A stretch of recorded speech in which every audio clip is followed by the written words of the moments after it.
EA Part 1 Acknowledgements. EA Part 1 Introduction 1 Unity among environmentalists. Debating the values, policy link, and environmental ethics. Ending material 3 Part 2 The Convergent Hypothesis. Debate in environmental ethics. The first wave to contextualism and Norton's convergent hypothesis. Brian K. Steverson 1-3 Convergence and Contextualism. Some Claricadians in the reply to Steverson. Brian G. Norton 36-4 Why Norton's approach is insufficient for environmental ethics. Laura Wester 49-5 Convergence in Environmental Values and Empirical and Conceptual Defense. Benny Mateer and Robert E. Manning 65-6 The Relevance of Environmental Ethical Theories for Policy Making. Michael Stenmark 81 Contents by Contents Part 3 Expanding the Discussion. The Convergent Hypothesis. Debate today 7 Converging versus Reconstituting Environmental Ethics. Holmes Roles in the Third 97-8 Environmental Ethics and Future Generations. Douglas MacLean 118-9 The Convergence Hypothesis. Fallacy Ed. Implicit intrinsic value, operational rights, and de facto standing in the Endangered Species Act. J. Baird Collihouse 142-10 Convergence in an Agrarian Key. Paul B. Thompson 167-11 Convergence and Ecological Restoration. A counterexample. Eric Katz 185-12 Does a public environmental philosophy need a convergence hypothesis? Andrew Light 196-13 The importance of creating and applied environmental ethics. Lessons learned from climate change. Donald A. Brown 215-14 Who is converging with whom? An open letter to Professor Brian Norton from the Policy 1. Daniel Serwich 228 Part 4 Reply by Brian G. Norton 15 Convergence and Divergence. The Convergence Hypothesis 20 years later. Contributors Notes Index Brian G. Norton 235 261 265 299 Old. Like to thank two publications for granting permission to reprint the essays that appear in Part 2. Chapters 2, 3, 4, and 6 originally appeared in the journal Environmental Ethics in, respectively, Volume 17, 1995, 135, 150, Volume 19, 1997, 87, 100, Volume 19, 1997, 279, 297, and Volume 24, 2002, 135, 148. Chapter 5 originally appeared in Ethics, Place, and Environment 3, 2000, 4760. I would also like to convey my appreciation to those who contributed to this volume for all their good work, and in particular to Brian Norton for giving us such interesting and provocative ideas to argue about. Finally, I thank Mick Goose Duffy of Temple University Press for his enthusiastic support of this project. Acknowledgements. Nature in Common. Introduction 1 Benny Mateer Unity among environmentalists. Debating the values, policy link, and environmental ethics. Introduction. A new ethics for environmental protection. Environmental ethics emerged from the thickets of applied philosophy in the early 1970s as a reviewed anthropocentrism, the human-centered outlook embedded within the Western ethical system.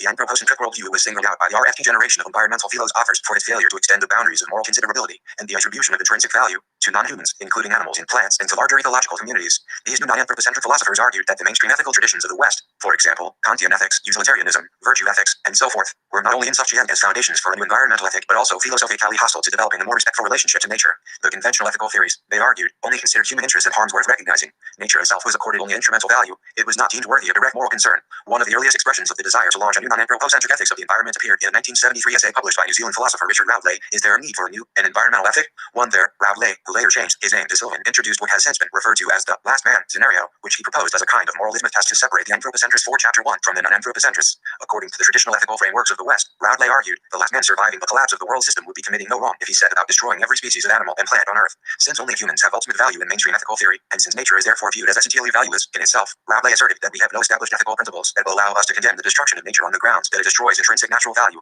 His essay was thus a strong rebuke of traditional ethical theorizing, particularly the human chauvinism Rowley found in its exclusive concern for the interests of humans. We do need a new environmental ethic, Rowley argued, and it should be non-anthropocentric in character. Rowley's indictment of anthropocentrism was shared by a growing number of environmental philosophers in the 1980s and 1990s, while some, such as Paul Taylor, advocated biocentric projects promoting the inherent worth of individual living organisms. Most non-anthropocentric philosophers preferred to ground moral considerability and significance in more holistic understandings of natural populations, communities, and systems. An ecocentric position. Point 2 also, during this same period, deep ecologists such as Arnie Nass advanced a parallel critique of the dominant anthropocentric and industrial worldview, proposing as an alternative a non-anthropocentric cosmology and ethical CU radii to the shallow anthropocentric approach to environmental concern and protection. 3 in very short order, non-anthropocentrism and the rejection of anthropocentrism became the dominant, if not foundational, ethical commitment and philosophical move of academic environmental ethics and philosophy, its chief intellectual and political justification. Today, more than 3 decades removed from the academic founding of the ELD, the primary philosophical task for most mainstream environmental philosophers remains largely unchanged: the articulation of a new nature-centered or non-anthropocentric worldview and an alternative set of moral principles able to account directly for the good of non-humans and the natural world as a whole. This mandate to combat unbridled anthropocentrism by the philosophical platform of environmental ethics has, of course, always harbored a serious policy ambition, even if the practical implications of their theories and arguments did not receive as much attention from environmental philosophers as one might have expected. Indeed, by raising the ag of non-anthropocentrism, philosophers were also hoping to advance a persuasive moral justification for a robust environmental policy regime and the general rationalization of pro-environmental practices independent of the instrumental, i.e., human-serving, values of nature. If such a knockdown ethical defense could be successfully mounted, then public policies directing the protection of endangered species, wetlands, wilderness areas, and so on would appear to rest unity among environmentalists. 5. Upon reassuringly solid, perhaps even unassailable foundations, many environmental philosophers, in fact, became so convinced of the truth and necessity of the non-anthropocentric worldview that they insisted environmental policies and practices, to be truly principled and just yet, must be underwritten by strong biocentric or ecocentric arguments. For in making such arguments, however, non-anthropocentric philosophers were in many respects swimming upstream. A strong case can be made, for example, that most environmental activism, policy, and law in the United States, as well as in many other parts of the world, has been and continues to be motivated and explained by its advance of various human interests, as featurely health, welfare, and safety, but also property rights, aesthetics, and cultural historical values. As Steve Cohen, a prominent environmental policy and management scholar, scholar at Columbia University puts it, the environmental ethic that has had the greatest impact in the last 3 decades, at least in the United States and other Western countries, has been a form of enlightened self-interest. 5. As a case in point, consider the cornerstone of U.S. environmental statutes. The National Environmental Policy Act, NEPA, of 1969.6, often described as purely procedural in nature due to its requirement that federal agencies prepare environmental impact statements for proposals expected to have significant environmental consequences. NEPA is also notable for its more substantive emphasis on environmental values and its ambitious statement of vision.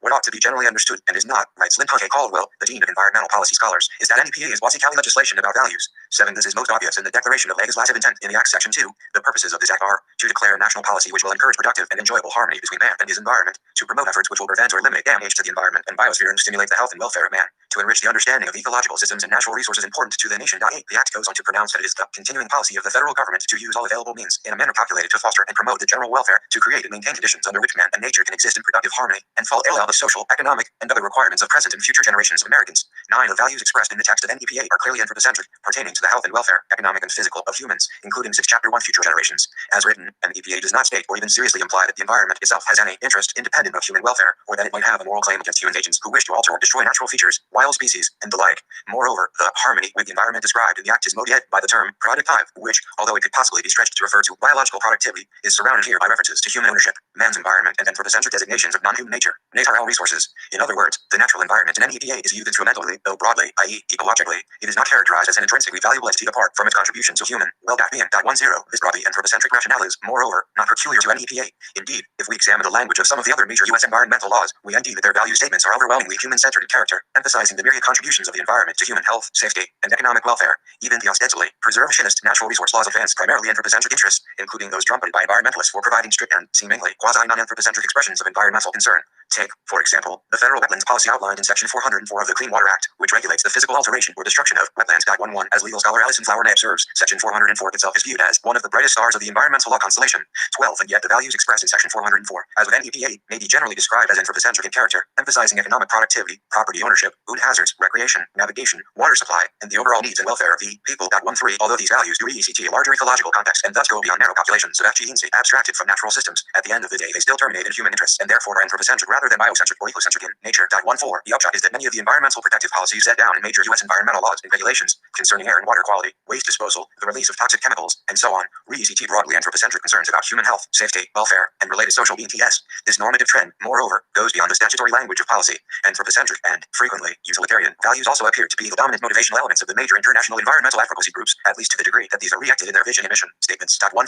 Of course, just because the value expressions of environmental policy and regulation appear to be primarily anthropocentric in nature does not mean unity among environmentalists. 7. That these values are easily harmonized, or that they are even roughly compatible or mutually consistent. Philosopher of public policy Mark Zagloff has long argued, for example, that there are considerable tensions between, on the one hand, prudential or FCI-NCY-driven norms supporting the reliance on economic analysis and environmental policy making, and, on the other, moral, in the Kantian sense, i.e., deontological, principles pertaining to human health and safety that resist aggregation and comparison in any sort of utility calculation. 16. However, Zagloff's utility versus rights axis in U.S. environmental policy still rests on a solidly anthropocentric foundation. The welfare, health, property, and safety of humans, not the interests of wetlands, wildlife, and wilderness, are recognized and promoted. Every idea about policy draws boundaries, writes Deborah Stone in her innuental book, Policy Paradox. It tells whatever is included or excluded in a category.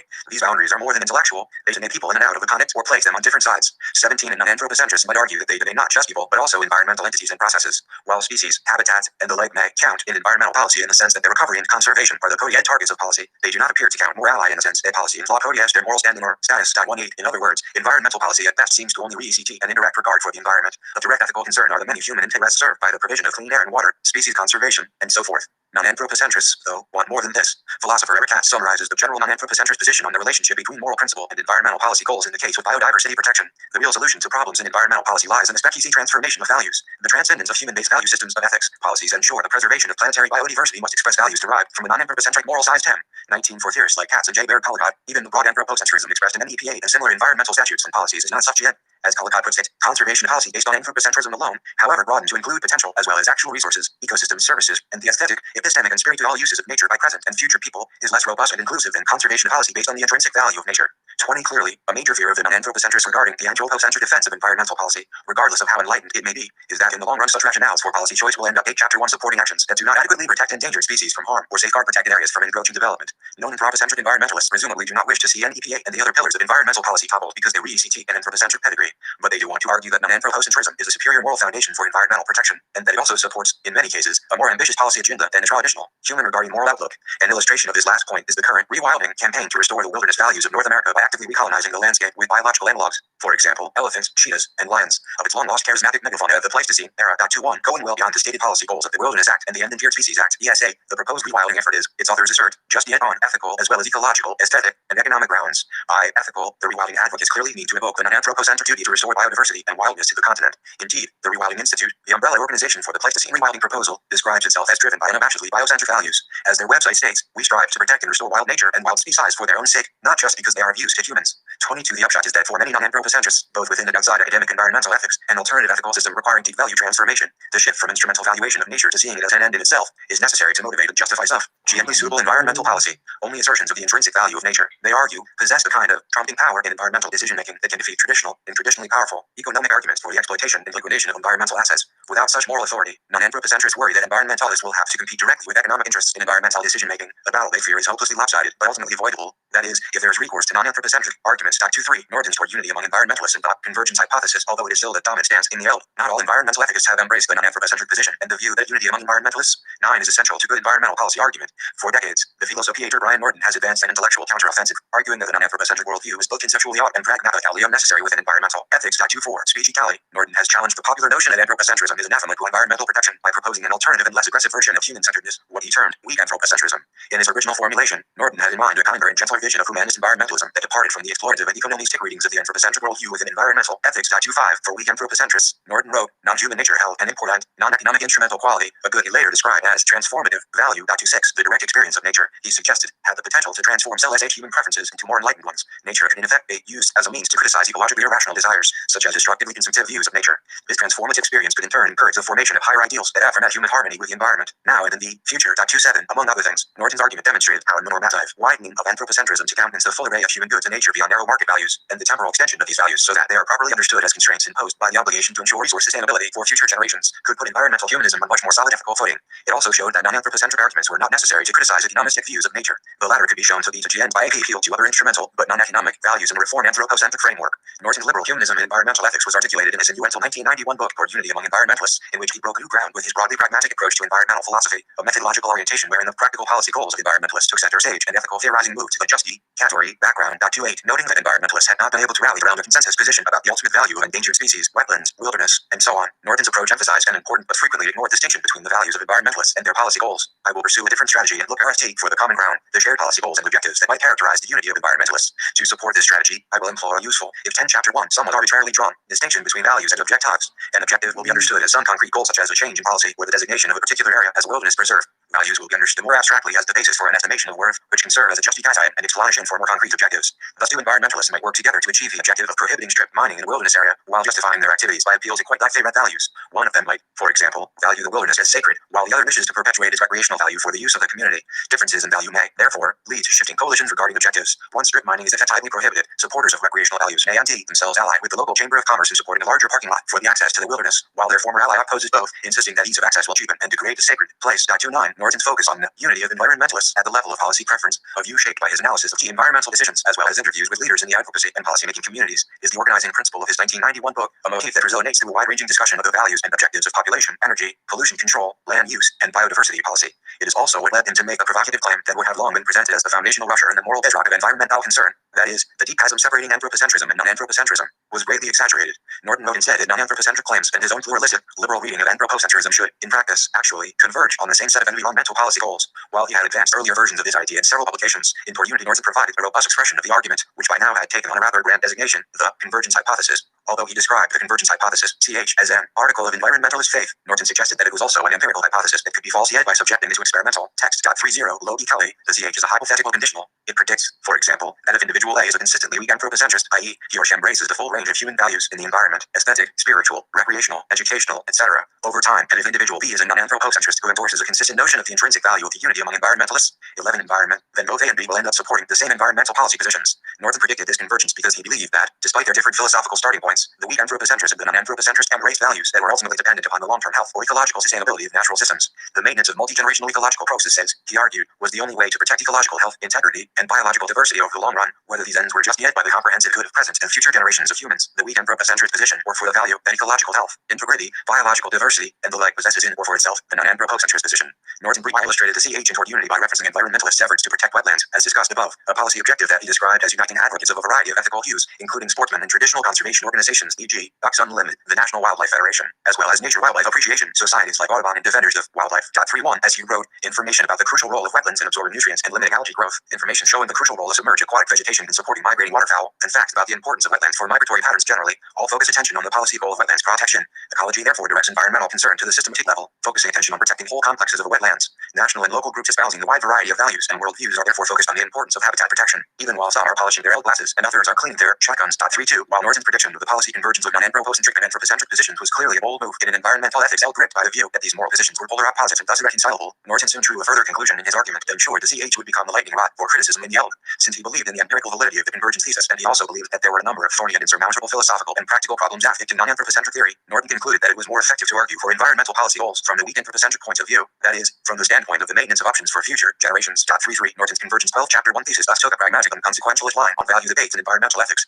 He favored those normative arguments, such as the claim that we should protect the environment for its ability to provide a harvest of cultural values for present and future generations, that he believed would most effectively lead to the resolution of actual environmental controversies. The CH's turn to naturalistic methods and empirical testing to resolve value disputes in environmental ethics, and Norton's work in Yale more generally, have become stirs in the pragmatist movement in environmental ethics and philosophy, an alternative set of approaches emphasizing value pluralism, experimentalism, and the search for policy consensus despite value differences. 34, Norton's hypothesis with its implications for environmental ethical theorizing has generated a good deal of heat in Yale since the early 1990s. In the years following the publication of Toward Unity, prominent non-anthropocentric philosophers such as J. Baird Collicott and Laura Webster came out strongly against Norton's convergence argument, declaring his prediction of the policy junction of weak anthropocentric and non-anthropocentric positions to be deeply suspect, or, in Collicott's words, dead wrong. Along with Collicott and Webster, others of this persuasion insist that it makes a great practical difference whether one argues from anthropocentric or non-anthropocentric principles in real policy and conservation discussions. These divergent proponents in environmental ethics argue that humanist and nature-centered moral stances will ultimately lead to very different environmental policy agendas and practices. Yet, if Norton is right, the sharp value dualism, the anthropocentric-non-anthropocentric cleavage that has shaped the field of environmental ethics and much of the discourse of environmental advocacy has been for the most part unnecessary, and ethicists and environmental activists might do well to cease our internal squabbling over issues of moral purity and the misguided search for a now universally correct expression of environmental values. We could then look toward building an integrative and pluralistic model of environmental ethics that places human and natural values within a more inclusive and commensurable value system, and devote more energy to the serious and more practical paths of environmental policy analysis and political coalition building. If, however, the divergence proponents are correct and it does indeed make a huge practical difference whether environmental policies are ultimately just yet by nature-centered or human-centered principles and motivations, then maybe they are right to draw lines in the sand and hold fast to non-anthropocentric positions. Indeed, if the non-anthropocentrists are on target in the convergence debate, and the interests of humans in nature do not overlap in any appreciable sense, then environmental theorists and unity among environmentalists, 13 petitioners would seem, at the very least, irresponsible not to acknowledge the moral distinctiveness and practical significance of intrinsic value of nature claims in environmental policy and conservation contexts. More significant, and as many of Norton's critics have argued, the failure to make strong and anthropocentric defenses of environmental policy goals may even result in a serious weakening of environmental protection, as the moral authority of not her RST environmentalism is surrendered for less absolutist anthropocentric justificarians grounded in the shifting sands of enlightened human interest. The philosophical and practical stakes, in other words, are high. A brief tour of the book Nature in Common deepens and expands his important debate over the policy implications of environmental ethical theory. It does so by bringing together an ideologically diverse group of environmental ethicists and policy scholars to engage Norton's convergence argument and the issues it raises about the foundations and practical mission of environmental ethics as a branch of applied philosophy. Its contributors are among the most distinguished and influential writers in environmental ethics and policy studies today. Collectively, their work has shaped and continues to shape the larger environmental philosophy agenda.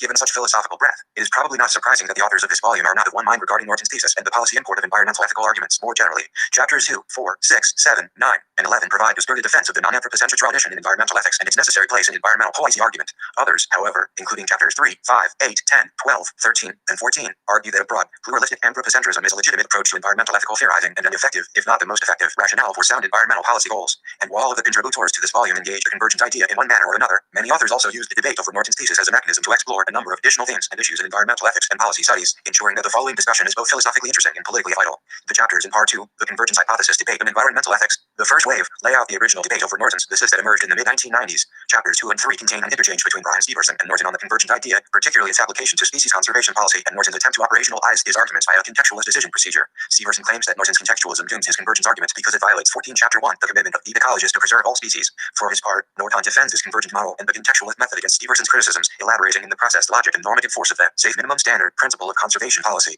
The Stevenson-Norton exchange was originally published in the journal Environmental Ethics. 35 in Chapter 4, also RFT published in Environmental environmental ethics. Laura Webster argues that both Norton weak anthropocentrism and the convergence model are shaky foundations for environmental ethics and the shaping of environmental policy, challenging in particular Norton's claim that there is little at stake in the debate between the anthropocentrists and the non-anthropocentrists for environmental policy choice. Webster argues that a strong non-anthropocentric holism, as expressed in her own ethics of integrity, is required in order to fully protect natural systems and populations, and that intrinsic value claims are necessary to end effective in legislative and policy debates. In Chapter 5, Ben Gunter and Robert Manning respond to some of the assertions of Webster, Steverson, and others regarding Norton's theory by presenting the results of a social scientific study of the chapter, noting that many of his critics have not attempted to falsify what Norton originally intended to be a testable hypothesis about the actual policy implications of environmental ethics. Gunter and Manning argue that their inquiry into Vermont residents' environmental values and attitude toward forest management policy provides empirical evidence for Norton's convergent claim. The chapter was originally published in Ethics, Place of Environment. In Chapter 6, the now chapter in Part 2, Michael Stenmark keeps the debate over ethical convergence going by critically examining Norton's argument across a range of policy areas, including population policy, wilderness protection, and wildlife management. Stenmark suggests that, contrary to Norton's proposal, non-anthropocentrists, including both biocentrists and ecocentrists and weak anthropocentrists, do not share the same policy goals, both generally and in these spec-EC domains, and that the value differences between non-anthropocentric and anthropocentric approaches are in fact highly relevant to the shaping and advocacy of general and spec-EC policy agendas of environmental ethics. Stenmark's chapter was originally published in Environmental Ethics, whereas Part 2 assembles important arguments in the RST wave of the convergence-divergence debate in environmental ethics. Part 3, expanding the discussion, the convergence hypothesis debate today, brings together a new set of chapters written expressly for this volume. Authors in this section were tasked with exploring the contemporary relevance of Norton's thesis, including the questions it continues to raise for the discourse of environmental ethics as well as its status as normative policy argument. Unity among environmentalists. 15 in Chapter 7, Holmes Rolston, one of the founding girders of academic environmental ethics, argues that Norton's reformed anthropocentrism and the CH actually re-ECT the extent to which weak anthropocentrists, and Norton in particular, are moving closer to the non-anthropocentric position. The biocentrists and ecocentrists, according to Rolston, are the ones enlightening the moral sensibilities of the anthropocentrists, and Norton's argument for convergence expresses unconsciously. Rolston believes the pull of the non-anthropocentric worldview. Rolston suggests that there is a convergence of values, and not just policy, taking place under the surface in Norton's work. Douglas MacLean takes a different approach to the debate over environmental value theory and environmental policy, focusing in Chapter 8 on the linkages between environmental and intergenerational ethics. Speechicality. MacLean identifies several issues of normative concern within economists' approach to intertemporal environmental valuation.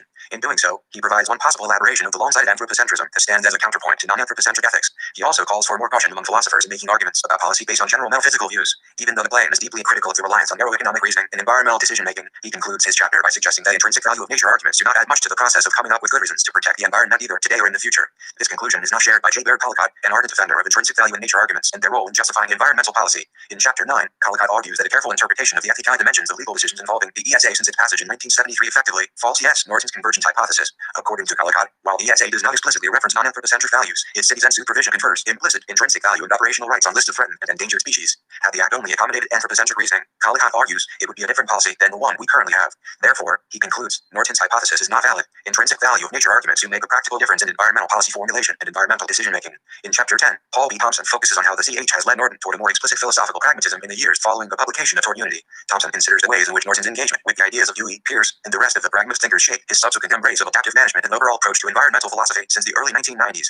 Thompson then builds a convergence argument of his own by tracing some of the connections between pragmatism and agrarian thought, illustrating how this general 16 Chapter 1 philosophical orientation in UN's land use policy by the administrations of Thomas Jefferson and Theodore Roosevelt. Contrary to Thompson, Eric Katz, Chapter 11, argues that the CH departs from pragmatism in its rendering of philosophical ideas as meaningless in the face of common policy goals posited to exist among environmentalists. Katz also believes that the convergence thesis is refuted by the case of ecological restoration policy. Only anthropocentrists, he argues, will support restoration efforts. Non-anthropocentrists will condemn them because restoration only creates artifacts, that is, landscapes diminished by the imposition of human intention and technology, and, more broadly, culture on natural systems. Andrew Light, Chapter 12, provides another spin on the relationship between pragmatism and Norton's convergence argument, suggesting that the latter has an important role to play in the development of environmental ethics into, as Light puts it, a more public environmental philosophy able to translate the disparate and often arcane moral languages of philosophers into a lexicon more hospitable to the justicata of shared public policy goals. Light suggests that the CH is most powerful when conceived as a thin or methodologically pragmatic tool for environmental coalition building and problem solving, and he counsels against tethering it in the wider pragmatist AP wrote in environmental ethics to any particular substantive arguments made by Pierce, Dewey, and the other historical pragmatists. Although chapters 1-12 are certainly not written from the philosopher's mountaintop inasmuch as they are concerned with engaging practical implications of environmental ethics for policy argument, the now two chapters in part 3 come directly from the policy trenches.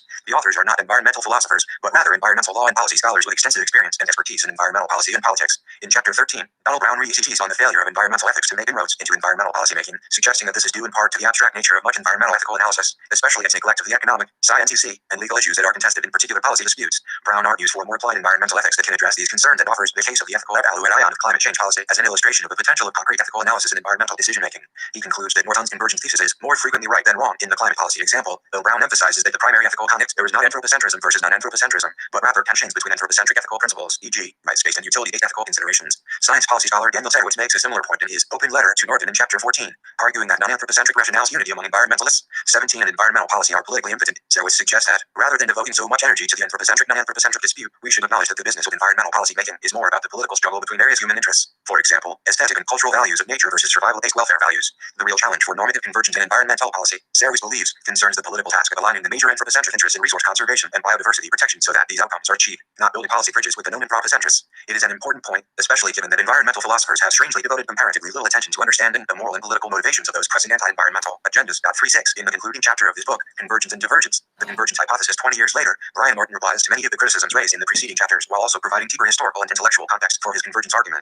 Although Norton hopes that the emergence of a less dualistic form of environmentalism will ultimately reduce the need for the CH, which is premised on the value dualisms of environmentalists, he continues to think that it will remain a useful device for directing attention to areas of common ground and policy action and away from divisive and irresolvable philosophical contests over moral foundations and ideological purity in environmentalism. Nature in common, environmental ethics and the contested foundations of environmental policy provides a wide-ranging and philosophically balanced treatment of the dispute over the moral foundations of environmental ethics and the role of anthropocentric and non-anthropocentric values in shaping and supporting the environmental policy agenda. Although we can expect the debate over the practical consequences of environmental ethics and Norton convergence hypothesis in particular to continue, the ideas and arguments in the following pages sharpen and expand our understanding of these vital issues.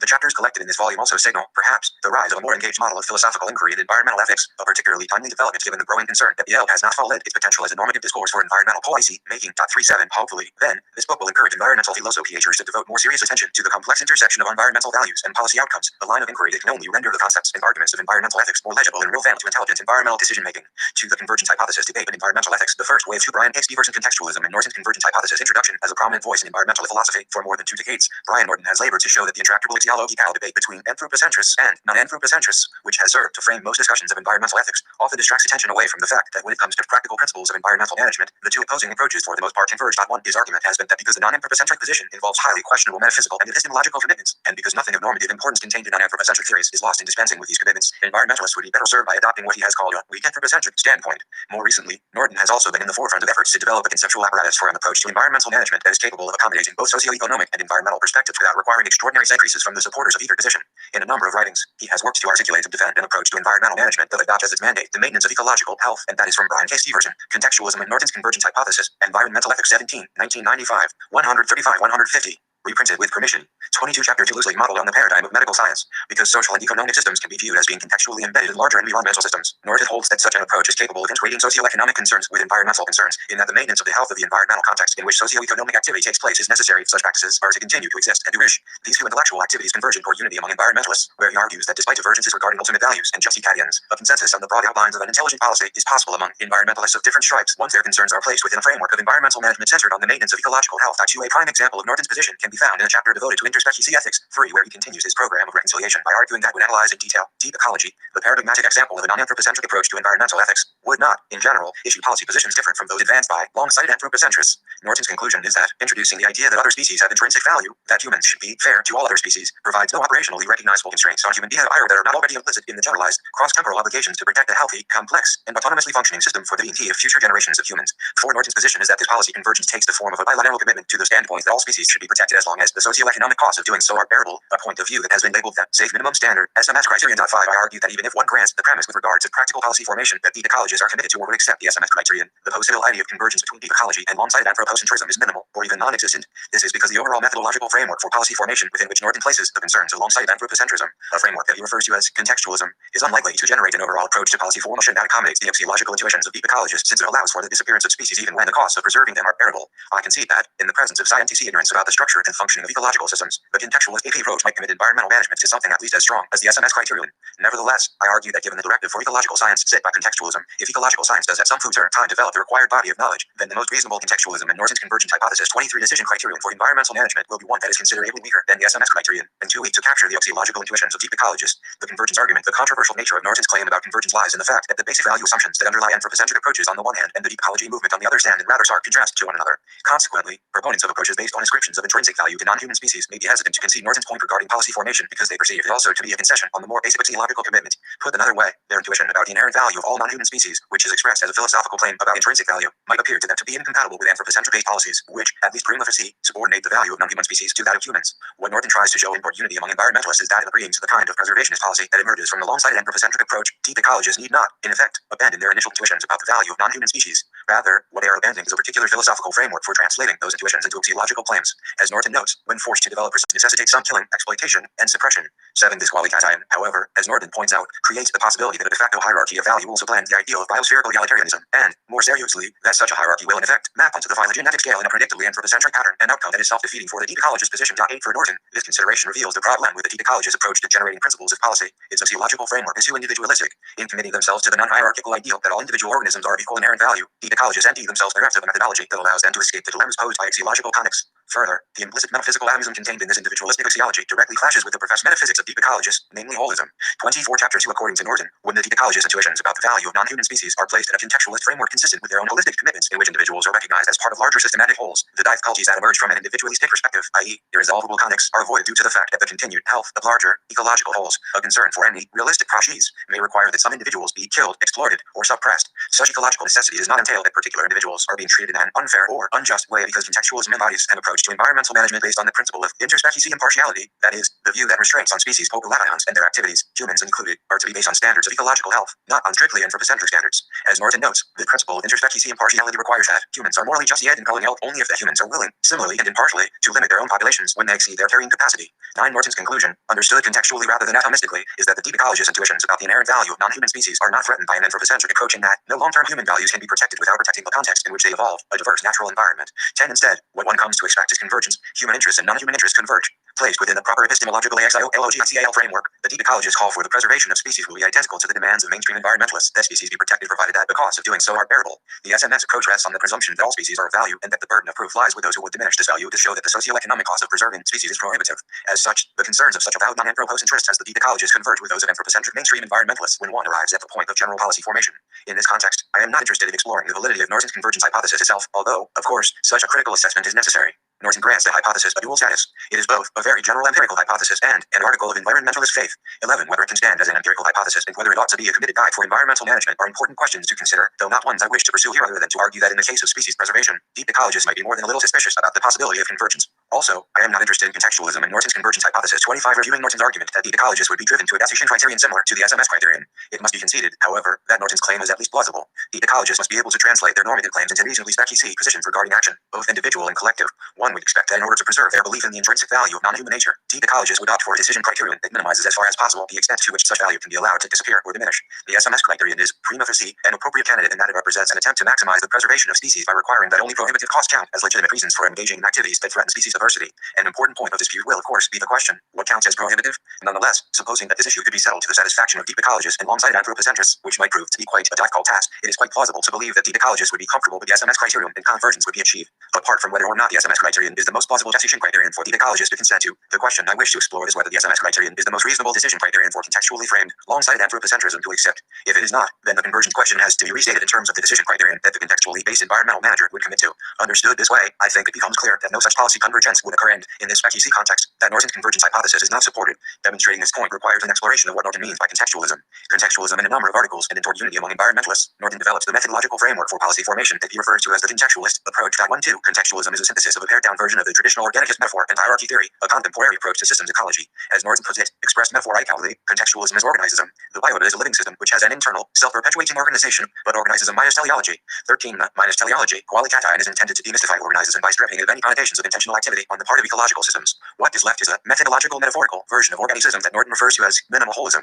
14. This version of organism focuses on the autopoietic, or autogenic, capacity of ecosystems manifested 26 chapter 2 through the many homeostatic and homeoretic responses that they exhibit in reaction to internal disturbances and environmental changes. Although not developing by preserved natural variety, as a part of contextualism, Norton provides in his earlier book a concise explanation of the nature of autopoietic ecological systems. 1.5. In the course of reading the traditional diversity-stability hypothesis in the light of contemporary ecological thought, Norton notes that the concepts of diversity and stability in an ecological context are multiply ambiguous. Traditionally, diversity has been understood as within habitat diversity, and stability has been interpreted either as constancy, an ecosystem's capacity for withstanding structural disturbances, or as resiliency, an ecosystem's ability to bounce back from disturbances and resume a pre-disturbance state. It is the connection between the two concepts so understood but has failed to be empirically supported. To solve this difficulty, Norton offers an alternative way of formulating the hypothesis that involves different interpretations of the two constituent concepts. Instead of within habitat diversity, Norton suggests that attention be focused on total diversity, or the variety and relative abundance of species occupying all of the habitats that compose a given geographical region. Because ecosystemic boundaries are not set and are permeable, the species makeup of any given ecosystem is subject to natural fluctuations due to species immigration and emigration. By focusing on total diversity, these natural fluctuations, the downturns of which might otherwise be taken as signs of ecosystemic illness, can be accommodated without alarm, since the entire pool of potential colonizers is accounted for, and a more realistic picture of the dynamic character of ecosystems is generated. Regarding ecosystemic stability, Norton appropriately points out that it is an agreed-upon ecological fact that ecosystems change structurally over time. The idea of ecological succession, that ecosystems develop through stages, captures this inherent ecosystemic dynamism. As he indicates, however, constancy and resiliency are static concepts applicable to ecosystems only as systems frozen in time. To equate ecosystemic stability with constancy or resiliency is to deny the dynamic character of ecosystems by implying that a stable ecosystem is one that seeks to maintain some set structural state. What ecologists have come to realize is that ecosystems display a number of normal states to which they return after disturbances. A disturbance that exceeds a certain threshold causes a system to adjust to a new structural state, whereas disturbances below that threshold are followed by return to the pre-disturbance state. This multiplicity of post-disturbance states is typical of both stable and unstable ecosystems. Drawing on Margolis's analysis of ecosystemic maturity, Norton argues that the difference between stable and unstable ecosystems lies in the fact that the future states of the former are contextualism and Norton's convergence hypothesis 27, largely the result of internal forces and not external environmental inputs, whereas the future states of the latter are due largely to such external forces. 16 Stability is the net in terms of a system's autogenic capabilities. So understood, it has a dynamic character, better reacting the actual development of ecosystems. Leibniz has even called this capacity of ecosystems the ability to creatively adjust to changes in circumstances. The defining feature of healthy ecosystems. 17 Given these interpretations of diversity and stability, Norton recasts the diversity-stability hypothesis as the view that total diversity, because it represents the potential for intense competition for available niche space in regional ecosystems, leads to the development of autogenic ecosystems. The proposed version of the diversity-stability hypothesis claims that, when ecosystems develop under such intense competition present in an area with a large amount of total diversity, they will attain, both more quickly and to a greater degree, the characteristics associated with dynamic stability. Systems in which competition for niche space is intense will develop a high degree of complexity, interrelatedness, and niche specialization. These characteristics lead to greater degrees of autogenic determination. Alterations of the system become increasingly determined by features internal to id.18 to allow contextualism. Norton overlays this view of ecological systems as autopoietic with a template for understanding the complexity and internal organization of ecological structure drawn from hierarchy theory. 19 According to hierarchy theorists, natural systems exhibit complexity because they embody processes that occur at different rates of speed. Generally speaking, larger systems, such as a community, change more slowly than the microhabitats and individual organisms that compose them, just as the organism changes more slowly than the cells that compose it. Further, the community survives after individuals die, and while changes in the community affect constrain the activities of the individuals that compose it, the individuals themselves are unlikely to affect the larger system because the individual is likely to die before the slow-changing system in which it is embedded will be significantly altered by its activities. 20 This hierarchical nesting of subsystems or Hollins, organism, population, microhabitat, ecosystem bioregion, and so on, as they are called, allows one to model intrasystemic complexity by choosing from a range of temporal and spatial scales based on the particular goal of the investigation. As noted by Norton, although higher Hollins form the relatively stable environment in which lower Hollins 28 Chapter 2 operate, and they are relatively immune to the destabilizing activities of lower Hollins. That is not to say that higher Hollins are entirely immune to the effects of lower Hollins. As a part, the Hollin affects the whole, but scale is very important. The choices of one element will not significantly alter the whole, but if that part's activities represent a trend among its peers, then the larger and slower changing system will ECT these changes on its larger and slower scale. One cell turning malignant will not affect an organism significantly unless it represents a trend toward malignancy. If such a trend is instituted, then the organism might eventually be destroyed by the trend in its parts. 21 For Norton, this fusion of autopoietic function and multiscalar hierarchical structure represents the framework within which environmental management is to take place and provides a method by which to construct an ecologically sound concept of dynamic health for ecological systems. 22 The distinctive character of contextual management is a focus, not so much on individual actions as on their collective effects on the larger system and their effects on trends across more distant time. 23 With the goal of avoiding those activities that disrupt the autopoietic behavior of ecological systems by accelerating the rate of change in the larger Hollins. Concerning the preservation of biodiversity, the general implication of contextualist management is that the accelerated rate of human-caused extinctions threatens ecosystemic health because, as a trend, it threatens to accelerate the rate of change in those larger systems that environ species populations, e.g., communities and bioregions. More specifically, relying on Norton's recommendation that the scale of resolution most proper to case eons of species preservation is that of total diversity, the concern for contextualist environmental management is that the global trend of reduction in total diversity threatens to disrupt the normal rate of ecological change in bioregions. Consequently, the environmental manager will ultimately be concerned with activities that accelerate that natural pace of change in the species pro-layer bioregions. Activities that affect the pace in a fashion that causes it to diverge from its normal rate are to be deemed unacceptable because they will have the effect of deleteriously impacting the larger organizational levels of regional ecological systems. In Norton's opinion, such a contextualist approach to environmental management produces a baseline recommendation that a species be preserved unless the costs of doing so are prohibitive, or alternatively, that a species be preserved as long as the costs are bearable. Norton describes the merits of the SMS criterion in this way. Contextualism in Norton's convergence hypothesis 29, it sets as its goal to save all species, but accepts that efforts to save species must be politically and ecologically viable, and that choices will have to be made as to how preservation dollars will be spent.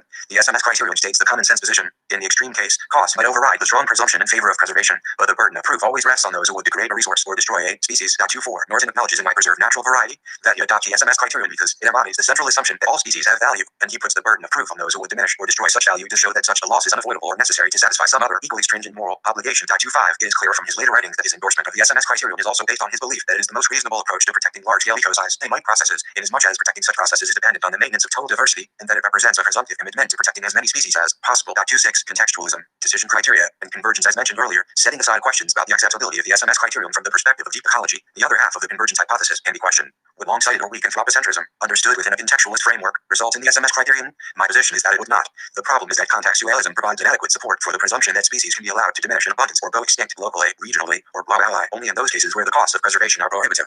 In other words, there is room within contextualism for the environmental manager to adopt a decision criterion that lowers the acceptability standard for species loss below the bearability level. Species losses may be acceptable even if the costs of preservation are bearable or are not prohibitive. The focus of the contextualist approach to environmental management is clearly on systemic issues, speciesicality, in terms of biodiversity preservation. The goal is to protect total diversity at the landscape level of ecological organization. 27. Interpreted in the light of hierarchy theory, the positing of such a goal entails that concern be directed at monitoring phenomena at the level of the lower holons that may accelerate the normal pace of changes in total diversity at the level of that landscape holon. In particular, the environmental 30 chapter 2 manager is to be on the alert for developing trends in the decline of species populations that might, if unabated, accelerate changes in total diversity. As such, the contextualist is concerned with declines in the abundance of individual species only if such declines represent or have the capacity to initiate the trend in species loss. The implication seems to be that the loss or decline of an individual species size is not, in and of itself, an issue of concern.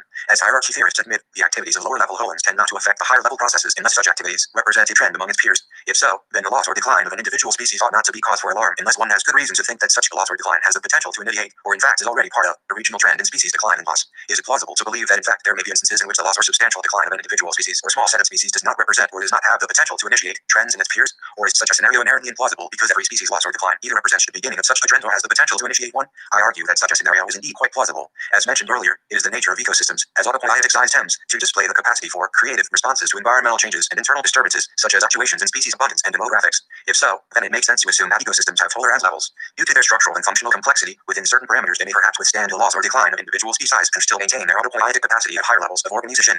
That ecosystems persist structurally over very long time periods seems to underscore the fact that as self-organizing systems they have built-in tolerances to environmental changes. The concept of ecosystemic threshold, mentioned earlier in the context of the dominion of ecosystemic autopoiesis, is indicative of this inherent tolerance. Using the analogy of medicine, which Norton NDS to be an appropriate metaphor for the approach of a contextualist environmental manager, the existence of one malignant cell does not seriously impact the health of the organism unless it represents a trend in malignancy. Additionally, the loss of any particular cell or assemblage of cells may not be cause for alarm if the organism's ability to maintain itself is not deemed in its head.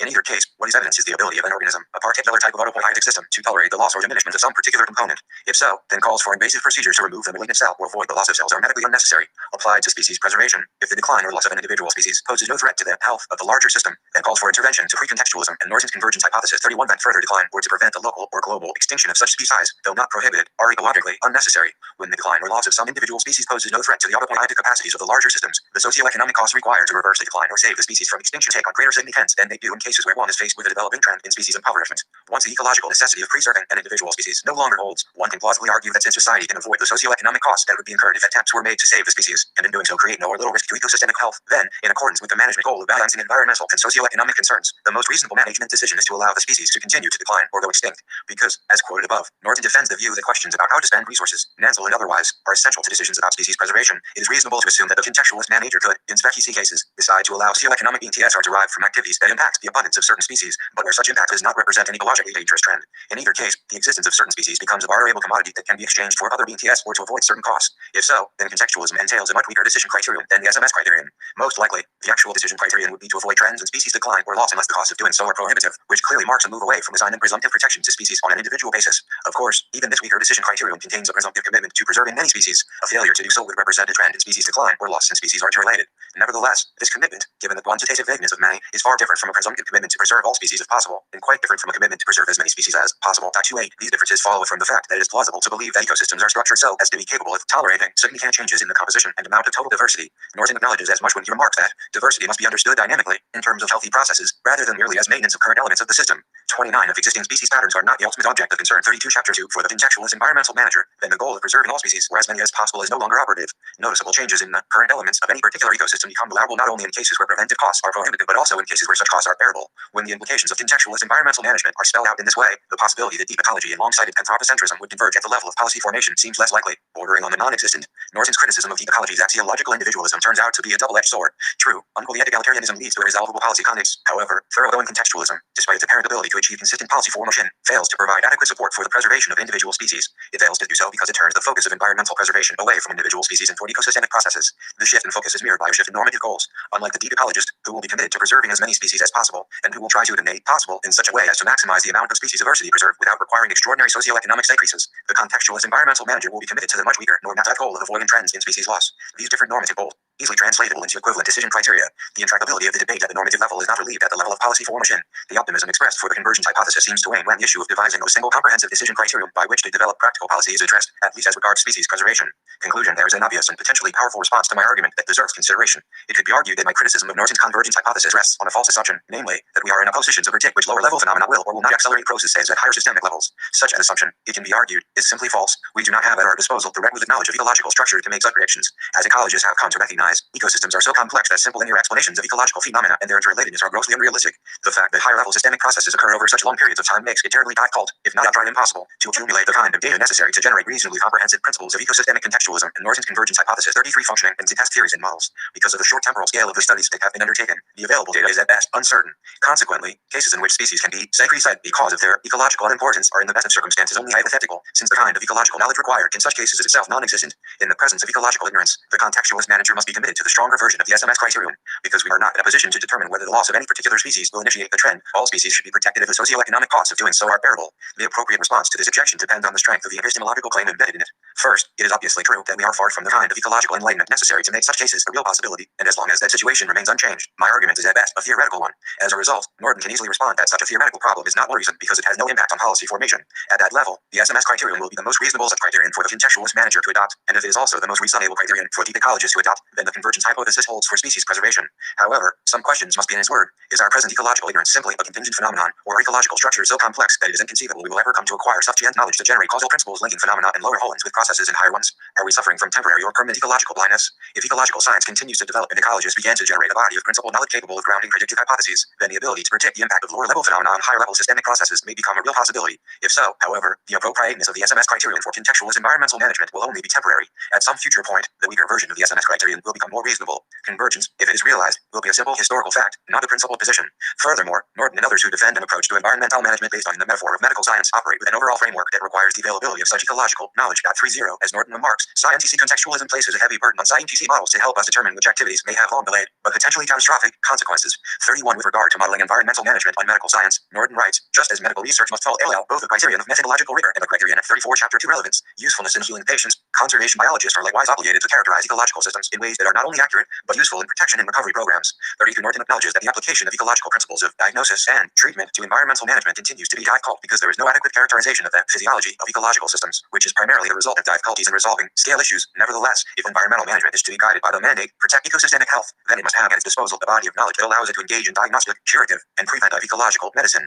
33 With regard to a contextual hierarchical approach to environmental management, Norton holds out the hope that hierarchy theory, or some other model of complex systems, may someday furnish mathematical ratios of change across systems of differing levels. 34 Without this type of knowledge, managing lower level wholes so as to avoid impacting the rate of change in higher level wholes seems to be little more than guesswork. In the presence of such knowledge, the possibility that we can determine when species decline or loss is ecologically benign becomes quite real. Conversely, if a sufficiently detailed and comprehensive body of ecological knowledge is an impossibility, then environmental management becomes a practical impossibility in the same way that managing human health would have been impossible without the tremendous advances made by medical ends. This kind of argument from ignorance is one that Norton uses quite extensively to criticize the traditional economic approach to valuing species. In Toward Unity Among Environmentalists, he sums up the problem this way: given the magnitude of the problems affecting objective methods of valuing species, it is not surprising that moralists ridicule the economist's attempts. Economists are very far from having, even for one well-known species, a complete accounting of all its present and future values. Given that many endangered species, especially in the tropics, have neither been named nor studied, the aggregator offers an approach to valuing species that is at best theoretical. 35 If contextualism is plagued by a similar inherent inability to specify the ecological value of species, then Norton's criticism of the aggregator's approach applies to contextualism as well. Although it may represent the sound theoretical approach to environmental management, without the knowledge and techniques necessary to generate predictive hypotheses about the effects of species loss, contextualism will be an unfeasible approach to policy formation.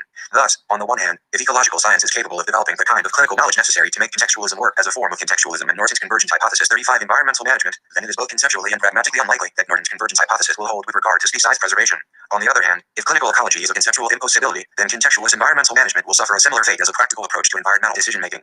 Because Norton is committed to a defense of contextualism, the latter position on ecological knowledge is not an option for him. Consequently, from the perspective of contextualism, the matter of policy convergence remains problematic. Because forming environmental policy is a matter of unifying diverse environmental perspectives, contextualism may prove to be an inadequate framework within which to attempt to derive environmental management policy that incorporates some of the more demanding normative environmental claims, like those of deep ecology. 3 Brian G. Norton Convergence and Contextualism. Some clarifications in reply to Steverson introduction. Brian Steverson has recently criticized my convergence hypothesis hypothesis, arguing that it fails when articulated in conjunction with my contextualist methodology, because contextualism does not support the strong intuitions of deep ecologists in favor of species preservation. Act 1. The convergence hypothesis, which I have offered as an alternative to the traditionally divisive characterization of environmentalists as split between shallow, anthropocentric resource managers and deep, non-anthropocentric environmental radicals, states that, provided anthropocentrists consider the full breadth of human values as they unfold into the infinite future, and provided no anthropocentrists endorse a consistent and coherent version of the view that nature has intrinsic value, all sides may be able to endorse a common policy direction. To the centerpiece of Steverson's arguments is a proof that a contextualist such as myself, when emphasizing ecological systems and processes as understood from many local perspectives, would be more willing than a deep ecologist non-anthropocentrist to say creatures are species in some situations. This policy divergence in certain situations that he characterizes only as theoretical, 3, is cited as evidence to the exibility of contextualism. Jung's Convergence, from Brian Northern, Convergence and Contextualism, some clarifications in the reply to Steverson, Environmental Ethics 1997, 87-100, reprinted with permission. Convergence and Contextualism 37. I am indebted to Steverson for a concise and mostly accurate summary of my positions on convergence and contextualism, including changes in their emphasis over the years. Further, I agree that deep ecologists should accept the safe minimum standard criterion, according to which there is a strong presumption in favor of saving a threatened resource, provided the social costs are bearable. For Steverson and I also agree that advocates of the safe minimum standard criterion should directly address the question of what costs are bearable and what costs are prohibitive. Even in these areas of agreement, however, clarification of an important ambiguity in the deep ecologist intuitions is necessary. What exactly is the intuition of the deep ecologist? Because the deep ecologist position is put forward simply as an intuition. 5. We must be very clear what that intuition says. However, Steverson himself characterizes it in at least 2, apparently non-equivalent, forms. When he is not criticizing contextualism for its failure to provide adequate protection for species, Steverson refers to the deep ecologist intuition as a belief that non-human nature has intrinsic value. One would expect that in order to preserve their belief in the intrinsic value of non-human nature, deep ecologists would opt for a decision criterion that minimizes as far as possible the extent to which such value can be allowed to disappear or diminish. 6. At other points in Steverson's work, and especially when he is criticizing contextualism for not being adequately protective of species, he says that deep ecologists have an intuition about the inherent value of all species. 7. It is not clear to me whether Steverson believes that these assertions are equivalent, that non-human nature and all species are synonyms, or whether, as one would naturally assume, the RFT is a general intuition, and the reference to all species is a non-equivalent version of this general intuition, because it is more specie. The semantic ambiguity is crucial, because if the two phrases are synonyms, then it is impossible for there to be a divergence between policies to protect species and policies to protect nature. By Nidayon, these would be identical goals. If, conversely, the general intuition includes elements of nature, such as intact ecosystems, as having intrinsic value, then there could be conflicts between species preservation and ecosystem preservation and restoration. The scientific jury is still out on the importance of species, qua-species, a subject to which I return below. I hold that deep ecologists, especially if they are inclined to accept the safe minimum standard criterion, should, at least for now, leave open the question whether species is to be the 38 chapter 3 one and only unit of nature to which intrinsic value applies. At any rate, it seems a mistake to resolve this important question by intuitively supportive to Nidayon. Indeed, the negotiability of such questions seems the essential outcome of the unless costs are unbearable clause in the safe minimum standard criterion. If deep ecologists accepted the safe minimum standard criterion, they would presumably join contextualists in weighing the scientific and value arguments regarding the actual importance of individual species, both in general and in species situations. Alternatively, if intrinsically valuable nature is to net as the current stock of species, then the criterion has very different implications, emphasizing species at the expense of ecosystem processes in all cases. The problem for Steverson, however, is that the sensible, equitable interpretation of the deep ecologist intuition regarding intrinsic value is not sufficient to support his central critical arguments. Agreement to use the safe minimum standard criterion may not, therefore, resolve the related but apparently independent question of whether we should in all cases make species protection our RFT priority, unless it does so arbitrarily by the Nidayon. This Nidayonal question, whether we should in all cases consider saving nature to be equivalent to saving the totality of species, has consequences for real-world conservation contexts. In 1992, Science magazine reported that the important efforts of the state of Florida to re-establish the pulse regimen of water owl in the Everglades could further endanger the snail kite, a species that survives thereby preying upon a single species of snails. 9. The question was whether the kite, greatly reduced in numbers, could survive the draining of a holding area that had become their main feeding grounds. And the Fish and Wildlife Service believed that the endangered kite populations might be harmed and led to jeopardy opinion, halting plans to restore the Everglades hydrology. It is debatable whether the kite case indeed represented a conflict between ecosystem management and species management, and the dispute has subsequently been resolved. 10. But the fact that such a conflict could arise reveals the importance of the ambiguity in the intuition that Steverson attributes to deep ecologists. If deep ecologists believe that species and only species have intrinsic value, they may be forced to oppose important actions to repair damaged ecosystems, with the paradoxical result that failure to save processes could on a longer scale lead to a loss of even more species. The problem of conservation targets. Steverson accepts my argument that, even with the assumptions of Arnie Ness and other deep ecologists, it is impossible to apply, straightforwardly in practice, the principle of biospecies egalitarianism at the individual level. Convergence and contextualism 39. Thus, he recommends that deep ecologists accept my appeal for a more holistic approach and that they join in accepting the weaker standard of biospecies impartiality. 11. Biospecies impartiality is applied not at the individual level, but at the species level.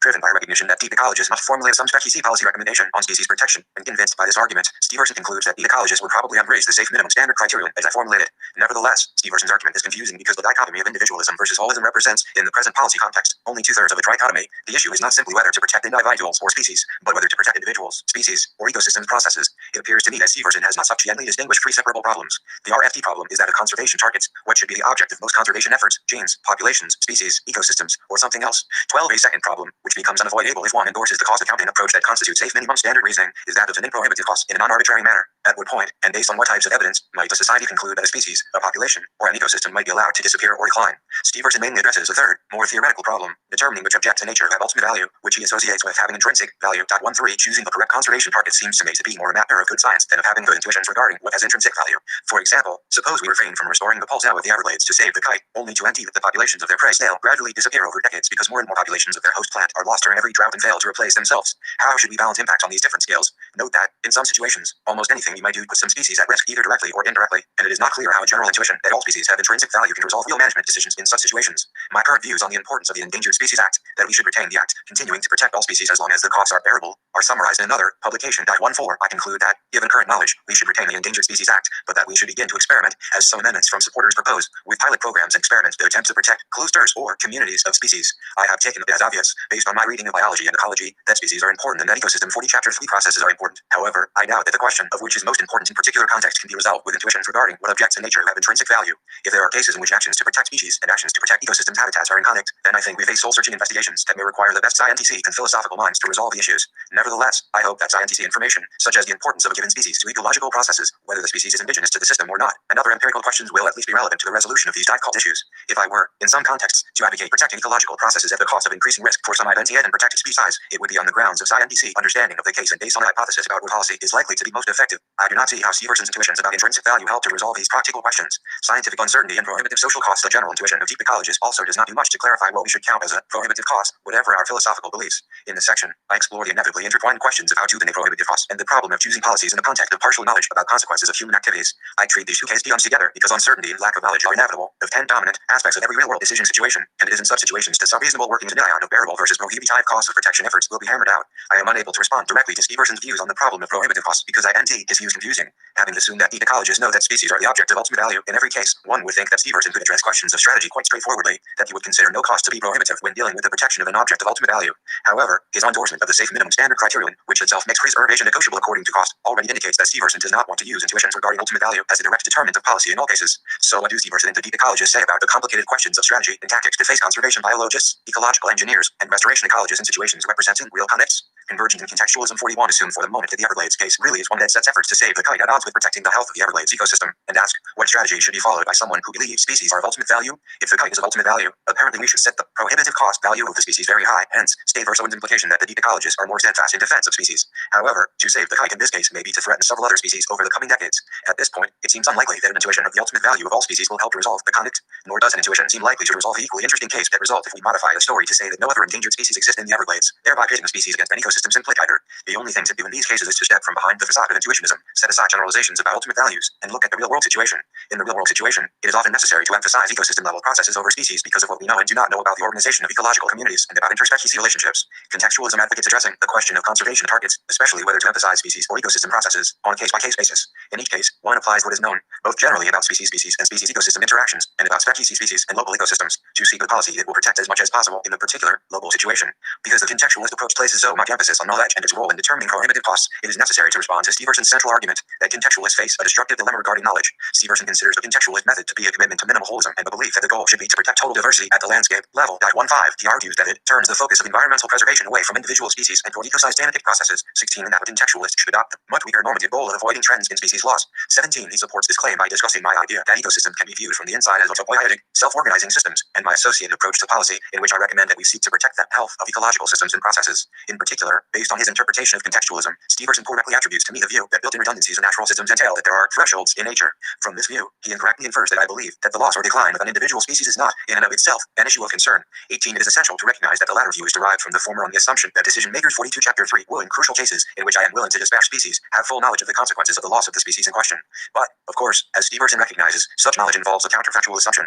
In this world, constrained as we are by our ignorance, questions of strategy often outweigh ultimate values, simply because we do not know how to protect all the ultimate values that are threatened. Again, it seems that general intuitions of ultimate or intrinsic value are not directly relevant to the question of setting the level of prohibitive costs. However, what of the charge that I as a contextualist am impaled on the horns of a dilemma? According to this dilemma, which again assumes the possibility of complete knowledge of consequences of species losses, I must either A. admit that there could be sufficient knowledge regarding the consequences of the loss of a species to determine when a species is redundant, in which case, I will surely discard any redundant species on the grounds that it will not cause cascading losses, or B. admit that there could not be sufficient knowledge of the consequences of the loss of a species and its consequences for other species. In the latter case, Steverson argues that I could not possibly manage contextually because the goal of contextual management, to protect ecosystemic health and integrity, requires that it must have at its disposal a body of knowledge that allows it to engage in diagnostic, curative, and preventive ecological medicine. 19 Steverson concludes that, without the knowledge and techniques necessary to generate predictive hypotheses about the effects of species loss, contextualism will be an unfeasible approach to policy formation.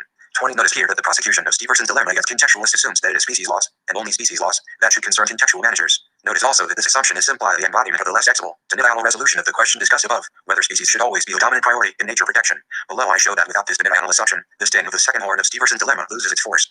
The RFT horn of the dilemma simply irrelevant. It assumes the impossible hypothetical that we could know with reasonable certainty that a species is redundant. Steverson has not recognized how difficult it is to have full knowledge of the extensive vulnerabilities in ecological systems and the likelihood that a given species may support many other species. In fact, the complete knowledge scenario has been proven to be impossible in principle because assessing the contributory value of a species, the value of a species has in providing resources or habitat for other species, requires knowing inherently unpredictable events, such as the way an ecosystem will be reconstituted after a severe natural disturbance. 21 If we examine the real-world situation, however, recognizing the dominance of uncertainty and ignorance in all, to save or not to save situations, convergence and contextualism 43 Steverson's case is so improbable as to be ludicrous. The case that worries Steverson is one in which a contextualist might conclude with such uncertainty that an extinction will cause no cascading impacts on other species or ecological systems, and in which the contextualist judges that it is safe to dispatch a species. But such a case could not occur in a situation so permeated with uncertainty as our present situations always are. What is not unlikely is that we might encounter cases in which, despite the usual reasons to prefer species preservation over extinction, conduct demands and alternative priorities might lead us to reluctantly sacrifice those species despite acknowledgement of a significant risk entailed by the loss. These are the relevant and difficult cases in which, given what little we know, other commitments and concerns force us reluctantly to accept the risk, the size of which is unknown, of taking the irreversible step of causing an extinction and hence risking the onset of cascading effects and further losses of species.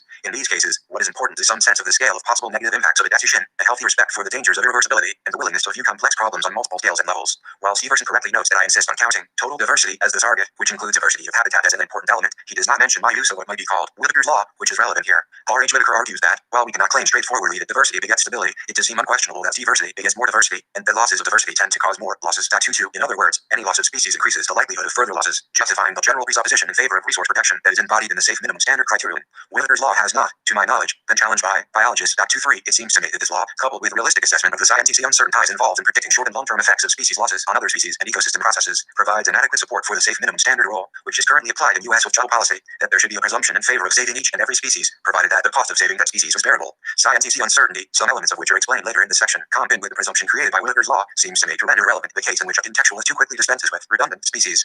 The hypothetical case on which it is based simply cannot occur in many worlds similar to ours. In contrast, the second horn of that dilemma seems to me to be unproblematic for a contextualist, as can be seen by paying more attention to the multiscalar aspects of biodiversity protection. As I have just argued, it is hard to dispute our ignorance and uncertainty regarding the impact of economic 44 Chapter 3 and management policies on particular species, and especially difficult to conclude with contents that any given species is redundant. Contextualism, however, emphasizes ecosystem-level characteristics that are associated with the larger resolution characteristics of the system itself. Good contextual management may not require knowledge of all interspecies dependencies at the smaller species level of resolution in order to make and act effectively in response to judgments regarding trends in the health or integrity of community ties and ecosystems. Suppose that, while we know little about the interspecies interactions of species in a given system, we do know that A. Recent studies have shown a rapid decline in populations of several readily observable and valued species, although no cause for the declines is known. B. Other studies show that the system is suffering rapid invasion by aggressive and opportunistic exotics. C. Toxicological studies show increasing loadings of toxic pollutants in the system. And D. Observable changes are occurring in the means by which energy is transported and distributed through the system. I submit that, in this case, it would make perfectly good sense to hypothesize that the system is under stress, that its ecological integrity is declining, and that its health is threatened, even in the absence of much reliable information regarding which species depend upon other species in that system. A key aspect of contextualism is the recognition that there are emergent characteristics of ecological systems that are not reducible to characteristics of their component individuals or species. Contextualists may therefore suggest that in some or most situations we would be well advised to aim at only sides perpetuating ecological health, and allow species to perpetuate themselves within a healthy system, rather than concentrating exclusively on species. Since the ecosystem health and integrity movement is premised squarely on setting management goals in terms of ecosystem-level characteristics, it is therefore possible for me to adopt the following position, which qualifies and then embraces the second horn of Steverson's dilemma. While we do not, and probably cannot, have sufficient knowledge to predict the impacts of proposed policies on the survivability of all other species, we may be able to recognize ecosystematic trends that are good indicators of ecosystematic health. If so, then it is possible to manage contextually by applying less mid-grain models and criteria that measure ecosystem-level characteristics. Indeed, one of the advantages of contextualism is that it reduces the information demands of good management by focusing not so much on the detail of interspecies interactions within the system, but rather on observable system-level characteristics. Note also that this argument does not require one or another answer to the question of what has ultimate value. One might, for example, follow Stave Verson in believing that protection of species is the ultimate value, but nevertheless believe that, given current levels of knowledge, we will be more self-convergence in contextualism 45 successful, in general or in some spec cases, if we protect ecosystems and habitats and let species fend for themselves. Again, it proves to be important to distinguish the practical problem of conservation targets and strategies from intuitions about ultimate value.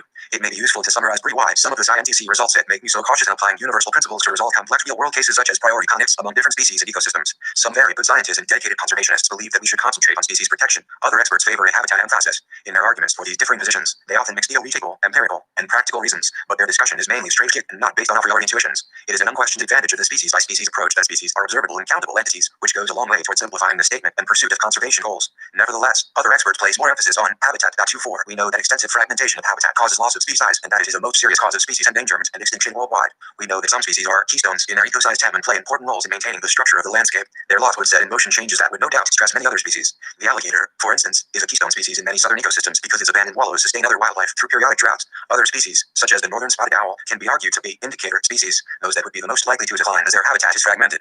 In the latter case, much has been made of the fact that the owl is an indicator of ecological integrity, suggesting that its protection is part of a larger ecosystem plan, which it is. If these scientific considerations are taken to suggest that we might favor some species more than others, and that we might sacrifice some species to protect ecosystems but not others, it is also possible to cite contrary evidence. For example, Linda Brubaker, by sampling pollen from ancient lake beds, has shown that interspecies associations that determine community structure are ephemeral over middle, ecological, and long geological time scales, and that species persist much longer than associations of plants. 25. In addition, there is the interesting and apparently applicable, if true, hypothesis that species that are redundant in one stable state may be especially important in re-establishing a new equilibrium after a major disturbance or regime shift. These considerations might be thought to recommend a policy that saves species while worrying less about ecosystems. Thus, I doubt there is a general answer to the question, are species important or are ecosystems important? Neither is there likely to be a general answer to the question of what counts as a prohibitive cost in the protection of a species. The best we can do is to 46 Chapter 3 examine the facts of a given situation, factor in what we know about species persistence in general, and make the best decision possible in the particular context at hand. That is, the best that we can do is to act contextually. Convergence of hypothesis. I now turn to some clarifications regarding the convergent hypothesis. I would not be surprised if an ecologist who persists in the view that A, all and only species have intrinsic value and that B, he or she knows this intuitively, without empirical evidence or support, defended policies that in some instances diverge from contextualism.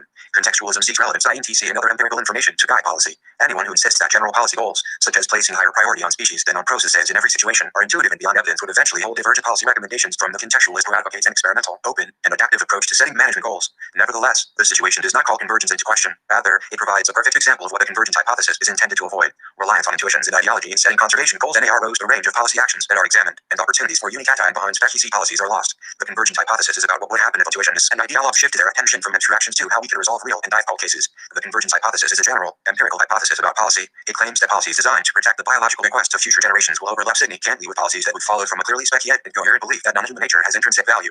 In a stronger version of the hypothesis, defended in court unity among environmentalists, 26 I have claimed that, given the present state of knowledge and concerns for other species, policies that score high on the safe minimum standard criterion, applied from an anthropocentric, contextualist perspective, will do as much good in protecting the moral commitment of deep ecologists as any other possible policy that could be undertaken given what we know now. Again, it is taken as a given that the current situation includes both uncertainty and ignorance, and that management is based on a sincere interest in saving important aspects of nature. One of the constraints on achieving rational policy, from any perspective, is lack of knowledge. The point is to move toward better policy, given that we act in ignorance and uncertainty, not to intuit what we would do in imaginary worlds in which uncertainty and ignorance are somehow conquered. I do not know if the convergence hypothesis is false in Steverson's imaginary, probably impossible, world. I only know that it is false in the real world convergence in contextualism 47 and that it is false in any world that resembles the real world in most ways relevant to policy choices. The convergence hypothesis is a contingent truth, a very general empirical hypothesis that shapes solutions sought by adaptive managers in particular situations. It is supported by facts, both directly and indirectly. It could be false yet, but it has not been so far. Notice that it would be remarkable if it were to turn out that there is no convergence between what is good for humans and for other species. Is it at all surprising to claim that human activities that threaten other species are likely to pose threats to human beings? The evolutionary kinship of all the species has been a theme in biology since Darwin.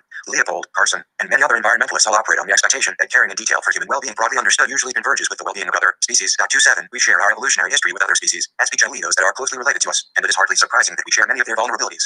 The convergent hypothesis implies, as noted above, important and falsifiable predictions. For example, amphibians around the world are disappearing at an alarming rate. Suppose we learn the cause S of this demise with some content. The convergent hypothesis predicts that, once the complex of causal processes is understood, those processes that threaten amphibians are more likely than random to eventually have negative impacts on humans. If in 10 years we understand the complex of processes is causing amphibians to disappear, the convergent hypothesis predicts that more of these processes will be harmful to humans than will be benign. The convergent hypothesis does not, of course, course, claim that the interests of humans and interests of other species never diverge, but only that they used to ally converge. Hence, if our knowledge base regarding a given species and its interactions with other species is weak, as it usually is, the presumption is to assume that the species should be saved. The burden is shifted under the safe minimum standard criterion to anyone who argues that the costs of saving any species are unbearable, and the shift brings us back to the difficult questions. What counts as prohibitive social costs of saving a species? How are we to set conservation priorities? I challenge Steve Urson, the deep ecologists, and everyone else in environmental ethics to address these real-world problems on a local, contextual basis and join the search for adaptive solutions and sustainable human institutions, cultures, and lifestyles in each local area. If we do not accomplish that task, nature has no chance. If we do, however, I doubt we will indeed the path by general intuitions from beyond experience, but rather from experience, respect for diversity, social learning for participation in the decentralization of institutions, and the reversal of landscape homogenization.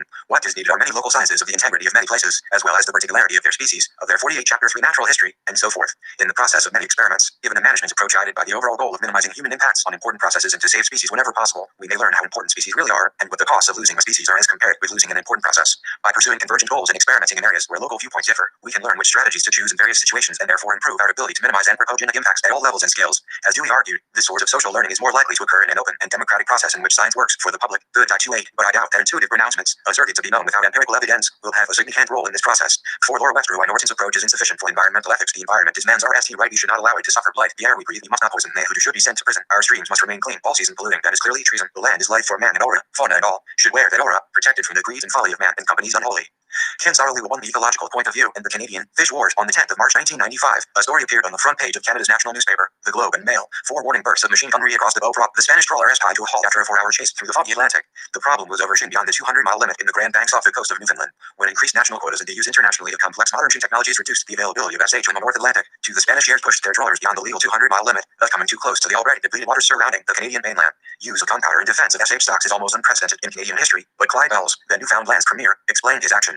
He argued that the Canadians in many shrimp villages have not only watched their communities slowly die as European vessels shed large amounts of cod and outounder from 1988 to 1993 from Laura Webster, why Norton's approach is insufficient for environmental ethics. Environmental Ethics 1997, 279-297. Reprinted with permission. 50 Chapter 4 and caused the disappearance of the cod in 1992, but they have also seen Spanish vessels take as much as 50,000 tons of turbot over the last 3 years, in spite of their own 16,300-ton limit and the Spaniards' illegal limit of only 3,400 tons. Is this simply a controversy between two nations, a dispute to be settled through dialogue, diplomacy, and negotiations? This view of the problem misses the major point of the controversy, captured in the wording on a plaque R-Way in a Newfoundland showing village by one of the 6,000 demonstrators against Spain. This is a world fishery, not a Spanish one.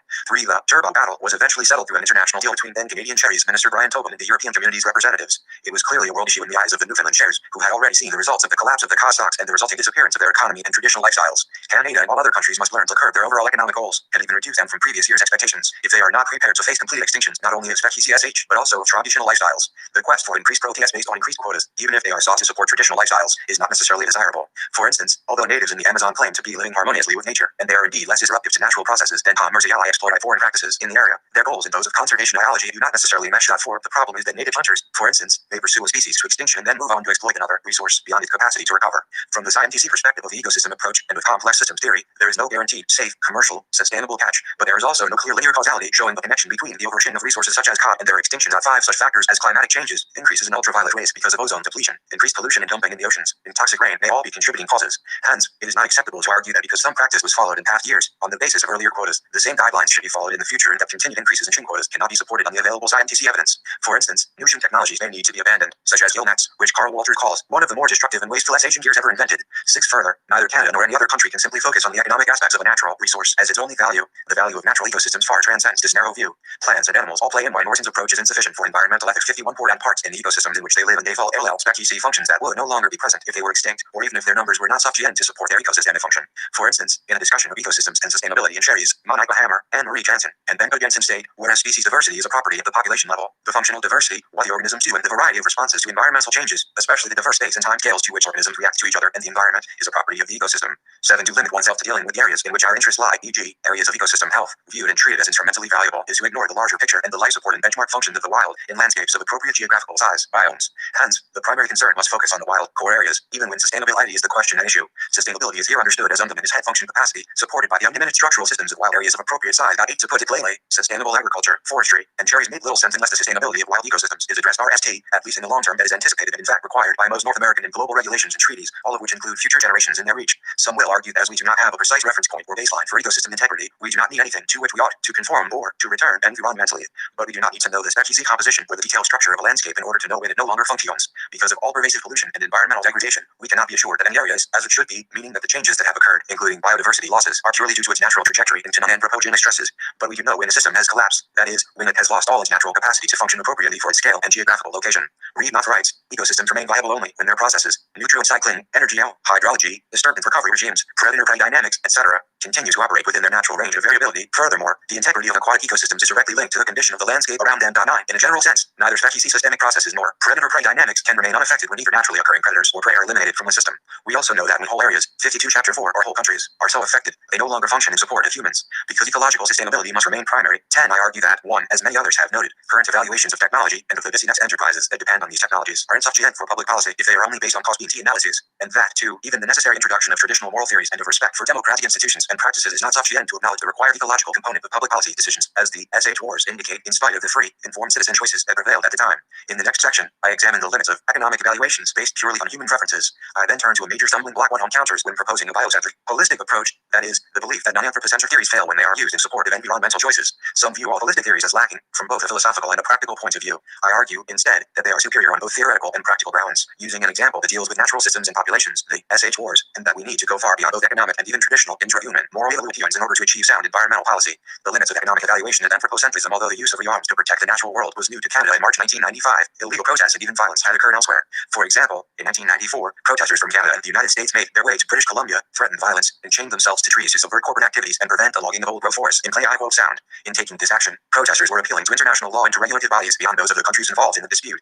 This tactic was unprecedented, comparable, for instance, to protests by native groups, whether in Canada or in the United States, intended to support the rights to certain lifestyles and the beliefs that support them. I have argued this point in detail elsewhere. One wonders, however, whether an appeal to traditional anthropocentric moral doctrines is sufficient not only to address but also to prevent such problems from developing in the face of increasing environmental disintegration and degradation and the mounting scarcity of resources as populations increase. Many have addressed the need to ensure that cost-benefit analysis and economic evaluations of technology are made to focus prominently on one Orson's approach is insufficient for environmental ethics. 53 ethical considerations beyond aggregate utilities and majority preferences. 1.2. I believe that the anthropocentric non-anthropocentric distinction presents a false dichotomy in several senses, and that it is no more than a red herring, advanced by those concerned with defending the status quo. Accordingly, they are alleged to propose a somewhat mode yet green revamping of the same hazardous, uncritically accepted practices to which all life on Earth has been subjected. As I argue in the next section, utilities and preferences are normally understood in philosophical and political theory as reacting the wishes, and maybe the descriptively personal forward good of a society as to appeals to rights, justice, fairness, and due process. The question, however, is whether ethical considerations based on moral doctrines designed primarily for intraspecies interaction, that is, designed to guide our interpersonal behavior, are in fact sufficient and clearly necessary to ensure that our activities conform to an inclusive and enlightened morality.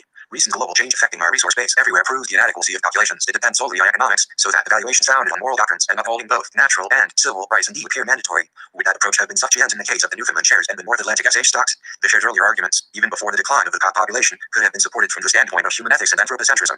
They were concerned with 1. Sustainable development. Newfoundland is probably the poorest province in Canada, and increased financial security for themselves and their families. 2. Aggregate utility, not for their preference wants, but for their basic needs. 3. Their local national visions, species to the place they inhabited. 13 and 4. Their democratic rights of free choice. Although their grounds appear prima facie to be unimpeachable and could be defended not only from a moral but also from a legal point of view, in our present worldwide environmental situation, all 4 points need re-examination in the light of what Bonshare calls our upstream-downstream world. 1.4. The underlying notion of human rights is also questionable in view of McKinn's argument about technological maximality and the has-parts that approach engenders the combination of 1. Absolute human rights, that is, of human right view that's primary even when they support non-sential, non-basic preferences. 2. Greatly increased numbers of such right holders, and 3. The well-entrenched drive to newer, bigger, and more, that is, to technological maximality, jointly engender threats that are not present in any separate individual action. As shown in the previous section, Goodland argues for the primacy of ecological sustainability. McKinn proposes contextualized theories of rights. 1.5. Either of these positions could have been helpful in responding to the mounting environmental problems that eventually 54 Chapter 4 led to the Canadian wars, since they both recommend that the scientific information be available to policymakers and the general public, and that the rights of shares to increasing quotas and the access to more complex technologies be jointly evaluated. 1.6. While both these arguments focus primarily on human beings, they are anthropocentric in an enlightened and morally sensitive way. This sort of anthropocentrism, at least on the part of McKinn, may be close to what Brian Norton calls weak anthropocentrism. 17. However, Goodland's argument hinges also on the basic role of natural systems integrity in regard to general life support for both humankind and non-human nature. 1.8. McKinn acknowledges the existence of the ecological impasse to which we are brought by present individualism and by preference-based, largely unrestricted choices, but he believes that it might be sufficient to shift the emphasis to community concerns, hence to contextualize present theories of rights. 1.9. Could the communitarian emphasis have prevented the crash of the SH series, which led to violence in the normally peaceful fishing industry? It seems that it would not have been enough. Returning for a moment to the arguments to which the shares might have appealed, at least one of the string guests is already communitarian, for one of their concerns was the support of communitarian values and traditional lifestyles. Yet, in this typical case, even subordinating individual rights to aggregate community national ones was not enough, unless the community that would have been accepted as primary could have been, minimally, the international global community or, as I argue in the next section, the community of life. In contrast, neither the Canadian nor the Spanish communities would have raised the question of other international community rights or the need to re-examine or contextualize their own. As McGinn suggests, even Mark Zakoff's position, if adopted, might have been insufficient to prevent the violent conflict that arose. 20. He would have suggested that the Canadian government should have supported its citizen values, incorporating their local beliefs and practices, rather than the consumer and producer values of increased availability of reasonably priced SH and protein maximization. But Newfoundlanders are proud people who love both their land and their traditional lifestyles. In their case, their continued dependence on successful local cherries represents far more than the preference of either a consumer or producer. It is instead the embodiment of a national, or speciality, place-based vision of what a traditional, good life should be. Therefore, one could argue that it was citizen values, rather than consumer values, that motivated their continued quest for increased quotas for cod and eventually turbot. The same argument could be applied to the Spanish chairmen and their traditional village values on the other side of the ocean. Thus, even if the Wynordens' approach is insufficient for environmental ethics, 55 motives of all chairmen were not purely economic, the problem of the commons would persist, or of the common pool, as Eric Freifogel puts it, AC according to many economists, the solution to the tragedy of the common pool is to divide the common asset and distribute shares or parts to individual users. 21. Returning to the SH wars, if we continued our present practices without restraints other than a different allocation of the quotas, and all the North Atlantic SH stocks crashed, we might be able to develop some alternative source of protein, but it would do nothing to restore the shares communities or lifestyles. Conversely, we might instead turn to aquaculture as a comparable source of food, and a socially adequate source of comparable employment. Nevertheless, aquaculture is also environmentally hazardous, as it releases nutrients and wastes into ecosystems, thus disrupting their natural processes. The introduction of transgenic SH also affects natural populations, thus biodiversity, and often releases antibiotics into the system and into the food chain. 22. The basic problem for us anywhere, not just for Canadian cherries, is sustainability. William Rees, for instance, proposes adopting an ecological worldview, in contrast with the prevailing established expansionist worldview, which represents the dominant social paradigm. 23. As Leopold did before him, Rees recognizes that we are not independent of and separate from an environment, but, as in Goodlady's work, ecological sustainability is foundational, so that it makes perfectly good sense to abandon our present unsustainable and indefensible worldview. Rees and Wacker-Nagel write. By contrast, an ecological economic perspective would see the human economy as an inextricably integrated, completely contained, and wholly dependent subsystem of the ecosphere. 24. This position is supported by Rees's research in the Vancouver Lower Fraser Valley region of British Columbia, Canada, but can be easily generalized for all urban, affluent Northwest centers. His instincts show that, as some in an average Canadian diet and current management practices, the local, regional population support its consumer lifestyles by importing the productive capacity of at least 23 times as much land as it occupies. To put this point in a more general way, the ecological footprints of individual regions are much larger than the land areas they physically occupy. 25. When we continue to import others' carrying capacity, we are running an unaccounted ecological deficit, and our populations are appropriating carrying capacity from elsewhere or from future generations. 26. The same can be said about sinks for our resource appropriation and waste disposal. Our approach in Northwestern nations such as Canada has been one of neocolonialism with regard to less developed countries, and one of ruthless exploitation through 56 Chapter 4, environmental racism toward minorities and the disempowered in our own countries. 27. Crises could have been avoided only through policies and practices consistent with an ecological worldview, one going beyond competing aggregate preferences of various human groups. In the next section, I discuss what such the worldview might require. I argue that the radical change called for by the current emergencies can only be supported through an ecocentric or biocentric viewpoint, whether or not our concern is primarily directed towards human beings. A radically changed approach is required, starting from ecocentrism, as well as a major shift in burden of proof theories and standards. Robert Bulanowicz argues that, even in highly funded, uncontroversial research, such as research into cancer causes, a holistic approach would be far more fruitful than the present reductionist method, with an exclusive focus on genes or viruses. 28. Holism can make a large difference in issues concerned with the interface between humans and the environment. In addition, in accordance with an ecocentric perspective, all untried and potentially hazardous substances are guilty until proven innocent beyond a doubt. Even then, given the uncertainties endemic to the scientific method, the precautionary principle still needs to be applied. 29. The shift in the burden of proof, here suggested, is already part of the language of the Great Lakes Water Quality Agreement, through its emphasis on zero discharge and on sunset and sunrise chemical controls. 30. These substances can be viewed minimally as not contributing to the natural evolutionary processes of ecosystems, thus as naturally inimical to the mandated respect for ecosystem integrity. In essence, I argue that an ecosystem can be said to possess integrity when it is an unmanaged ecosystem, although not necessarily a pristine one. This aspect of integrity is most significant. It is the aspect that differentiates integrity from ecosystem health, which is compatibly with support manipulation. Instead, 3.1. Hence, exotic, potentially hazardous substances and processes are judged to be inappropriate or guilty in order to prevent their introduction into natural systems. As McGinn argues, meaningful changes in our evaluation of technology cannot take place unless we are willing to question our assumptions about rights and the role of democracy. 3.2. Beyond the anthropocentrism, non-anthropocentrism debate, the conclusion reached in the previous section indicates that to ameliorate presently accepted technology-dependent lifestyles or redress present inequities, it is preferable to change our approach and accept the primacy of ecology. Wynordens' approach is insufficient for environmental ethics. 57. Integrity, as many national and international laws and regulations already do, at least in their language, rather than expect real change from end-of-pipe solutions. Insofar as ecocentrism is akin to deep ecology's platform, however, such a position is in direct conflict with a position such as Brian Norden's. As academics, spokespersons for ecology have been able to avoid adopting policies on cult, real-world cases such as elk destroying their wolf-free ranges, feral goats destroying indigenous vegetation on fragile lands, or park facilities overwhelmed by human visitors.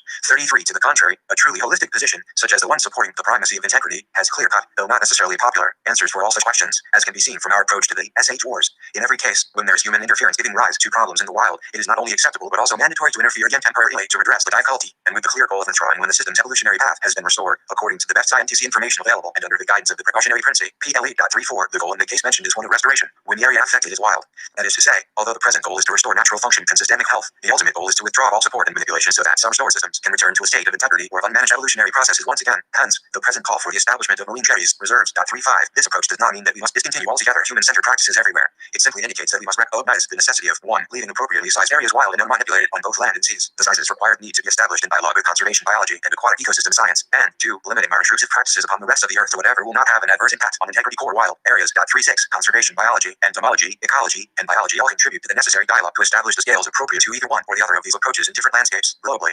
As I have argued elsewhere. 37. The ultimate goal of the principle of integrity is to protect and restore both structural and functional aspects of ecological integrity, and doing so requires that large areas be kept wild. 38. It also demands that we be prepared to embrace the challenge of complexity, as Kay and Schneider argue, that one be willing to abandon the misconception that all systems can and should be managed. 39. Instead, management and control should be conned to human individuals and societies, except when needed required for restoration purposes in core and buffer areas and natural landscapes. By way of contrast, I noted in the case of Canadian cherries the dismal failure of the presumption to manage nature. Educated guesses about how far 58 Chapter 4 we can push the safety factor with our quotas, particularly when these are manipulated by economic and political interests, both of which are not arduously short-sighted and supported by uneducated democratic preferences and values, are simply insufficient to protect either the SH species or the local survival needs of affected humans. Norton has argued that long-sighted anthropocentrists and ecocentrists tend to adopt more and more similar poly-size as scientific evidence is gathered because both value systems, and several others as well, point toward the common denominator objective of protecting ecological contexts. 40. Norton is not alone in this belief. Gary Varner, for instance, appears to concur. 41. But in his effort to continue his ongoing campaign against the supporters of intrinsic natural value, Norton appeals to two concepts, which, as I show, are also problematic, either practically or theoretically. Norton refers to a rare, if not non-existent, ethic, that of the long-sighted anthropocentrist. Where does one empty such a position? Not among politicians and policy makers. To be sure, the hard pressure of political correctness with regard to other issues tends to relegate green concern to the back burner, although some examples can be cited, such as the Endangered Species Act and some poly-size on right waste disposal, both of which take a long-sighted approach. What about large multinational corporations? These are somewhat vulnerable to public opinion, but even more vulnerable to shareholders' displeasure and internal and external competition.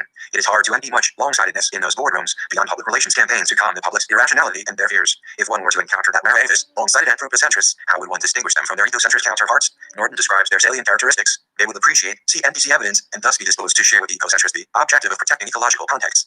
42. But this characterization is only trivially true.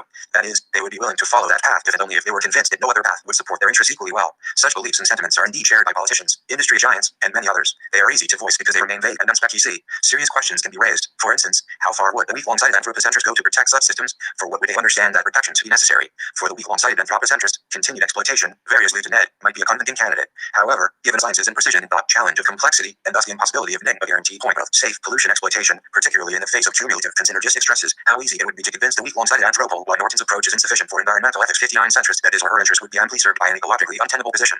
Newfoundland shares had every interest in the continued thriving of the SH species upon which they depended in a far more immediate and vital way than any politician, yet they could not make the connection, even in their own interest. One could object that scientific uncertainty would also work against the ecocentrist approach. The differences between the two approaches are significant, and they can be captured in two main points.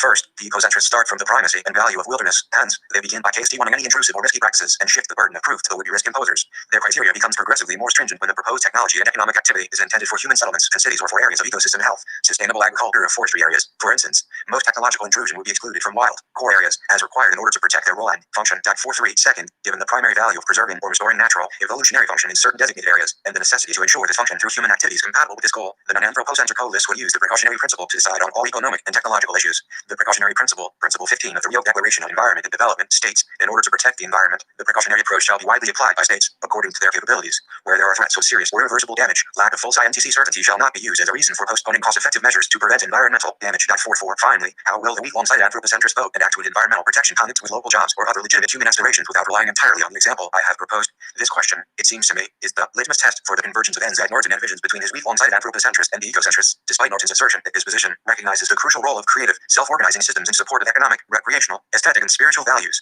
45. As I have shown in the SHR example, even such recognition may not be enough. Yet, in some sense, Norton is right. There is a commonality between the two positions, but this commonality only emerges when we subordinate human economic, recreational, aesthetic, and spiritual values, whatever these might be, to the imperative of survival. This imperative represents the common 60 Chapter 4 denominator we share with the rest of life. When we recognize the primacy of that commonality and the ways in which ecological integrity supports it for all, globally, then we are ecocentrists, or biocentric.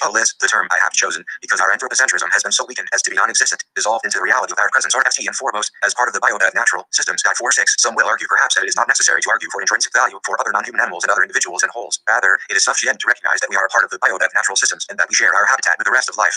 Those who support this position will view weak long-sighted anthropocentrism as theoretically philosophically defensible. All others, based on ecocentrism or biocentrism, will not indeed acceptable. Norton has certainly held this position consistently through the years. 47. The polarization of the two positions is well documented in the environmental ethics literature. 48. But this polarization, to say the least, remains misguided. The weaker anthropocentrism becomes the less defensible. It is as such, that is, as a variant of anthropocentrism.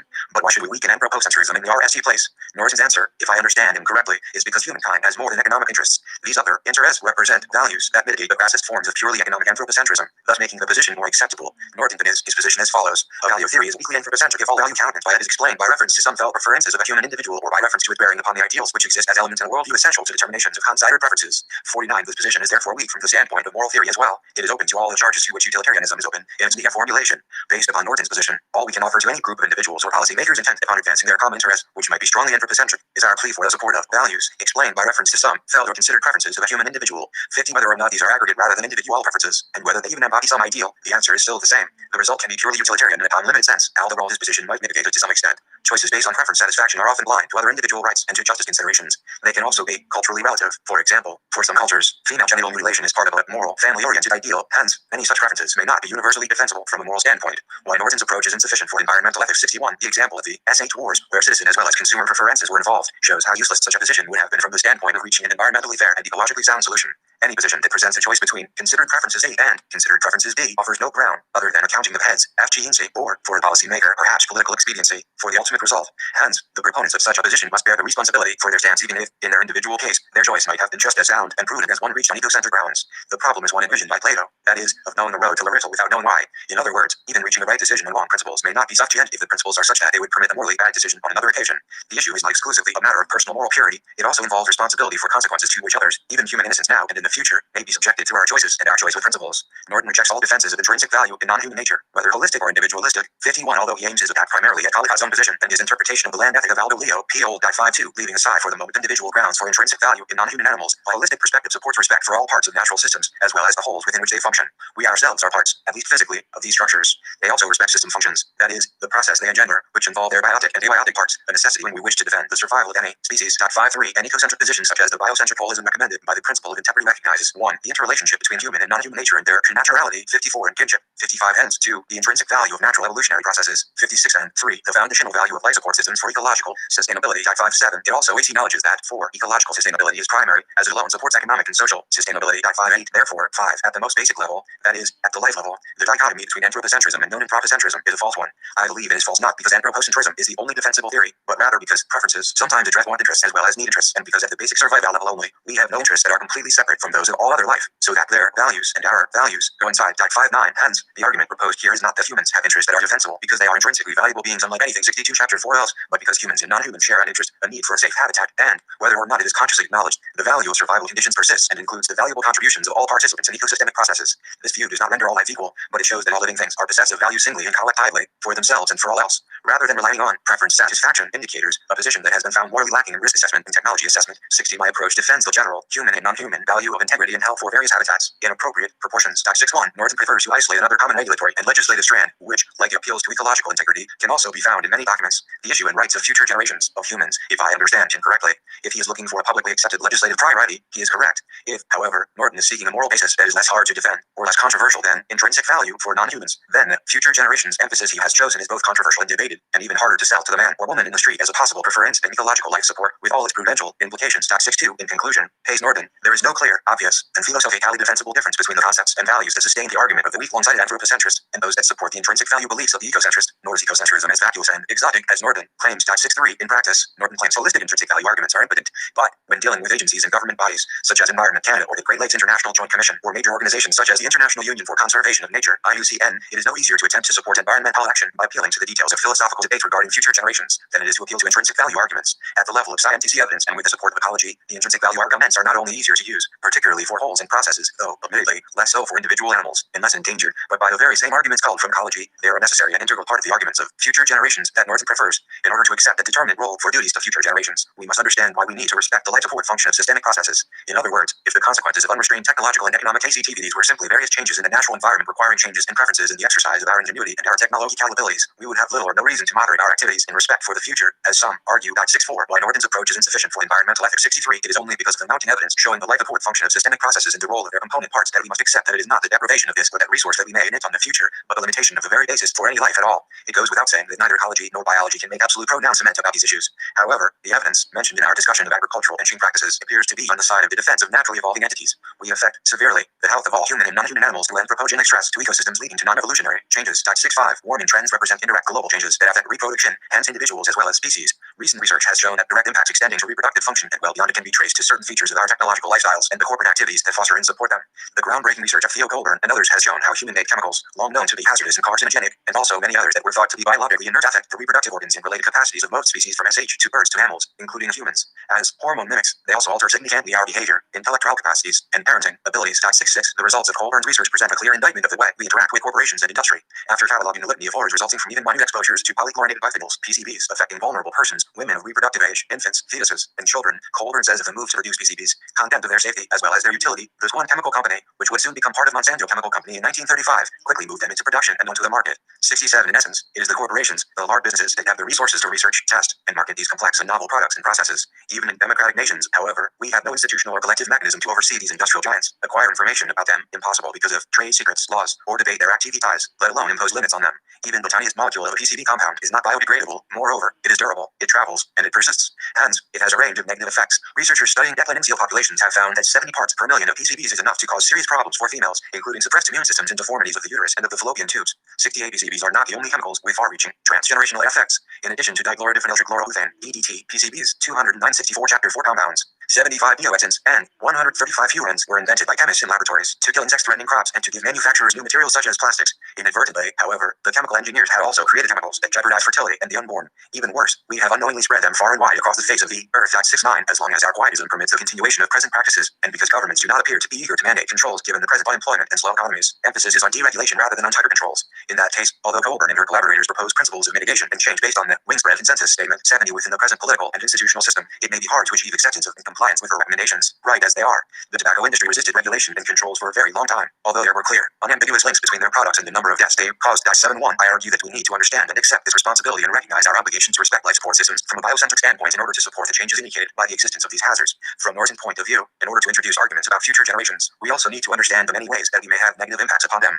For this task, simple interhuman considerate ions will not suffice. We need to expand our consciousness, our understanding, and our respect as required to include these processes and causal links. The holistic position would thus extend Norton's argument to all future generations, to human and non-human life. 5. Any material and Robert E. Manning convergence of environmental values and empirical and conceptual defense introduction must. Our disagreements about the moral status of nature prevent us from supporting the same environmental policies. This question is at the core of Brian Norton's convergence hypothesis, RSE discussed in an early paper in environmental ethics and later developed in his book Toward Unity Among Environmentalists, as well as in several more recent public critique on. One stated simply, Norton's claim is that individuals who rely on a sufficiently broad and temporally extended range of human values, a position he originally termed weak anthropocentrism, and non-anthropocentrists who embrace a consistent notion of the intrinsic value of nature will both tend to endorse similar policies in particular situations. This overlapping of human and non-human concerns is to be expected, since in order to adequately sustain a broad range of human values over time, the ecological context on which these goods depend must also be sustained, a goal accomplished through the formulation of long-sighted, multi-value environmental policy. If this sort of common ground exists among individuals of varying ethical stripes, then Norton believes environmental philosophers and environmentalists generally might consequently agree to set aside many of our increasingly worn contests from Benny Mintier and Robert E. Manning, Convergence in Environmental Values, and Empirical and Conceptual Defense, Ethics, Place, and Environment 3, 2000, 4760, available at http://www.informworld.com.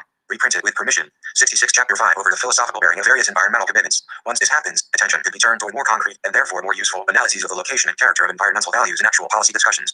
The theory of convergence thus comports well with Norton's general pragmatic approach to environmental ethics, a stance that has found in calling for a practical environmental philosophy focused not on speculative metaphysical arguments about non-human nature, but on the complex and interpenetrating moral underpinnings of actual environmental policies and practices. Given the traditional emphasis of environmental philosophers on the founding and vigorous defense of general and universal moral principles, the very habits that Norton is attempting to leave behind, the convergent hypothesis has, not surprisingly, met with less than universal support in environmental ethical circles. In particular, J. Baird Collicott, Laura Wetra, and Brian Steverson have come out in strong opposition to Norton's thesis. 3. As we explained below, we take it to be significant that none of these critics attempt to engage the convergent hypothesis at an empirical level, the realm in which Norton clearly believes his thesis is to be either validated or rejected. Elsewhere we have argued that environmental philosophers can learn much from such experimental approaches toward environmental values. 4. This need is especially great with respect to notions like convergence because, in their objections, Norton's critics have tended to revert to their own precast environmental ideologies, taking issue with Norton's own philosophical proclivities rather than considering the practical questions he raises about the relationship between concrete public environmental values and policy judgments. Of course, Norton's epistemological and ontological claims are fair game, and we do not seek to discourage critical analyses of the serious philosophical concerns at stake here. We simply suggest that more attention needs to be paid to the examination of the idea of value convergence on environmental policy from an empirical standpoint. This sort of analysis can provide a useful service for environmental philosophical discussions, and might contribute to the ongoing development of a more practical and effective style of environmental ethical inquiry. If it can be demonstrated that public ethical diversity for the natural world does not preclude a high level of agreement on common policy goals, at least in particular cases, then we would argue that environmental philosophers should refrain from dismissing arguments like the convergence hypothesis out of hand, especially if such dismissals are made simply because the convergence model refuses to be blindly mystic in its countenance of a range of moral programs. In this chapter, we therefore attempt to provide an empirical exploration and defense of a general convergence framework. First, we briefly rehearse and consider the various critiques of convergence, and show that while his critics convergence and environmental values 67 attempt to draw out perceived philosophical laws in Norton's thesis, they do indeed avoid the important practical question about convergence on real matters of environmental policy. We then present and discuss an empirical study of environmental ethics, values, and attitudes toward forest policy, carried out in the context of Vermont's Green Mountain National Forest, that leads us to endorse a reading of Norton's thesis as an accurate model of public environmentalism, at least in the Vermont case. We conclude by discussing how these data lead us to question a number of the dispositions and the practices of environmental philosophy. In particular, we suggest that the unmistakable pessimism in the attitudes of Norton's critics toward the ability of the public to arrive at sound environmental policy without sole recourse to a non-anthropocentric foundation is unwarranted. Further, we propose that this stance is detrimental to the development of a more inclusive public environmental philosophy. The convergence hypothesis in environmental philosophy, as his declaration of the convergence hypothesis has dead wrong attests, Collicott has been one of the most strident critics of Norton's thesis in the ELD.5. It is clear in his critique of Norton's project, however, that Collicott has mostly been concerned with what it sees as the theoretical shortcomings of the convergence argument, rather than the more practical question of whether Norton's proposal is an accurate portrayal of how people actually go about supporting certain types of environmental policy. In other words, and not unexpectedly, Collicott appears less interested in the empirical bearing of convergence than he is in the axiological and ontological problems, the NDS and Norton's own weak anthropocentrism. If all environmental values are anthropocentric and instrumental, then they have to compete head-to-head with the economic values derived from converting rainforest to pulp, savannas to cattle pasture, and so on. Environmentalists, in other words, must show that preserving biological diversity is of greater instrumental value to present and food source generations than lubricative timber extraction, agricultural conversion, hydroelectric impoundment, mining, and so on. For this simple reason, a persuasive philosophical case for the intrinsic value of non-human natural entities would make a huge practical difference. 6. Here Collicott is objecting to a spec move Norton makes following the argument for convergence, namely, since both non-anthropocentric and weak 68 chapter 5 anthropocentric projects can be expected to support similar policies in particular cases, environmental philosophers and others might therefore be better off embracing something like Norton's contextualism. Norton's catine is that such a position is ultimately less problematic than the endorsement of intrinsic value theory, a stance he holds to be both practically and metaphysically troubling. 7. Since Collicott is one of the preeminent non-anthropocentrists in the ELD, however, it is not surprising that he cannot bring himself to accept Norton's invitation to the anthropocentric camp. This leaves Collicott little choice but to assert the practical necessity of intrinsic value for environmental protection, and to deny that such a position is rendered a pernicious redundancy by the conclusions of Norton's convergence hypothesis. Collicott therefore concludes that convergence between human-based and non-anthropocentric positions is highly unlikely, since Norton's contextualism will always lack the moral force necessary to defeat consumers' values in environmental policy contests. Laura Wettra, Chapter 4, takes a similar tack in her appraisal of Norton's approach. In claiming that there is little to commend the appeal to human values in the formulation of strong environmental policy, she goes on to suggest that Norton's weak anthropocentrist is nothing more than a convenient chin. Norton refers to a rare, if not non-existent, ethic, that of the long-sighted anthropocentrist. Where does one envy such a position? 9. We are puzzled by Westra's incredulity here, since our experience, and that of scores of other researchers into public environmentalism, has been that environmental values oriented to future generations consistently draw strong support from a broad segment of the public. 10. But moving on, we can see that Westra, much like Collicott, believes that since Norton does not advance an untoward inarticulation of intrinsic value, like that principle of integrity that goes in Westra's own biocentric heroism, his prediction of convergence is, in most cases, simply wishful thinking. Westra has conceived that convergence between human and non-human considerations in some sense exists at the base level of survival, since it would be difficult to imagine how civilization could wish after nature's total demise. But this is essentially an uncontroversial and philosophically trivial claim. At the end of the day, it seems clear that Westra thinks that Norton's weak anthropocentrists will, more often than not, part company with ecocentrists because of the profoundly different policy directions she believes these philosophical commitments necessarily entail. Also, like Collicott, Westra effectively fails to engage the empirical merit of Norton's claim. Even though she couches her arguments against convergence in a real-world example involving a Canadian contest over shin rights, she ends up considering how Norton's position might have panned out convergence and environmental value 69 in the spec of the case, how it would have been if weak anthropocentric appeals were made, rather than discussing the degree to which participants in this setting actually employed arguments resembling Norton's contextualism. Following this hypothetical reasoning, Westra proceeds to reject the weak anthropocentric approach based on her conclusion that it would have been unable to support the cause of protecting ecological integrity in the Sherry's example. Such a strategy might tell us much about Westra's known anthropocentrism and why she NDS is more attractive than any alternative anthropocentric posture, but it unfortunately does not get us any closer to understanding whether such theoretical contests may actually collapse in real policy agreements. Westra can only turn to speculative predictions about what policies the Shin communities would arrive at if they argued from a contextualist standpoint, reading these conclusions through the lens of her own philosophical commitments instead of drawing them from the real claims and decisions made by the citizens involved. Nowhere in her critique does she provide anything approaching false catine of the convergence hypothesis. Brian Steverson, Chapter 2, is upfront about his neglect of the empirical status of the convergence argument, although of Norton's critics he alone seems to recognize the need for such a discussion in the literature. Stating that he is not interested in exploring the validity of Norton's convergence hypothesis itself, Steverson nevertheless has concluded this sort of analysis is required. Indeed, he believes that whether convergence can hold as an empirical hypothesis and also serve as a guide in decision-making about management and policy are important questions to consider. 11. But again, like Collicott and Westra, Steverson chooses to direct his entire critical attention to Norton's anthropocentrism, specifically the logical implications of Norton's contextualist position within the convergence framework, arguing that this approach would not be adequate for the protection of individual species in particular cases because Norton's contextualist manager would allow extinction if it did not threaten larger ecological processes. Steverson concludes that such a stance obviously runs counter to the practical judgments and normative intuitions of non-anthropocentrists. As a result, he believes that we should not expect to empty convergence between these camps at the level of policy formation. In fact, according to Steverson, Steverson, the possibility is nearly non-existent. 12. Norton has, in our view, persuasively replied to Steverson's arguments. See Chapter 3, and interested readers should refer to his defense of contextualism therein. Here, we would only like to observe that a significant part of Norton's response devolves on the empirical question of the validity of convergence, a subject he believes is avoided with Steverson's appeal to non-anthropocentric intuitions and his reliance on a hypothetical critique of contextualism and the 70 Chapter 5 convergence thesis. As Norton writes, the convergence hypothesis is a general, empirical hypothesis without policy. I do not know if it is false in Steverson's imaginary, probably impossible, world. It is supported by facts, both directly and indirectly. It could be false yet, but it has not been so far. 13. The empirical evasion. By now, it should be clear that it is not our purpose here to explore the meta-ethical questions that arise in the particular anthropocentric non-anthropocentric division held within the convergence debate, although they are important and merit critical attention.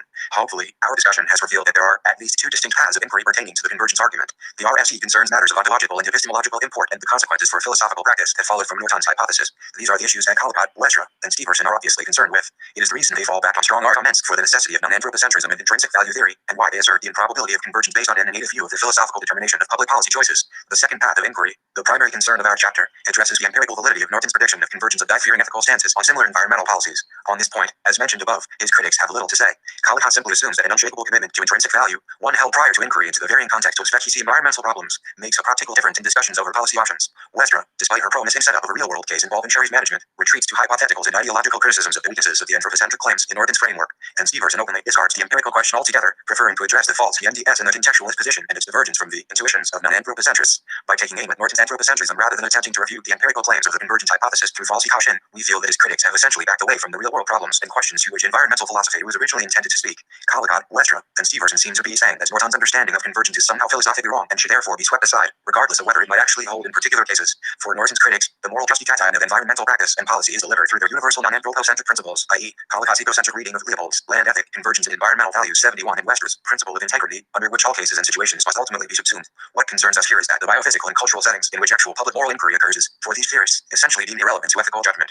As Collicott puts it, providing theoretical grounds for according intrinsic value to nature is the principle, the demanding project of environmental ethics. 14. Once this philosophical foundation is laid, the task is then to institutionalize this ecocentric ethic in natural resource management and policy arenas. 15. Our fear is that Collicott's move threatens to undercut real democratic debate about the appropriateness of such foundations as universal ethical prescriptions for human nature relationships, and that the turn to ontological arguments, i.e., the single-minded desire to fashion a master principle that supports the moral standing of non-human nature, draws attention away from the empirical context of specie environmental problems. In taking this route, we believe Norton's critics miss the potential resources located within normatively diverse human value experiences that might be up to the task of promoting strong environmental protection.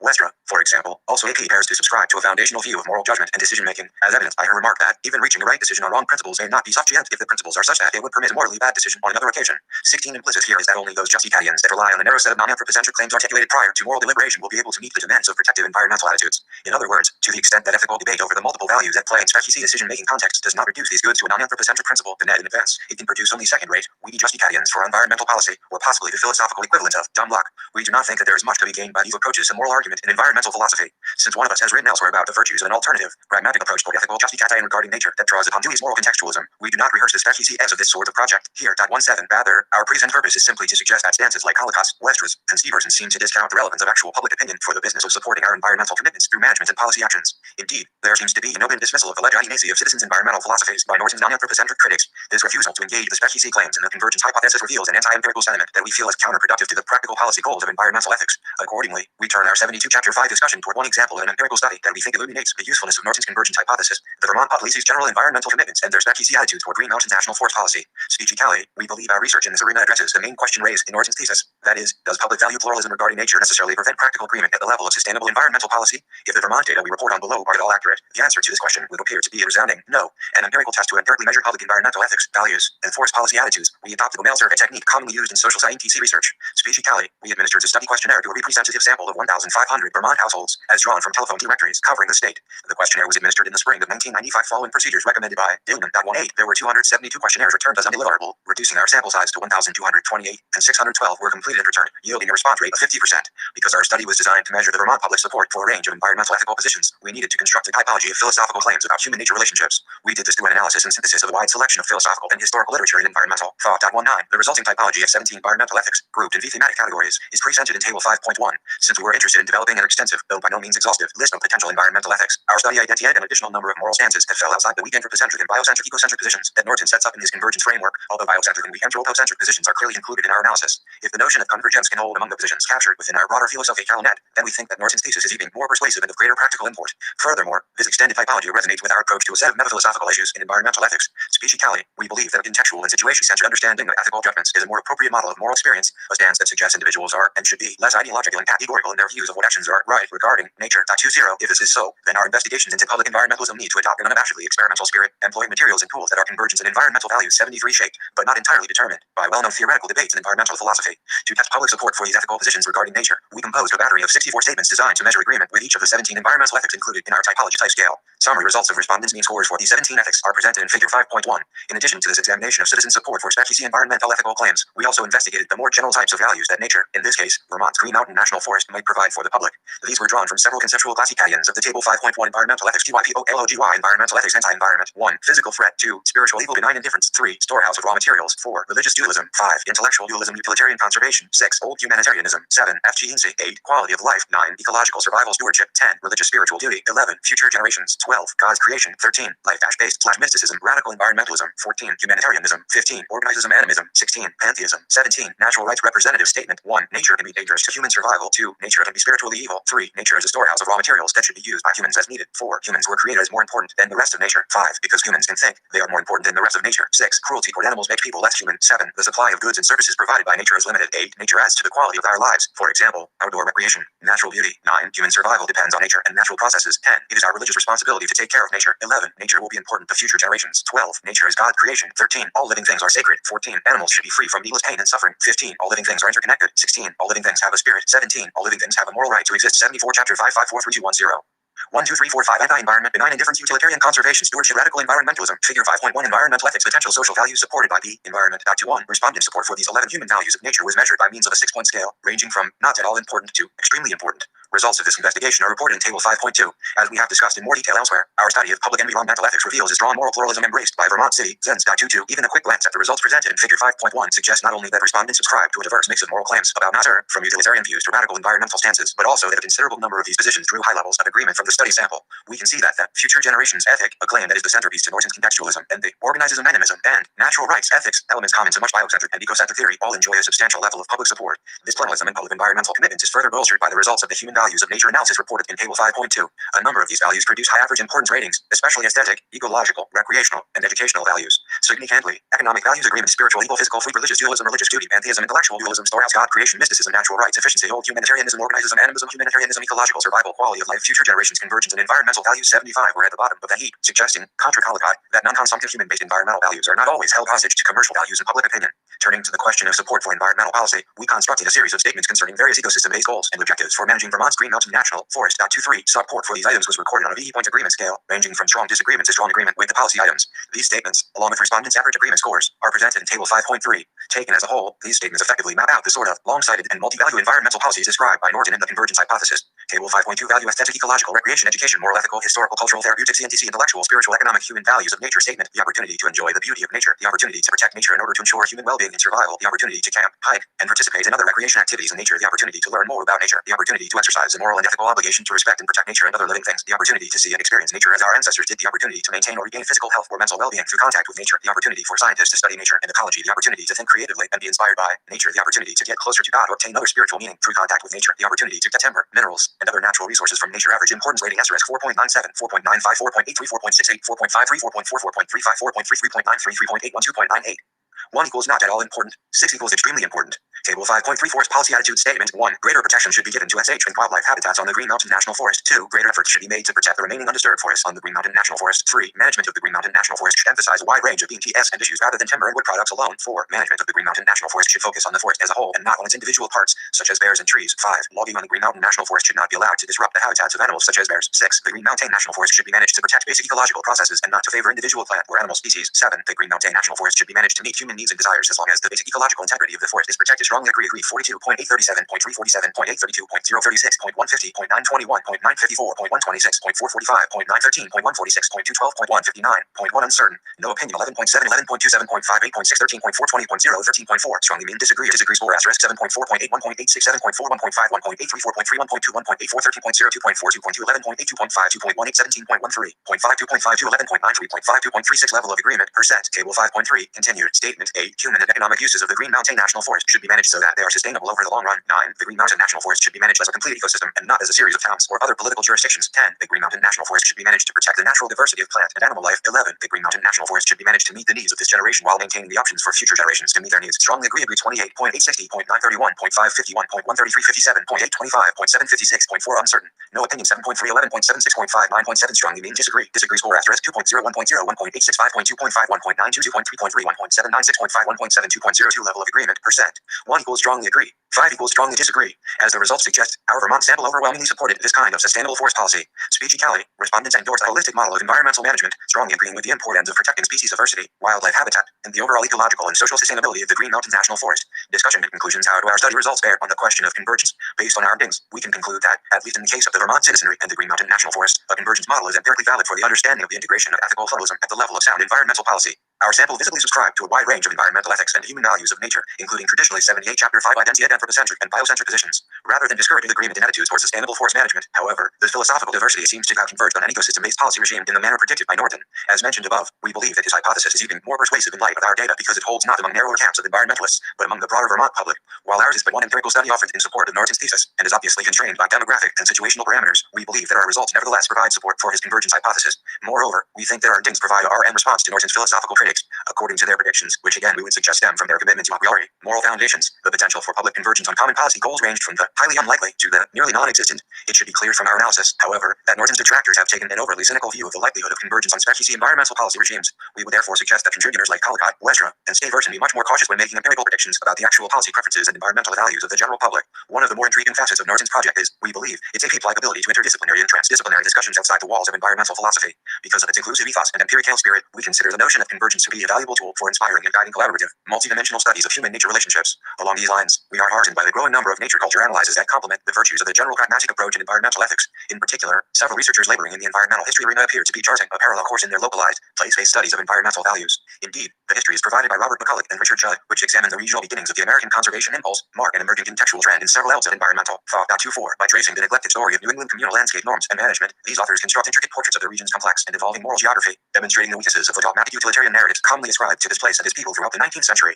Importantly, their work shows how conventional accounts miss the nuanced aesthetic and ethical sensibilities exhibited in New Englanders' civic management of their forests, elves, and waters, worldviews that, even though decidedly human-centered, would spark the popular beginnings of the conservation movement and visibly outline an absence to hardship ethic of care for the natural world. This sort of historical attention given convergence in environmental values 79 to the local context of environmental sentiments, by empirically documenting the practical moral resources present in community traditions, reinforces and embellishes the core philosophical project of environmental pragmatism. We would like to think that such sympathetic multidisciplinary research into environmental values can make a number of valuable contributions to the study of public attitudes toward nature, with environmental philosophers closely working alongside not only historians but also sociologists, political theorists, anthropologists, economists, geographers, and others interested in the interpretation of the elaborate cultural web of human-environment relationships. Finally, our findings lead us to draw a few conclusions about the practice of environmental philosophy and its relationship to public life. Speech equality. We would argue that our study's support of the convergence hypothesis underscores the non-ideological character of most citizens' environmental commitments. In the main, despite holding a number of dramatically different moral commitments about the philosophical value of nature, the sample of the Vermont public queried in this study arrived at policy-oriented common ground in their goal of managing the Green Mountain National Forest in a sustainable, multi-value manner.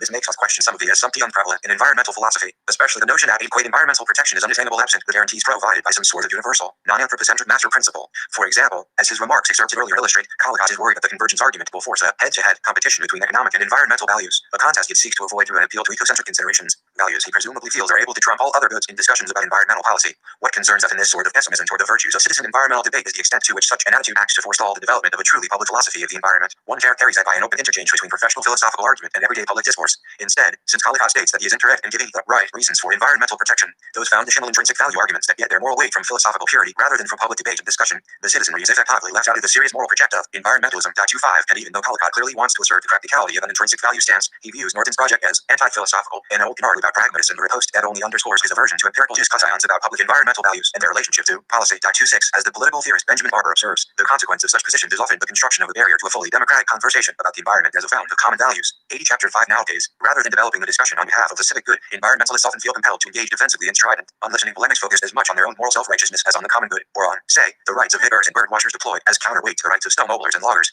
In the face of adversarial interest politics, the public good that might bring together loggers and bird watchers in a community of concern about sustainable environments goes missing. 27. We see Norton's convergence hypothesis in his quest for unity among environmentalists as an attempt to avoid these ideological tendencies and debates over the appropriate course of human-nature relationships. Further, his thesis properly turns philosophical attention to the interpretation and evolution of specie matters of environmental policy, the domain in which environmental values are effectively harnessed and administered through the institutional realm. In light of this, it seems clear that rather than dispelling the value diversity in public environmentalism through appeals to a priori or intuitively defended moral foundations, environmental philosophers might better draw upon citizens' value pluralism and a practical engagement of the alternatives available within policy and problem-solving discussions. It is our belief that this sort of pragmatic approach will go a long way toward building strong and lasting public constituencies for meaningful environmental stewardship. If, conversely, a majority of ethicists prefer to vociferously defend some version of non-anthropocentrism as the only valid mission of moral inquiry into human-nature relationships, and therefore as the only correct ethical stance when it comes to environmental protection, then we are unfortunately less sanguine about the likelihood that Barber's discussion of the environment as a common good will be realized. Regardless, we hope that the results of our study have demonstrated the relevance of public attitudes research for discussions in environmental philosophy, and that they will encourage further empirical investigations into the thick moral context of human-nature relationships. Acknowledgements: we thank Brian Norton and Bob Peppermint Taylor for their thoughtful suggestions and criticisms, as well as to anonymous referees for ethics, place, and environment for their helpful recommendations made for an earlier version of this chapter. We also owe a debt of gratitude to Bill Valier for his methodological assistance over the course of this study. Finally, we would like to acknowledge the support of the USDA Forest Service North Central and Pachisi Southwest Forest Experiment Stations and the McIntyre Stennis Forestry Research Program. 6. Michael Stenmark: relevance of environmental ethical theories for policy making. Introduction: an issue of great importance is whether differences in ethical theory have any relevance for the practical issues of environmental management and policy making. Brian G. Norton has been one of the key advocates of the view that the difference in value commitments has little relevance when it comes to concrete decisions about growth, pollution control, biological diversity, and so on. In his book, Unity Among Environmentalists, he offers an extended argument for this conclusion. The central hypothesis of the book is that environmentalists are evolving toward a consensus in policy, even though they remain divided regarding basic values. One, he calls this the convergent hypothesis. Norton tries to vindicate this hypothesis by taking us through 4 regions of the current policy debate: issues of growth, pollution control, biological diversity, and land use policy. His conclusion, if generalized, is that introducing the idea that other species have intrinsic value and that humans should be fair to all other species provides no operationally recognizable constraints on human behavior that are not already implicit in the generalized, cross-temporal obligations to protect a healthy, complex, and autonomously functioning system for the being of future generations of humans. 2. From Michael Stenmark: the relevance of environmental ethical theories for policy making. Environmental Ethics 24, 2002, 135-148. Reprinted with permission. 82. Chapter 6. Many non-anthropocentrists disagree, however, claiming that divergence in basic values makes all the difference when it comes to environmental policy making. Paul Taylor, for example, writes, "It makes a practical difference in the way we treat the natural environment, whether we accept an anthropocentric or a biocentric system of ethics." 3. Likewise, Holmes Rolston III is convinced that a model in which nature has no value apart from human preferences will imply different conduct from one where nature projects all values. 4. Finally, J. Bear Collicott's direct reply to Norton is that Norton's convergence hypothesis is dead wrong. 5. Who is right? Can Norton's convergence hypothesis be sustained, or is Collicott right that it is dead wrong? More specifically, what differences, if any, could or should divergence in basic values make for environmental management and policy making? My aim in this chapter is to offer an answer to this issue, which I call the theory policy issue. I explain that there are good reasons to reject Norton's position if it is taken to imply that the value differences between anthropocentrists and non-anthropocentrists are little relevant at the level of policy making. I also state more explicitly what these differences amount to on the policy level. The chapter is arranged as follows. First, I distinguish between some of the main versions of anthropocentrism and non-anthropocentrism. Second, I identify the different goals that the advocates of these ethical theories set up for environmental policy making. Third, I discuss 3 important policy areas: human population, wilderness preservation, and wildlife management, and show that differences in basic values generate divergent policies. Versions of anthropocentrism and non-anthropocentrism. Anthropocentrism and non-anthropocentrism come in a variety of different forms. It is therefore necessary that we stipulate what versions of them we intend to compare. We should also empty formulations that make the step from ethical theory to policy fairly easy. We can then specify the view that people's behavior toward nature should ultimately be evaluated solely on the basis of how it affects human beings, whereas non-anthropocentrism is the idea that people's behavior toward nature should be evaluated also on the basis of how it affects other living beings or ecosystems. The reason anthropocentrists give for why we should take into account only humans is that they maintain that humans are the only ones who have intrinsic value or moral standing. Correspondingly, the reason non-anthropocentrists give for taking into account not merely humans is that they claim that other living things or natural objects also have intrinsic value or moral standing. The relevance of environmental ethical theories for policy making. 83. Furthermore, 2 important versions of anthropocentrism need to be distinguished. Traditional anthropocentrism is the position that people's behavior toward nature should be evaluated solely on the basis of how it affects now living human beings, whereas intergenerational anthropocentrism is the view that people's behavior toward nature should be evaluated on the basis of how it affects both present and future human generations. Norton's claim is thus, more exactly, that non-anthropocentrism provides no operationally recognizable constraints on human behavior that are not already implicit in intergenerational anthropocentrism. But 2 versions of non-anthropocentrism must also be distinguished. Biocentrism is the view that people's behavior toward nature should be evaluated on the basis of how it affects living beings, including humans, and only them. Hence, at least some living things besides humans have intrinsic value or moral standing, but since species or ecosystems are not living things per se, they lack such a value or standing. Ecocentrists, however, deny this view. Thus, ecocentrism, or the land ethic, is the view that people's behavior toward nature should be evaluated also on the basis of how it affects species and ecosystems and not merely living beings. These views show that anthropocentrists, biocentrists, and ecocentrists disagree, RST, about which natural things have intrinsic value or moral standing. They offer different answers to the question concerning the kinds of things in nature we can treat morally rightly or wrongly, and thus we must take into account our moral evaluations. I call this disagreement the moral standing issue. However, we need more information to be able to detect whether these ethical theories support different environmental policies. Second, to state the point differently, environmentalists disagree about whether the natural things we can treat morally rightly or wrongly have the same moral standing or equal moral worth. They offer different answers to the question of what degree of moral significance the objects of moral standing have. These differences are possible because moral standing does not entail equal moral significance. I call this issue the moral significance issue. Collicott, for example, claims the land ethic manifestly does not accord equal moral worth to each and every member of the biotic community. The moral worth of individuals, including, take note, human individuals, is relative to be assessed in accordance with the particular relation of each to the collective entity, which Leopold called land. 6 Taylor, however, maintains that every species counts as having the same value in the sense that, regardless of what species a living thing belongs to, it is deemed to be prima facie deserving of equal concern and consideration on the part of moral agents. 7 Collicott's ethic is thus an example of 84 chapter 6 value differentiated non-anthropocentrism, whereas Taylor's is an example of a value undifferentiated non-anthropocentrism. Accordingly, we can expect that an ecocentrism that contains the idea that the moral significance of human beings is much higher than that of species and ecosystems will be much closer to intergenerational anthropocentrism when it comes to policy issues than a form of ecocentrism that treats human beings as plain members and citizens of the biotic community and thus maintains that the moral significance of species and ecosystems is higher than that of human beings. The problem is that the options, when it comes to the question about moral significance, are almost innumerable, although we know, for instance, that ecocentrists typically accord a higher moral worth to biological wholes than biocentrists, who tend to emphasize biological individuals. However, it will suffice for our purpose to differentiate between a weak and a strong version of biocentrism and ecocentrism. What I take to be characteristic of the strong version is that its advocates accord almost equal, or higher moral significance to some other non-human natural things, which are taken to have moral standing. Thus, Collicott's statement, in every case the effect upon ecological systems is the decisive factor in the determination of the ethical quality of actions, illustrates strong ecocentrism. 8 examples of strong biocentrism include Reagan's view that all animals are equal, when the notion of animal and equality are properly understood. Animal referring to all terrestrial, at least moral agents and patients, and equality referring to their equal possession of inherent value. 9 in Taylor's view that contains a total rejection of the idea that human beings are superior to other living things, including plants. 10 what is common for the weak version, conversely, is that its defenders accord in general, though not always, a higher moral significance to humans than the other natural things that are taken to have moral standing.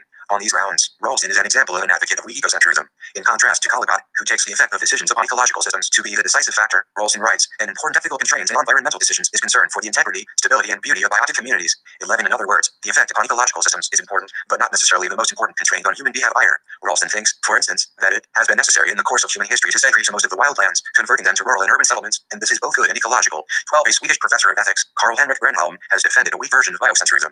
He claims that a human being has a unique moral standing. His or her intrinsic value carries greater weight than the intrinsic value of other living creatures in a connect between the well-being of humans and that of animals. The well-being of humans has in general a greater weight than that of animals. 13 the relevance of environmental ethical theories for policy making. 85 notice also that we can, in a similar way, distinguish between weak and strong versions of intergenerational anthropocentrism.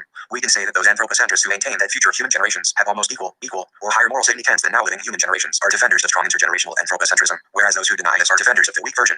Thus, Andros Icaudat's statement that no generation should needlessly, now or in the future, deprive its successors of the opportunity to enjoy a quality of life equivalent to its own is an example of the strong version. 14 a defender of the weak version is arguably James P. Sturba, who writes that a right to life applied to future generations would be right of a person whom we can innately expect to exist to receive the goods and resources necessary to satisfy their basic needs, or deny interference with their attempts to acquire the goods and resources necessary to satisfy their basic needs. 15 thus, the weak and the strong versions offer different principles of intergenerational equity. The goal of environmental management and policy making, the question we need to answer is whether differences in basic values have an impact on the choice of environmental policies. This question can now be restated as follows. Does non-anthropocentrism, either in its strong or weak biocentric version, or in its strong or weak ecocentric version, support different environmental policies than intergenerational anthropocentrism? A problem we immediately face is that while we can empty a number of documents where the policies of intergenerational anthropocentrism are explicitly stated, such as the World Commission's Our Common Future and the United Nations Agenda 21, similar documents expressing the policies of biocentrism and ecocentrism are harder to empty. What we typically have to settle for are the examples philosophers sometimes give of what practical implications they attribute to their biocentric or ecocentric theories. Let us, however, proceed in this way and, with the help of the distinctions drawn in the last section, see if we can systematize their accounts and perhaps also derive additional practical consequences from their basic value commitments. Let us RFT, however, focus on the goal of environmental policy making. According to the World Commission, the purpose of environmental protection and management is to begin managing environmental resources to ensure both sustainable human progress and human survival. 16 we can read in the chairman's foreword that the report's message is directed toward people whose well-being is the ultimate goal of all environmental and development policies. 17 the statement ties nicely with what is also stated in the RFT 86 chapter 6 principle of the Rio Declaration, namely, human beings are at the center of concerns for sustainable development. The goal of intergenerational anthropocentric policy making is, thus, to ensure that the natural resources are used in an efficient and a far-sighted way so that the needs of present and future human generations can be satisfied. The goal is to create an ecologically sustainable development. What is the purpose of environmental protection according to biocentrists? This purpose is seldom stated explicitly, but we get a good hint when, for instance, Reagan writes, the overarching goal of wildlife management should not be to ensure maximum sustainable yield, it should be to protect wild animals from those who would violate their rights. 18 contrary to what the World Commission claims, it is not merely the well-being of humans, but also of animals, and Taylor would add, plants, that is the ultimate goal of all environmental and development policies. The objective is to formulate a policy program that is also fair to other living things. The goal of biocentric policy making would then be to ensure that humans in their treatment of nature do not violate the rights of other living things to be left alone and to wish. It is perhaps not so difficult to formulate what ecocentrists think is the purpose of environmentalist Leopold's famous words. A thing is right when it tends to preserve the integrity, stability, and beauty of the biotic community. It is wrong when it tends otherwise. 19 hence, the goal of ecocentric policy making seems to be to ensure that humans in their use of nature do not violate the integrity and stability of the biotic community and its individual members. That is, in Ralston's terminology, to ensure that we do not get engaged in super killing. 28. Decisive, or at least an important, factor to take into account in formulating a policy program is therefore the effect of policies on the health and nourishing of species and ecosystems. Wetlands, rainforests, and endangered species are at the center of concern, and they are of concern whether or not it ents the human community. In other words, the goal for environmental policy making that anthropocentrists, biocentrists, and ecocentrists envision are not the same, but what about the means? Are the SPEC policies that are required to reach these different goals nevertheless the same? In the following text, I demonstrate that anthropocentrism, biocentrism, and ecocentrism support divergent policies to a significant extent, which perhaps is not surprising once we become aware that the advocates of these views offer different accounts of what the goal of environmental protection and management should be. Human population policies in many parts of the world. The population is growing at rates that cannot be sustained by available environmental resources and in such a way that the relevance of environmental ethical theories for policy making 87 productive potential of the ecosystems is threatened both in the short run and the long run. Urgent steps are therefore needed to limit extreme rates of population growth. The World Commission agrees on this point, but also notes that the issue is not just the size of the population, but how the number of people relates to available resources. An additional person in an industrial country consumes far more and places much greater pressure on natural resources than an additional person in the third world. Therefore, the World Commission argues that governments need to develop long-term population policies because sustainable development can only be pursued if population size and growth are in harmony with the changing productive potential of the ecosystem. 21. Furthermore, the critical issues are the balance between population size and available resources and the rate of population growth in relation to the capacity of the economy to provide for the basic needs of the population, not just today but for generations. 22. That is to say, our responsibility toward other people and future human generations requires what we can call a stabilization policy. We must ensure that the size of the population stabilizes at a level compatible with the productive capacity of the supporting ecosystems. Not until it is stabilized can the objective of ensuring a sustainable level of population be achieved. 23. What a sustainable level of population is in more absolute numbers is merely suggested. It is perhaps that the global population stabilizes at 7.7 billion by 2060.24. This level would occur if the replacement level were reached in 2010, that is, when slightly more than 2 children on average per couple are born. But for the anthropocentrists, of course, the issue is always related to how much we can improve agricultural productivity and efficiency within the framework set by the carrying capacity of the supporting ecosystems. The challenge is to keep pace with demand while retaining the essential ecological integrity of production systems. 25. What about the non-anthropocentrists? Can we indeed any hints about what population policies they advocate? Yes, and there are good reasons to believe that they typically differ from the intergenerational anthropocentric policies. Ralston maintains, for instance, that conserving the earth is more important than having more people. It is even more important than the needs, or even the welfare, of existing people. 26. Arnett tells us that one of the key principles of deep ecology is that the nourishing of human life and cultures is compatible with a substantial decrease of the human population. The nourishing of non-human life requires such a decrease. 27. Furthermore, in response to an answer given by a United Nations study to the question, given the present worldwide industrial and agricultural capacity, technological development, and resource exploitation, how many people could be supported on Earth today with the standard of living of the average American? Ness writes, 88. Chapter 60 authors think that 500 million would not result in a uniform, stagnant world and refer to the 17th century. Agreed, but the question raised refers only to humans. How about other living beings? If their life quality is not to be lowered through human dominance, for instance agriculture, are not 500 million too many? Or are called to diversity, development of the sciences and arts, and of course basic needs of humans not served by, let us say, 100 million? 28. Likewise, Collicott suggests that as omnivores, the population of human beings should, perhaps, be roughly twice that of bears, allowing for differences of size. A global population of more than 4 billion persons and showing no signs of an orderly decline is at present a global disaster for the biotic community. 29. I do not think, however, that non-anthropocentrists gave a homogeneous answer to the question of what an optimal human population would be. In part, their answer is related to an issue within human ethics. Should we maximize the number of people with a minimal standard of living, or should we limit the number of people and strive to have a high standard of living? It also depends on whether we have in mind the weak or the strong versions of biocentrism and ecocentrism. Nevertheless, in all the examples just given, other living things are assumed to have such a high moral significance that a self-limitation of the human population is taken to be morally mandatory. These non-anthropocentrists support, in contrast to the World Commission, a limitation population policy. We must ensure that the size of the population is reduced to a level that is compatible with respect for other living things and for the integrity of species and ecosystems. Many of them even think that a substantial decrease in the size of the human population is morally required. It is less clear, however, what strategies the non-anthropocentrists think we should use to implement the limitation policy. I do not think that most non-anthropocentrists share William Akin's radical view that massive human diebacks would be good. It is our duty to cause them. It is our species' duty, relative to the whole, to eliminate 90% of our numbers. 30 at least not if eliminate means shooting people. Rather, Irvine and Ponton list a number of what I believe are more reasonable options available to the non-anthropocentrists. There could be payments for periods of non-pregnancy and non-birth, a kind of no-claims bonus, tax BTS for families with fewer than 2 children, sterilization bonuses, withdrawal of maternity and singular BTS after a second child, larger pensions for people with fewer than 2 children, free, easily available family planning, more funds for research into means of contraception, especially for men, and then to fertility research and treatment, a more realistic approach to the relevance of environmental ethical theories for policy making 89 shin, the banning of surrogate motherhood and similar practices, and the promotion of equal opportunities for women in all areas of life. 31. Non-anthropocentrists nevertheless need to be more explicit about how they think we should implement the limitation policy. However, and this is what is relevant for my argument, it is clear that non-anthropocentrism and intergenerational anthropocentrism support different population policies. Wilderness preservation policies, an issue closely related to the population problem, concerns how much of nature ought to be left wild or unexplored. If the population is allowed to continue to grow, then those areas of nature not presently used by humans must be transformed into agricultural landscapes to satisfy people's needs. According to the authors of Our Common Future and Agenda 21, the question of the size of the wilderness is understood as an issue about the conservation of living natural resources. The objective is to conserve a representative sample of Earth's ecosystems, that is, an indispensable prerequisite for sustainable development, and they add, our failure to do so will not be forgiven by future generations. 32. They write that now nearly 4% of the Earth's land area is protected, but add that probably the total expanse of protected areas needs to be at least triple. 33. This expansion would amount to, in total, roughly 12%. It is not clear, however, if they think that it is a duty we have toward future generations to protect areas of roughly this size. They at least maintain that we have a duty toward future generations not to exploit all areas of wilderness. But let us assume that a representative sample of Earth's ecosystems would amount to 12% of all the land on the planet, and that it is our duty to future generations to ensure that such areas are set aside and protected. Can we empty a consensus in policy on this issue even though differences in basic values remain between anthropocentrists and non-anthropocentrists? To some extent, as I show below, the answer is yes. Ralston, who has been classified as a weak ecocentrist, writes, I do not say that there is no further cultural development needed, only that we do not need further cultural development that increases nature for culture, that enlarges the sphere of culture at the price of diminishing the sphere of nature. 34. He thinks that we have a duty to protect the wilderness that remains, although this is a duty toward ecosystems and not to future people. Hence, the weak ecocentric wilderness preservation policy is to ensure that the remaining areas of wilderness stay wild and non-exploited. What nevertheless makes a difficult to compare Ralston in the World Commission is that Ralston estimates that 90 to 95% of the land is 90 Chapter 6 already mowed by humans, whereas the Commission obviously thinks that at least 15%, if not more, still remains wild. 35. However, since Ralston takes the objective to be ensuring that the remaining areas of wilderness stay wild, the wilderness preservation policy suggested by the Commission seems to converge with Ralston's, namely, that we must ensure that roughly 12% of the landscape remains wild. No difference in the short run would, therefore, exist between intergenerational anthropocentrism and weak ecocentrism. Nevertheless, they do diverge in the long run. The justification of this wilderness preservation policy given by the Commission is that species and natural ecosystems make many important contributions to human welfare. In particular, they contain useful genetic material. 36. But, of course, these wilderness areas can only provide important genetic material for future generations if they, in contrast to us, are allowed to use these areas. Nothing, it seems, would therefore require that this 12% of the landscape remain wild or untouched also in the future. Ralston, however, thinks enough is enough. Any further exploitation of the wilderness would only further upset an already unbalanced situation. 37. Independently of whatever use present or future generations may make of these wilderness areas, they ought to be left alone, now and forever. Thus, the intergenerational anthropocentric wilderness policy is actually that we must ensure that 12% of the landscape remains wild for future human generations to use, whereas the weak ecocentric wilderness policy is that we must ensure that 12% of the landscape remains wild for plants and animals to use. Is it reasonable to think that advocates of strong ecocentrism would be satisfied with this wilderness preservation policy? Certainly not, because according to Collicott, the effect upon ecological systems is the decisive factor in the determination of the ethical quality of actions. The well-being of the biotic community, and not of the human community, ought to be at the center of concern for environmental policy making.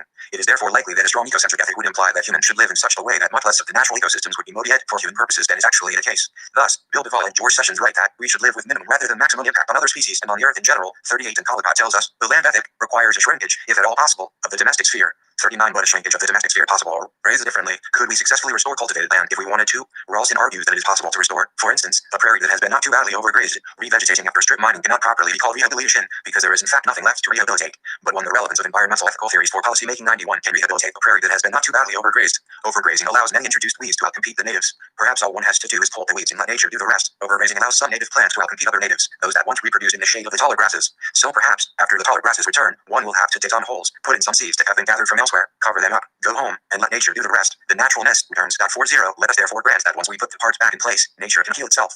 Thus, shrinkage of the domestic sphere seems to be possible and, according to strong ecocentrism, it is also a part of our duty toward ecosystems and other species. However, depending on what degree of moral significance is given to natural ecosystems and other species in contrast to human beings, strong ecocentrists may disagree about exactly how much already occupy land we ought to return to the other members of the biotic community.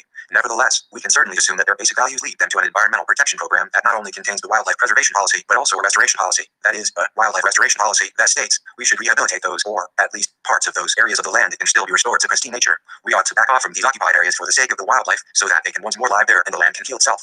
Notice also that this policy may not necessarily require extensive human intervention in ecosystems because the ecocentrists also endorse the population limitation policy, which is typically taken to imply a significant reduction of the number of human beings in the future. Thus, nature itself can be assumed to take care of most of the rehabilitation work. Wildlife management policies let us move on to a third and now area for environmental policy making, namely, wildlife management, and on this issue we compare principally biocentrism and anthropocentrism.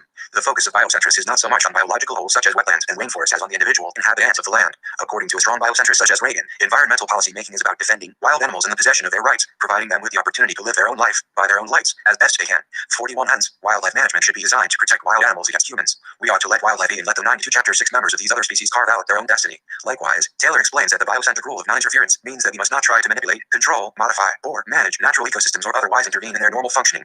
42. If, for instance, the extinction of the members of a species population is due to entirely natural causes, we are morally prohibited from trying to stop the natural sequence of events from taking place in order to save it, even if that species would provide us with important genetic material. This prohibition means that the general directive for wildlife management consists of a hands-off policy. We must ensure that wildlife is left alone and that human interventions in it are severely restricted.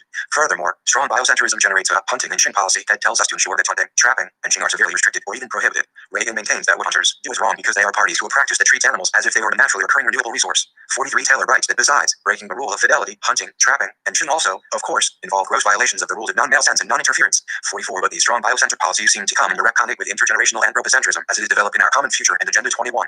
No argument can be found in these documents for a comprehensive hands-off policy. Rather, the objective is to begin managing environmental resources to ensure both sustainable human progress and human survival. 45. We must promote a more efficient, long-term natural resource use. In other words, in this particular case, we must learn to use animals and plants in a more efficient and long-range way. If, for instance, a species population is threatened by natural extinction and we know that it can provide present or future generations with important genetic material, then we should try to save the species unless the costs are unbearably high. Thus, the whole idea of managing environmental resources to ensure both sustainable human progress and human survival is the very opposite of Reagan's idea. The Commission's viewpoint is that we must have a program for wildlife management that takes into account the idea that animals are naturally recurring renewable resources. We therefore need policies that regulate hunting, trapping, and killing in such a way that no animal species, or at least those with high instrumental value, are threatened by extinction. The challenge is to do so while at the same making sure that these practices become more efficient in feeding the growing population. What is needed is a hunting and training practice that is more efficient and ecologically sustainable. The World Commission writes, landings of SH have increased by 1 million tons per year over the past few years. By the end of the century, a catch of around 100 million tons should be possible. 46. The problem is, however, that the relevance of environmental ethical theories for policy making. 93. The catch is well short of the projected demand, and there are indications that freshwater SH stocks are fully exploited and damaged by pollution. One piece of advice the Commission gives to solve this problem is to suggest a further development of aquaculture or SH farming because it can help meet future human needs. 47. The intergenerational anthropocentric hunting and shing policy is, therefore, not to prohibit or severely limit hunting, trapping, and shing, but to ensure the improvement of these activities, both when it comes to efficiency and ecological sustainability. Once again, differences in basic values lead to different policies. Conclusion. I have addressed the issue of whether differences in ethical theory have any relevance for the practical issues of environmental management and policy making. I have called this issue the theory policy issue. Norton's answer, expressed as a convergence hypothesis, is that environmentalists are evolving toward a consensus in policy even though they remain divided regarding basic values. I have argued that there are good reasons for rejecting Norton's position, at least if it is taken to imply that the value differences between intergenerational anthropocentrists and non-anthropocentrists are little relevant when it comes to policy making.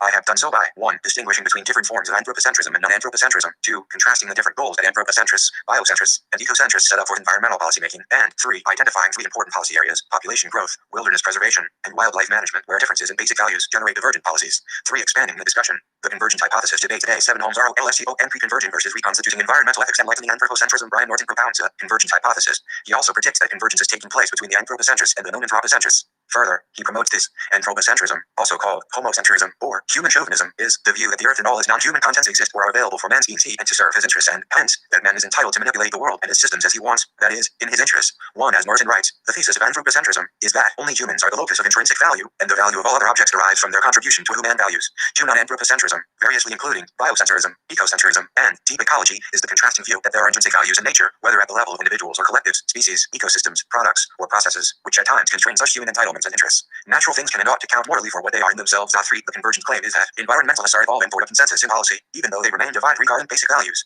4. If the claim is that anthropocentrists and biocentrists have some common ground, no one will deny great congruence of interests. They both want clean air and water. We ought not to foul our own nest. Further, what is good for 98 Chapter 7, a whole range of human values is also good for nature itself, and this becomes truer the longer the time scale. But the argument only starts there. It argues that this common ground, upon thinking and acting on it, enlarges until the domain is all common ground. The convergent hypothesis asserts that, if one takes the full range of human values, present and future, into account, one will choose a set of policies that can also be accepted by an advocate of a consistent and reasonable non-anthropocentrism. 5. Thus, we get the global claim of a unifying vision, shared by environmentalists of all stripes. 6. Such convergence will not be true for all those who may call themselves environmentalists. Those who conserve forests for maximum timber, water, and game production will still disagree with those who want maximum wilderness preservation. But it will be true of all those reasonable anthropocentric environmentalists willing to be enlightened toward those policies that Norton desires, who will be meeting en route those whom Norton judges to be reasonable and consistent non-anthropocentrists, presumably mellowing out regarding attention to human desires and needs. Norton must greatly approve of such projects as the huge Millennium Ecosystem Assessment, whose summary report, Living Beyond Our Means, Natural Assets and Human Well-Being, reveals their basic orientation. At the heart of this assessment is a stark warning. Human activity is putting such strain on the natural functions of Earth that the ability of the planet's ecosystems to sustain future generations can no longer be taken for granted. 7. The several technical and accompanying volumes say it again and again. Our Human Planet, Summary for Decision Makers, 8 Ecosystems and Human Well-Being, Health Synthesis, 9 Ecosystems and Human Well-Being, Opportunities and Challenges for Business and Industry, 10 Ecosystems and Human Well-Being, Wetlands and Water Synthesis, 11 Ecosystems and Human Well-Being. A framework for assessment. 1.2 Human well-being is a mantra through them all. A basic framework used to classify ecosystem services into 4 categories. 1. Supporting services that result directly from ecosystem functioning, such as nutrient cycling and PRI berry production. 2. Provisioning services, the products obtained directly, such as food, fresh water, and fuel wood. 3. Regulating services, such as climate regulation, erosion control, and control of pests and diseases, often viewed as free services. And 4. Cultural services, non-material beings such as cultural heritage values, sense of place, and spiritual and inspirational values. No one can object to our prudent attention to our life support system, the focus of the RFT3, or, for that matter, to the cultural services. I have regularly championed these myself, but what starts to ring hollow are the numerous services for just our human well-being, just as here is for just us humans. This prompting forcing of every possible conservation good into something good for us and converging versus reconstituting environmental ethics. 99. Our place goes sour, analogously to the way that forcing the conservation of goods for the many peoples of the world into good for us Americans, or the conservation of good for Americans into what is good for me and my family goes sour. The goods ought curve back in on ourselves, and no matter how much we enlarge the circle with increasing enlightenment, eventually the curve comes back to us and reveals the underlying motivation as self-interest, something less than fully moral, someone who wants it to be unkind. perhaps inaccurate, might say that Norton has found the best reasons to be difficult and pragmatically retreated to a less demanding position. Most classical ethics is focused on humans. If one believes in any ethics at all, one must believe in promoting human welfare. Everybody wishes to promote his or her own welfare. The natural world is regarded as a resource in almost all policy debates, as well as by most applied scientists, so why not swim with the stream and go with Yao? All you need to do is shift the rudder a little in a different direction. Soften the anthropocentrism, but keep it. Maybe one ought to be suspicious of an anthropocentric ethic that is so sure such an ethic will always tell us the right thing to do. This is parallel to the suspicion one has of an ethic that tells Americans, or the British, or the Israelis to act in their enlightened self-interest, and they will always do the right thing. In that light, the presumption from classical ethics is not that humans acting in their enlightened self-interest will do the right thing. The presumption is the other way around. Ethical agents need a self-transcending vision of the values, goods, rights, utilities that ought to be protected. Tribalism, even tribalism writ large, is not vision enough. But the deeper reason such a complaint would be inaccurate and unkind is that Norton does not make his anthropomorphism easy or classical at all. He demands a radically transcending vision, RFC of the individual self on behalf of the larger goods of the human community, and, equally radically, of what is good for the human community.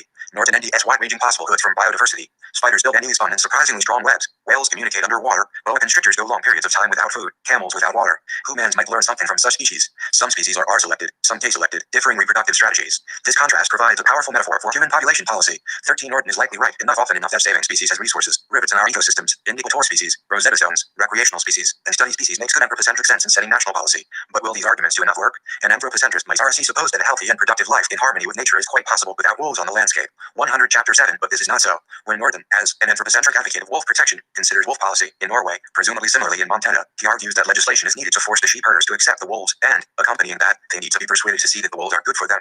I would argue that in this case, the local people should be pushed to change somewhat in the direction of wolf protection. Otherwise, those sheep herders will have safely set their birthright of wildness for a few sheep. 14. Too often, local communities have acted on the basis of short-term interest, only to learn that they have irretrievably deprived their children of something of great value. 15. People should want wolves on the landscape lest future generations feel profoundly the loss of wilderness experiences. 16. The wolves are gone. What a pity. My grandchildren cannot have a real wilderness experience. They will never shiver in their sleeping bags when the wolves howl. So what are wolves good for? Making my grandchildren shiver. The something of great value is not the wolves. Intrinsically, they are of no value at all. The something of great value is the tingle in our grandchildren. We would not give a damn about Sacris and the wolves were it not the Sacris and them. Sacris is our grandchildren's birthright to stand in their awe. But notice that the anthropocentrism, however resolutely insisted on, is becoming less and less anthropocentric in focus. We start out thinking that we will be winners if we gain our interests at the expense of others. But then we learn that many of our interests are not a zero-sum game, not in the human parliament of interests. Next, we learned that again in the human nature parliament of interest. Then we learned that many of our interests are not at all what we RFT thought they were. Once we wanted sheep to sell in markets. Now we want to tingle when wolves howl. We win by ever moving the goalposts further out until the playing out is not human interests but the innate creativity of natural history on Earth. Maybe we are winning, but we are also doing a lot of renouncing. I was mistaken about those sheep. The wolves are what I really want. Given his convictions about how anthropocentrism can be enlightened, stretched, wolves to spiders, I fear that it might become pointless to offer Norton any more examples of direct caring for nature. He is going to cut all the evidence to his paradigm. In the long run, what is good for our species will also be good for other species, taken as species, 17 and vice versa. So I next give him the example of the Delhi Sands overlap. He's standing in the way of building a hospital in California, also blocking an industrial development with 20,000 jobs. 188. A California state senator exclaims, I'm for people, not for IEs. I predict Norton will say something inspirational about people's birthright to hear these needle-mouthed IEs buzz. They are bizarre and interesting convergent versus reconstituting environmental ethics 101 IEs. Whatever case I give him, he is going to say that we have entwined destinies with these creative natural processes and all the resulting created products, rare IEs included. Then he will fall back to our self-centered human interests in preserving whatever we have entwined destinies with.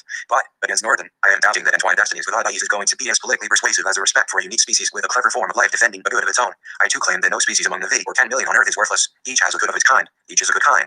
But it is going to be quite a stretch to show that each and every one of them is some good to us. Norton himself backs off from his good for our species, good for all species claim above. The convergence hypothesis does not, of course, claim that the interests of humans and interests of other species never diverge, but only that they usually converge. 19. Usually they do, but often they do not. In fact, I think many of them are of little or no use to us. I do not lament that. The other way around, I am quite pleased that this is so. I do not want to live on a planet where my own species arrogantly claims that none of the other millions of species is of any account except as resources in our larder. If there is often divergence, we will need some non-anthropocentric convictions to save such species. Non-anthropocentric enlightening convergence suggests that the sides more or less equally move toward each other and meet in the middle, like compromise. Examine Arminas's wolf policies in Norway. Norton NDS, a tendency to anti-compromise positions that may be acceptable to both anthropocentrists and non-anthropocentrists, and this, he thinks, tends to con RM, the convergence hypothesis. 20. So the farmers accept some wolves, and the deep ecologists agree to reimbursing the farmers' losses and to the removal of problem wolves in agricultural areas. Nevertheless, Norton does not equate convergence with compromise. Convergence is not compromise because when it happens, each side has dynamically altered its convictions, perhaps not its deeper metaphysical position, but its convictions about what action this requires in practice. They are now not compromising, because in a compromise, each side gets only part of what it wants and gives up the rest. Now each side gets entirely what it wants. They turn out, despite their differing underlying principles, to want identically the same practice. The anthropocentrists are getting more and more enlightened in the direction of accepting what the non-anthropocentrists wanted in the RFT place. Is it likewise true that the non-anthropocentrists are becoming increasingly enlightened in the direction of what the anthropocentrists wanted when this convergence started? It is more difficult to end the examples of this. It is not 102 Chapter 7 difficult on the political seen to empty non-anthropocentrists agreeing to compromises. Politicians must work in a parliament with pulling and hauling among interest groups. So the non-anthropocentrists, who also believe that nature is of value to people, will have to collect all the support they can from whatever quarter they can, enlightening the anthropocentrists as much as they can, and compromising when they can get only half the loaf. But increasingly, with convergence, the non-anthropocentrists get more and more of the loaf. With convergence, the goalposts are moving, but mostly for the anthropocentrists or the non-anthropocentrists. With compromise, non-anthropocentrists may settle for less than they want, but this is not convergence. Looking back across human history, conflicts of interest are perennial, especially in political life. One might expect they are forever with us, but if Norton is right on environmental interests, so long as there is a little more enlightenment each year, there will be less contesting and more convergence on policy. Until now, there is no disagreement at all, and there is consensus. That might not happen because in each generation, a whole new set of anthropocentrists will be born who have to be so educated. The re-education rate might be slower than the rebirth rate, so that the perennial problem continues into the infinite future. I would be delighted if Norton were right. It might not happen until long after I am gone, but should it happen, I hope my great-grandchildren are delighted. Meanwhile, what is misleading about the convergence metaphor here is that it is really the anthropocentrists who are increasingly pulled and hauled over to the non-anthropocentrist policy, not her preservation. With more and more of these intangible BTS, wolves and wilderness are really good for your character. What is happening is not that anthropocentrists and non-anthropocentrists are mutually enlightening each other and converging, but that the non-anthropocentrists are doing the enlightening. If they were not on the scene with their arguments, these anthropocentrists would not be moving toward these higher-level conservationist directions. Aldo Leopold MTS and A.B. cleavage in attitudes for nature conservation. Though Leopold does not act his A.B. cleavage this way, I utilize it here as a convenient mnemonic. A equals anthropocentric, B equals biocentric. The A side sees land, water, and forest as commodity, the B side as community. The cleavage continues with game versus wildlife, acre-feet of water versus rivers and ecosystems, timber versus forests, owning land versus sense of place, and humans as hunters versus humans as citizens. Leopold argues, a thing is right when it tends to preserve the integrity, stability, and beauty of the biotic community. 21 It seems that we start out A anthropocentric and become increasingly B biocentric. No, says Norton, the shift is still in our enlightened self-interest, so it is a sort of bioanthropocentric convergence. True, the revised view is not converging versus reconstituting environmental ethics 103 modality, but now ecosystem-oriented, with human and plant animal goods entwined. We used to think of water in the river as a commodity, but now we think of it as our bloodstream. Still our health is involved. Protection of the health, Leopold's integrity and stability of these landscape-level processes should be the central goal of biodiversity policy because it is the same as the protection of human health.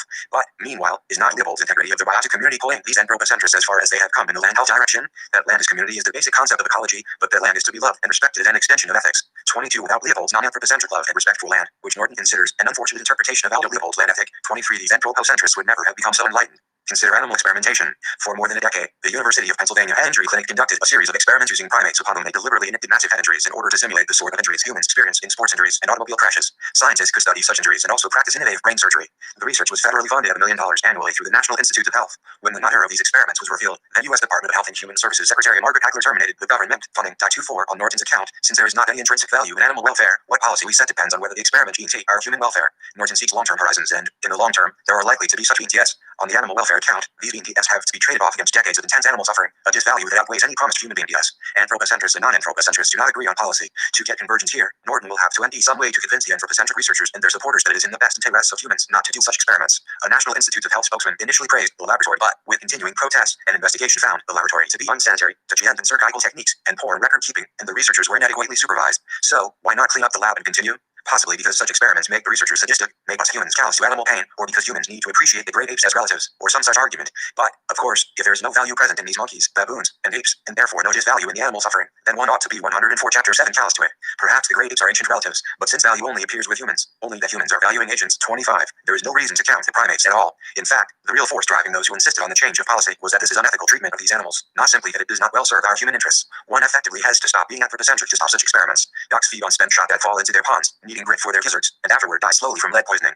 2 to 3 million ducks and geese were dying this way each year. This had little effect on the total duck population, since ducks reproduce amply. Steel shot are a little more expensive, wear the board a little faster, and were unfamiliar to hunters, who must adjust for the weight difference. Weapons manufacturers and hunters resisted steel shot for decades. Federal agencies increasingly required their use for waterfowl hunting. 26 If one is anthropocentrist, why count the duck suffering? Since ducks have no intrinsic value on their own sakes, non-anthropocentrists disagree. Duck suffering is a bad thing. Perhaps one can enlighten these anthropocentrist hunters. They would get concerned if the lead shot were reducing waterfowl populations, or if some humans also ingested lead shot, perhaps embedded in the ash of the eaten ducks. Perhaps some hunters feel bad about the needlessly killed ducks, but most of these lead poisoned ducks die out of sight and out of mind. Why feel bad about it? If the ducks do not count morally, the ducks need to count to stop lead shot. Those non-anthropocentrists concerned about suffering waterfowl were the drivers in this policy change, even if they managed to convince anthropocentric hunters only so far as some supposed better self-interest. Consider the case of Royal Chitwan National Park in Nepal, a primary sanctuary for Bengal tigers and half a dozen other extremely endangered species. This region in lowland Nepal, the Terai, was too malarious to live in year-round until the 1950s. It was formerly a hunting preserve, hunted in the dry season. Following the mosquito eradication campaign in mid-century, Nepalis began to move into the region. The migrants cleared the forest and started cultivating crops, also poaching animals. In 1973, to increase protection, the hunting preserve was designated a national park. Nepalese were surrounding it. The population of the Terai was 36,000 in 1950. In less than a decade, it was 1 million, with one of the highest birth rates in the world, and with the annals continuing, the population in 1991 was 8.6 million, 90% of them poor, 50% of them desperately poor. 27 People cannot live in the park or cut grasses, graze cattle and buffalo, or timber the park at will. They are allowed to cut thatch grasses several days a year, and 30% of park income from tourists is given to village development committees. The Royal Nepalese Army is responsible for preventing poaching, grazing, cutting grasses, over and timber, and permanent habitation converging versus reconstituting environmental ethics 105 of the land. They also do what they can to improve the lot of the people. Probably the park would not survive the local social pressures except for the tourist income, which the national government much desires. Probably, however, the park would not have come into existence and been maintained except for the non-anthropocentric concerns of groups such as the World Wildlife Fund to save the endangered species there. I have argued that we should continue to give the tigers priority over the people inside this park. A relatively small portion of the lowland inhabitable land. 28 I could not justify such efforts to protect the tigers if I did not believe that they have intrinsic value, if I did not believe that species lines are more allied considerable, or if I thought that the values of tigers were only those that bring income to the nation.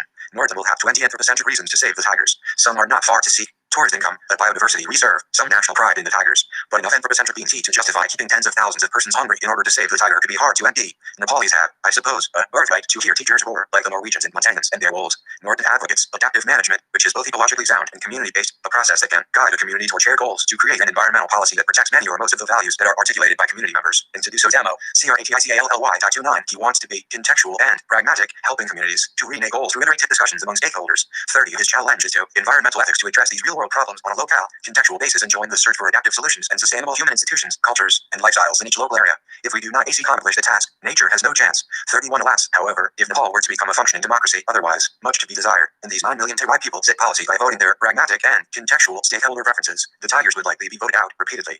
Norton and I would agree that this is a pity, but since he wants a closed door that produces effective on-the-ground policy, he should realize that his enlightened anthropocentrism is not going to save the tigers in Nepal. The incidence of conflicts has been escalating for the last half-century and shows little sign of slacking off. Norton thinks that accounts of duties to endangered species are too thin to introduce into a policy, but introducing a birthright to hear tigers roar is hardly going to prove any thicker for forming policy in lowland Nepal. He may empty himself shuddering while tigers roar only to indicate that they roar no longer because their forests have been cut, only if there are effective advocates who care for the tigers and other endangered species, placing some check on local desires and enlightening them too when they can't. Do the tigers have a chance? 106 Chapter 7 Norton and I will also agree that if this were an ideal world, there are ways in which Nepal could have its millions of humans in the Terai and its tiger sanctuary as well. Massive aid, economic development, or whatever. We both will look for win-win strategies if we can empty them.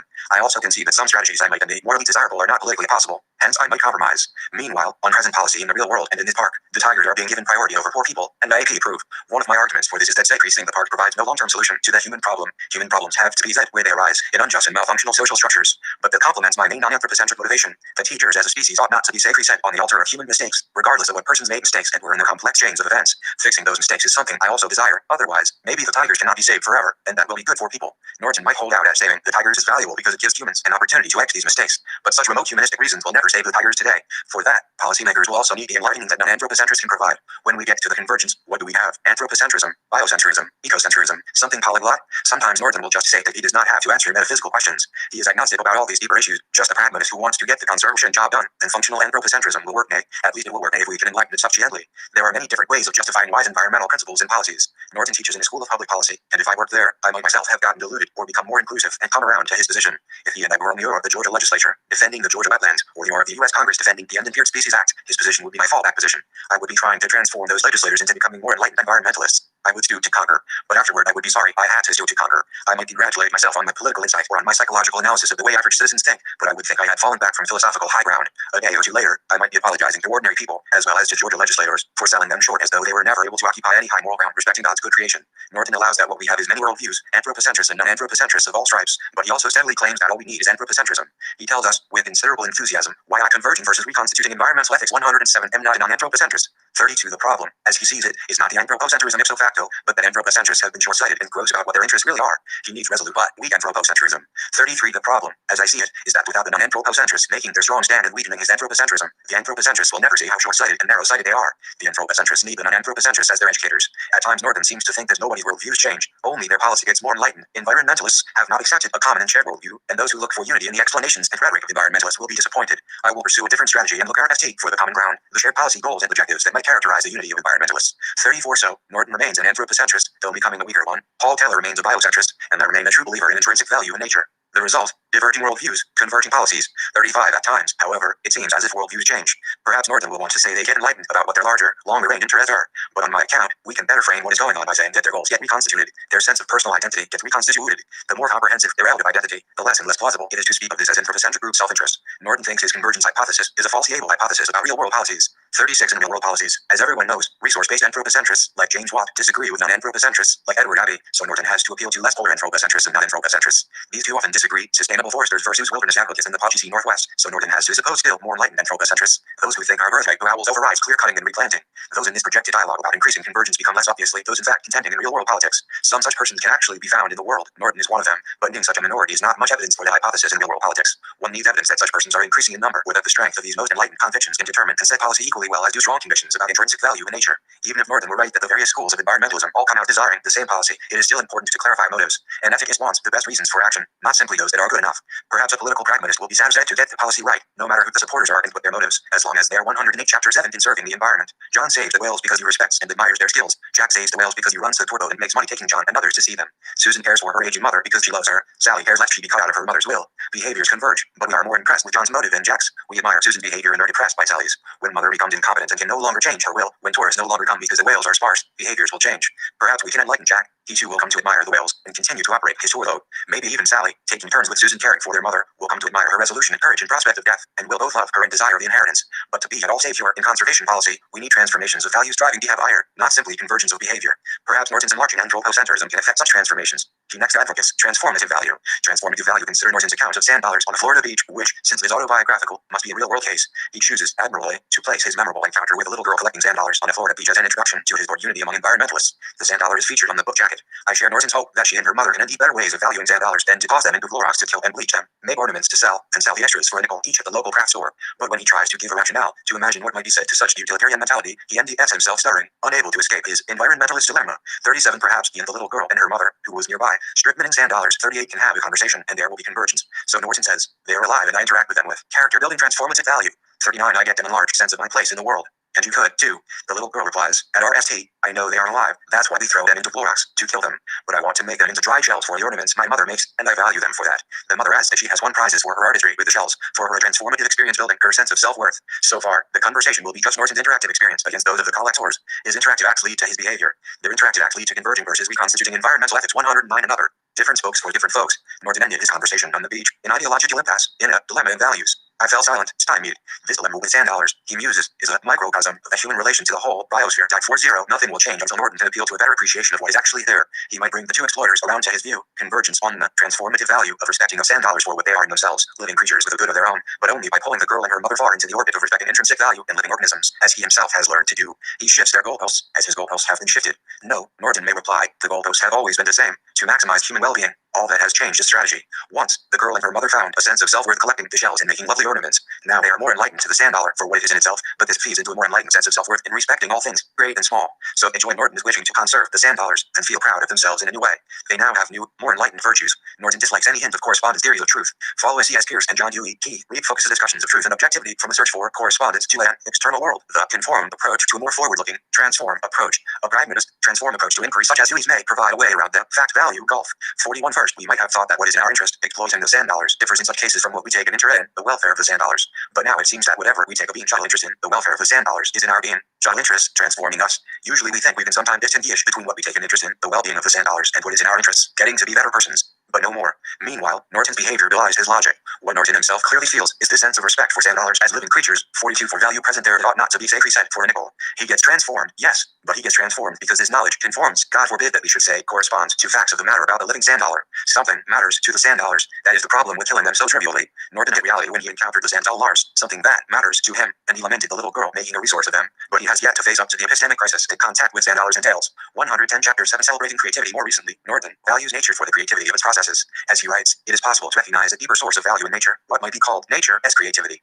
And further, it may be possible to indeed, in a celebration of nature's innate creativity, a universal value that we all can share. What is valued in common by persons with diverse relationships to nature is its creativity. 43 Amen. We can learn to respect the sand dollar as a product of this creative process. So our goal is to celebrate this innate creativity, and we can and ought to conserve it. I do rejoice in this continuing creativity, and I rejoice that Norton has found it. Had I been along on his beach walk, he and I together would have urged the girl and her mother to celebrate nature's creativity. But Norton quickly cautions, though this is a deeper source of value in nature, do not think that this means we are locating any values in nature.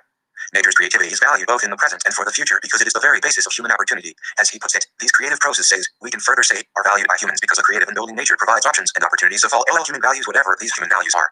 44. So we are still gathering what is in it for us. We really do not care about creativity, past or present, except for what it means for the human prospect. Norton had earlier put it this way: if one separates the question of the warranted assertability of environmentalist goals from the question of where values in nature are located, the search for an objective realm of value realism can be seen to be unnecessary. 45. We do not need to know whether nature in itself is valuable in the processes or products of this innate creativity. All human environmentalists need to do is to assert their goal, which is to maintain a non-declining set of opportunities based on possible uses of the environment for future members of their community.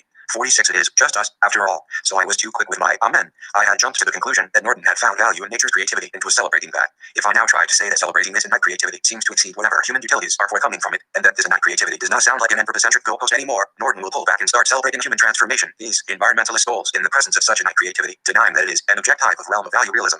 Preserve whatever might have a chance of transforming your life. You need to be part of this larger whole, and such an environmental ethic can translate into a more promising environmental policy. Get more inclusive. Tee yourself into the bigger picture. Celebrate creativity. It is good for your soul, and you will get a creativity high. This is analog converging versus reconstituting environmental ethics 111 grounds to helping others in order to get to others high. Point 47. My problem is that I do not think it is high moral ground to celebrate something else in your own self-interest, no matter how enlightened those interests analogously to helping others in order to get the kick out of it. So Norton and I both tried to persuade the girl and her mother to save the sand dollars. If we succeed, he thinks he has brought both to a transformative experience. The three of them are all enlightened anthropocentrists, but I do not think they and I have converged on anything halfway between anthropocentrism and biocentrism. I think they have been converted to my worldview that there is an ecosystemic nature that creatively generates a rich mass of biodiversity and biocomplexity on Earth, which humans ought to respect. Only Norton cannot bring himself around to admit this. That would be too upsetting to his anthropocentric epistemology. I suppose that if, in further expansion of his discoveries, he comes to MD and innate creator in with, and under this innate creativity, he will urge praising God because that too is good for us. Get yourself an abundant life.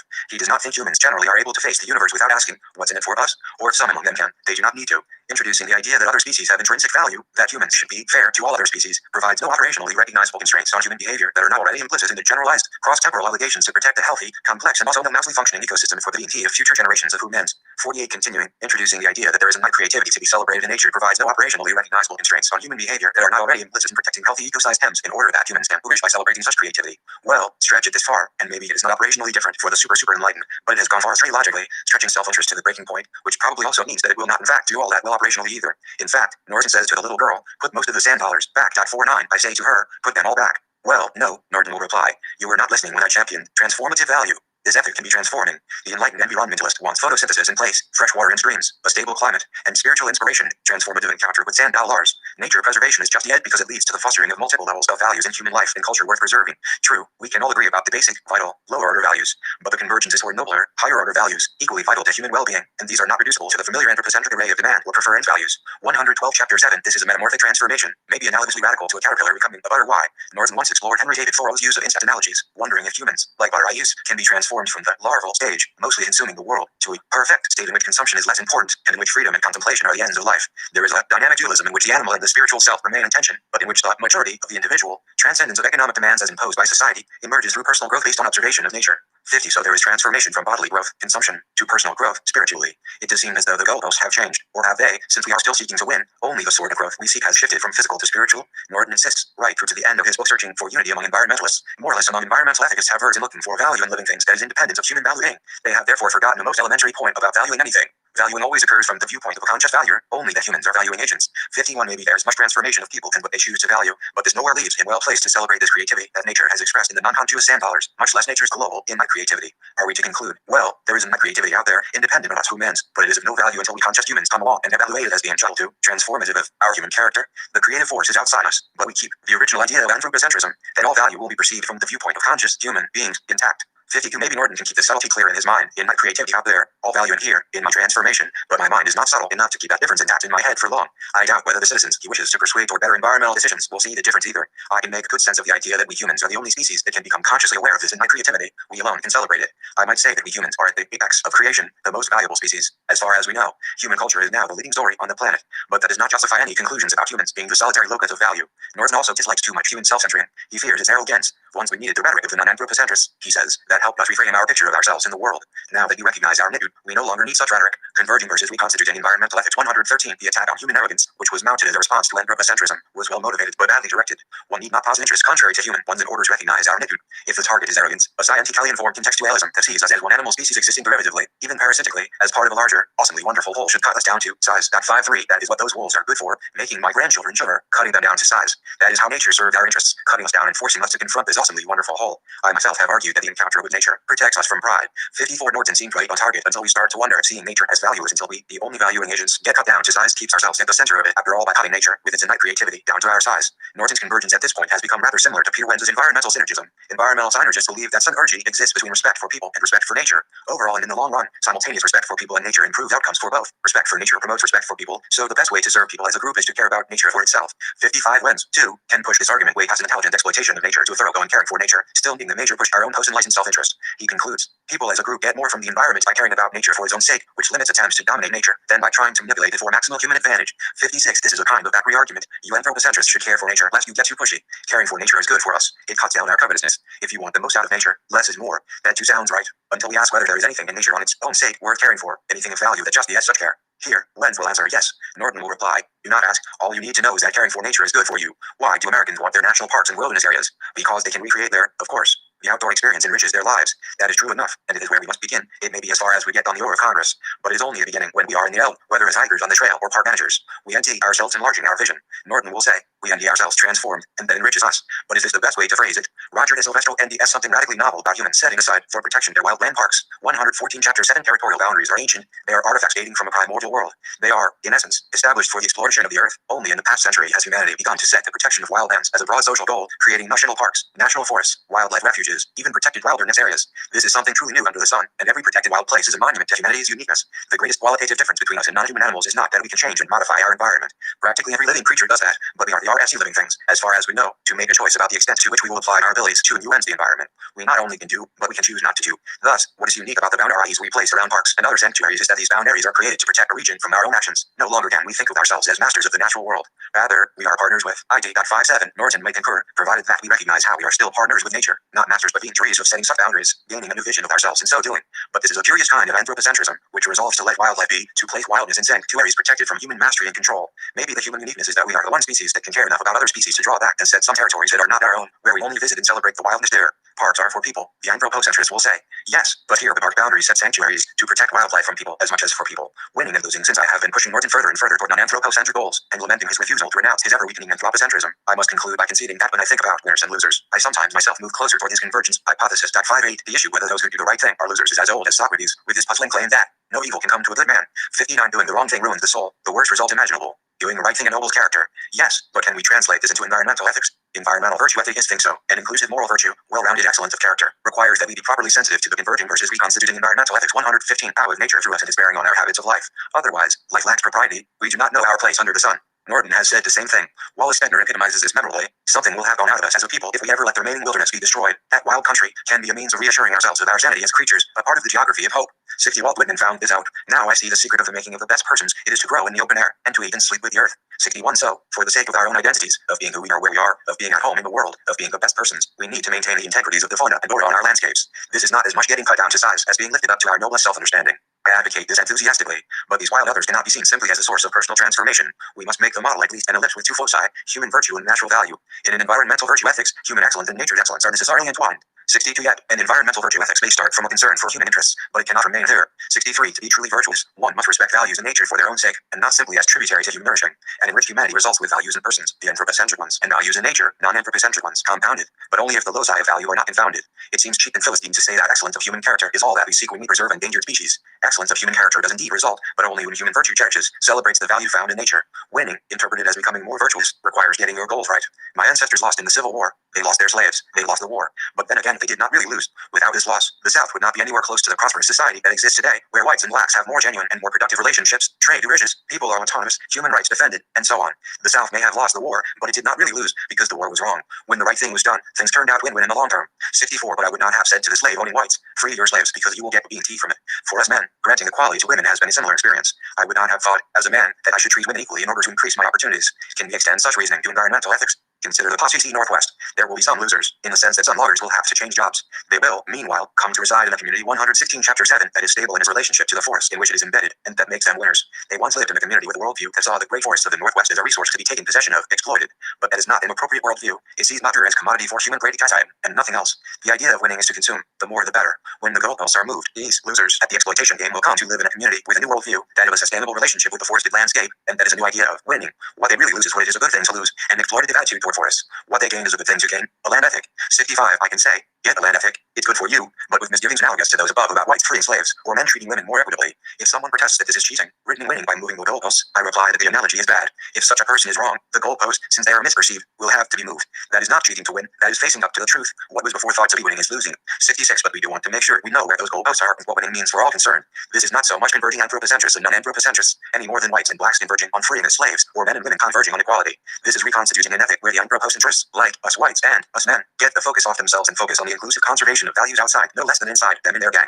Can and should humans ever lose? The world is a complicated place, and there is no simple answer. The answers are asking yes and later no. Sometimes yes, sometimes no. In some ways and places yes, in others no. Superficially yes and at depth no. Yes for self-aggrandizing humans. No for communitarian humans. Not if their sense of moral community becomes inclusive of life on Earth. We have a great deal to gain by doing the right thing, and even when it seems that we lose by doing it, we typically do not. Not if we get our goalpost in the right place. Not if we can refocus our goals off the NARO self and enlarge them into the community we inhabit. There is always a deeper, philosophical sense in which it seems impossible to lose. That is all the more incentive to do the right thing. 67. I applaud Norton when he enlarges the sense of human community and the deeper senses in which we humans can win. I applaud his celebrating natures and my creativity. I remain disappointed that he cannot yet reach a genuinely inclusive ethic, unable to count anything unless he can bear out a converging versus reconstituting environmental ethics 117 way to covet it for human opportunity. As long as he still looks at Earth and says, all this can be yours, he has not yet been cut down to size. He is still in the larval stage and not yet transformed into a spiritual butterfly. He does not yet have the goalpost in the right place. Actually, if I were to psychoanalyze him, I think he has crossed over unconsciously into more inclusive territory and cannot yet face up to this undertowing beneath his rational consciousness. He is both more virtuous and being carried out further than he realized. But rather than psychoanalyze Norton, let me rationalize my own inner struggles. 68. Do I think I'm seeking such virtues, celebrating and concert in nature? Humans are always, if subtly, acting in their own, now and light end, self-interest?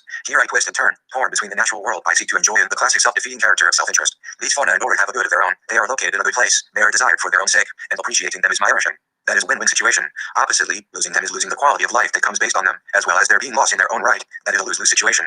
We win when we assume responsibility for hearing tags that are greater than we are. Some things have to be one together. Humans can and ought to inherit the Earth. We become rich with this inheritance, as and only as we oversee a richness of planetary biodiversity that embraces and transcends us. We are not choosing this inheritance for our happiness, but our happiness is bound up with it. Having moved the goalpost to where they now are, we are in significant part constituted by our ecology. There are essential cultural ingredients to happiness, but they now are conjoined with this ecological birthright, to use Norton's term. Repudiating the natural world in which we reside, repudiating our ecology, is itself unsatisfying.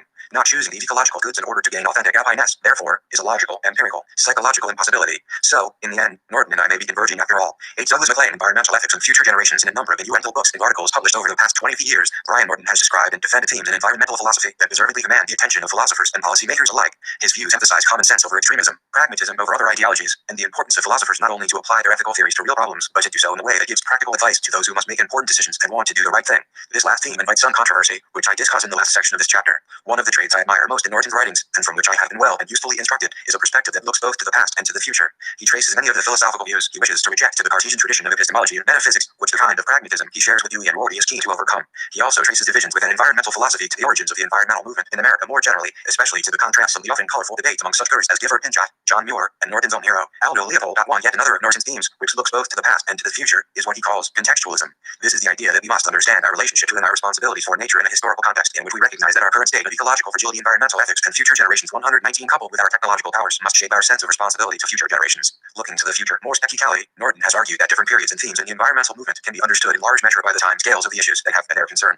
He defends a tree-scalar model of temporal horizons, which shows how different ways of looking at issues are more appropriate for different temporal scales, and he uses this model to argue for integrating normative principles that are usually taken to divide the environmental community between conservationists and preservationists, anthropocentrists and ecocentrists, economists and philosophers, and in other ways. Too, although time scales play an important role in Norton's philosophical views, his spec-you-see discussion of intergenerational ethics is brief and sketchy. One of my goals in this chapter is to begin to LL in some parts of this complicated picture. Norton's own most general principle is that we should view our interactions with others, in Edmund Burke's famous words, as a partnership not only between those who are living, but between those who are living, those who are dead, and those who are to be born.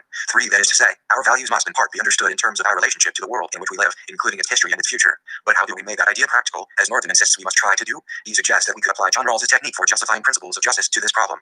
Rawls's idea is that we can think of principles of justice for organizing the basic structure of society as those principles that rational individuals concerned primarily with furthering their own interests would choose from behind a veil of ignorance that shields them from knowledge of their specie circumstances. For Norton's suggestion is that we can extend this device of the veil of ignorance. It characterizes parties in the original position to include knowledge of the generation in which one will live. As it turns out, Rawls explicitly refused to extend his conception of the original position in this way. Fine. Instead, he opted to restrict membership in the original position to members of the present generation and let the intergenerational implications of his theory of justice be determined by the interests of members of the present generation in saving for their children and grandchildren.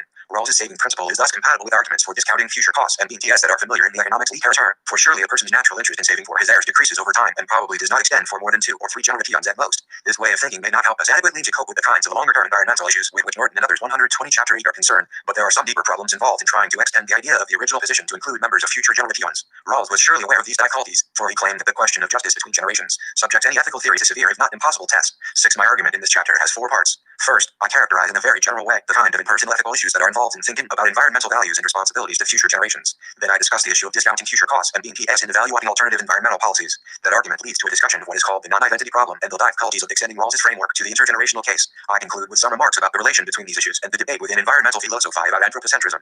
Impersonal ethical responsibility, the philosophical issues at the heart of both environmental ethics and intergenerational ethics have emerged as a subject of serious philosophical discussion only in recent decades. Each raises difficult normative issues. Of course, not all normative issues are ethical. The grounds of rational belief, matters of correct English grammar, and rules of etiquette are all normative issues because they raise questions about what we ought to do, but most of them are not ethical issues. Ethical issues involve not only what we ought to do, but what we can be held responsible for doing or blamed or punished for not doing. One might feel bad or embarrassed to discover that he has formed some important belief on the basis of poor evidence that he has failed to master the grammar of a language in which he wishes to be fluent, or that he ate his salad with the wrong fork at a formal dinner, but it would not be unable to feel shame for such failings. Blame, punishment, and shame are reasonable only when they are warranted by avoidable failures of responsibility. If humanity as a whole neglects or fails to meet its responsibilities for nature or for future generations, no other creature could blame or punish us, but shame would surely be appropriate. Environmental responsibilities and responsibilities with respect to future generations are both ethical issues for this reason.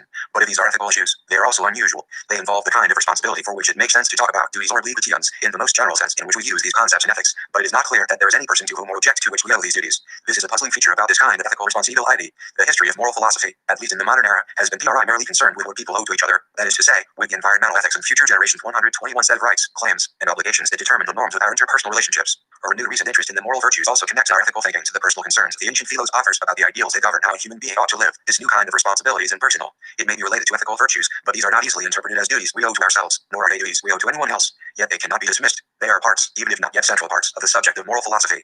Another feature of the way we have come to think about values, at least in the modern era, has to do explicitly with how we think about nature or the environment. One legacy of the Enlightenment, in which science emerged as a secular discipline that has proven to be enormously successful in enabling us to control our lives and the world around us, is that many people came to believe that the world or the environment outside human experience had only instrumental value to the extent that it provided the means for promoting human well-being. Some people still believe this, but the idea that people value nature not simply as a set of resources to be exploited for maximum humanity over time must now be taken seriously. Our attitudes toward nature include awe and respect, and for many people nature is symbolic in one way or another. These attitudes imply norms for actions and policies that are appropriate expressions of our relationship to the natural world. Some environmental philosophers and others thus indeed it natural to talk about our responsibility to nature. This does not mean that we must understand ethical norms in a non-anthropocentric way, as a number of these writers have insisted. It does mean, however, that we must try to comprehend why people indeed it reasonable to value nature in non-instrumental ways. Before the 1960s, one can be in the English language philosophical literature almost no discussion of responsibilities to future generations. When the topic RC appeared, perhaps in response to the threat of nuclear war or the thought of massive environmental destruction, it was treated as an extension of the scope of interpersonal ethics to include those people and societies who would be affected by our actions but had no voice to press their claims and concerns. As I have already suggested and explained further below, this apparently natural way of thinking about obligations to future generations has some deeper problems and may be incoherent.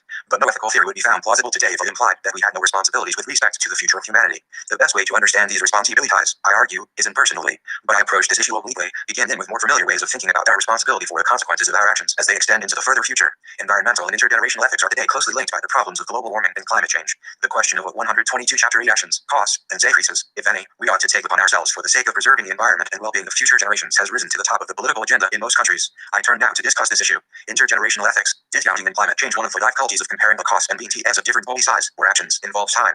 The uncertainty of the future effects of our action is one problem, but the time at which a future effect is realized can itself be relevant to how we understand this value. The value of money, as well as the value of commodities, is partly a function of time. Thus, when economists evaluate the costs on BTS of different actions, they apply a discount rate for time. The discount rate allows them to compute a present value for costs and BTS that occur at different times, which makes them comparable. Many economists also accept an assumption of pure time preference, which means that not only the value of money and commodities should be discounted as a function of time for reasons of economic efficiency, but also that equivalent changes in the well-being of people should be valued more highly in the present than in the future. These are very different ideas, and a discussion of the ethics of discounting must examine them separately.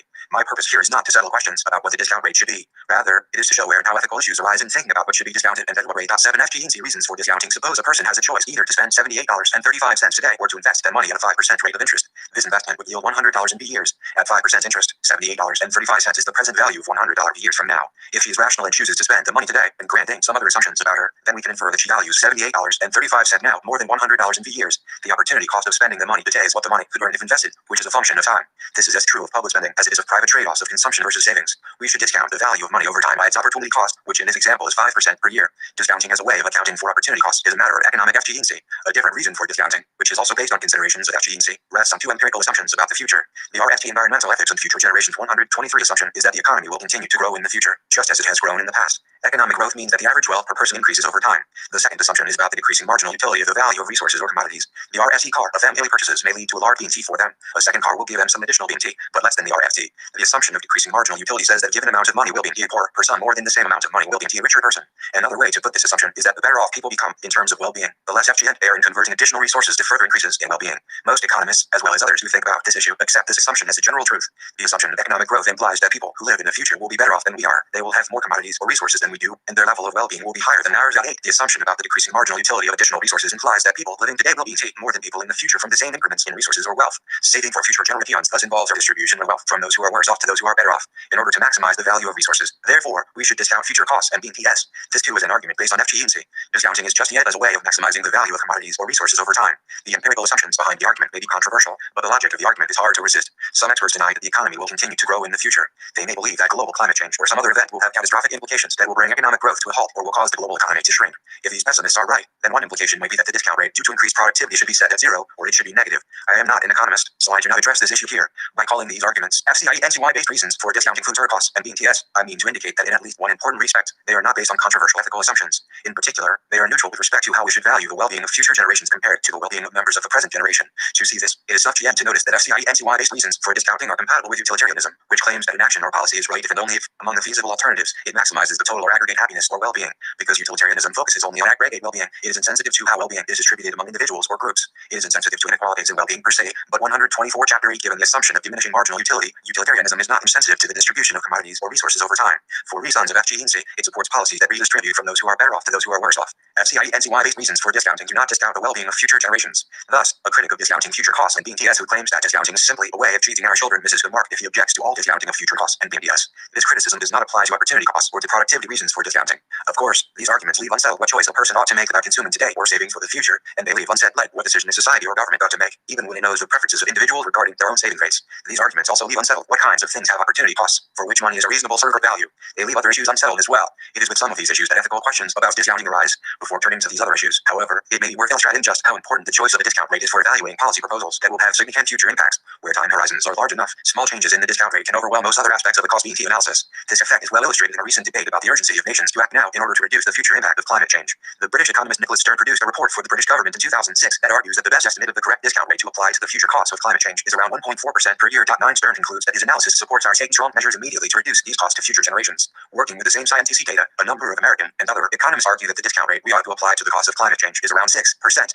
These economists argue that the case for immediate action is a lot less urgent. As the discount rate increases, the case for deferring consumption or increasing savings weakens. The effects of climate change will last a very long time, and economists are trying to evaluate these effects far into the future. In one critical review of the Stern report, Martin Weitzman comments, "In fact, it is not an exaggeration to say that the biggest uncertainty of all in the economics of climate change is the uncertainty about which interest rate to use for discounting. In one form or another, this little secret is known to insiders in the economics of environmental ethics and future generations 125 climate change, but it needs to be more widely appreciated by economists at large. 11 As Weitzman notes, very much hinges on what discount rate is chosen. The disagreement over a 1.4% or 6% interest rate to use for discounting is equivalent here in its impact to a disagreement about the estimated damage cost of global warming 100 years hence of 2 orders of magnitude. Bingo. 12 Ethical reasons for discounting issues of uncertainty affect in many ways how we think about the future consequences of our current policies and practices. I want to mention here just one of these issues, which is tied specifically to how we think about our responsibilities with respect to future generations. This is the possibility that future generations will never come into existence. Some catastrophe, for example, a nuclear war or a giant asteroid striking the Earth, could lead to the extinction of the human race. If we are concerned about the long-term effects of climate change, for example, then of course we cannot discount these effects by the risk that climate change itself could lead to the extinction of the human race. That would be as absurd as the story of the boy who, convicted of murdering his parents, pleads for leniency and sentencing on grounds that he is an orphan. But we might take seriously the prospect prospect that other things will cause the extinction of the human race. If we discount for this reason, we are discounting the well-being of future generations of people because of the uncertainty that they will exist. Stern incorporates this kind of uncertainty in his analysis. He estimates the chance of something causing the extinction of the human race to be 1 in 1,000 per year. Thus, he adds a 0.1% per year discount for uncertainty. This discount rate also adds up over time. It implies, for example, that the chance of humanity surviving on Earth another 700 years is just 50%. Stern's estimate of the risk of extinction seems rather high to me, but I have no expertise upon which to challenge it. Note, however, that even though his discount rate for climate change re-ECTs this uncertainty as some chin, his critics still claim that his discount rate is too low. DISTRIBUCIVE just turning to some other ethically motivated reasons for discounting. We can begin by noticing that because the productivity argument for discounting that I describe above is compatible with utilitarianism, it is also susceptible to philosophical arguments against that ethical theory. Utilitarianism, as I have claimed, looks only at aggregate well-being and is insensitive to how well-being 126 chapter 8 is distributed. It can therefore prescribe policies that many people regard as objectionable on grounds of fairness or distributive justice. If there were a way to redistribute well-being, not resources or wealth, but well-being from those who are worse off to those who are better off, such that the total aggregate well-being remains the same, then a strict utilitarian could have no objection to this distribution. Utilitarianism can also prescribe policies that impose extreme increases on a small group of people for the sake of producing small BTS for a much larger population, thereby increasing total well-being. Many philosophers indeed these implications suffer. She ends grounds for rejecting utilitarianism. As Rawls famously put it, by focusing only on aggregate well-being, utilitarianism does not take seriously the distinction between persons. 13. These critics believe that it is unfair to impose large increases on some people merely as a means for increasing total well-being. There are several ways to block this implication of utilitarianism and to introduce sensitivity to concerns of distributive justice into a theory that evaluates alternatives in terms of their consequences. One way to do this is to replace equality in the consideration of well-being with a principle that explicitly gives greater weight to the well-being of those who are worse off. Type 1.4, assuming that people in the future will be better off than we are today. The argument from distributive justice is a reason for discounting the well-being of future generations in evaluating the costs and BTS of our actions. Notice that this reason for discounting is different from FCIE-NCY-based reasons for claiming that the value of commodities or resources is a function of time or wealth. Commodities and resources have value only as means to well-being, and consumption is the process that converts commodities or resources into well-being. Ethical-based reasons for discounting claim that the value of well-being itself should be seen as a function of time. One reason for discounting future well-being, as we have just described, is based on egalitarian assumptions and a concern for distributive justice. It turns out that this reason plays an important role in explaining the different discount rates that Stern and his critics choose to apply to the cost of climate change. Stern is egalitarian, or nearly so, in how he accounts for the social value of changes in the well-being of present and future generations. He writes, "Our argument, and that of many other economists and philosophers who have examined these long-run ethical issues, is that a positive time discount rate is relevant only to account for the exogenous possibility of extinction." 15. I discuss time preference below, but the implications of Stern's egalitarianism from the perspective of distributive justice can be disturbing. Parthidoscope estimates that, given Stern's assumptions, the present generation should save 97.5% of its income for future generations to mitigate the environmental ethics and future generations' 127 costs of climate change. This is, as I have noted, because these costs will extend for a very long time, and there will be many generations of people who will live in the future and be affected by them. Dawes-Gunther concludes that to accept Stern's conclusion would be to claim that the current generation in the model economy ought literally to starve itself so that future generations are able to enjoy ever-increasing consumption levels. 16. He makes an ethical judgment that this amount of secrecy is too great to impose on any individual or group.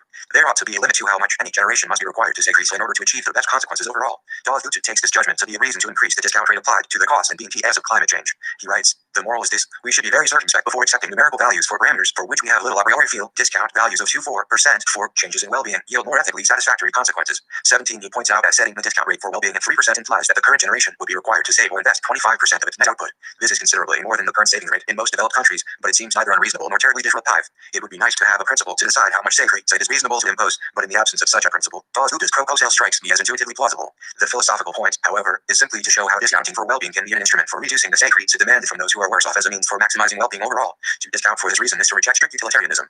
The justification would have to be based on principles of distributive justice. Time preference economists often aim to be neutral with respect to ethical theories, so very few of them appeal explicitly to principles of distributive justice to justify a discount rate. Many economists, however, do appeal to time preference as a reason for discounting. Time preference is not based on considerations of economic efficiency, nor does it appeal to uncertainty. It claims simply that future costs on BTS should count for less than present costs and BTS, or that the well-being of future generations should be valued less than the well-being of the present generation in our social decisions. Some economists acknowledge that time preference is an ethical issue, and they reject it. Roy Harrod claimed that, "Hey, your time preference is a polite expression for rapacity of the conquest of reason by passion." 18. His ethical sympathies were basically utilitarian, and he could see no reason why the ethical value of the consequences of our actions should vary with the distance, in time or space, of those who will be affected by them. Some other 128 chapter economists see the issue as Harrod saw it but reject his conclusion. Kenneth Arrow, for example, says, "I take the problem of discounting for projects with payoffs in the far future to be largely ethical." 19. Arrow claims that strict utilitarianism requires an unreasonable degree of secrecy on the present generation, and he defends time preference as a constraint on the unpalatable consequences of utilitarianism.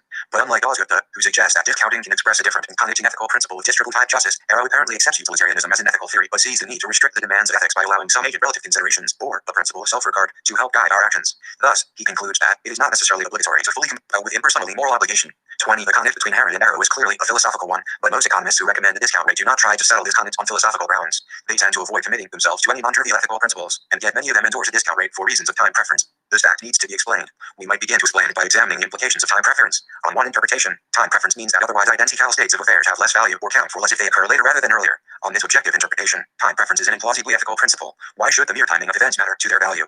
Time preference interpreted in this way would imply that the death in 2010 of a 30-year-old is worse than the death in 2020 of an otherwise identical 30-year-old. It would mean that the loss of 100 Union soldiers killed in the Battle of Gettysburg in 1863 is much worse than the loss of 100 American soldiers killed at Iwo Jima in 1945, simply because the American Civil War occurred much earlier than World War II. Economists like Arrow and Dawes-Guta, who defend the discount rate partly on ethical grounds, do not interpret time preference in this implausible way.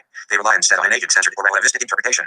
Their aim is to constrain the implications of pure utilitarianism, which can require unlimited increases of the present generation in order to produce BTS that will affect countless future generations. They interpret time preference, therefore, as something that is to be applied from the temporally relative perspective of the present, just as a principle of self-regard that can limit increase is a principle that is applied from an agent-relative perspective.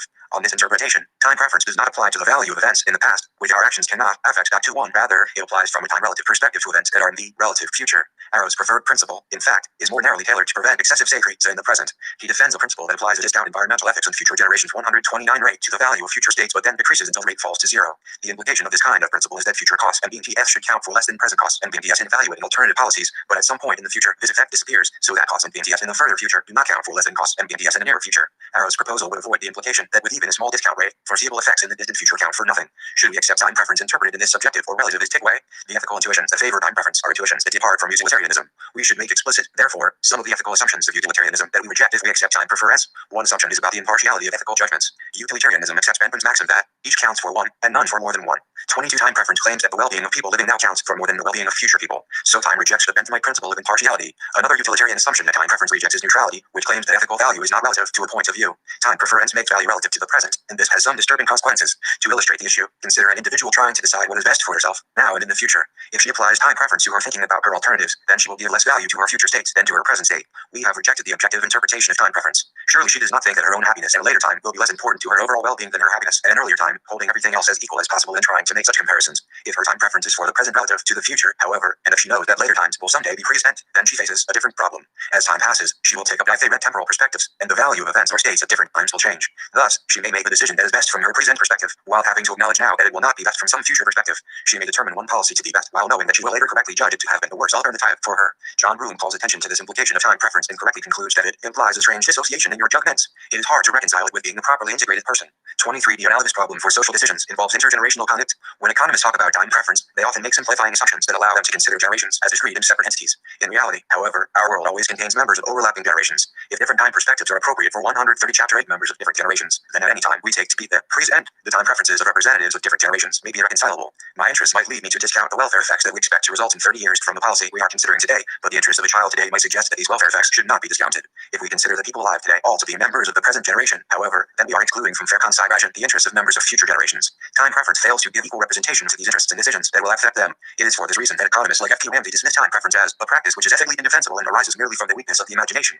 24. Resolving issues about discounting ethical-based reasons for discounting future costs and BTS are reasons for discounting the well-being of future people relative to the well-being of people in the present. Leaving issues of uncertainty aside, we have discussed two kinds of ethical-based reasons. One rests on claims of distributive justice, and the other appeals to time preference. Now, if these reasons are ethical-based, as I have claimed, then they will have to be assessed and just yet on philosophical grounds. John Broome recognizes this fact and concludes that economics should therefore be regarded as a branch of ethics. He is fully aware that such a claim will rankle many economists. This, he says, is because economists don't like to engage in ethical theory. As you know, economists are self-effacing people who don't like to throw their weight about, and they hate the idea of imposing their ethical views on other people. 25. This attempt to avoid ethical argument exposes a serious awe in the way many economists think about discounting.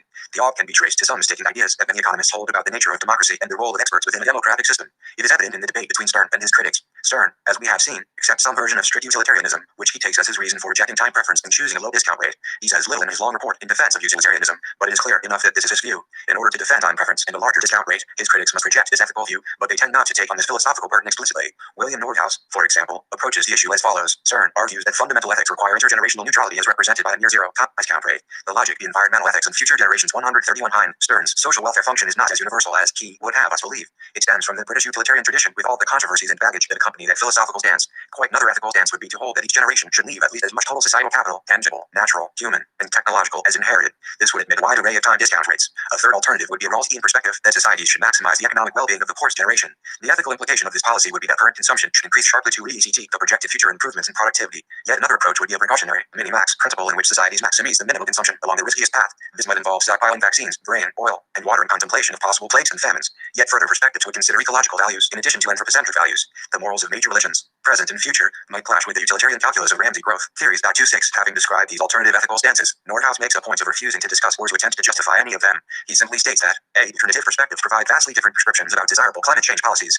27. Then he shows how different assumptions plug into economic climate change models to yield different long-term outcomes. Finally, he asks, what should the prudent reader conclude from all this? There are many perspectives through which to view the future costs and ends of policies to slow global warming.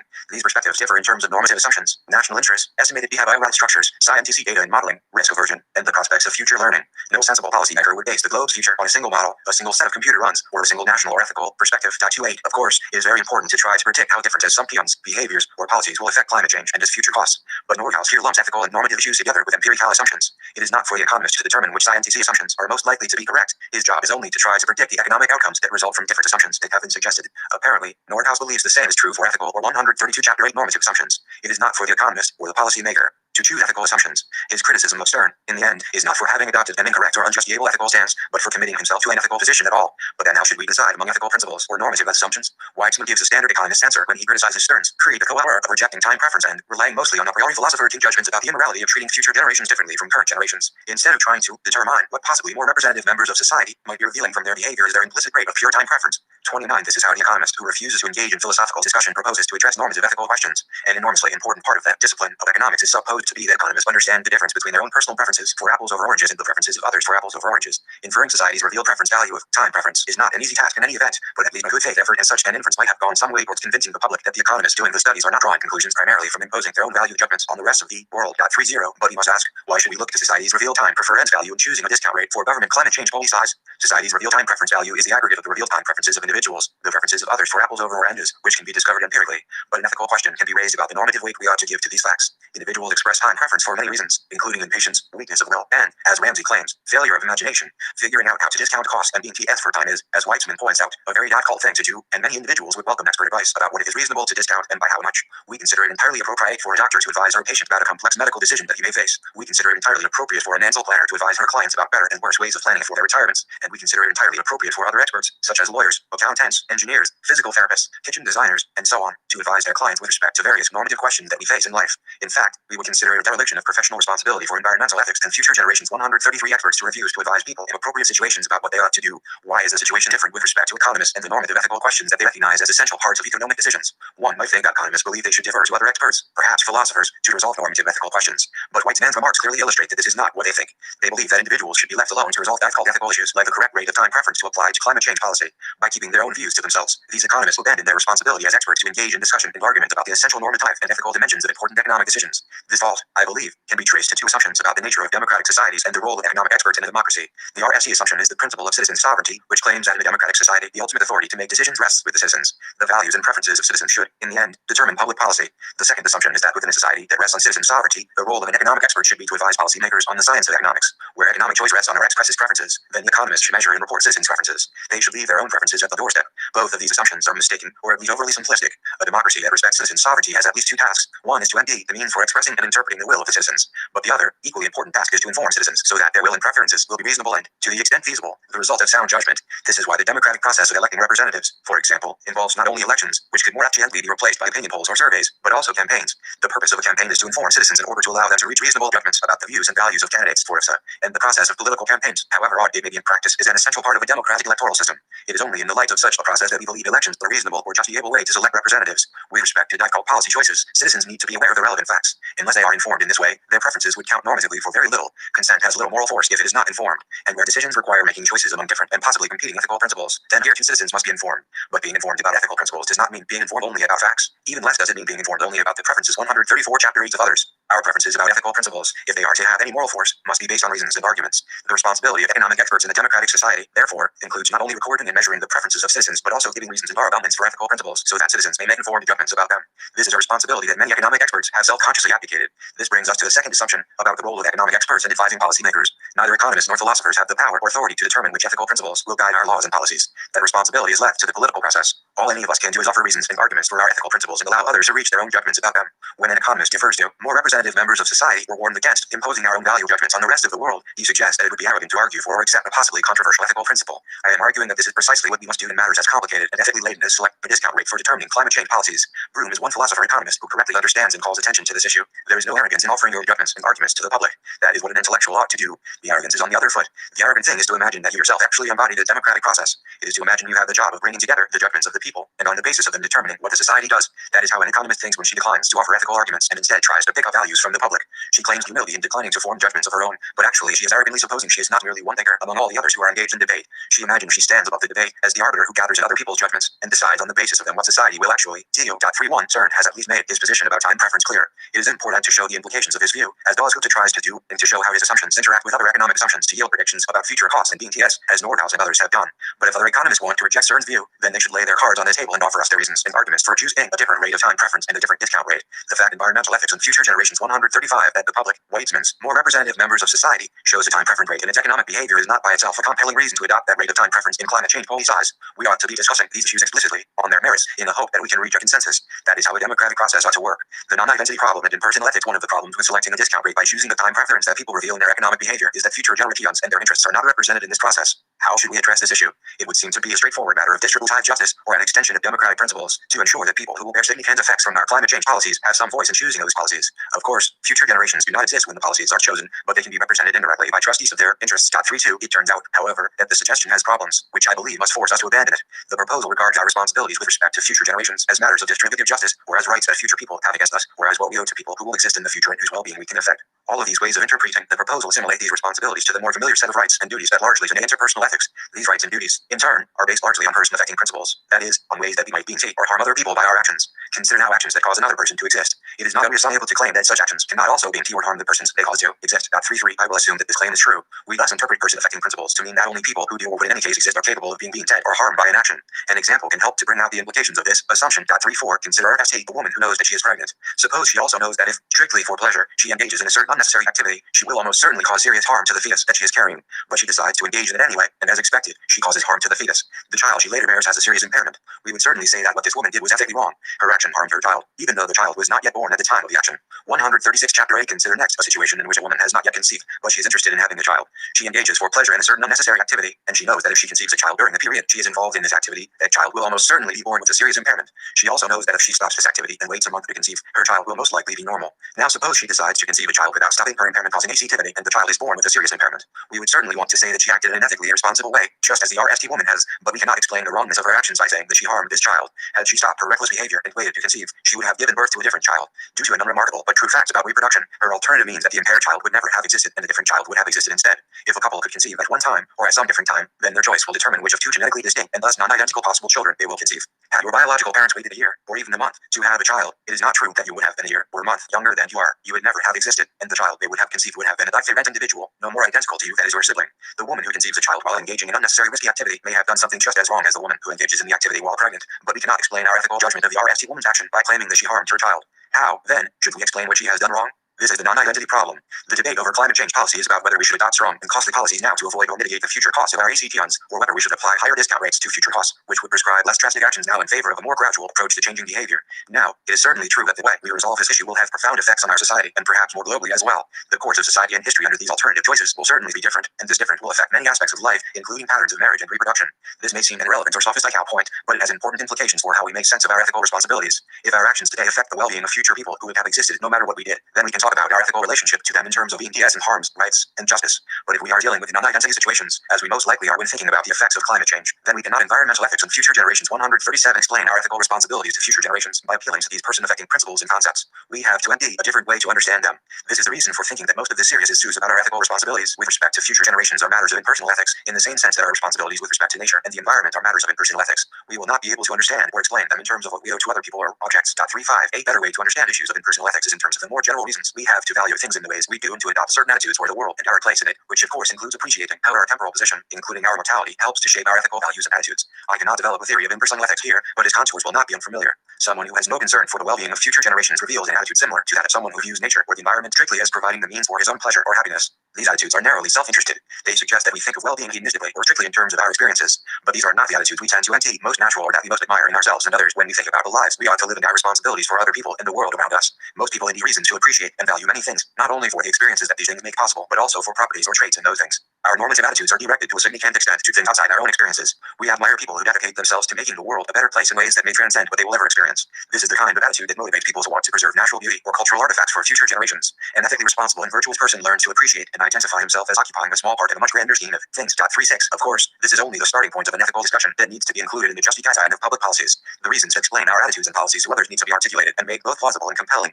They need to be related to practical principles, including principles of time preference, which a consensus of the public can endorse as expressing our values, our concerns, and our sense of responsibility for the world and its future. There is no escaping philosophy and moral theory in deliberating about these matters. If economic experts have an important role to play, then they must join this debate. 138 Chapter 8 Anthropocentrists and their critics. I have criticized economists for trying to avoid engaging with philosophical issues in thinking about environmental values and future generations. I have said nothing about the tendency of many economists to evaluate cost and BTS only in terms of human well-being or the means for changing levels of human well-being. This brings us to the issue of anthropocentrism, which divides not only economists from some environmental philosophers but also anthropocentric philosophers like Norton from some of his philosophical critics. One of the longest-running debates in the short history of environmental philosophy is whether all values can be understood in anthropocentric terms or require instead a shift to a broader perspective that recognizes intrinsic ethical value in non-human and even non-sentient things. Economists are sometimes portrayed as being narrowly anthropocentric because they see intrinsic value only in human experiences, which are supposed to be the objects of human preferences. According to this view, if a rational person has a preference for preserving some bit of nature, it is because she believes the use of this bit of nature or the mere awareness of its existence somehow produces positive experiences in her. Norton and others like him, including many professional economists, take a broader perspective on the object of preferences. They believe that people can value plants, species, bits of nature, and the like as ends or in their own right, without seeing them as contributing directly to their personal happiness or well-being. These views are also characterized as anthropocentric, however, because they still regard normative questions about what we ought to do in terms of what maximizes the satisfaction of human preferences. Those who reject anthropocentrism claim that we should recognize intrinsic value in bits of nature other than human experience. This value is supposed to make normative claims on us in ways that are independent of our preferences. A more enlightened ethical perspective would recognize and respond appropriately to this kind of intrinsic value. Now, all sides in this debate see it as potentially a narrow philosophical dispute that turns on metaphysical views that have little to do with matters like climate change policies and their impact on future generations. However, the debate is kept alive among environmental philosophers because the parties on both sides believe the issue has consequences. Norton wants environmental philosophy to be practical, as he says, and not just applied. He believes that his expansive anthropocentrism can appeal to economists and policymakers while at the same time capturing most of the concerns of environmental philosophers who want to remain faithful to Aldo Leopold's call for a shift in worldview from a narrow economic perspective to one dedicated environmental ethics and future generations. 139 appreciates the world in a holistic manner of ecology. The deep environmentalists who reject anthropocentrism see themselves in the vanguard of an intellectual revolution that is necessary in order to get people to act more responsibly as citizens of the planet and trustees for future generations. We should be cautious about the claims we make for the practical implications of different metaphysical views. Disputes between anthropocentrists and their critics raise philosophical issues that may have little to do with supporting attitudes that are compatible with environmental protection. Those who are concerned primarily with changing environmental policies are well advised to put their money behind environmental activists and political organizations, not associations of practical or environmental philosophy. These remarks may put me at odds with Norton, but as the preceding arguments in this chapter should make clear, I share his sympathy for engaging with the work of economists. My criticisms of the views of some economists are based on philosophical reasons, but it also seems to me that mainstream economists who have been at work for decades analyzing and pricing the BMTs of environmental protection and incorporating these BMTs into cost BMT analysis are contributing at least as much to the environmental movement as philosophers who reject anthropocentrism. My view thus puts me more at odds with some of Norton's critics. Sider, for example, J. Baird Collicott's forthright advocacy of an evolutionary and ecological worldview that dismisses Norton's defense of pragmatism and convergence of different perspectives as environmental anti-philosophy. 37 Collicott is driven by his conviction that philosophy can and should change the world. Granted, we may not have the leisure to wait for a majority to come over to a new worldview and a new non-anthropocentric, holistic environmental ethic. We environmentalists have to reach people where they are, intellectually speaking, right now. So we might persuade Jews, Christians, and Muslims to support the environmental policy agenda by appeal to such concepts as God, creation, and stewardship. We might persuade humanists by appeal to collective enlightened human self-interest, and so on. But that is no argument for insisting, as Norton seems to do, that environmental philosophers should stop exploring the real reasons, the best reasons, why we ought to value other forms of life, ecosystems, and the biosphere as a whole. 38 These real and best reasons, of course, are that bits of nature have intrinsic ethical value. But someone who has a more philosophical and less evangelical temperament than Collicott might wonder about the ethical status of this kind of intrinsic value as supporting reasons for action. 140 Chapter 8 Let us begin with the observation that, on this planet at least, human beings are the only creatures capable of valuing or acting for reasons. This implies that any reasons for acting must be able to reach people where they are. They must appeal to interests and concerns that make sense to rational human beings as reasons for caring or holding the different attitudes that lead us to act. In this trivial sense, ethics must be anthropocentric. If not anthropocentrism denies this claim, then it has no role to play in ethical thought. Following this line of argument a bit further, we are also all familiar with reasons for valuing against things other than our own experiences. Philosopiators have argued for centuries that our lives are better and richer when we care about something outside our own experience for their own sakes, or as, and 39, to value anything other than our own experiences only as the means to having pleasant or desirable experiences is both shallow and self-defeating. Any person who had this kind of attitude would be robbed of many of the kinds of experiences and pleasures that for most people make life more meaningful and rewarding. If anthropocentrism denies that we value anything outside our own experiences as ends, then we should reject anthropocentrism. But this is hardly an unorthodox or revolutionary thing to say. I have argued above that we should regard our responsibilities with respect to the environment and future generations as parts of impersonal ethics. This means that we need to understand the reasons why we should value bits of nature and the existence and well-being of future generations. These reasons are not primarily about how to enhance our own well-being or about the requirements we recognize in our interactions with other humans. In exploring these reasons, nothing excludes us from claiming that our own lives are better, richer, or deeper if we act from a perspective in which these things matter for their own sakes. The reasons for valuing things in one way or another need not rest on metaphysical claims about intrinsic value. All the difficult work in defending these values remains to be done. This is the work of spelling out and making compelling the human reasons for valuing and adopting certain attitudes toward nature and future generations, including the reasons for keeping in mind a perspective from which we see our own existence as a small part in a much larger scheme of things. How will these attitudes make our lives richer and more meaningful? And if they do, then how do lives that are richer and more meaningful in this sense relate to ideas of human well-being, happiness, or origin? In articulating these reasons and making them compelling, appeals to intrinsic value have no important role to play. First, as Bernard Williams has emphasized, arguments about whether things that are not subjects of experience have intrinsic value or interests of their own has no ethical point unless we can see how this value makes claims on US.40. If living things have environmental ethics and future generations 141 value simply in virtue of belonging to a species, then HIV virus is one such thing, and the implications for our reasons for acting remain unclear. More important, however, all claims about intrinsic value are philosophically controversial, and there is no practical or theoretical advantage for environmentalists to take a stand on these metaphysical questions. Known anthropocentrists like Polycott sometimes describe their opponents as being committed to the view that only human beings have intrinsic ethical value. These non-anthropocentrists claim instead that living things and systems other than human beings also have intrinsic value. What makes all such claims controversial is that they are relics of what Williams calls the enchanted world of religion and preachy and DC ways of thinking. That for one, if we are truly to take seriously the lessons of evolution and ecology, as most ecocentric environmental philosophers insist that we must, then we should realize that neither human beings nor the earth itself have any particular cosmic significance. This is bad news for anthropocentrists who may cling to the idea that human beings have some kind of special cosmic status, but it is also bad news for those who want to spread cosmic significance more broadly on earth. It is an illusion to think that we can discover intrinsic value in ourselves or in our surroundings, and that this discovery will tell us how we should act. We live in a world toward which we have a wide range of reactions and attitudes. We can re-ECT upon them and modify them to varying degrees as we try to live happier, richer, and more meaningful lives. Our reasons for protecting the environment and passing on a better world to future generations should be seen in this light.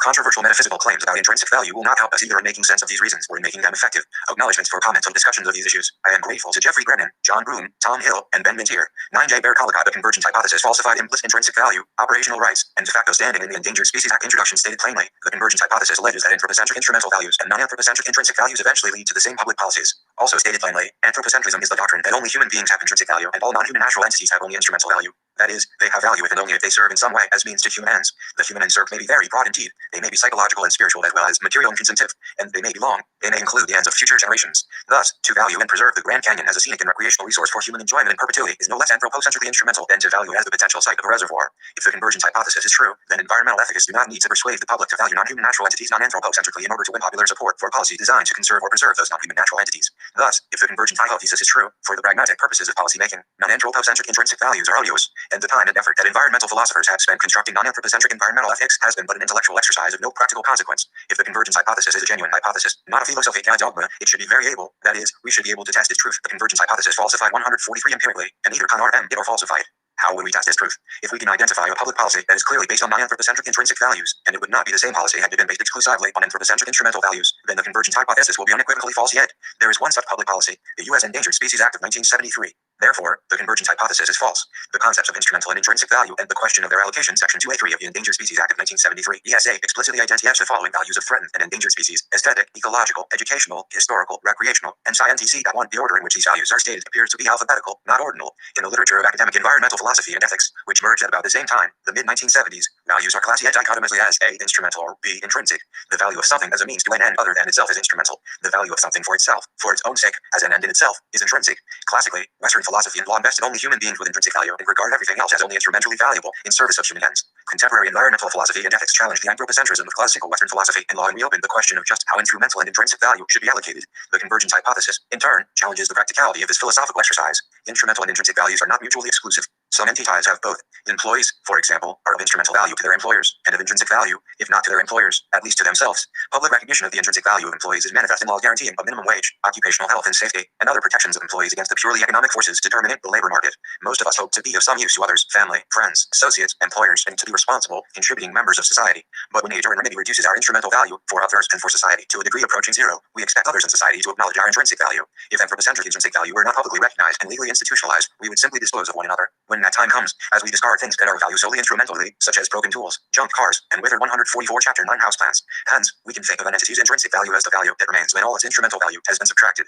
Granting that human beings have intrinsic value, do non-human species also have some? I argue here that the ESA implicitly allocates some intrinsic value to listed species and awards them the operational equivalent of legal rights and de facto standing to sue in federal district courts. I argue that the ESA would do none of these things, contrary to the convergence hypothesis, if it were, in fact, based solely on anthropocentric instrumental values. I begin by reviewing the explicit, evidently instrumental values of the ESA and how they are conventionally quantified. Instrumental anthropocentric values appropriately quantified by means of a monetary metric taken together. The values of endangered species explicitly stated in the ESA appear to be largely of the anthropocentric instrumental kind. Indeed, bearing the majority opinion in Tennessee Valley Authority v. Hiram Hill et al.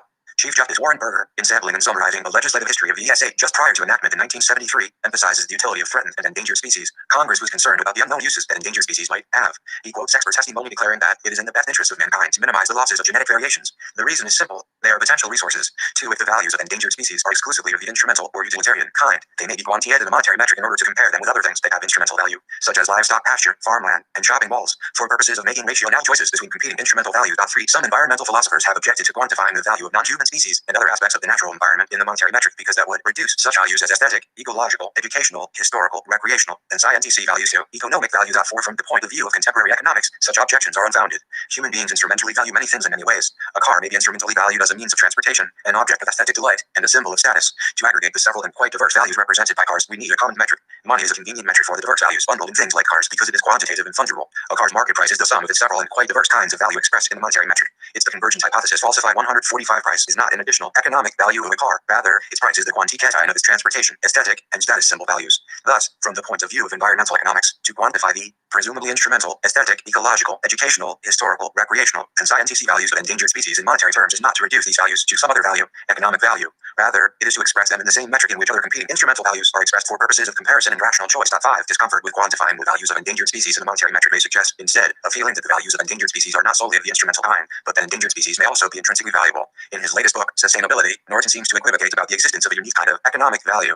He calls economism the doctrine that all important environmental values can be understood as economic values. This suggests that there is a distinct class of economic values, rather than that the discipline of economics only attempts to quantify various anthropocentric instrumental values, important anthropocentric instrumental environmental values among them, in a common metric. However, Norton seems to concede that economics is an exercise in facilitating trade-offs among our anthropocentric instrumental values, so that we can make good investments in environmental protection, and making these by comparison to other investments the society might make in education, infrastructure, and so forth. But in order for those trade-offs to be made intelligently, the competing anthropocentric instrumental values at stake must be quantified in a common metric. The bulk of his discussion of economism is devoted to the difficulty of accurately quantifying, in the monetary metric, those anthropocentric instrumental environmental values that are not actively traded in markets, and for which there are not any direct shallow prices, discussed later in this chapter. An example that Norton provides is increase in visibility in a national park. From this discussion, one could infer that the problem is purely technical in that, as environmental economics matures, we can expect that methods of more accurately and reliably quantifying anthropocentric instrumental environmental values in the monetary metric will be forthcoming. In which case, from all Norton says about the matter, it would seem to be appropriate, when now the economists are able to do it well, to quantify all important anthropocentric instrumental environmental values in the monetary metric for purposes of making trade-offs between them and other competing anthropocentric instrumental values, such as hydroelectric power, lumber, beef, and the like, that can often be obtained only by decreasing environmental values. Commodities such as lumber derived from natural capital are traded in markets and thus have a price. Recreation is sometimes a bundle of commodities 146 Chapter 9 and services for sale at a price. Take for example a canned hunt on a private parcel of land, in which, for a price, a paying customer gets guided to a net game animal, the ego from an experience of killing it, and the animal itself partly mounted as a trophy and partly butchered for meat. 6. The value of a wooded property clear cut for lumber can thus be compared with its value preserved for canned hunts, because both register an unambiguous signal in a common monetary metric. Non-consumptive forms of recreation involving endangered species, for which there is no actual market, such as searching the piney woods of East Texas for red-cockaded woodpeckers, also register a clear signal in the same metric, the amount of money people spend on transportation, food, and lodging pursuing this form of recreation. In addition to such so-called implicit pricing methods, the aesthetic, ecological, educational, historical, and scientific values of the red-cockaded woodpecker, for which there is no market to determine their price, are expressible in the monetary metric by other, indirect methods, such as contingent valuation. 7. Some endangered species are keystone species, a species whose ecological impact is large and disproportionately large relative to its abundance. 8. For example, when the southern subspecies of sea otter was commercially hunted to near extinction for its fur, the underwater kelp forests on the continental shelf off the west coast of the United States began to disappear, because their holdfasts were being eaten by erupting populations of sea urchins, with cascading ecological effects. Sea otters prey on shell sea urchins included. When sea otter populations rebounded, the number of sea urchins was reduced, and the kelp forest regrew, and once again provided a habitat for many other animal species. 9. Because sea otters indirectly being key other species and are vital to the persistence of kelp-dominated aquatic communities, their ecological value is greater than the commodity value of their fur, measured on the monetary metric. Today, we are more aware of the instrumental value of ecosystem services than in 1973.10. However, although the southern sea otter may well be as entitled to the provision of ecosystem services, few threatened and endangered species are. As David Ehrenfeld notes, the species whose members are the fewest in number, the rarest, the most narrowly distributed, in short, the ones most most likely to become extinct are obviously the ones least likely to be missed by the biosphere.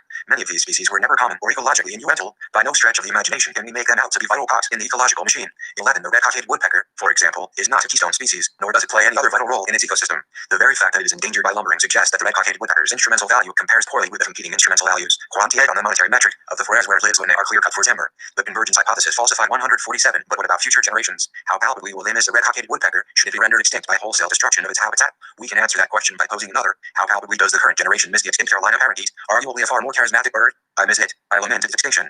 Doubtless, Norton does too, and probably so do tens of thousands of environmentalists. But just as probably, the vast majority of the more than 6 billion members of the present generation have never heard of the Carolina parakeet and, if informed of its previous tenure on Earth and its extinction only about a century ago, could not care less. The ESA operationally provides legal rights for a list of species and implicitly recognizes their intrinsic value as stated in Section 2A1. The intent of the ESA is clearly to temper growth and development by adequate concern for species in danger of or threatened with extinction, leading to conservation of them. But, as noted, the explicitly stated instrumental values identified in Section 2A3, when quantitated in the monetary metric, would not appear to be robust enough to achieve conservation of such species in competition with economic growth and development, even when their market values are corrected by environmental economists deploying the full arsenal of their valuation techniques. Nor would adding the existence value preferences of a tiny minority of biologically well-informed members of future human generations make much difference to the outcome of a red-cockaded woodpecker valuation exercise. The Act thus provides operational legal rights for a list of species, effectively exempting their conservation from purely anthropocentric utilitarian, and thus purely economic, considerations. Christopher D. Stone identifies 3 criteria that, when met, Operation Ally confer legal rights on some entity, irrespective of whether the discourse of rights is used. 1. Legal action may be commenced on its behalf. 2. In granting legal relief, the court must take injury to it into account, not only to some third party, and 3. Relief must run to the BMT of it, not only to some third party. 1.2. As to Stone's RFD criterion, Section 11C of the Act provides for the Federal District Courts of the United States to have jurisdiction over any actions arising under this Act.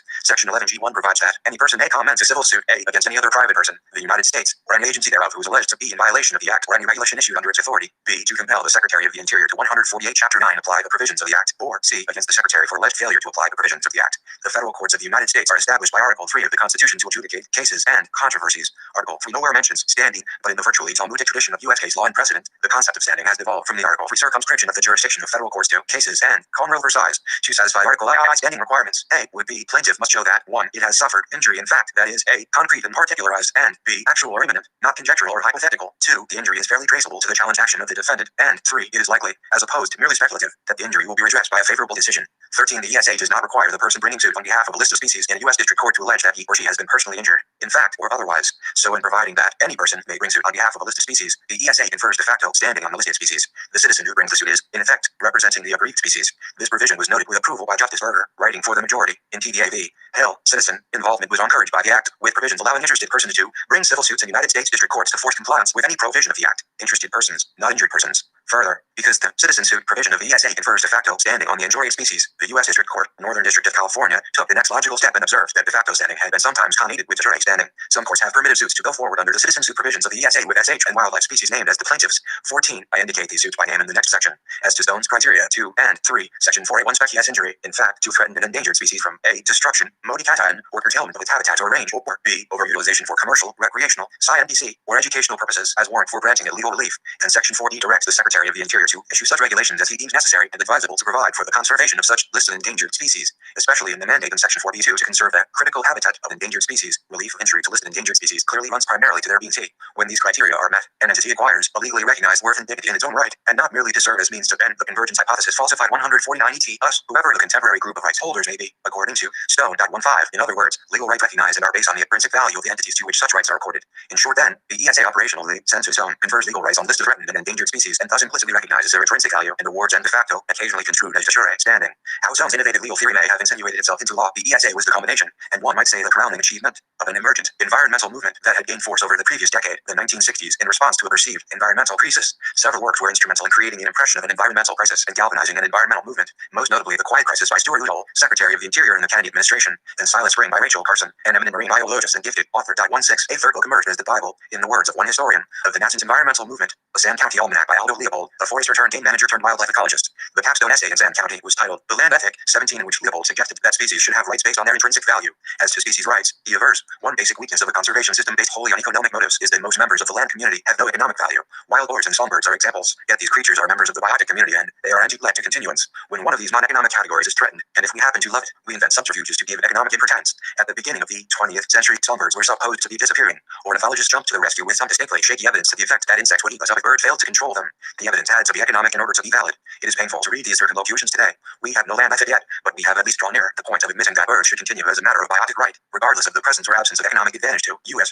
150 Chapter 9 Leopold then goes on to insist that predators, too, are members of the biotic community and that, therefore, no special interest has the right to exterminate them for the sake of a being real or fancied, to itself.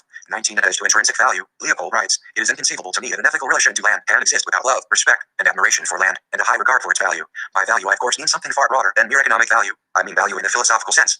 20 Because, as noted, all anthropocentric instrumental values are appropriately pointed by economists in the monetary metric. By contrasting value in the philosophical sense with economic value, Leopold could only mean by the former what contemporary environmental philosophers call intrinsic value.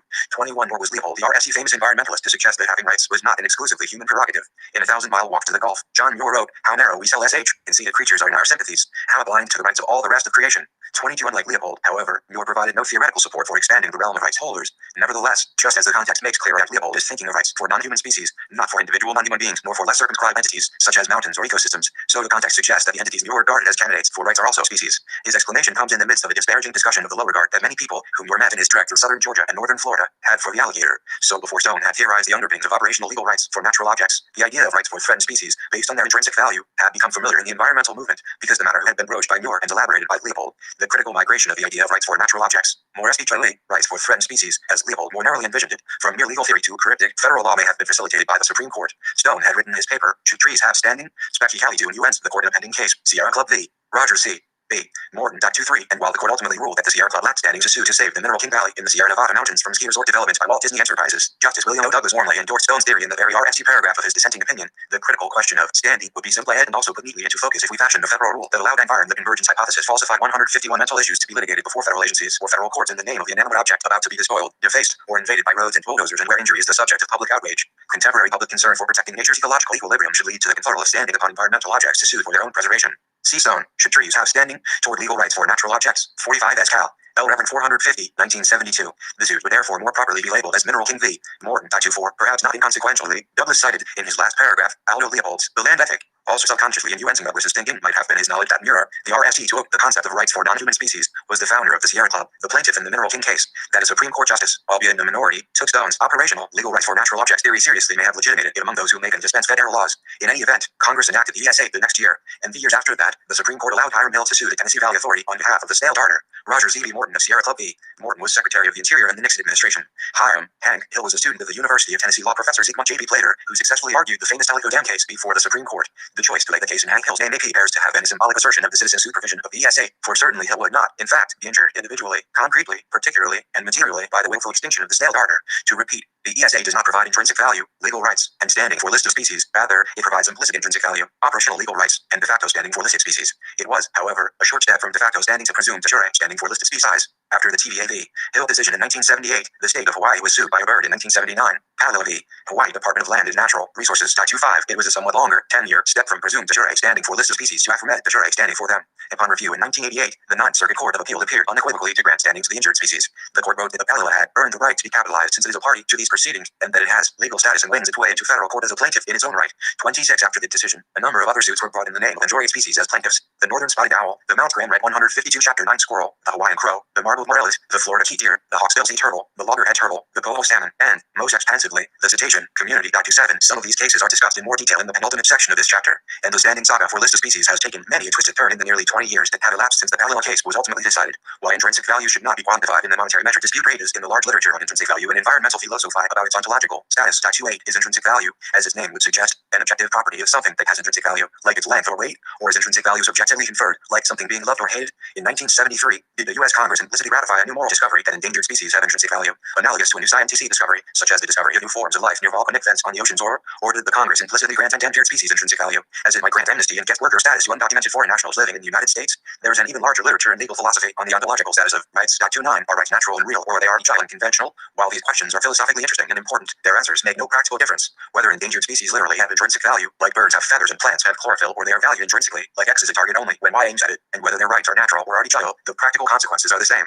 On this head, Brian Norton and I are in complete agreement, but whatever its ontological status, having intrinsic value or being valued intrinsically, or not, makes a huge practical difference. The locus classicus of the concept of intrinsic value is found in the immensely innuendo moral philosophy of Immanuel Kant, who wrote, "The very thing has either a price or a dignity. Whatever has a price can be replaced by something else as its equivalent." On the other hand, whatever is above all price, and therefore admits of no equivalent, has a dignity. That which is related to general human inclinations and needs has a market price. That which, without supposing any need, accords with a certain taste, i.e., with pleasure in the mere purposeless play of our faculties, has an affective price. But that which constitutes the condition under which alone something can be an end in the convergence hypothesis falsified 153 itself does not have a mere relative worth, i.e., a price, but an intrinsic worth, a dignity. 30. The distinction that Kant draws between a market price and an affective price is roughly the same distinction that economists make between the market price and the shadow price. Things that people want, the objects of human inclinations and need, are traded in markets. Thus, they have a market price. By things that accord with certain tastes and involve pleasure in the mere purposeless play of our faculties, Kant means objects of aesthetic expedience. Some of these works of art also have a market price, but those that do not. For example, many environmental amenities, such as wild and scenic rivers and clear view sheds, have, according to Kant, an affective price. They have a value, that is, which can be expressed in the monetary metric,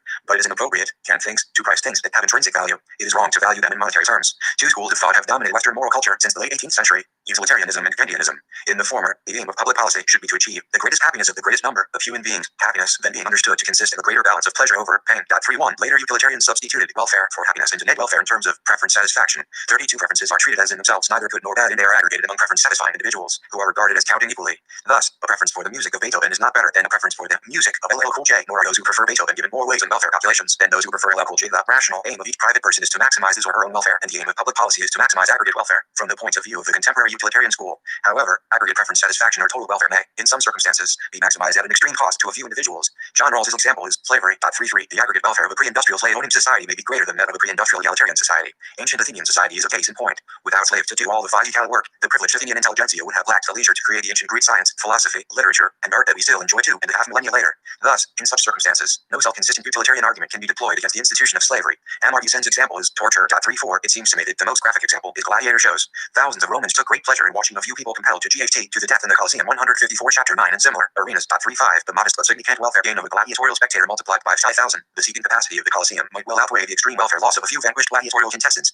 The Kantian conceptual constellation of intrinsic value, dignity, and rights counters the potentially repugnant outcome of the unbridled utilitarian welfare calculus. According to Kant, rationality is the sole intrinsic value conferring prop. ERTY. 36. And, although he held open the possibility that there may be other rational beings in the universe, human beings were the only rational beings of which Kant was aware. Thus, human beings and various aspects of human being were, until recently, the only entities accorded intrinsic value, dignity, and rights in Western moral culture. The clearest and most unambiguous effect of the recognition of the intrinsic value, dignity, and rights of human beings is to make a market in human beings illegal and to prohibit such things as gladiator shows in which the lives of some human beings are sacred set for the entertainment of others. 37. As to aspects of human being, legally prohibiting prostitution and some mind-altering drugs suggest that sex and chemically unaltered states of human consciousness are also accorded, by whom I explained below, a dignity and intrinsic value. 38. With the advent of organ transplant techniques, a market in human organs is now prohibited in the United States and many other Western countries. 39. Proposals to accord intrinsic value, dignity, and rights to various non-human beings dominate the animal liberation, animal rights, and environmental ethics literatures. To argue that some non-human animals, such as primates and cetaceans, are rational and thus should be accorded intrinsic value, dignity, and rights least departs from the original Kantian paradigm. 40. To argue that some other intrinsic value conferring property should be substituted for rationality preserves the structure of Kant's ethic but alters its content to one degree or another. Salient among the various substitutes that have been proposed are being a subject of a life, being sentient, being a teleological center of life, having a good of one's own, and having interests. 41. Some of these proposals have had limited success in making their way into public policy. While there are still robust markets in animals, everything from livestock markets to puppy mills to the zoo trade, the increasing body of law governing the humane treatment and care of animals in agriculture, biomedical research, zoos, and rodeos suggest that pleas for animal liberation and animal rights have had some measurable effect on public policy. 42. The ESA is outstanding in this regard for two reasons. First, it accords lists of species robust legal rights, as here noted, albeit only operationally, not formally or explicitly. Second, the theoretical justification of such rights is not as well developed as the theoretical justification of animal rights. 43. There has been no success in translating into law or regulation the claim that individual plants, the convergence hypothesis falsified 155, and other subsentient organisms, except for specimens of listed endangered species, have intrinsic value. It should be immediately clear why the ethical concept of intrinsic value should not be connated with the economic concept of existence value, as some economists propose. 44. Existence value is a personal preference. Some people would, for example, prefer that black-footed ferrets remain in existence rather than suffer extinction. 45. This kind of preference, as any other, may be expressed in the monetary metric, either by contingent valuation, asking respondents how much they would be willing to pay to keep black-footed ferrets in existence, or by estimating what fraction of the total monetary support donated to such organizations as the Nature Conservancy and Defenders of Wildlife might be fairly allocated to the conservation of black-footed ferrets. 46. To accord something intrinsic value, conversely, is to declare that it has a dignity and that it should not be subject to pricing of any kind, shadow or otherwise. There is another, more intuitive, way of highlighting the difference between intrinsic and existence value. In modern Western moral culture, human beings are recognized to have intrinsic value, but for each of us, only our respective family members, friends, neighbors, colleagues, and acquaintances have measurable existence value. How much would you be willing to pay to assure the existence of your next-door neighbor? I would be willing to pay all the money I could get my hands on to preserve my son, my only child, if his existence were threatened or endangered. Understandably, most readers of this chapter would be willing to pay only much less to assure the existence of my son, and when one factors in consideration of all the people in the world, the existence value that I can honestly set on individual human beings to whom I am unrelated and with whom I am unacquainted shrinks to infinitesimal amounts. I can get my hands on only so much money, and there are more than 6 billion human beings in existence. So what honest answer could I give if I were asked how much I would be willing to pay to preserve the existence of, say, an individual Swede whom I have never met? In contrast, all human beings have intrinsic value and all have it equally in modern Western moral culture, as we acted in the concept of universal human rights, which was formally endorsed by the United Nations in 1948 and the U.S. Constitution's 14th Amendment ideals of equal protection under the law and equal legal liability for violating laws protecting human beings. 47. But the existence value of any given human being varies wildly with circumstance. For example, the existence value of the scion of a very wealthy family may approach $1 billion. That of a street urchin in Rio de Janeiro may approach zero. To connote existence and intrinsic value is to think like a kidnapper, rather than as a member of Kant's idyllic kingdom of ends. 48. 156. Chapter 9. The dual democracy of value objectification. The market and the legislature, the domain in which our utilitarian values are appropriately expressed, is the market. As noted, the market is not perfectly FGN, in part because all the things we value instrumentally are not routinely bought and sold and thus do not have actual prices. And, also as noted, to partially correct such imperfect humans of the market, the things we value instrumentally that are not traded are valued by industrialist economists in the monetary metric, shadow price, less directly, for purposes of comparison and rational choice. The market, despite its imperfections, is, on the whole, quite democratic. People vote, as it were, with their dollars or units of other currency for such things as McDonald's fast food and Coca-Cola. Those things for which people do not vote in the market soon disappear. Infamous examples are enchilada mobiles and beta videotape cassette players. When we look around ourselves, we can literally see the democratic common denominator of aggregated individual preferences, massaged, of course, in myriad ways by advertising. In contemporary society, the world of fast food chain stores, strip malls, gas-guzzling SUVs, cell phones, light beer, Walmart superstores, and so forth. According to Mark Sadloff, the appropriate democratic domain for the expression of our non-utilitarian values is the legislature. In the United States, the bicameral Congress at the federal level of government, often seen in largely bicameral legislatures at the state level, city councils at the municipal level of government. 49. Both our instrumental and intrinsic values are arguably subjective. Certainly, preferences, such as the preference for Coca-Cola over Royal Crown Cola, are incontestably subjective. The market and its surrogates, however, serve in a way to objectify preferences. Aggregate consumer preferences are quite literally objectified in the form of the fast food chain stores, strip malls, gas-guzzling SUVs, cell phones, light beer, Walmart superstores, and so forth that we see everywhere around us. It would seem that the belief that some things have intrinsic value while others do not is also subjective. Certainly, differences of opinion about what has intrinsic value and what does not are easy to empty, but difficult to resolve by any evidentiary hearing or peer review, as disputed things of fact and scientific discoveries are resolved. Some people, members of people for the ethical treatment of animals, for example, believe that many kinds of individual animals have intrinsic value and ought to have rights to life, liberty, and the pursuit of happiness, while other people, who are still in the great majority, do not. Analogous to the way the market objectives preferences, we may think of legislators as objectifying non-instrumental values. Thus, in contemporary Western, the convergence hypothesis falsified 157 democratic societies. The intrinsic value accorded human beings and certain aspects of human being is legislatively objectified by law prohibiting murder, slavery, other forms of human trafficking, prostitution, selling human organs, and selling, indeed, even possessing mind-altering drugs. Many other non-utilitarian values that are objectified by legislation or are so fundamental as to be institutionalized in the U.S. Constitution orbit the intrinsic value of human beings, freedom of speech and religion, for example, property rights, and the right to privacy. That preferences are not the same as those values that transcend. Preferences is indicated by the different way each is objectified.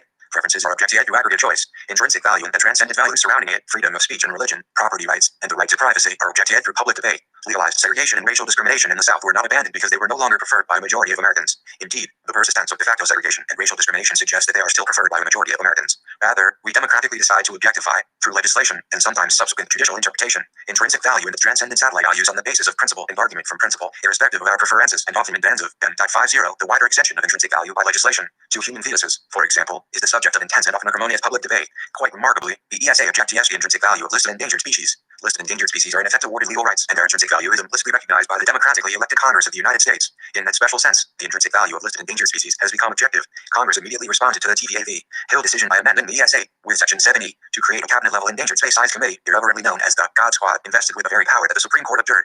The committee consists of the Secretary of the Interior, who served as chair, the Secretaries of Agriculture and the Army, the administrators of the Environmental Protection Agency and the National Oceanic and Atmospheric Administration, the chairman of the Council of Economic Advisors, and one person from each affected state, nominated by the governors of such states and appointed by the president. Legislatively objective intrinsic value shifts the burden of proof onto competing instrumental values. For example, the burden of proof rests with a state or federal government that is threatening the liberty of an intrinsically valuable human being by prosecuting him or her on charges of larceny. Conversely, a landowner can dispose of specimens of non-listed plants and many kinds of non-listed wildlife and sh, the intrinsic value of which has not 158 Chapter 9 been legislatively objected on his or her property in accordance with his or her preferences, provided they are not protected by game laws and singular statutes. But because the intrinsic value of listed endangered species has been objected by the Act, any application for an exemption to the ESA's provisions is certainly not regarded as prima facie worthy of granting, unless the Fish and Wildlife Service can prove that it should not be granted. On the contrary, the applicant for an exemption must demonstratively meet very stringent, multiple criteria.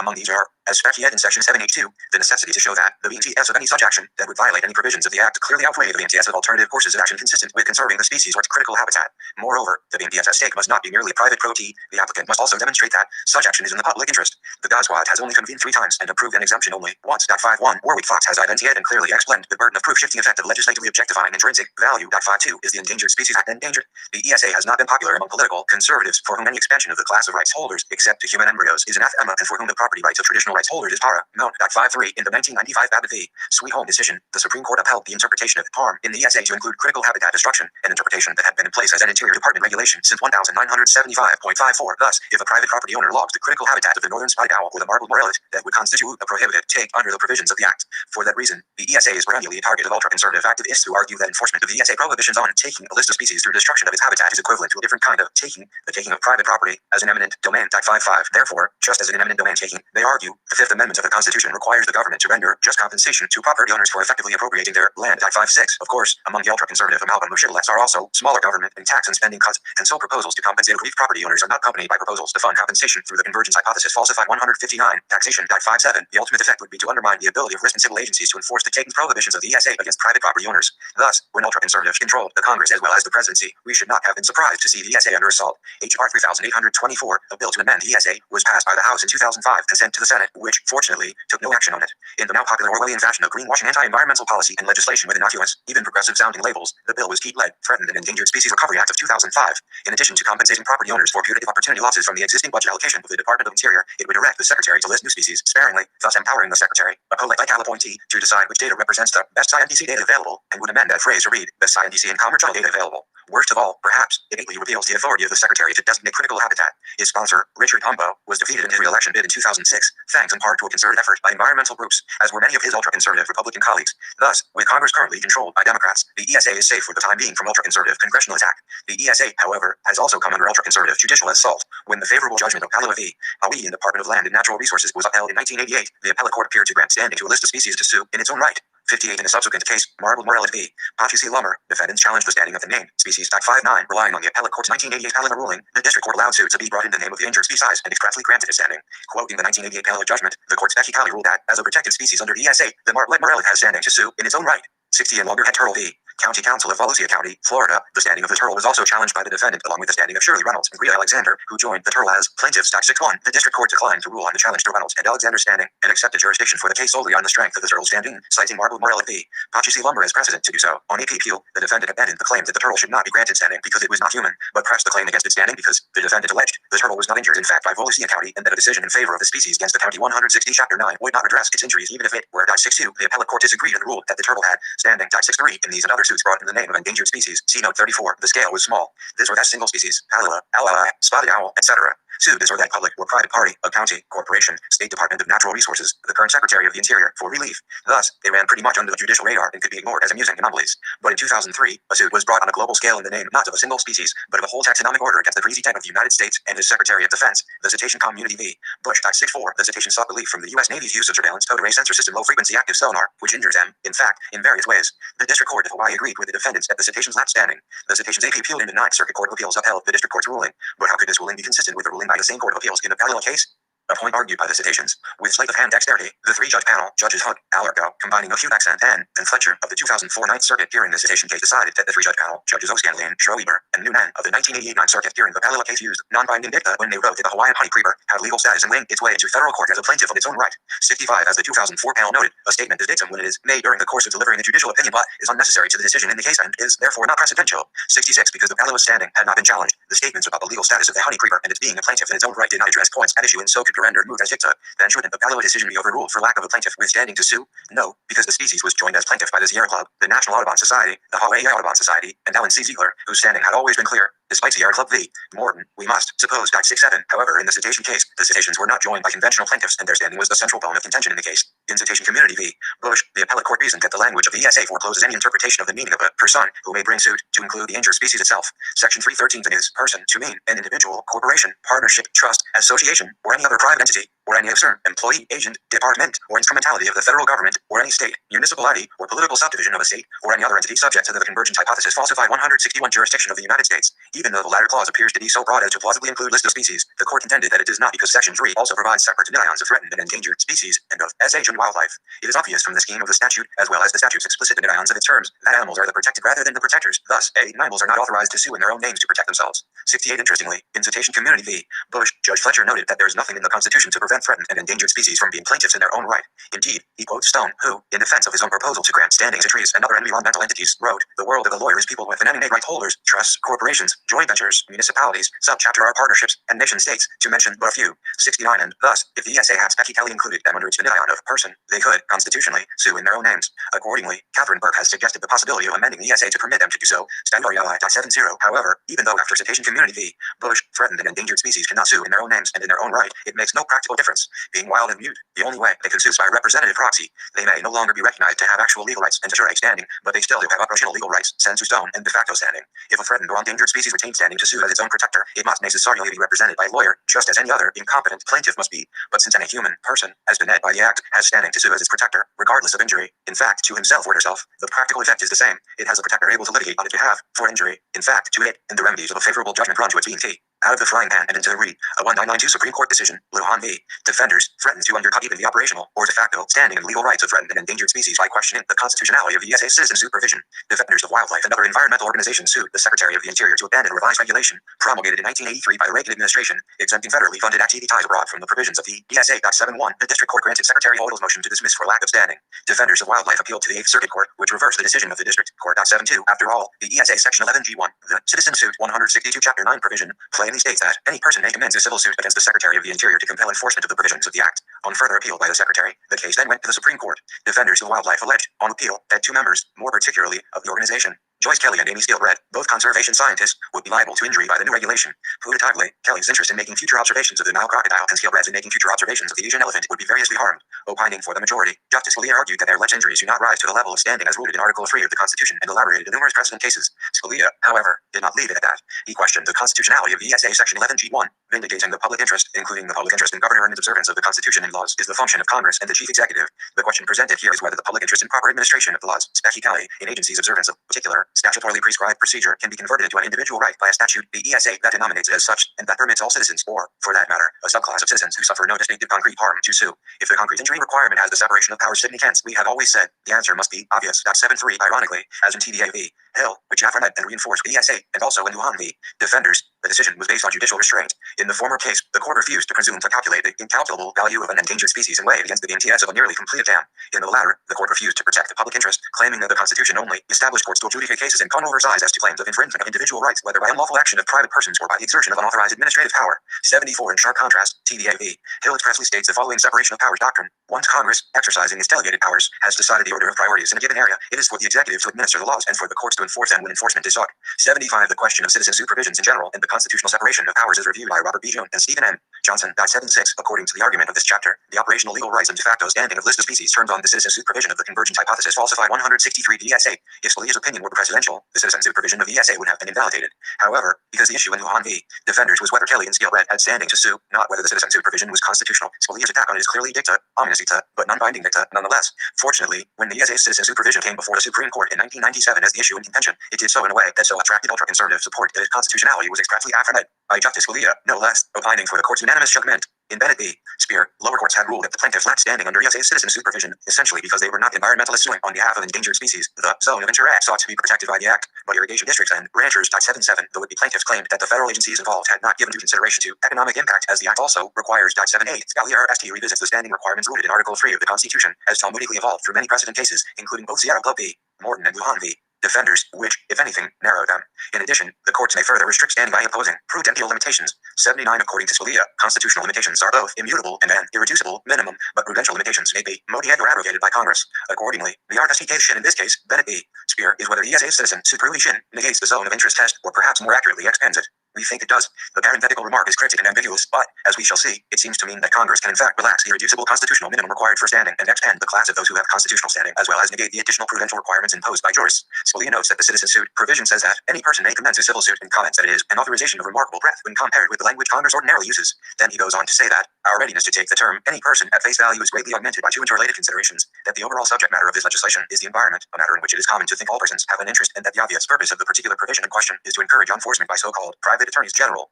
Given these factors, we think the conclusion of expanded standing follows a fortiori from our decision in Trafcan v. Metropolitan Lifelines Company 409-164 Chapter 9 U.S. 205, 1972, which held that standing was expanded to the full extent permitted under Article 3 by a provision of the Civil Rights Act of 1968 that authorized a and by person who claims to have been injuried by a discriminatory housing practice to sue for violations of the Act. There also we relied on textual evidence of a statutory scheme to rely on private litigation to ensure compliance with the Act. The statutory language here is even clearer, and the subject of the legislation makes the intent to permit enforcement by every man even more plausible. 80. Given Scalia's very stringent interpretation of Article 3 standing requirements in Lujan v. Defenders, which is reiterated in Friends of the Earth v. Laid Law, it is very hard not to think that the ESA citizen supervision expands standing not just to the full extent permitted under Article 3, but well beyond what is permitted under Article 3 as Talmudically interpreted. Indeed, that is just what Scalia wrote in the dicta of his Lujan v. Defender's opinion.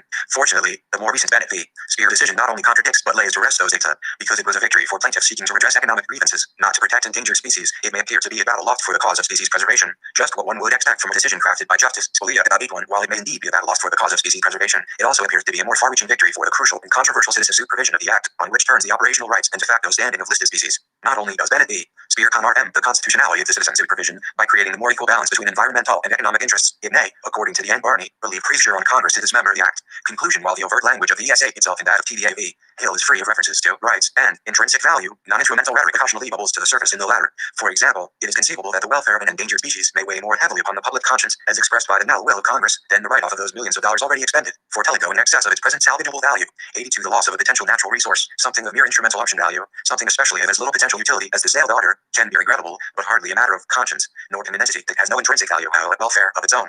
And while the expert testimony before Congress quoted the convergence hypothesis falsified 165 in TVA v. Hill focuses on the incalculable utility of threatened and endangered species, such rationales are characterized as the most narrow possible point of view, the non-instrumental, intrinsic value point of view presumably being the more expansive. 1.83. Further, while TVA v. Hill concludes, as noted, that Congress was concerned about the unknown uses that endangered species might have, it also goes on immediately to conclude that Congress was also concerned about the unforeseeable place such creatures may have in the chain of life on this planet. 84. That they simply express a risk-averse instrumental concern for poorly understood ecological services parallel to a risk-averse instrumental concern for potential ecological goods, that is, natural resources, but it may, conversely, express a non-instrumental concern for the intrinsic value of biodiversity and ecological integrity. If TVA v. Hill is the high point of jurisprudence concerning the ESA, Lujan v. Defenders is the low point. In the latter, there is no hint of concern of any sort for endangered species, and Justice Scalia can barely conceal his contempt for the concerns for that evinced by Joyce Kelly and Amy Skilbred in a 2003 decision by the U.S. Court of Appeals for the District of Columbia, Rancho Viejo v. Norton, a case much discussed in the Senate Judiciary Committee hearing for the nomination of John Roberts as Chief Justice of the United States. The possibility that Congress intended to confer intrinsic value on endangered species was noted. Is the ESA's true purpose to preserve the economic potential of species whose commercial value we cannot now foresee, or to Congress regard species protection as a moral imperative?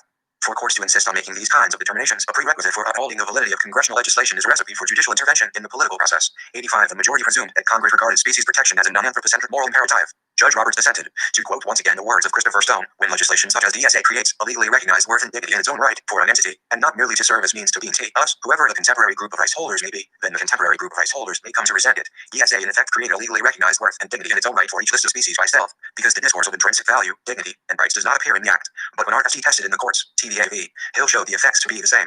I am not sure what all it means to be politically conservative, but it seems that at least part of what it means is to resist and when possible to roll back attempts to expand the group of rights holders. A contemporary example would be the conservative resistance to expand marriage rights to gay and lesbian couples. A counterexample might be the conservative zeal to expand the group of rights holders to include human embryos and 166 Chapter 9 fetuses. But a more cynical interpretation would view that as only a ruse to roll back the recently won reproductive freedom rights of women and to restore the patriarchal rights men once enjoyed in controlling women's sexuality, with John Roberts, who dissented in Rancho Viejo v. Norton, now and for many years to come serving as Chief Justice of the United States, and Samuel Alito joining him as Associate Justice. We should not be surprised to discover that an ultra-conservative judiciary would try to roll back the rights of listed endangered species operationally provided them by the ESA. Whatever the future of the ESA, it clearly falls yes to convergence hypothesis. Upon analysis, the ESA is non-anthropocentric. It awards listed species implicit intrinsic value, de facto legal standing, and operational legal rights. Indeed, it is so clearly non-anthropocentric that a number of cases were litigated under the Act, some successfully, in the name of the list of species under threat by inaction or inaction of some public or private entity or person. That is, some lawyers and judges construed the ESA to provide deterrent standing to some listed species as legal persons. Legal protection for endangered species based on their purely anthropocentric instrumental value would provide altogether weaker protection. Perennial conservative attempts to gut the ESA by making endangered species preservation compete with other anthropocentric instrumental values dramatizes what would be the case if the ESA were, in fact, based on purely instrumental values. An ESA based on purely anthropocentric instrumental values would require the value of endangered species to be quantified on the monetary measure and be subjected to comparison with other anthropocentric instrumental values in B&T cost analysis, BCA exercises. Jurisprudential interpretation of the actual ESA, implicitly based as it is on non-anthropocentric intrinsic value, going back to TVA v. Hill, exempts list of species from monetary valuation and BCA-driven trade-offs. In short, an ESA based on purely anthropocentric instrumental values would not converge on the same policies and protections as the ESA we actually have, implicitly based on non-anthropocentric intrinsic value. Therefore, the convergence hypothesis is false. Acknowledgement research assistance for the preparation of this chapter was provided by graduate students Elisa Back, Yale School of Management, and Megan Soronsky, Yale Law School. 10 Paul B. Thompson, Convergence in an Agrarian Key. Brian Norton offered the convergence hypothesis as the central thesis in his 1991 book Toward Unity Among Environmentalists. It was intended as a way to achieve the goal stated in the book's title, but it was articulated both as a conjecture about the implications of divergent positions in environmental philosophy and as an appeal to his fellow environmental philosophers. The conjecture held that the philosophical differences dividing ecocentric and anthropocentric perspectives in environmental ethics did not entail very many different policy prescriptions, and that such differences tended to disappear as the geographical or temporal scope of the policy prescripts grew larger. The appeal enjoined philosophers to engage in a form of pragmatic pluralism when working with non-academic audiences, and especially in connection with public policy. The intervening years have seen Norton move more forcefully toward the pragmatist position. But pragmatism, I have argued, has its roots in agrarian philosophies of the 18th and 19th centuries. Since agrarian philosophy makes a more obvious and explicit linkage to nature and environment than classical pragmatism, it is worth examining how it might engage Norton's goals of convergence. I argue that this engagement consists especially in tempering the complex ties of classical pragmatism with a more readily accessible narrative about how nature frames and reinforces important moral habits, character traits, and virtues. I do not provide details of how this reinforcement occurs or what virtues are inculcated, but instead focus on the way that agrarian ideals and rhetoric actually have been instrumental in key public policy decisions. 168 Chapter 10 in U.S. History. A better account of the details can be had by reading the pragmatists themselves, but I summarize the idea of habit-taking as I see it in the work of Charles Sanders Peirce, William James, and John Dewey. First, however, it is important to situate the entire topic within the framework of convergence, as well as the further development of Norton's thought, from environmental isms to convergence toward unity among environmentalists portrayed environmental philosophers as deeply split along anthropocentric and ecocentric lines. Details to follow. But in essence, Norton's appeal to his fellow philosophers urged them to temper their views when mounting criticisms of perspectives or rationales for environmental policy expressed by non-philosophers. He argued that within context of political persuasion or practical decision-making, the distinctions philosophers developed to parse their own positions were unlikely to make a material difference to the policy prescription that would ultimately be endorsed by environmentalists. What is more, he thought, the inting among philosophers at best reinforced the perception that environmental ethics was of marginal value to the policy process, and at worst threatened to undermine the consensus needed for environmentalists to achieve commonly agreed upon policy goals. Hence, an important epistemological assumption behind the convergence hypothesis held that policy disagreements among environmentalists were due to their anthropocentric or ecocentric commitments. This philosophical divergence was stated in deceptively simple terms in Norton's 1991 book. On the one hand, a number of philosophers and environmental activists were said to promote pro-environment policy prescriptions because they had recognized how important they were for human nourishing. These anthropocentrists saw little need for revising what were said to be essential claims of mainstream ethical theory. Claims that on the utilitarian side emphasized satisfying the preferences of individual human beings and on the neo-Kantian side emphasized respecting other human agents as ends in themselves, possessing intrinsic value. On the other hand, ecocentrists were said to hold that at least some non-human entities possess a type of intrinsic value worthy of moral consideration. This was viewed as a straightforward logical consequence of traditional ethical theory by Peter Singer, who argued that it was simply inconsistent to count satisfaction of human preferences and ignore the suffering of animals when valuing the consequences of a personal or policy action. In contrast, Holmes Walston argued that what was needed was wholly new for ethics, a way to understand the permanence and integrity of non-sentient entities such as species, forests, or ecosystems. Convergent and agrarian T169 anthropocentrists were themselves divided between those who saw environmental ethics as an enlightened form of consequentialist optimization and those who saw intrinsic value, albeit for humans, in the preservation of endangered species or cherished places. Environmental economists dominated the former group, while Mark Sackworth has been the preeminent representative of the latter position. The ecocentric camp included Ralston and his followers, as well as deep ecologists, whose ideas had been inspired by Arnie Naess, and ecofeminists, who were arguing that nature had been subjected to the same forms of domination and marginalization that had affected women. Those like Singer, who saw sentience as the basis of any ethical claim, wore the mantle of ecocentrism less comfortably and quickly divided among themselves over the question of whether the moral standing of animals needed a more neo-Kantian formulation in animal rights. Norton's portrayal of the convergence hypothesis concealed all this complexity by appealing to three emblematic figures. John Muir was the paradigmatic ecocentrist, while Ford Pinchot was anthropocentric, and their battle over Hatchetty Valley in the early years of the 20th century was offered as a model for policy decisions where the difference was more than cosmetic. Aldo Leopold was put forward as the model of convergence. In many respects, all the diverse threads of environmental philosophy operated in 1991 have continued to develop along independent lines. Certainly, none of the individuals mentioned above have recanted their views, yet the convergence hypothesis itself has changed significantly in the intervening decade and a half. On the one hand, as Phil Gaffaro notes in a recent review essay, most environmental philosophers now recognize broad complementarities among the various strands, too, even while they continue to mine the conceptual and philosophical veins with which they have greatest affinity. As such, the weak pluralism Norton called for seems to have been realized in the practice of environmental philosophers, if not in their specie doctrines. On the other hand, Norton's own views have moved more decisively in the direction of a pragmatism that he was beginning to articulate as early as 1988 in his reading of Leopold. Leopold's notion of community, he argued, was drawn from the philosophical pragmatism of C.S. Peirce, William James, and John Dewey. Norton presented evidence to suggest that Leopold encountered these ideas through contact with the work of the pragmatist political economist A.T. Hadley, who was the Yale University president during Leopold's time on the New Haven campus as a science and forestry student. 3 Norton's recent work continues to read Leopold as the grounding articulation of pragmatist philosophy within the domain of environmental ethics, though he has also taken pains to lay out a philosophically more detailed sketch of pragmatism that stresses not only the work of Peirce and Dewey, but also Otto Neurath and Dew, combining diaresis, Origin Abramoza 170 Chapter 10. Pragmatism is a notoriously difficult philosophical approach to summarize. In the following section, I sketch my own version of some important elements in the work of Peirce, James, and Dewey, but do not attempt to retrace Norton's development of environmental pragmatism from sustainability, a philosophy of adaptive ecosystem management. While I emphasize some elements that Norton does not, I believe that our respective understandings of pragmatism are entirely compatible. From convergence to pragmatism, broadly speaking, pragmatism is a philosophy that holds that the resolution to many long-standing philosophical dilemmas lies in the abandonment of foundational schemes that try to establish doctrines on a few fundamental principles, and in resigning oneself to the likelihood that philosophical progress will involve immersing oneself in the domain of pragmatics. Pragmatics is sometimes defined as the implicit, unarticulated, and often subconscious presumptions, assumptions, and practices that support meaningful uses of language in a specie context. Within contemporary analytic philosophy of language, there is a presumption that the practices that constitute pragmatics can can be speculated in the form of rules. Among pragmatists, the presumption is that this network of linguistic practices has a more Darwinian or evolutionary structure in order derived from chaos largely by the weight, endurance, repeatability, or sustainability of patterns that have been relatively successful in previous tests. To push the analogy further, the Darwinian account of why individual members in a species tend to exhibit a given phenotypic trait has nothing to do with following well SPDCI rules. Traits are stable to the extent that phenotypes having them contributes to reproductive success of the genotype. Similarly, for pragmatists, the loose but serviceable T between strict meaning and implicit assumptions that allows a claim to have truth conditions in a given context is largely a matter of averages, routines, and dominant tendencies that have enabled successful communication more frequently than not, rather than strict rules. Furthermore, pragmatists see a wide array of mental processes, including perception and belief formation, and not just language, as governed by pragmatics in a similar fashion. The term that Pierce, James, and Dewey used to indicate this flexible yet serviceable type of stability is habit, and processes of habit formation, or, as Pierce put it, habit taking, become central to pragmatist philosophy. It is important to recognize that all three saw these processes operating across a broad array of ontological substrates, not just genes or linguistic practices. In each case, habit formation involves a mechanism of reproduction, where the proclivity or tendency to respond in a given way can be replicated from one context or situation to another. Such mechanisms have a potential for variant convergence in an agrarian G171 shin, possibly random, so that any instance of replication will have degrees of similarity and difference with any other. The other key element is supplied by the environment, which provides some form of feedback so that some variations are more likely to be reproduced in subsequent instances than others. It was James who emphasized habit taking in psychology, where the mechanism of reproduction is a form of memory. Learning then becomes the gradual accumulation of tendencies to respond, in words or in conduct. Responses that elicit hope for results, successful communication or practice are more likely to be replicated in subsequent situations than are responses that die the death of silence or physical pain. The American tourist who insists upon shouting ever more loudly in English to a French store clerk or cab driver is only reproducing a response that has worked in the past, but its failure to achieve any sign of recognition will eventually weaken the programming that underwrites this practice in its new context. James was less preoccupied with language than were philosophers who came after him, and he focused on the accumulation of responses or experiences into more or less stable patterns that serve as the basis for many cognitive phenomena, including self and other. Here it is important to note that James saw such stability as the metaphysical basis for both the concept of oneself or self-image, a view he might have adapted from Hume, and also for the very experience of the unit perspective within experience, the so-called cogito or Cartesian subject. A cognitive subject was thus, for James, a fragile accumulation of stabilities within the stream of consciousness, one that, when healthy, grows by its edges as it incorporates new forms of relatedness into its processes of association and reproduction.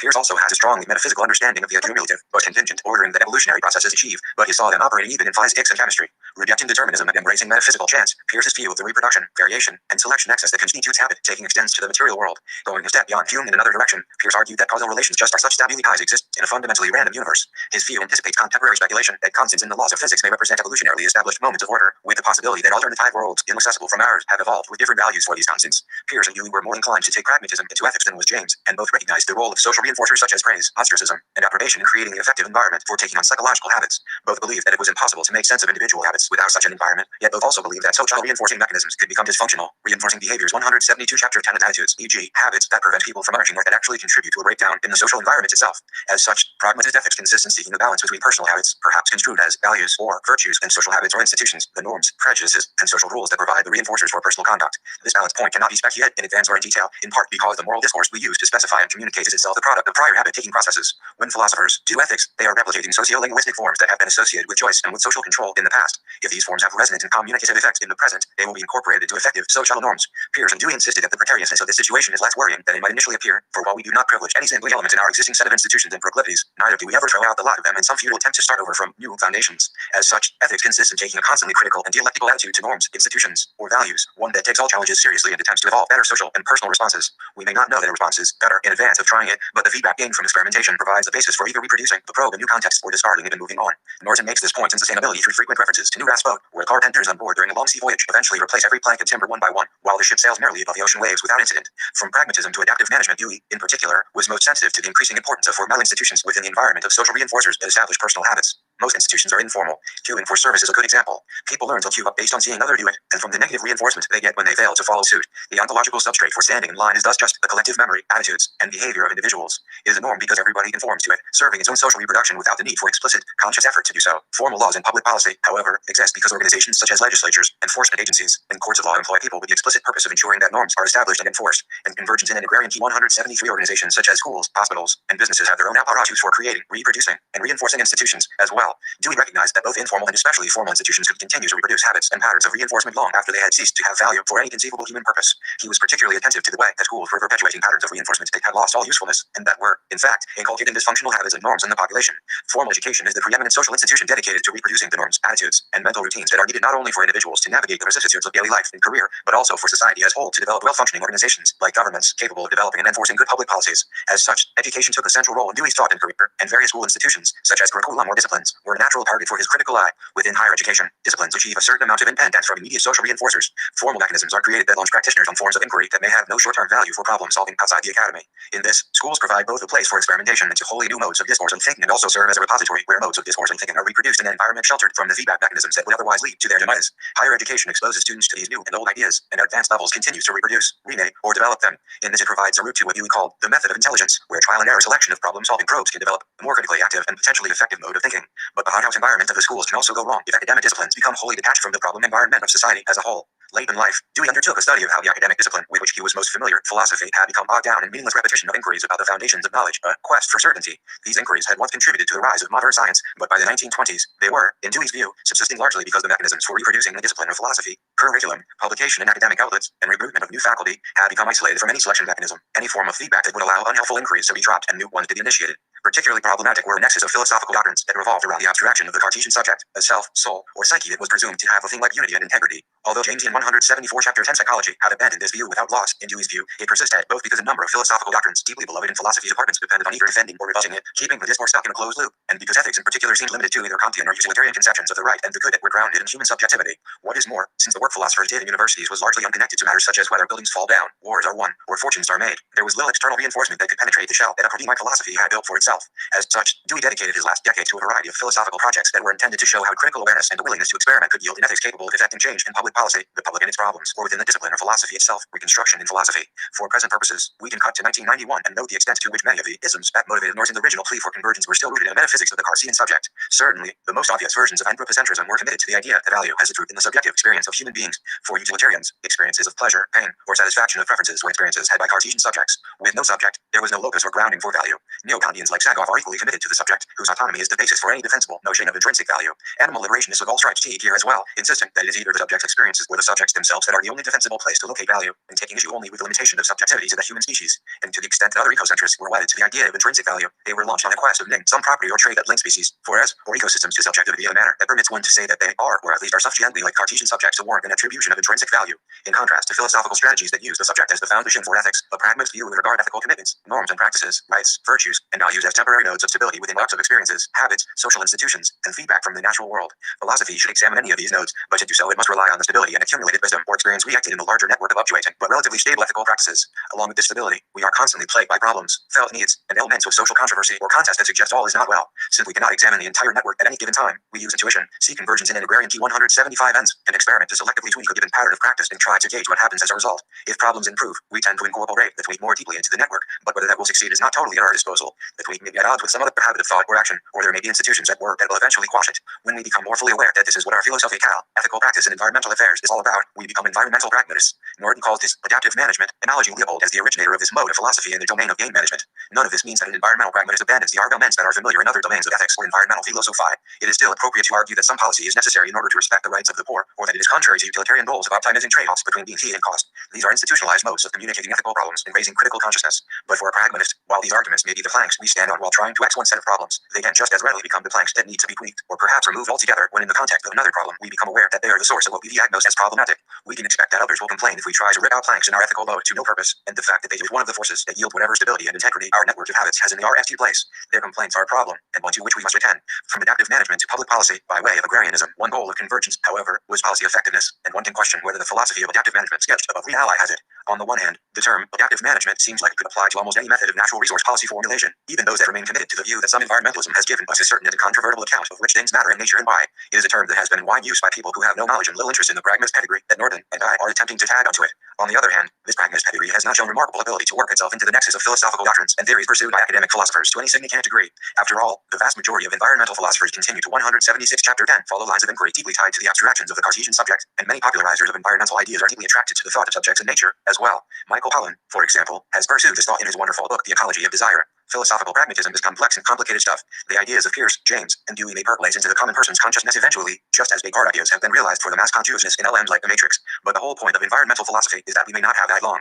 There is thus a need for an articulation of this philosophy that has greater philosophical content and also greater spiritual, emotional resonance than adaptive management, and also more familiarity and accessibility than the arguments of Peirce, James, and Dewey, arguments that are in their details much more complex than the already too complex exposition they have been given above. I have argued that we might achieve this by returning to agrarian modes of moral discourse that were commonplace only a few decades ago, and that still continue to have meaning for many outside academic circles equals today. Agrarian thought stresses ways in which virtues and practices are formed and reinforced through interaction with the local environment in which human beings live. In its most obvious forms, it notes the way that farmers, hunters, and Sherman acquire habits of practice that are tuned to place SPECIC attributes such as soil type, drainage, patterns of drought and looting, and speciaceora and fauna that thrive at different seasons of the year. The essays that Leopold uses to describe year on his Wisconsin, Sand County farm provide an excellent example of this type of local knowledge, and the oft-quoted aphorism citing the two spiritual dangers of not owning a farm, thinking that food comes from the market or that heat comes from a furnace, indicates the link between this local knowledge and the habits naturally acquired in subsistence occupations. In other contexts, I have waxed at length on agrarian philosophy's elements and heritage. 5 Montesquieu's political philosophy is grounded in a sophisticated account of the way that climate and geography shape political institutions. Elements of agrarian thought can be found in the writings of Kent, Hume, and Adam Smith. I do not rehearse that line of analysis here, but I do offer a suggestive portrayal of agrarian thought by way of illustrating its application in U.S. land use policy.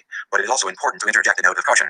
Hegel's philosophy of history made extravagant claims for the power of soil and climate to influence conceptions of community, freedom, self, and polity. It is, perhaps, the extravagance of such claims, especially when linked to doctrines of European expansion or racial superiority, that contributed to a discrediting and subsequent decline of agrarian ideas. Yet even in the work of Thoreau and Emerson, many of the critical adjustments needed to tweak and correct these extravagances can be found. I have thus argued elsewhere that convergent in an agrarian key 177, we can work with many elements of agrarian thought to formulate new and possibly more effective strategies in conservation policy, though we must not think that we can adopt agrarian philosophies from the 18th or 19th century without adaptation. 6. It is more appropriate here to ask whether agrarian philosophy can meet the convergence hypothesis test of influencing public policy, while remaining true to the more subtle and complex pragmatism articulated in Norton's version of adaptive management. My answer is that we cannot know before we try, but more pointedly, we can show that agrarian thought has been singularly influential in land use or environmental policy in the American past. In that vein, I turn now to 2 extended examples of agrarian rationales that were utilized and articulated by American Presidents Thomas Jefferson and Theodore Roosevelt, respectively. It is by way of this exegesis that some further exposition of agrarian philosophy can be offered, as well. Agrarianism to policy 1. Jefferson in the Louisiana Purchase added more than 500 million acres to the territory of the United States. It was a controversial move, and the terms of the controversy were complex. On the one hand, Jefferson, Madison, and those in his party were more disposed to build foreign relations with the French, from whom the purchase was obtained, while Federalists tended to evaluate the decision in terms of its likely impact on relations with England and Spain. On the other hand, the controversy focused on the domestic political future of the nation, and it was here that agrarianism's nuance could be seen. Federalists such as Alexander Hamilton had been focused on establishing a wealthy and secure leadership elite, much like England's House of Lords, on the theory that wealth would isolate political leaders from the temptation to pursue pecuniary interests at the expense of the public good. In this connection, they had urged the creation of an industrial center in New Jersey, and in concentrating future development of the nation along the eastern seaboard. 7. Jefferson's preferences are clearly documented throughout his writings. He preferred a greater democracy and more diffuse distribution of power. Like the Federalists, he feared the potential of the mob, but Jefferson believed that the risks of mob rule could be significantly curtailed by avoiding the growth of industrial manufacturing and the wage labor associated with it. Jefferson believed that small farmers would be the most virtuous citizens, not because he had a romantic vision of noble savages, but because he believed that small landholders who invest their time in improving lands for agricultural use are strongly motivated to ensure the stability and defense of 178 Chapter 10, their country. Both owners and workers in manufacturing industries had reached sons to think in the short term and could pull up stakes and move on, just as many toy manufacturers had moved to Canada during the period of the Revolution. At about the same time that Jefferson executed the Louisiana Purchase, Hegel was giving lectures at Jena, arguing that nations where agricultural production was organized along the lines of smallholder units were most conducive to the emergence of a collective national identity and virtues of patriotism. Policy decisions, especially those executed on the scale of the 1803 treaty that produced the Louisiana Purchase, are seldom if ever based solely on any single philosophical rationale. Nevertheless, Jefferson's agrarian views are evident in the reasoning that supported westward expansion of the United States over the industrial development favored by Hamilton's Federalists. While the early 19th century geopolitics and contrasting views on post-revolutionary France were hardly absent from the debates, there are at least 2 clear agrarian arguments that favor Jefferson's decision. One was negative. The mob rule feared by Hamilton associated with the French reign of terror was linked with cities and industrial workers who were not only vulnerable to the vicissitudes of economic boom and bust, but who also formed a ready source for street protests and violent uprising when employment was short. Jefferson argued that it was better to keep the working classes employed on the farm, where their labors would at least ensure them something to eat, and where there would be less opportunity for spontaneous rioting. He made this argument initially in the 1781 Notes on the States of Virginia, not published until 1787, where he wrote, "It is better to carry provisions and materials to workmen in Europe than bring them to the provisions in Montreals, and with them their manners and principles. The mobs of great cities had just so much to the support of pure government as source due to the strength of the human body." 8. The corresponding positive agrarian theme is sounded in the oft-quoted Notes passage. Those who labor in the earth are the chosen people of God. 9. And in the almost as frequently quoted 1785 letter to John Jay, cultivators of the earth are the most valuable citizens. 10. The subject of the Jay letter was sea power, and the immediate point was to prove that the American states needed a navy to ensure that they would be able to transport raw commodities to Europe and bring back niche goods. As the previous Notes passage shows, Jefferson regarded this prospect as more attractive than bringing the factories to America, and there is little evidence that he had changed his view by the time he was supervising the Louisiana Purchase in 1803. But the positive rationale for having more land and more farmers lay not, or at least not solely, in the fact that this would yield more commodities, more provisions and materials for trade with Europe. Jefferson believed that tying the person's convergence in an agrarian key 179 economic interest to land also cultivated the basis for virtues of patriotism and citizenship. Unlike manufacturers and traders, who in the American Revolution emigrated to Canadian provinces in droves, 11. The farmers tied to the land ensured a political loyalty that makes them the most valuable citizens. As a matter of public policy, such views would clearly incline Jefferson toward the Louisiana Purchase and away from developing America's manufacturing capability. As such, the argument that agrarian philosophy influenced this critical land use decision is relatively straightforward. It is, perhaps, worth stressing the sense in which Jefferson's thinking was oriented toward habit taking as described above, rather than value optimization or in protecting intrinsic value through legal constraints. Jefferson was as sensitive to rights-oriented constraints as any man of his time. Yet the reasoning that supported the Louisiana Purchase over industrial development in New Jersey was somewhat more subtle. The Louisiana Purchase was not just yet because Jefferson saw immediate use value for the new lands, though he certainly envisioned that they would be farmed, or because he wanted to protect their intrinsic value. Indeed, valuation in either of these contemporary senses was not critical to either of the 2 agrarian arguments sketched above. Jefferson was thinking about how different ways of deriving one's subsistence Factory work versus farming would produce habits of virtue in the form of patriotism and habits of thought that would incline citizens toward more stable and long-run priorities. 1.2 Agrarianism to Policy 2 Theodore Roosevelt in federal land. Although the Louisiana Purchase may have been the single most momentous land use policy decision in American history, Theodore Roosevelt's development of national parks and forests is perhaps more directly relevant to 20th century environmental policy. Although the U.S. national forests were established a full decade before Roosevelt became president, it was he who made the most extensive use of presidential authority to set aside public lands under the U.S. Land Revision Act of 1891 until the administration of President Bill Clinton. Roosevelt set aside reserves totaling 194 million acres in the form of parks, forests, preserves, and wildlife refuges. Although these acts do not lend themselves to the kind of single decision analysis developed above for the Louisiana Purchase, collectively they represent a very strong candidate for the basis of contemporary environmental policy, and especially for those land use policies aimed at conservation and preservation of natural areas. Why did he do it? 180 Chapter 10 The lore of environmental studies might incline one to interpret Roosevelt's conservation policies in utilitarian terms. This lore recounts the conflict between John Muir, founder of the Sierra Club, and Gifford Pinchot, founder of the U.S. Forest Service, over the fate of Hetch Hetchy Valley in the Yosemite area of California. According to the story, Muir saw Hetch Hetchy as a sacred place that should not be safely set for human use, while Pinchot applied anthropocentric values to calculate that loss of the valley for a water project would yield greater value in utilitarian terms. This account of the conflict of Hetch Hetchy portrays Muir as the advocate of ecocentric intrinsic environmental values that form the basis for constraints on human use, something very much like rights for natural entities. Pinchot is the anthropocentric, utilitarian precursor for contemporary resource economics and its myriad ways of computing the value of natural resources. Since Pinchot had a prominence in the Roosevelt administration that no subsequent head of the U.S. Forest Service has begun to approach, it is plausible to think that Pinchot's reasoning was also Roosevelt's. The lore rests on a series of conflicts between Muir and Pinchot that allegedly culminated with Hetch Hetchy, though the actual history of their relationship is contested. 1.3 Brian Norton recounts the story in order to portray Aldo Leopold as the environmental pragmatist able to mediate between Muir's and Pinchot's ideological extremes. 1.4 Pinchot's biographer Char Miller puts Roosevelt in the gap between Muir and Pinchot. Roosevelt drew upon the preservationist and utilitarian ideals of conservation for which they are considered the leading exponents, but was not doctrinaire in his application of either set of principles. 15 Roosevelt should not be read simply as an arbiter of political compromise between two philosophically incompatible points of view. There is ample evidence to support an agrarian threat in his political philosophy. Roosevelt was a naturalist and a prolific author. His books include numerous titles on native flora and fauna, as well as his better-known titles recounting his adventures as a big game hunter. There are, in addition, several volumes of oratory essays in which Roosevelt holds forth on the role that living on the land without being keyed of modern conveniences can play in developing proper habits of character and judgment. The Strenuous Life, 1903, is a particularly apt example, but autobiography may be the most revealing text for the way that Roosevelt intersperses the character-forming episodes of his own life with notes on politics and political leadership.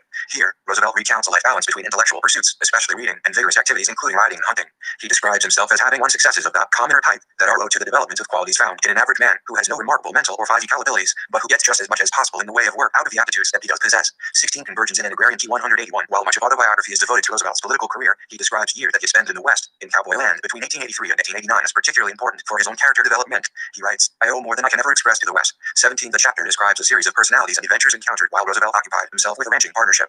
Many of these vignettes are tied to the development of individual personality traits or to interpersonal relationships of interdependence, reciprocity, and trust. He summarizes these years as follows. I do not believe there ever was any life more attractive to a vigorous young fellow than life on a cattle ranch in those days. It was a nay, healthy life, too. It taught a man self-reliance, hard-earned, and the value of instant decision. In short, the virtues that ought to come from life in the open country. I enjoyed the life to the full. 18 In his speeches, Roosevelt extends the need to cultivate such virtues through hard work and training within the citizenry as a whole. In the last analysis, a healthy state can exist only when the men and women who make it up lead clean, vigorous, healthy lives. When the children are so trained that they shall endeavor not to shirk difficulties, but to overcome them, not to seek ease, but to know how to wrest triumph from toil and risk. 19 These writings do not amount to the kind of theoretically calculated agrarian philosophy found in Jefferson, but while Jefferson's agrarian passages actually represent a fairly small percentage of his written work, 20 passages in which Roosevelt extols the role of outdoor pursuits, including both subsistent work and sporting activities, are spread throughout his writings. Furthermore, Roosevelt's more pointed policy prescriptions are also attentive to the cultivation of good habits and to ways of ensuring that power and decision-making authority are entrusted to individuals of good character. One should not interpret these passages cynically or as mere platitudes. Roosevelt was not unaware of the potential for such a reading. 21 Rather, they testify to the way in which a regard to habits, judgment, and framing of action were as important to Roosevelt's policy making as were intrinsic values or utilitarian considerations. Indeed, Char Miller's discussion of Roosevelt's conservation policy, and of the Hetch Hetchy episode in particular, it was not settled until after Roosevelt left IPSA, emphasizes his ability to incorporate a complex mix of values and philosophical nuances in his thinking. Roosevelt, who traveled with both Muir and Pinchot, was clearly weighing arguments of a preservationist sort and was also mindful of the use that water supplies and timber would have for utilitarian purposes. These considerations were not absent, nor were they trumped by the character and virtue arguments that I have associated with an agrarian style of thought. All were co-percent. In Miller's account, Roosevelt's ultimate sympathy for the water project that spelled doom for 182 Chapter 10 Hetch Hetchy rested on his judgment that a decision favoring Muir's point of view would simply have provoked outrage from the citizens of California. He wrote Muir advising that protecting natural beauties requires a certain degree of friendliness toward them on the part of the people of the state in which they are situated. 22 This comment may read civil political realism, a form of vulgar pragmatism, but it may equally be grounded in agrarian appreciation of the need to cultivate both habits of aesthetic judgment as well as a political practice in which preservation is not pitted directly against material prosperity. In sum, Roosevelt's belief in the value of hard work and other vigorous pursuits carried out in a relatively untamed environment predisposed him toward the array of environmental policies that have won him the praise of subsequent generations. He was not deaf to intrinsic value arguments, but he recognized that they would not carry the day against more utilitarian uses from natural resources. His frequent use of agrarian-style thinking in stressing the formation and maintenance of virtue should not be regarded as mere campaign rhetoric, nor are the land use policies for which he is remembered the only elements of his presidency that support this judgment. His administration also launched an effort to reinvigorate American agriculture and rural life based on principles drawn heavily from Jeffersonian agrarianism under the aegis of a commission on country life chaired by Liberty Hyde Bailey. 23. A more fully developed environmental philosophy might replace the intrinsic value utilitarian dichotomy with a triad in which Muir, Pinchot, and Bailey represent complementary orientations to environmental thinking, each of which is reacted equally in Roosevelt's land use policy. Concluding thoughts: there are myriad additional connections that might be drawn in developing an agrarian pragmatism. One of the more intriguing possibilities emphasizes Bailey's role as a mediator between Dewey and Leopold. Paul Morgan and Scott Peters hint at this in a recent paper, noting that Bailey's thought on what we now call agroecology and the importance of establishing a moral relationship to land both preceded and influenced Leopold's, while Bailey's work also acknowledges a debt to the educational philosophy of Dewey. 24. It would also be useful to articulate the ecological character of pragmatism more explicitly, and to discuss how pragmatic conceptions of moral habits, social institutions, and their relationships of selection and reinforcement promote an environmental philosophy more deeply connected to the principles of ecology than any approach resting on modern philosophy's conception of a Cartesian subject. It would also be worthwhile to probe the connections between pragmatism and living birds in mainstream environmental ethics. Convergence in an agrarian. T 183. Ralston, for example, teases out notions of self-replicating order in his table of intrinsic value. 25. While Sagloff relies heavily on Wilfred Seller's deeply pragmatist reading of Kent to develop his own conception of intrinsic value. 26. The potential for spelling out such connections may prove that the Cartesian subject is less important for the dominant environmental philosophies than my own analysis suggests. It is worth noting even these tentative and undeveloped linkages to illustrate pragmatism's emphasis on developing interwoven networks of ideas, as opposed to hierarchies with strict logical derivations or dependencies. Yet the present context surely calls us away from further divergence and back toward a consideration of Norton's convergence hypothesis and the implications of agrarian pragmatism in a public policy context. I have suggested a number of possible linkages and connections above that promote a particular reading of convergence and its relationship to environmental pragmatism. This reading begins with a fairly straightforward statement of the ambitions Norton originally articulated with respect to convergence as situated within the context of environmental philosophy, circa 1991. I have argued that Norton probably overstated the prospects for merging the diverse strands of environmental philosophy into a coherent voice, but that philosophers have nonetheless become reconciled to the idea that complementarities exist among these views. What is more, the sense that diverging philosophical ideals would lead to such radically different environmental policy proposals as to split the global movement for environmental protection has certainly weakened. But I have also intimated that what may be of more enduring interest about the convergent hypothesis is the way that it foreshadowed Norton's growing interest in the philosophical orientations of American pragmatism. The connections to pragmatism began to be recognized with the appearance of Andrew Light and Eric Cass's Environmental Pragmatism, 1996, but it is only with Norton's Sustainability, 2005, that we have a full-blown statement of its epistemological principles. Rather than summarizing Norton, I have offered a somewhat impressionistic account of pragmatic views on habits and habit-taking. It is worth stressing, again, the sense in which Pierce, James, and Dewey saw this as the great significance of Darwin, but they were taking the underlying logic of natural selection well beyond the phenomenon of species evolution. They extended evolution to a diverse array of phenomena including psychological entities such as self, other, and consciousness, cultural forms such as customs and norms, formal institutions such as government or schools, and even to the material world, causes and probabilistic regularities. In each case, evolution consists of the interplay between reproduction, variation, and selection. Pierce and Dewey saw ethics as a domain in which one must seek a tenuous ecology in which existing norms, established by cultural, behavioral, and intellectual 184 Chapter 10 selection pressures of the past, are tempered by proposals for normative innovation that must then meet the selection mechanisms of the present. Since at least some of the selection mechanisms are themselves social norms and products of evolution, ethics must be attentive both to the principles that guide action and to the way that the social and natural environment exerts selection pressure on our principles. Pierce and Dewey thus envisioned an evolutionary ethics quite unlike that of genetic reductionism proposed a century later by sociobiologists. Agrarianism tests into this pragmatist framework, though it is a less abstract and more congenial way of thinking. It guards against proposals that undo the circumstances producing virtuous habits, and stresses that nature, often in the form of farms, but sometimes in the form of wilderness, provides an environment especially capable of exerting the kind of selection pressure on the formation of young minds and character that results in virtue and moral strength. I have shown in some detail how this pattern of thinking seemed to be at work in key natural resource policy decisions of the past. Whether it could have such a nuance today is a matter for speculation, but I note in closing that slow food, the return of farmers' markets, and the rapid growth of organic certification are all signs that point toward the salience of agrarian ideas in our own time. That is the case for convergence in an for E&T. 11. Eric Cass, Convergence and Ecological Restoration, a counterexample introduction. The pragmatic issue for Norton's convergence hypothesis: how does philosophy engage the world? Marx had a famous negative answer to this question in the last of his theses on Feyerabach. The philosophers have only interpreted the world in various ways. The point, however, is to change it. If philosophy as a discipline is to respond to the critique of Marx, it requires a sustained effort to effect change beyond the mere increase in analysis and understanding. Philosophy must engage and shape policy. Action must be undertaken at the behest of philosophical ideas. If the world is not different because of the adoption of different philosophical ideas, then philosophy is meaningless. It has no engagement with and no effect on the real world in which we live.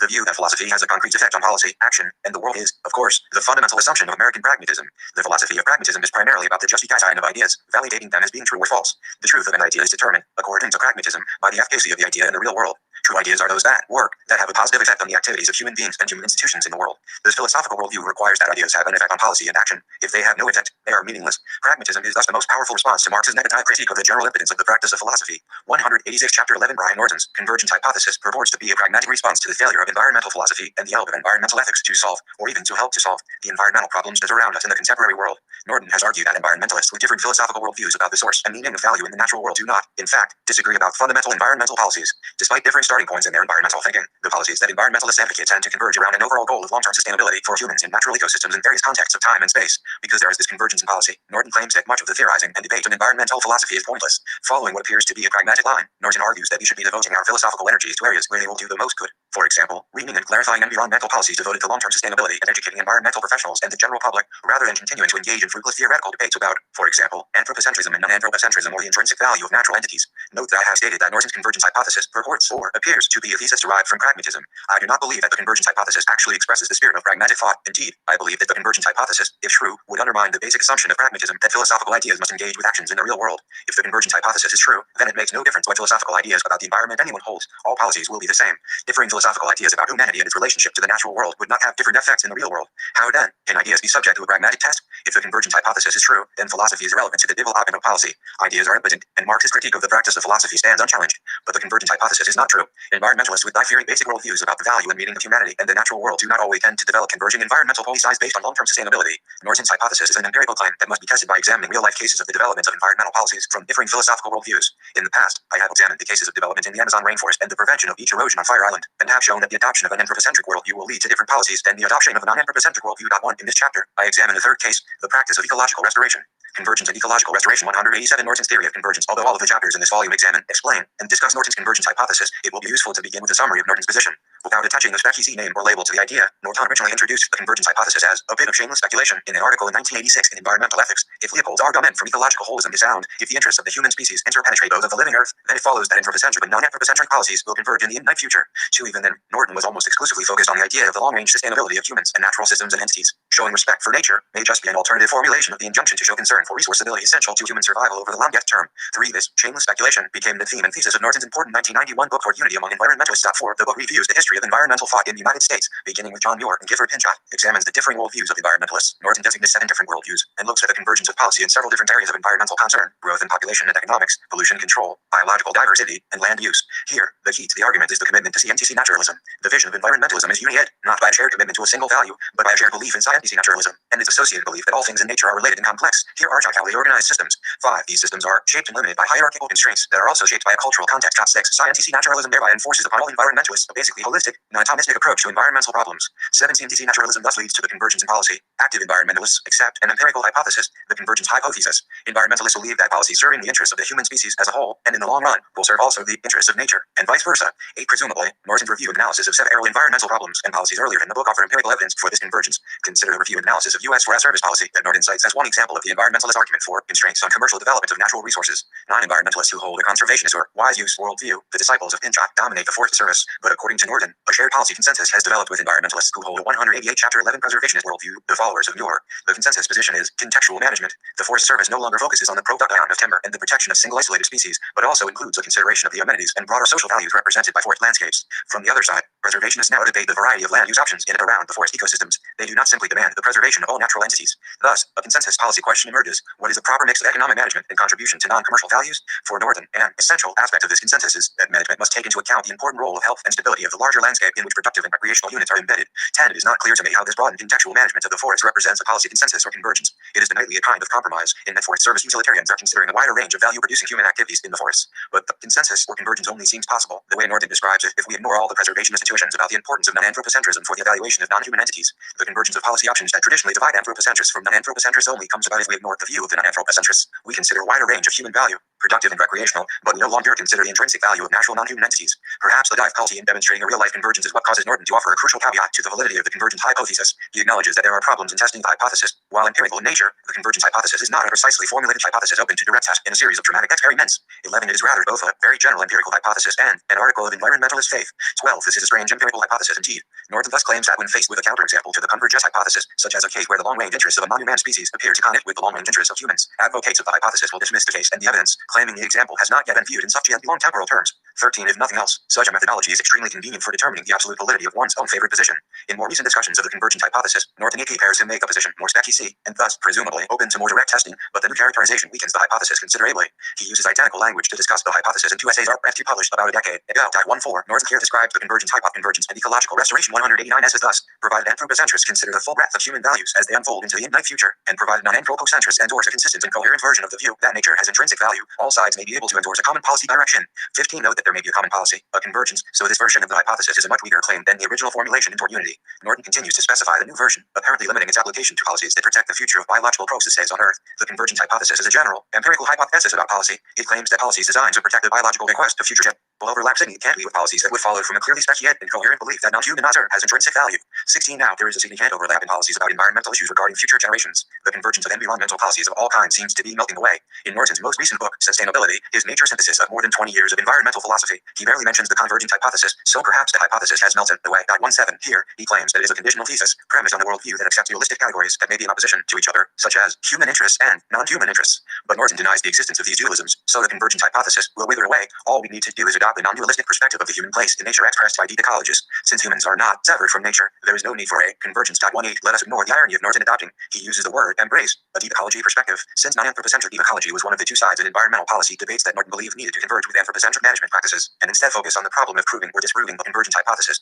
As noted above, much of toward unity is devoted to a case-by-case analysis of a wide variety of environmental problems, in an attempt to show a convergence in policy based on the environmentalist acceptance of scientific naturalism and contextual management. Yet, at the end of the book, Norton offers his caveat that the convergence hypothesis is not open to direct testing. In the later discussions of the hypothesis, however, he makes a much stronger claim of the validity of the hypothesis. It is supported by facts both directly and indirectly. It could be false yet, but it has not been so far. 19. Norton denies that Brian Steverson's counterexample, presented in chapter 2 of this volume, disproves his hypothesis, since Steverson gives a hypothetical example in an imaginary world, and Norton claims that the hypothesis can only be tested in the real world or in any world that resembles the real world in most ways relevant to 190 chapter 11 policy choices. Thus, Norton writes, I do not know if the convergence hypothesis is false in Steverson's imaginary, probably impossible, world. 20. But Norton is all too willing to imagine future cases and scenarios that allegedly con-RM the convergence hypothesis. He offers for support the broad claim that since evolutionary theory teaches that all species are kin, it would be surprising that what is basically bad for humans would not also be bad for non-human species. The well-being of other species thus generally converges with the well-being of humans. 1. But this is a generalization that is so broad as to be almost meaningless. It does not answer spec-EC policy questions in spec-EC cases, and it does not show that there is an actual convergence of human and non-human interests in the resolution of environmental problems. Norton cites as an example the increased rate of the disappearance of amphibians around the world. Suppose, he writes, we discover the causes of this problem. Then the convergence hypothesis predicts that, once the complex of causal processes is understood, those processes that threaten amphibians are more likely than random to eventually have negative impacts on humans. 22. Setting aside the fact that this is a very weak claim for the just caution of the convergence hypothesis, more likely than random to have negative impacts, the point is that Norton feels no hesitation in using a hypothetical case about future facts to prove the validity of his thesis. Apparently, only critics of the thesis are not permitted to offer thought experiments when these thought experiments suggest a disconfirmation of the convergence hypothesis. But I can easily think of a real-life case, in the past, that shows the divergence of human interests and non-human interests with no long-range negative impacts on humans. The near extinction, in the 19th century, of the American bison. The refusal to admit disconfirmation cases should not come as a surprise. Remember that in Toward Unity, Norton explicitly stated that environmentalists would reject apparent cases that show the connect because it could be assumed that the analyses of the cases were not sufficiently long-term. 23. Finale. In his most recent book, Sustainability, Norton makes a theoretical rejection of any possible disconfirmation. He examines the possible validity of the opposite of the convergence hypothesis, what he calls the divergence hypothesis, in which the interests of humanity would be in conflict with the interests of nature or non-human species. He notes that given any proposed action that will affect the natural environment, there may be different groups of humans that will have different beliefs concerning the effects on nature and the effects on human interest. Moreover, any action that causes harm to one set of natural entities or species may have a positive effect on a different set of natural entities or species. So if one wanted to test the idea that, on the whole, human interests are at odds with the interests of nature, one would have to figure out some way to some aggregate or jar convergence and ecological restoration 191 actualize the total good of humans and set this in opposition to the total interests of nature. 24. This test is, of course, impossible. Thus, Norton concludes that the divergence hypothesis does not make sense, or that it could not be the subject of a reasonable disagreement. 25. But this argument cuts both ways. If we cannot establish either the meaning or the validity of the divergence hypothesis because it is impossible to compare the aggregate of all human and non-human interests, then we also cannot establish the meaning or validity of the convergence hypothesis for the same reason.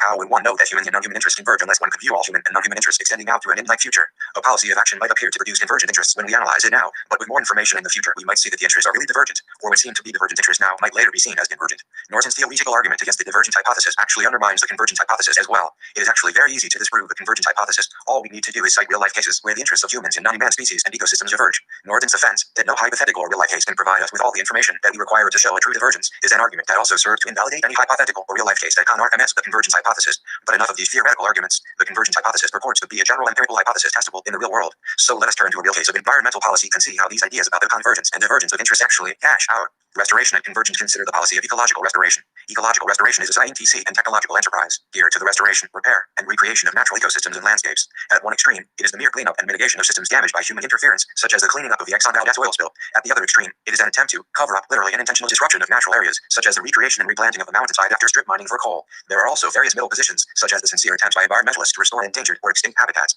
Steve Packard's attempt to recreate the oak savanna plains of the American Midwest would be such a middle case. 26 in a series of essays that I have written over the last 16 years. I have criticized the moral foundations of ecological restoration. 27. I do not repeat all 192 chapter 11 of my arguments here. Suffice to say that I believe that the restoration and recreation of damaged natural environments is a wrong direction in environmental policy, the result of a misunderstanding of the human role of shaping and determining environmental processes. Restoration ecology is a continuation of the paradigm of human scientific and technological mastery over natural processes. The underlying technological assumption is that humans can control natural processes to better effect than nature can. This will change the essential character of environmental policy, moving it away from preservation and protection, and replacing it with manipulation and control. Developers and despoilers of nature will be able to argue that anything can be done to a natural entity or system because this despoiled entity or system can be restored later. The concept of preservation will lose all substantive content. It will be a meaningless term in the world of unlimited modicata and of natural processes. How does the policy of ecological restoration serve as a test case for the convergence hypothesis? Norton's convergence hypothesis states that differing environmentalist worldviews regarding the natural environment will result in a convergence of environmental policy. But the worldviews of anthropocentrism and non-anthropocentrism do not lend themselves equally to the policy of ecological restoration.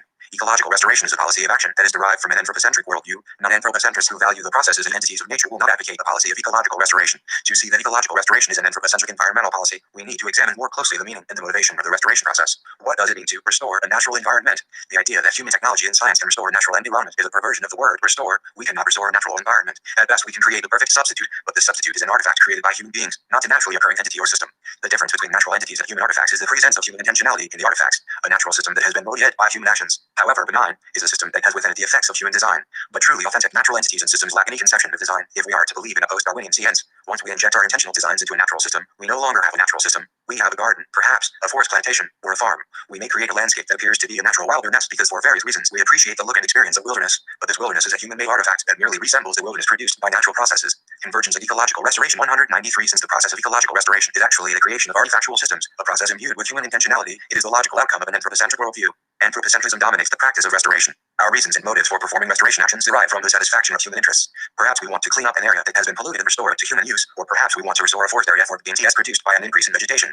Perhaps we wish to recreate a historical landscape for reasons of scientific analysis, aesthetics, or nostalgia, or perhaps we want to use the restoration process as a group activity for humans as a community to feel more in touch with nature. The point is that all of these reasons and motivations are anthropocentric in character. Ecological restoration is an environmental policy that derives from an anthropocentric worldview. Clearly, non-anthropocentrism leads in the opposite direction. A non-anthropocentric worldview will not be inclined to develop policies of action that are focused on human interests and human beings. Non-anthropocentrism will advocate policies that are focused on non-human natural values and goods, rather than advocate the technological restoration of damaged natural systems. Non-anthropocentrism will encourage policies of action that prevent the occurrence of the initial harms. Non-anthropocentrism will encourage policies of action that lead to the preservation of natural entities, species, and ecosystems. Preservationist policy, based on non-anthropocentrism, is forward-looking. It sees a natural area or species and asks what can be done in the future to preserve it. Restoration policy looks backward. It sees areas damaged by human activity and asks what can be done to make these natural entities useful again. In sum, anthropocentrism and non-anthropocentrism adopt different policies of action when considering the possibility of ecological restoration. Anthropocentrists choose restoration for the purpose of advancing human interests. Non-anthropocentrists choose the preservation of natural entities and systems and the prevention of harm. There is no convergence of policy from the different worldviews. Supporters of Norton's convergence hypothesis may make two objections to this argument. First, one might argue that restoration of a natural system or habitat also produces good results for the natural non-human entities in the system. Thus, there would be non-anthropocentric to a policy of ecological restoration that could lead to a convergence of policy. But this objection ignores my argument that restore systems and habitats are artifacts. The non-human entities that inhabit a restored ecosystem are, from an ontological point of view, no longer natural entities. They are human-produced artifacts that are the result of human design and intention. They are the created ions and the result of an anthropocentric worldview. 194 Chapter 11. A second objection is more practical. Given a world, such as our own, in which damaged ecosystems and habitats exist, would not the committed environmentalist with a non-anthropocentric worldview advocate for the repair, mitigation, and restoration of these damaged sites? Although this might not be the RFT choice of the non-anthropocentric environmentalist, who would much prefer prevention of harm and preservation of undamaged systems, the existence of damaged natural systems would create a practical necessity for some policies of restoration and repair. This practical necessity would lead to a convergence in environmental policy. I will admit that there is some truth to the second objection. Some non-anthropocentric environmentalists may be willing to compromise their views and see the policy of restoration as the lesser of two evils, but more tough-minded and radical non-anthropocentrists will resist this compromise and convergence. The adoption of a policy of repair and restoration of damaged ecosystems is an acknowledgement that humanity has the license to manipulate and control the natural world. Humans will manipulate and modify the environment in whatever ways please us. The natural world will have no value except for its usefulness to human projects of control and domination. Consistent non-anthropocentrism must reject this principle because it invalidates all non-human natural value. Non-anthropocentrism must resist anthropocentric compromises in policy and must focus all of its energies on the protection and preservation of natural entities and systems. Thus, a consistent and radical non-anthropocentrism will never converge with an anthropocentric worldview regarding the policy of ecological restoration. Conclusion: pragmatism and policy choice. Why is the rejection of Norton's convergence hypothesis philosophically important? Let us return to Marx's challenge in the last thesis on Feyerabach and the pragmatic response to that challenge. Does philosophy have any role in changing the world? Is philosophy useful? I suspect that most philosophers believe that philosophy is of fundamental importance in the analysis and solution of real-world problems. Followers of pragmatism go further. The solution of practical problems is the basic purpose and meaning of the philosophical enterprise. But Norton's version of environmental pragmatism, with its development of the convergent hypothesis, undermines and destroys the usefulness of philosophical ideas in the solution of real-world problems. Any philosopher with a serious commitment to pragmatism must reject the convergence hypothesis. Recall one of the original formulations of the basic idea of the philosophy of pragmatism, the story William James tells of the squirrel and the tree in the second lecture on pragmatism. James is faced with a trivial, metaphysical, convergence and ecological restoration 195 puzzle. A man is trying to see a squirrel that is clinging to a tree trunk.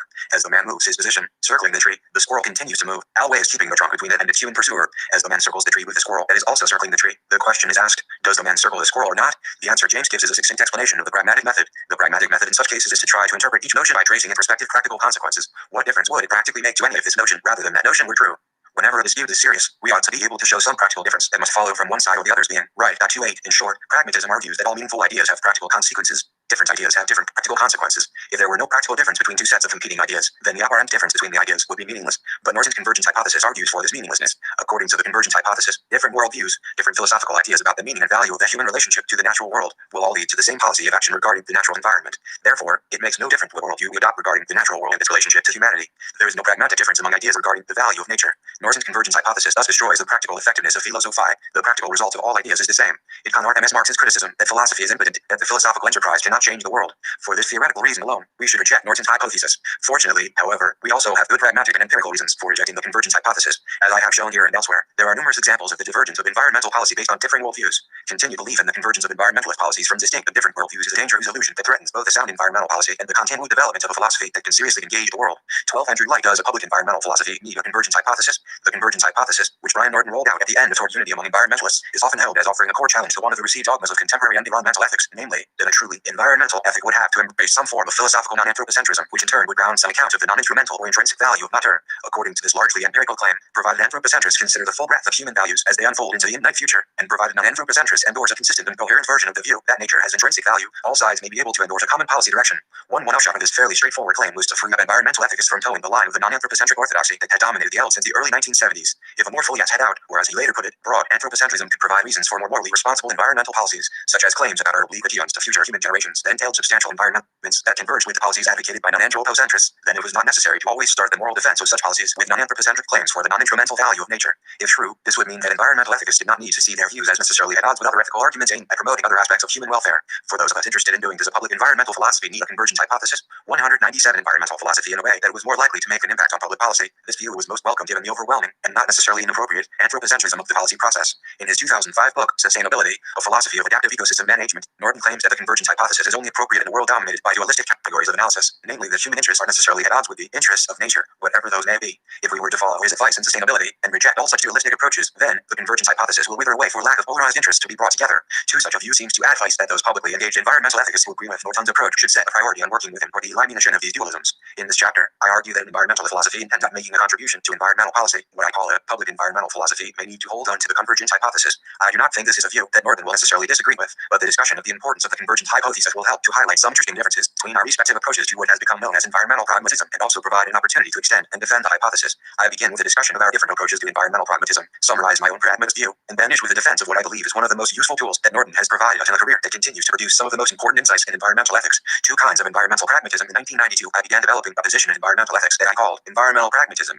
Though not originally inspired by Norton's work, I quickly came to see his views, and those of a few others, like Anthony Weston, as allied with the general thrust of what I saw as the core elements of the position and absolutely essential for fleshing it out. At the time, no one else was using this particular term to describe the infusion of pragmatist ideas into environmental philosophy, but rather, like Norton, they were describing their views as broadly pragmatic, or, like Weston, were describing a role for the insertion of the thought of canonical pragmatist theories, such as Dewey, in environmental ethics. 5. Seeing this variety of views, with Eric Katz, I collected and commissioned what I saw as representative examples of this emerging strain of environmental thought, if not to school, in an anthology, which I titled using my preferred term, Environmental Pragmatism, 1996. Whatever the BTS or faults of that book, at the very least, it demonstrated 198 chapter 12 that a wide variety of views could be collected under this general term, and that a number of people out there were looking for an alternative to the main currents of thought that had oriented the RST generation of thinkers in the L. However, my primary motivation for investigating this general line of thought was clear enough in my own head. The point of environmental pragmatism was to try to push environmental ethicists away from the various debates in value theory in which they had arguably become stuck since the early 1970s: anthropocentrism versus non-anthropocentrism, instrumental versus intrinsic value, subjectivism versus objectivism, etc., toward a more pluralist approach that would improve their ability to contribute to the formulation of better environmental policies. To my mind, then and today, while there are many purely theoretical philosophical questions about the environment that are interesting and well worth teaching and pursuing, if, in the end, at least some elements of the L cannot contribute to the actual resolution solution of environmental problems, then, at the least, the yield is not the promise that many of its founders espoused at the beginning, and, at worst, it would be a failure.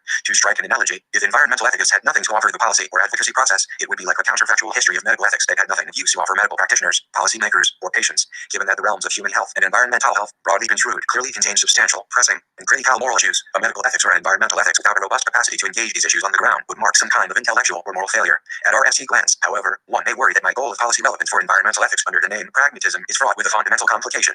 If, as I believe, the RST goal of environmental pragmatism is to coax environmental ethicists away from their intramural debates, then does it actually do any good to at least appear to be adding another school to the meta-ethical debates already established in the old? For, as mentioned above, in the early 1990s, there were other pragmatists in environmental ethics as well who were not describing their views as broadly pragmatic, like Norton, but rather offers a straightforward application of established pragmatist thought to environmental problems in the ongoing debates in environmental ethics. These gurus, such as Larry Hickman and Kelly Parker, were included in the 1996 volume as well. In this sense, it may have appeared that environmental pragmatism was actually creating a new side to those intramural debates over value theory, most likely of interest only to other philosophers, rather than being a way of getting around those debates and encouraging a more policy-relevant body of literature in the old. Such a picture is not actually far off from what has happened. Now, instead of linking the pages of journals like Environmental Ethics with arguments, does a public environmental philosophy need a convergent hypothesis? 199 between those in UNs by J. Baird Collicott, Holmes Rolston, and the like, we can, and indeed have, added to those even more pages on the same debates by UNs, Jamesians, and Pearsons. A tempest, whether it be in a teapot or not I am unsure, has emerged between various gurus explicitly endorsing or denying environmental pragmatism as a school of thought. 6 in the editor of the principal journal in the L, without warning and not clearly motivated by any particular reasoned argument, but citing the introduction to the 1996 anthology, even editorialized against the importance of environmental ethics being able to communicate anything to those outside of the ELT.7 on this view.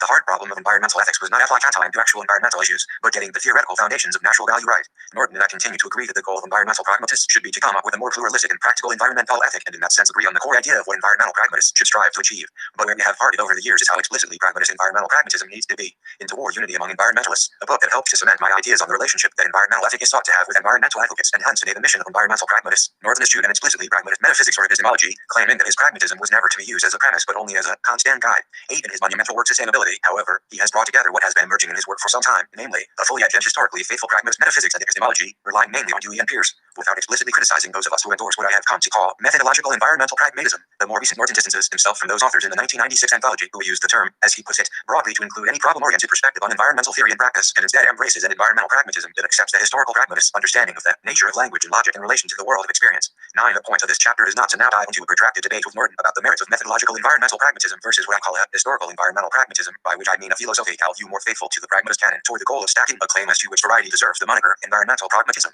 10. I would expect Norton to empty such a discussion as tedious as I would, but because it is important for my later defense of the convergence hypothesis, I will say a bit here about my objection to the more historical environmental pragmatism that Norton now robustly defends. While I do have some 200 chapter 12 reservations about Norton's A and Pearson view, my main reasons for stopping short of going beyond methodological environmental pragmatism are not principle but rather 1. Strategic, and 2. More claim that rests upon what I take to be the proper enterprise of environmental pragmatism and, essentially, what I hope to see as a good part of the evolution of environmental ethics. My strategic worry is simply that the climate of academic philosophy is such that a position ground in the work of one or more historical pragmatists would be a tough sell despite the not inconsequential revival of pragmatism among gurus such as Fine, McDowell, and Putnam. Most philosophers gathered in both the Anglo-American and European continental traditions are either taught from the beginning that pragmatism is a historical relic that should be rejected, 11 have ignored in their curricula altogether, or misact and view it as too closely associated with Rortian relativism that gets little respect in philosophy departments. The side to debates on environmental values that is being offered to environmental ethicists under the name pragmatism is one that can too easily be ignored. If, for example, a view rejecting claims to the intrinsic value of nature is ground in some AN perspective, no matter how well explicated and defended, as is Norton's view, then cannot one reject it out of hand if one does not accept, understand, or take seriously Dewey's view on anything else? One can respond to such a worry by arguing that this sort of concern is, as I admitted before, not a principled philosophical reason.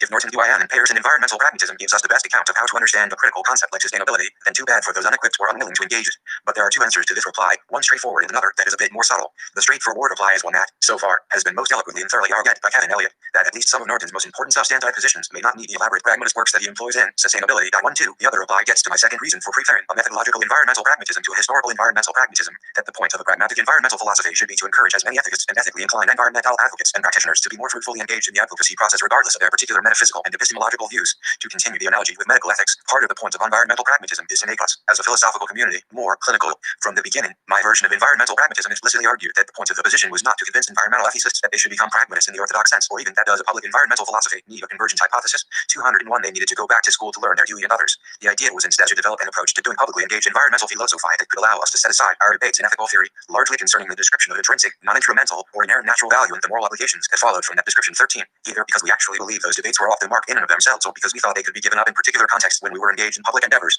As I describe in more detail below, one of the most important things that environmental pragmatism is supposed to do is encourage philosophers to pack as many ethical tools as possibly into the box that they will then use to aid in the resolution of environmental problems. Some of these tools will be derived from traditional pragmatist lines of inquiry, but surely some of them will not. My core concern then is that the more historical environmental pragmatism will thin the ranks of potential publicly engaged environmental ethicists by insisting that they embrace more traditional pragmatist views all the way down. This view has garnered the attention of several more historically oriented pragmatists and environmental ethics who have attacked it for not being pragmatist enough to warrant the name pragmatism. For example, NNTR14 has suggested that there must be something wrong with the use of this term to describe my views, as I employ to argue that some of Eric Katz's explicitly anti-pragmatist views are methodologically pragmatist. 15. In turn, it would appear that Katz has accepted this description of his views endorsing a form of methodological pragmatism himself. 16. Worse still, arch-anti-pragmatist J. Baird Collicott has employed my terminology to describe some of his work on world religions and environmental ethics as pragmatist. His claim is that there is a pragmatist element to his attempts to articulate how already fully formed and well-articulated older cultural beliefs, such as religious beliefs, should support the same policies that one would come to from something like Alba Leopold Land, Ethic. 17. But if my view describes how Katz and Collicott, both foundationalist thinkers on Mentir's view, can sometimes leave their metaphysical moorings and do environmental ethics in a pragmatic and more publicly engaged way, then I count this as proof that my methodological pragmatism is setting out to do what I think a more pragmatic environmental ethics should do, namely, allow non-pragmatists to be pragmatists when it helps to make their ethics more useful in the policy process. If our hands are tied too closely to a particular metaphysics or epistemology, which is one of the things I fear happening in historical environmental pragmatism, then we may cut short the tools that we can use and hence, as I argue below, cut short our ability to talk to people about why nature should matter to them given their core beliefs about what matters to them in a moral sense. 202 Chapter 12. All of that said, none of this means that just calling oneself a pragmatist of one sort or another makes one a pragmatist. Previously, I have criticized the anti-pluralist elements of Collicott's work on religion and the environment, which calls into question whether this work is really consistent with my methodological pragmatism. 18. I do, however, envy some of Collicott's more recent work to be squarely consistent with methodological pragmatism. 19.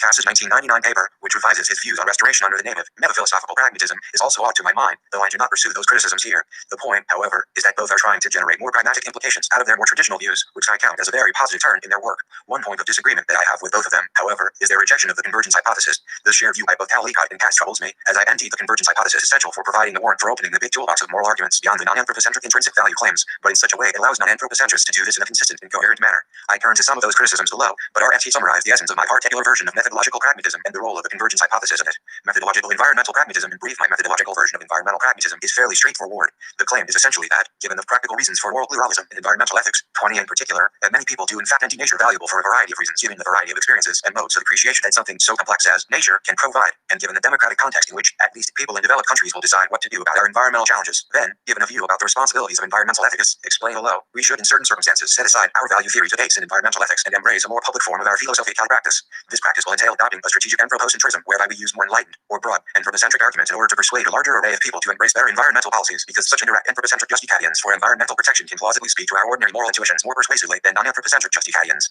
This is not suggested as a general method for applied ethics in particular or ethics in general, but only does a public environmental philosophy need a convergence hypothesis. 203 for environmental ethics, as it is directly dependent on the convergence hypothesis as an activating warrant for this methodology. When the environmental community converges on the same policy, then environmental ethicists should set aside their debates on ethical theory and translate the ends of this community to as many coherent, consistent, and adequate moral reasons to appeal to as broad a slice of the public at large as is possible. In the rest of this section, I will tease out the reasons for and implications of this approach. While there are some disagreements on the impact of environmental ethics on larger debates on environmental policy, a fair assessment would have to accept that the literature does not yet approach the impact or relevance of other applied fields to their respective fields of inquiry. Again, I return to my comparison with medical ethics, which appears substantially more robust than environmental ethics. In part, this could be because there are simply more people working in medical ethics, more resources available for medical ethicists, or because of the success of medical ethicists in integrating themselves into the medical establishment. But without going into a detailed comparison of the relative impact of the two fields given resources and person power, what should give us pause is how lopsided the critical mass of philosophers is, not just working on but actively involved in debates over stem cell research and those working on an issue like global warming. On this last issue in particular, things are changing for the better, but the ranks of philosophers working on what is arguably the most important environmental challenge humanity has ever faced are remarkably thin, and the relative number of articles on this topic in journals like environmental ethics is remarkably small compared to the pages of debates over value theory. 21. I do not have the space here to fully document or prosecute this observation.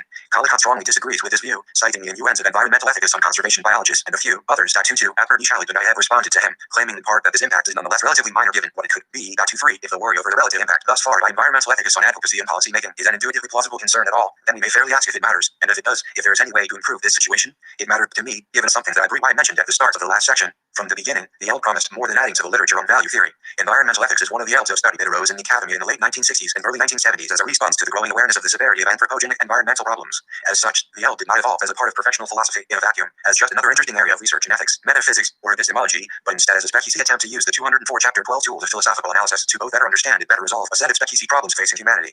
Figures like Norton and others represented in this volume are following this premise in the L, but I think can fairly be seen as exceptions to the general rule. Most of us have not been like the clinical medical ethicist, developing the tools needed to actively work and communicate with our colleagues in other disciplines and on the front lines of actual cases. If we accept that the L promises more than what it has produced so far, then the next question is whether and to whom it may be responsible for failing to deliver enough. My start on this question has been to remind environmental ethicists that in addition to being a philosophical community, we are also part of the environmental community. While this connection has never been clear, the L continues at least to be part of an ongoing conversation about environmental issues, if not an outright intentional community of environmentalists. The drive to create a more pragmatic environmental ethics is not only motivated by a desire to actively participate in the resolution of environmental problems, but also to hold up our philosophical end, as it were, among the community of environmentalists. This does not mean that we cannot be critical of specie environmentalists, environmental groups, or environmentalists as a whole, but I think it does mean that we should be prepared to bring tools to the discussion of environmental problems that can be useful for the resolution of environmental problems when we have the opportunity to do so. While the comparison is not ideal, again, consider the counterfactual history of medical ethics where it developed without any clinical application or resources to enrich ongoing debates about medical policy. If such a help would seem to not be fulfilling its potential, who would it be letting down? If we accept the fairly simple premise that there is a moral domain to human health issues, then in one sense it would be letting all of us down.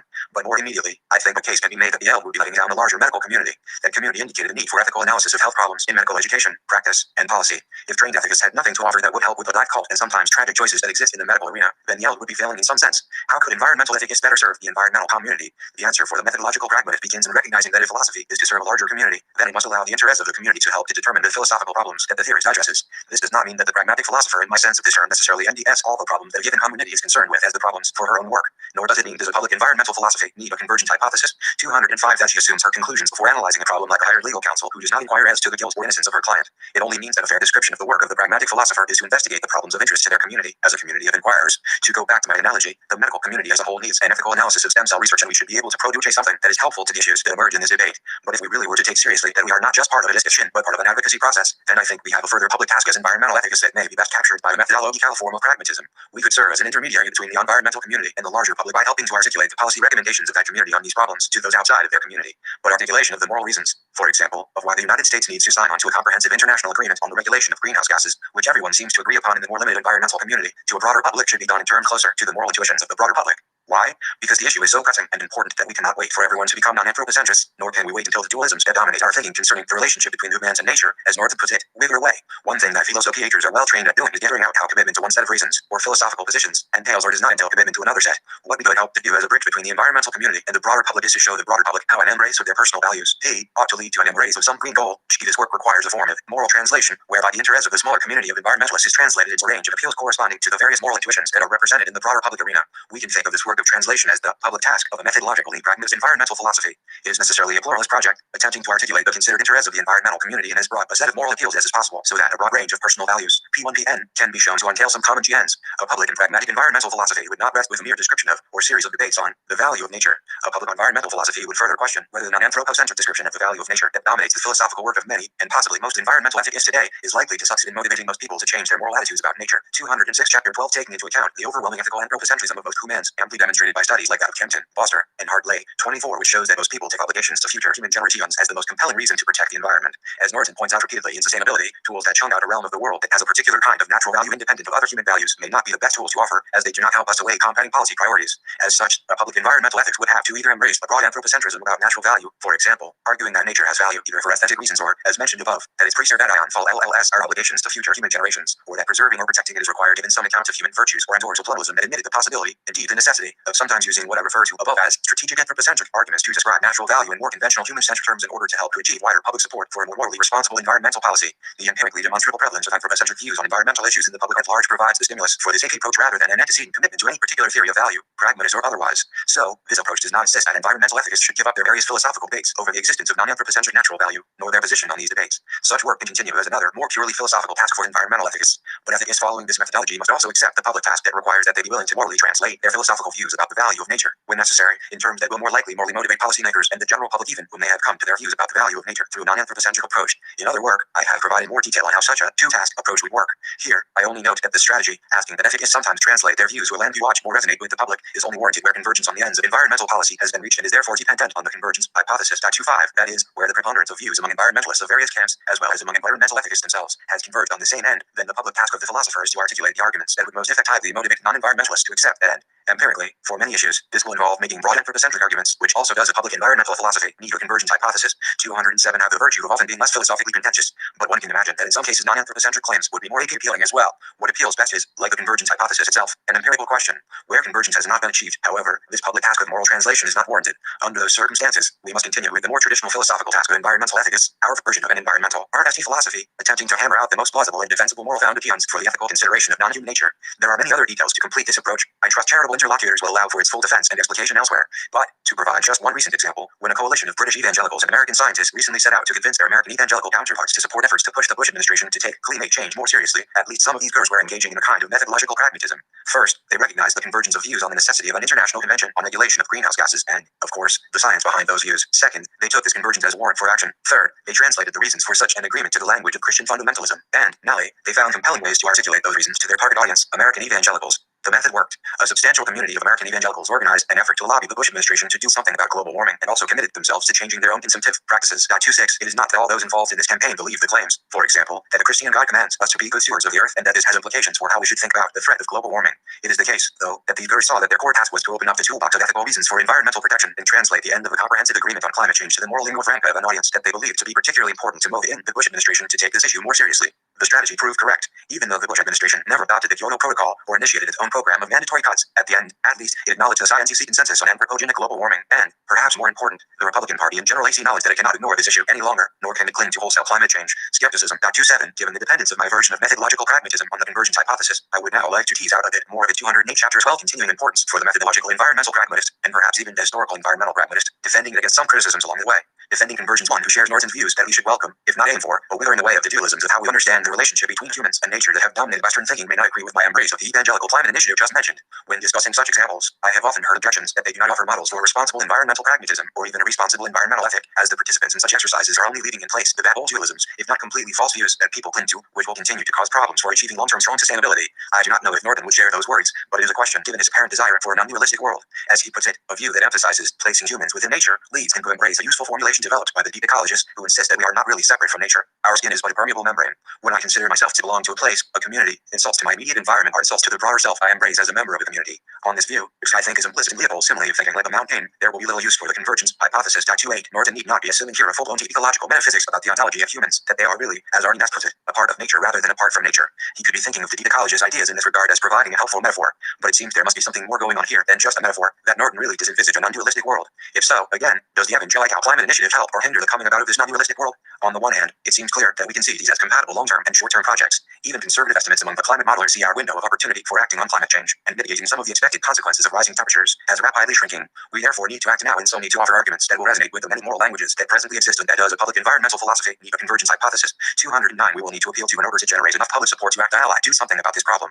Achieving a deep ecological consciousness or a non-dualistic world is instead a millennial project. We should be able to pursue both types of projects together. If correct, then we certainly need the convergence hypothesis now, as it gives us hope for agreement in the short run on environmental policies given the divides that do exist among environmentalists, and, as this particular example shows, the divides that will persist as we successfully bring more and more diverse groups who did not previously see themselves as environmentalists into the environmental fold. Someday, some of us may hope we can afford to have the convergence hypothesis wither away, but that day may be a long way off. On the other hand, some will demur we cannot pursue both strategies at the same time. Let us call one form of this objection the worry about compatibility of ends and another the worry about compatibility of consistent motivations. The RST worry is that we cannot hope to pursue both strategies because the short-term approach that works within established, potentially dualistic, value sets will forestall or even block our evolution to a non-dualistic world. The second worry is that there is something unsavory, if not outright immoral, about advocating a view that one thinks is false, in this case, implicitly endorsing a conservative Christian set of values that one NDS untenable, if only because one has trouble with what Jerry Cohen calls the God premise. I cannot answer the compatibility of ends objection here, as it is of necessity an empirical objection. How do we know that using the convergent hypothesis now in the way that my methodological pragmatism does will block our evolution to a non-dualistic world? Only time will tell, and even then, how we could assess progress would be a sticky evaluative question.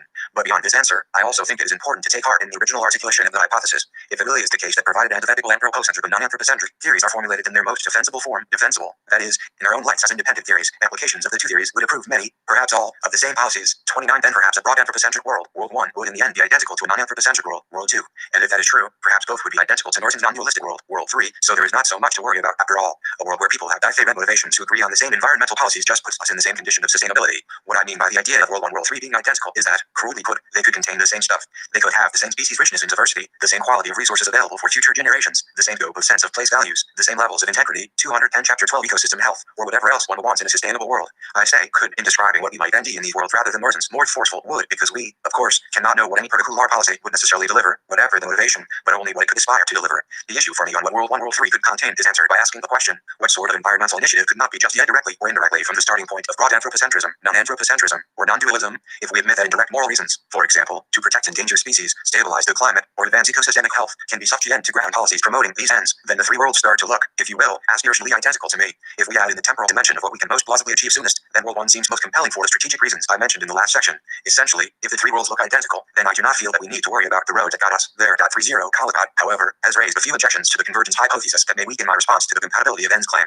In The Pragmatic Power and Promise of Theoretical Environmental Ethics, 31, he seeks to defend more traditional projects in environmental ethics, the pursuit of a non-anthropocentric account of the intrinsic value of ecosystems and species, in part by taking to task what he assumes is a common goal of all environmental pragmatists, a critique of theory in environmental ethics, especially accounts of intrinsic value. In fact, oddly, given that Norton never articulates the convergence hypothesis, Becky-Calley has a claim about intrinsic versus instrumental counts of natural value. For Caldecott, that is the root of the position, because the concept of intrinsic value in nature makes no difference to environmental practice and policy. Debate about it is a waste of time and intellectual capital that could better be spent on something more efficacious. 32 While this is not an accurate statement of the convergence hypothesis, it may be easy to how many more traditionally oriented environmental ethicists unfortunately have come to take a pragmatic turn in the L. They believe that we think what they are doing is a waste of time. Such a view is unfortunate, and I do not think RECTs the views of any serious environmental pragmatist. Nonetheless, Caldecott uses this caricature to launch some more interesting criticisms of the convergence hypothesis itself, which are odd in the end, partially because of this misunderstanding of the hypothesis. First, Caldecott argues that the hypothesis is not credible because it is hard to believe that all Earth's myriad species, for example, are in some way useful to human beings. 33 And then he goes on to give examples of how there are many species that do not seem to be useful to us or to larger ecosystems. Does a public environmental philosophy need a convergence hypothesis? 211 So they must not be something that anthropocentrists could ever mount a case for protecting, but which would be well worth protecting if one accepted a claim that, I suppose, all of nature has direct intrinsic value that generated moral obligations to protect it. The RFC answer to this objection is one that Norton has raised repeatedly, but that never seems to stick on the minds of those who read it. The convergence hypothesis is an empirical hypothesis, and so, certainly, there may be instances of divergence. Second, as I suggest above, the issue is whether one can make a claim that a given species could be protected through broadly anthropocentric value set rather than if anyone in particular has yet made that claim or made it on the basis of utility. Here too we can clearly see Caldecott's error in assuming that the hypothesis turns on the intrinsic instrumental distinction rather than the anthropocentric non-anthropocentric distinction. 34 For example, one could also bring in broadly virtue-based arguments for why destroying a species is something that we should not do, which may have nothing to do with relative instrumental utility. To do so, for example, may be an instance of hubris, or, if stewardship is a virtue, an abrogation of that understanding of human nourishing. Whatever difficulties we would have mounting such a case, they would not seem to be any more or less difficult than mounting a non-anthropocentric alternative. Next, Caldecott argues that if we look at the formalities or structural features rather than contents of anthropocentric-based versus non-anthropocentric environmental policies, then we are likely to see divergence rather than convergence. 35 The gist of the argument, which is a reprise of similar comments that Caldecott made in his aforementioned 1995 piece, is that the importance of arguments for intrinsic value is that they will shift the burden of proof away from those who wish to preserve or protect nature onto those who wish to develop or destroy it. Intrinsic value claims will in this sense be like rights claims and work as moral trumps protecting repositories of natural value. I have two responses here in addition to those I have previously made. 36 First, if we are really talking about environmental policies in general, such as the Clean Air Act, the Clean Water Act, any other of the more than 20 pieces of environmental legislation passed in the United States from the late 1960s to 1980, then we should not assume that they were based, or in the case of future hope for legislation on issues like climate change, would be based on any single set of narrowly net values that we could label as anthropocentric or non-anthropocentric or allocated intrinsic or instrumental value to nature. There are no general structural features to anthropocentric or non-anthropocentric inspired policies because most environmental policies, especially if one closely investigates the legislative record, are based on a myriad of intuitions that would fall into one, both, or neither of these camps. 212 Chapter 12 To imagine that there are policies that are based on one narrow set of values is to imagine policies that rarely exist in a democracy. Given that pragmatists are by and large concerned with the application of environmental ethics to democratic environmental policy making, then we would assume that values undergirding any policy would and should be plural. Second, if there were something more morally straightforward than an omnibus bill, such as some kind of environmental bill of rights based in recognition of the intrinsic value of nature, there would be no reason to believe that it would be more sound, effective, drunken, or workable than a comparative set of rights to humans to have sustainable environments, or granting some rights to future generations of humans that could have environmental implications. Either alternative could do what Caldecott wants, shift the burden of proof away from destruction of nature to protection of it. In fact, such an avenue may be more likely given the simple fact that it is AC2LI happening now. Dozens of countries currently have laws granting rights to a safe, healthy, or sustainable environment to their populations. 37 And it is now only a matter of time before we begin to see the implications of these laws. If Caldecott were to reply by claiming that rights to nature would be different in kind to environmental rights to humans because they would grant rights to things other than humans that could trump human rights, then I would point out that rights often do conflict. Whoever we grant environmental rights to, humans or natural entities themselves based on intrinsic value claims, they will be in conflict with other rights, and the resolution of such conflicts will be based on a myriad of historical and legal issues, not on the fact that rights have been granted to something other than humans. Let us now turn to the second general worry concerning my application of the convergence hypothesis, the problem of compatibility of consistent belief ions. My methodological environmental pragmatism is quite clear on this issue. Other easily defensible moral prohibitions against lying and deceiving should be sufficient in most cases to take care of the worry that there may be something unsavory or immoral about articulating the implications of moral frameworks with which one does not agree. As I have put it elsewhere, 38 I cannot walk up to a Christian evangelical gathering and say something like, Jesus sent me here today to talk to you about climate change, and your response responsibilities to him to preserve and protect this precious world that he has given you, because it would simply be a form of deception that is independently objectionable. I envy nothing wrong, however, with pointing out the compelling argument for stewardship in a book that this community takes very seriously, and with helping them to see how some values and duties that they derive from that book strongly entail taking seriously this particular problem, and how the responsibilities they envy suffer to motivate them to action provide reasons to do something about this as a public environmental philosophy. Need of convergence hypothesis. 213 problem. I can imagine, however, that some more adamant atheists, say Richard Dawkins or Sam Harris, would still envy participation in such an activity objectionable, but I would envy such views as compelling as the objections of the strong moral minded who claim that there was one and only one true moral foundation for why nature has value that should be respected in a moral sense, and that any argument to protect nature for any other moral reason must be actively rejected. I have independent reasons to disagree with such positions, and nothing in my methodological pragmatism would insist that moral monists adopt this position. The pragmatist must be a pluralist. One could also raise a similar objection that methodological pragmatism would appear to endorse the development of any argument for a given converge upon policy, even, say, an eco-fascist argument, just to make sure that the fascists are green, too. But just as we have independent moral reasons to condemn lying and deceiving, which I think overcome objections that have been raised to this view that it is merely rhetorical, we have independent moral reasons to reject fascism, racism, and other contemptible views. Those reasons are sufficient to reject working with such communities or backing those arguments. 39. Hopefully, by now we may see an ultimate compatibility between my methodological environmental pragmatism and Norton's version of historical environmental pragmatism. Norton, or Nortonians, embrace the same pluralism and, for example, appreciate the talents of someone like Aldo Leopold, who was able to appeal to a large array of audiences by using a large array of reasons toward common ends. Norton pluralism may be more principled than mine, but it gets us in the same place, and therefore should, as Eliot puts it, be able to move forward as more political than metaphysical thesis, ultimately proving it compatible with methodological pragmatism. 40. When it comes to the convergence hypothesis, when we take seriously the immediate problems with the world we now live in, the necessity, even moral propriety, for building a broad consensus on these problems, and the possible responsible role that environmental ethicists can take in it, then we can readily see that it is a hypothesis we cannot live without and should, as I have tried to do, make use of in a more robust way. Those holding steady to Norton's historical environmental pragmatism should be able to use this methodology to good ends until, and if, we ever reach that non-dualistic world. If part of the motivation for methodological pragmatism is our connection to the environmental community, we should remember that the origins of the convergence hypothesis are also in the community, and were not, as is often forgotten today, a hypothesis invented by Norton. In Board Unity, the convergence hypothesis is introduced by Norton as something that is taken as an article of faith by the environmental community, which he apparently deduced from interviewing leaders of that community while in Washington. 214 Chapter 12 TC, on leave writing the book, rather than something that he had come up with himself, although they are fascinated with the disagreement raging over the center, or centers, of environmental values. Active environmentalists have made their peace over this issue by accepting an empirical hypothesis, the convergence hypothesis. Environmentalists believe that policies serving the interests of the human species as a whole, in the long run, will serve also the interests of nature, and vice versa. 41 If the convergence hypothesis did emanate from the environmental community itself, then, consistent with the arguments I have made here, we can fairly ask what the community expects should follow in general from this hypothesis, and what we can do in particular in response to it. The environmental community may not care about the metaphysical or epistemological foundations of our views, pragmatist or otherwise, despite their inherent value. While continuing to articulate and etch out those views, I hope that my methodological environmental pragmatism, or whatever we wind up calling it, offers another public role for environmental philosophy given the faith that environmental advocates place in that hypothesis, and, I hope, that they will eventually place in us. 13 Donald A. Brown, the importance of creating and applied environmental ethics lessons learned from climate change introduction. Over the last 30 years, environmental ethics literature has been growing rapidly. Yet, for the most part, environmental ethics has failed to influence environmental policy making. In fact, in 2003, Eugene Hargrove, the editor and founder of the journal Environmental Ethics, acknowledged this failure of environmental ethics to penetrate public policy, making it an editorial in the same journal. One in the experience of one who has been monitoring the environmental ethics literature from deep inside the policy world, Hargrove's claim that environmental ethics is rarely considered by policymakers is right on the mark. Environmental ethics literature is almost never read by policymakers and infrequently considered in day-to-day decision-making about pressing environmental issues. Not true yet. The need for ethically based environmental decisions is as acute as ever since humans continue to gravely threaten human health and the environment. In fact, a strong case can be made that global trends are to climate change, loss of biodiversity, and water resources are particularly ominous. For this reason, the failure of the environmental ethics literature to penetrate environmental policy making is worthy of serious reaction. In this chapter, I examine the causes for this failure of environmental ethics to penetrate public policy and look at some of the mistaken assumptions that have informed much of the current environmental ethics literature. 216 Chapter 13 that has led to its avoidance in solving present environmental problems. After this, I consider the role that environmental ethical analysis could play in the implementation of environmental policy, explaining why the failure of ethical analyses of spec-EC environmental problems appears to be more vital than ever to improving environmental decision making. Next, I take up issues initially raised by Brian Norton's work on the potential convergence of ethical conclusions about spec-EC environmental problems despite differences in ethical theories. Finally, I look at these issues from the standpoint of climate change. Causes of failure of environmental ethics to penetrate environmental policy. There are two reasons why environmental ethics has not penetrated environmental policy formation. The RFT is that scientific, economic, and legal, and non-ethical discourses are the exclusive languages spoken in the temples of environmental policy making. Each of these technical languages rests on a set of unexamined norms that pretend to be ethically neutral but hide numerous ethical controversies. For instance, scientific journals usually require high levels of proof before drawing conclusions about human causes of adverse effects to health and the environment. Yet, as we shall see, understanding spec-EC environmental impacts of human actions with high levels of scientific certainty is often beyond our scientific ability. For this reason, environmental decisions must often be made in the face of pervasive scientific uncertainty. Yet, decision-making in the face of uncertainty always raises ethical questions, including A. Who should have the burden of proof given the nature of potential impacts? B. What quantity of proof should satisfy this burden? C. What assumptions should be made about potential but uncertain impacts? D. Do potential victims of climate impacts have rights to be protected from risks created by human activities that have uncertain impacts? These normative questions, however, are rarely expressly considered in day-to-day decision-making despite the frequent need to make environmental decisions in the face of uncertainty. Scientists and policymakers seldom spot the ethical questions raised by the application of science to public policy. For political reasons, most policymakers are taught to categorize potential environmental problems into two classes: A. Projects that will harm the environment, and B. Those that are safe. Framing problems into only two categories leaves out a large percentage of potential projects that could have adverse impacts on human health and the environment, or could, in combination with other not tested factors, cause environmental harm. The importance of creating and applied environmental ethics 217, because the scientific literature is also usually based only on two frames. That is, 1. Identify causes of environmental harm when certain statistical tests are satisfied, or 2. Conclude that there is no scientific basis to assert that harm will be caused. The issues of who should have the burden of proof and what quantity of proof should satisfy the burden is not considered in the scientific.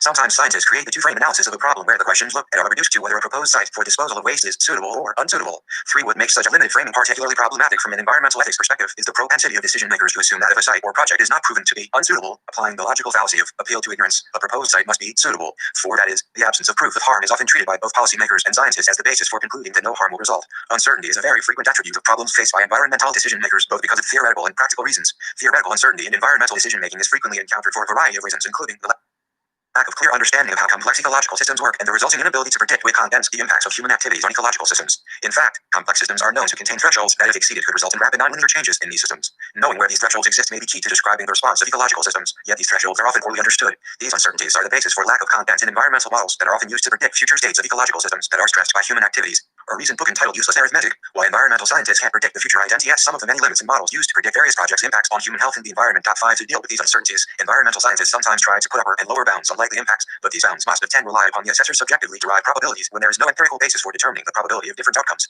But subjective probabilities are sometimes nothing more than the semi-educated guesses of the assessors. As a result, many environmental predictions have turned out to be wrong. Another common problem that environmental decision makers must frequently face is what to do about potential effects of environmental exposures on human health. Yet, these connections are often not well understood, particularly in regard to cumulative and synergistic risks created by exposures to 218 Chapter 13 multiple hazardous substances. Uncertainty about connections between human health and environmental stressors is common because epidemiological tools usually relied upon to understand the causes of human disease are often unhelpful in environmental controversies because many diseases caused by environmental exposures are believed to be multi-causal. Yet, epidemiological methods for determining causation depend upon being able to isolate individual potential causes to develop hypotheses that can be tested. It is now known that many different types of stressors can impair the functioning of the immune systems that can make people more vulnerable to other environmental exposures. 6. Because of the ability of many stressors to interact to cause disease, epidemiological tools are often unhelpful for sorting out the environmental causes of diseases. Yet, the political culture puts pressure on government regulators not to act until they have high levels of confidence about causes of harm.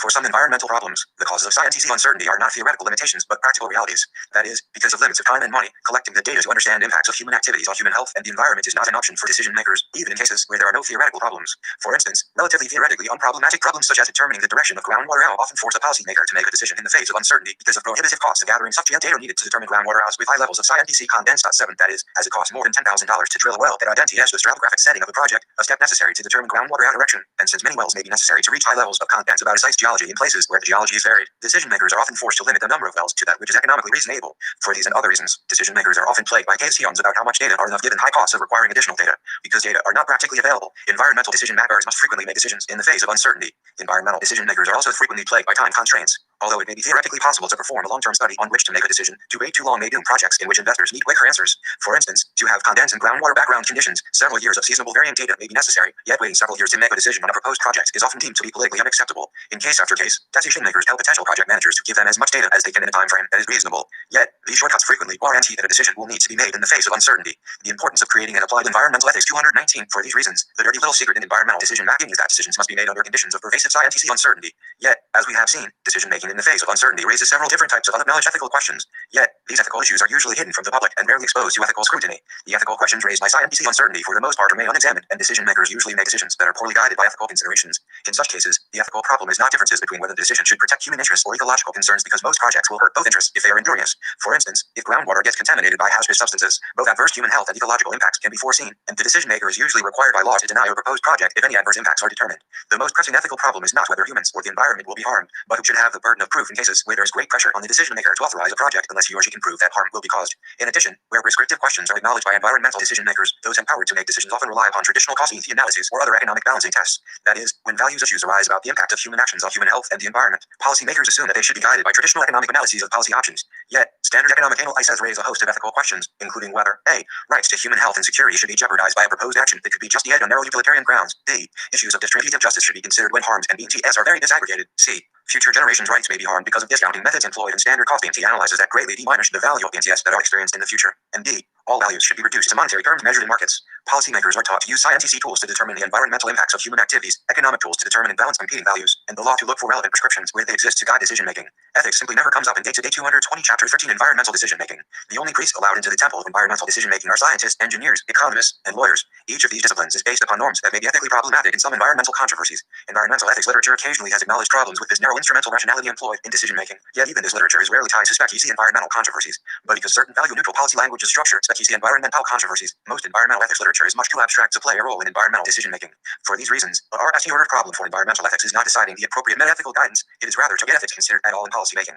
The second reason why environmental ethics literature has not been influential in policymaking stems from its preoccupation with abstract ethical questions. A large percentage of the environmental ethics literature has focused use on meta-ethical issues and an attempt to ground environmental ethics in new biocentric, ecocentric, feminist, virtue, or other ethical theories. Even when environmental ethics papers turn to spec-EC controversies such as protection of biodiversity, they rarely focus on the spec-EC scientific, economic, or legal issues that are in contention and that will likely determine actual public policy outcomes. Therefore, the environmental ethics literature rarely has engaged with the issues in play in environmental controversies. In fact, a strong case can be made that the field of environmental ethics that bloomed in the late 1970s was based, at least in part, on a misdiagnosis of the causes of ethical failure. In the beginning, the environmental ethics literature often assumed that the narrow anthropocentric ethical footing that underlays 20th century and Western culture caused the emerging environmental crisis. As a result, this literature has largely consisted of philosophers talking to each other about how to reform, replace, or extend dominant anthropocentric ethical norms. Yet, what is most needed from ethical analysis of environmental problems is not new agreements on the ultimate grounding of an environmental ethic, but help in dislodging a certain type of instrumental rationality that prevents any serious ethical reaction on the potential impacts of human behavior on human health and the environment. The need for an applied environmental ethics from inside the environmental policy temple, the primary cause of ethical failure does not appear to be meta-ethical inadequacy, but the failure to examine the hidden ethical assumptions of scientific, economic, and legal arguments. The importance of creating an applied environmental ethics 221. The fact that ethical failure is not the cause of the existing environmental crisis becomes apparent when one examines spec-EC environmental controversies through an ethical lens. As we shall see from the example of climate change, when one looks at the ethical dimensions of controversial concrete environmental decision-making, one often NDS that even anthropocentric ethical theories do not support many decisions. That is, more often than not, environmentally harmful decisions fail to pass anthropocentrically based ethical analyses once decision-making is scrutinized by express ethical reaction. For this reason, if environmental ethics is to be relevant to public policy, it must demand an opportunity in policy making for ethical reaction upon the scientific, economic, and legal discourses in which environmental problems are debated and responded to. To do this, environmental ethicists must understand the scientific, economic, and legal issues entailed by spec-EC environmental controversies. Therefore, rather than teaching policymakers about environmental ethicists must become competent communicators in scientific, economic, and legal discourses in which environmental problems are debated and decided. If they wish to be relevant, environmental ethicists need to follow and examine the spec-EC scientific, economic, and legal justifications for environmental decisions. If they do so, ethicists can make enormous contributions to environmental policy by uncovering the hidden ethical assumptions embedded in the scientifically and economically based prescriptions. For all these reasons, we need an environmental ethics literature that is much more applied to particular controversies and to how they are debated in civil society than it has been so far. An applied environmental ethics would be sensitive to the factual context in which any environmental controversy arises and the arguments that are made for or against taking protective action in regard to these controversies. In particular, the world needs an environmental ethics literature that pays attention to spec-EC economic and scientific justifications for or against particular projects that could cause environmental harm and then analyzes these justifications through an ethical lens. A convergence among environmentalists. If an applied environmental ethics focuses on justifications for spec-EC environmental problems rather than on meta-ethical issues, one can ask, does this mean there is never any need for express reaction on different ethical approaches to solve environmental problems? Brian Norton, in Toward Unity Among Environmentalists, argued that despite philosophical differences among environmentalists, there is no reason why common policy goals cannot be achieved in Environmental Decision 222 Chapter 13 Making. 8 Norton's thesis predicted that biocentric, ecocentric, and human-based philosophical positions actually converge when environmental decision makers make decisions in real cases. If Norton is right, there is hardly any need to spend much time on meta-ethical disputes, a preoccupation of the majority of the environmental ethics literature. As we have seen above, the RFT order problem for environmental ethics is to open up policy languages to express ethical reaction.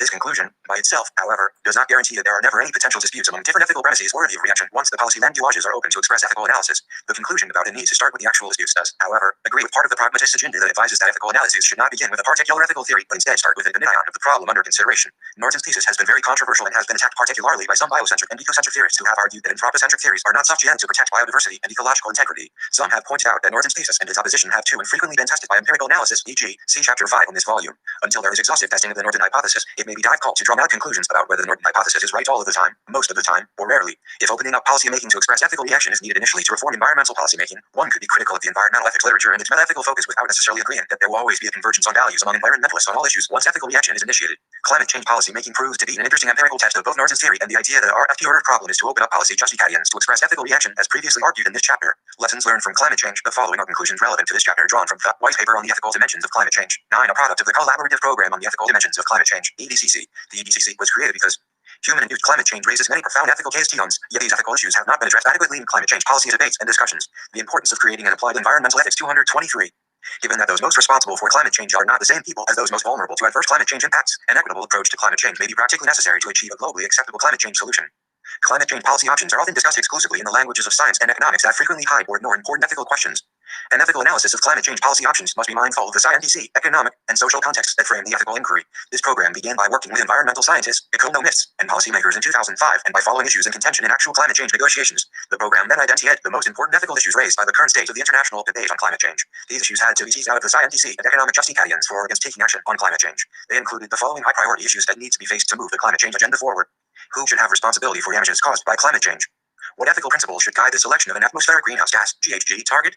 What ethical principles should guide allocation of GHG emissions limitations among nations to assure that the atmospheric target will be achieved?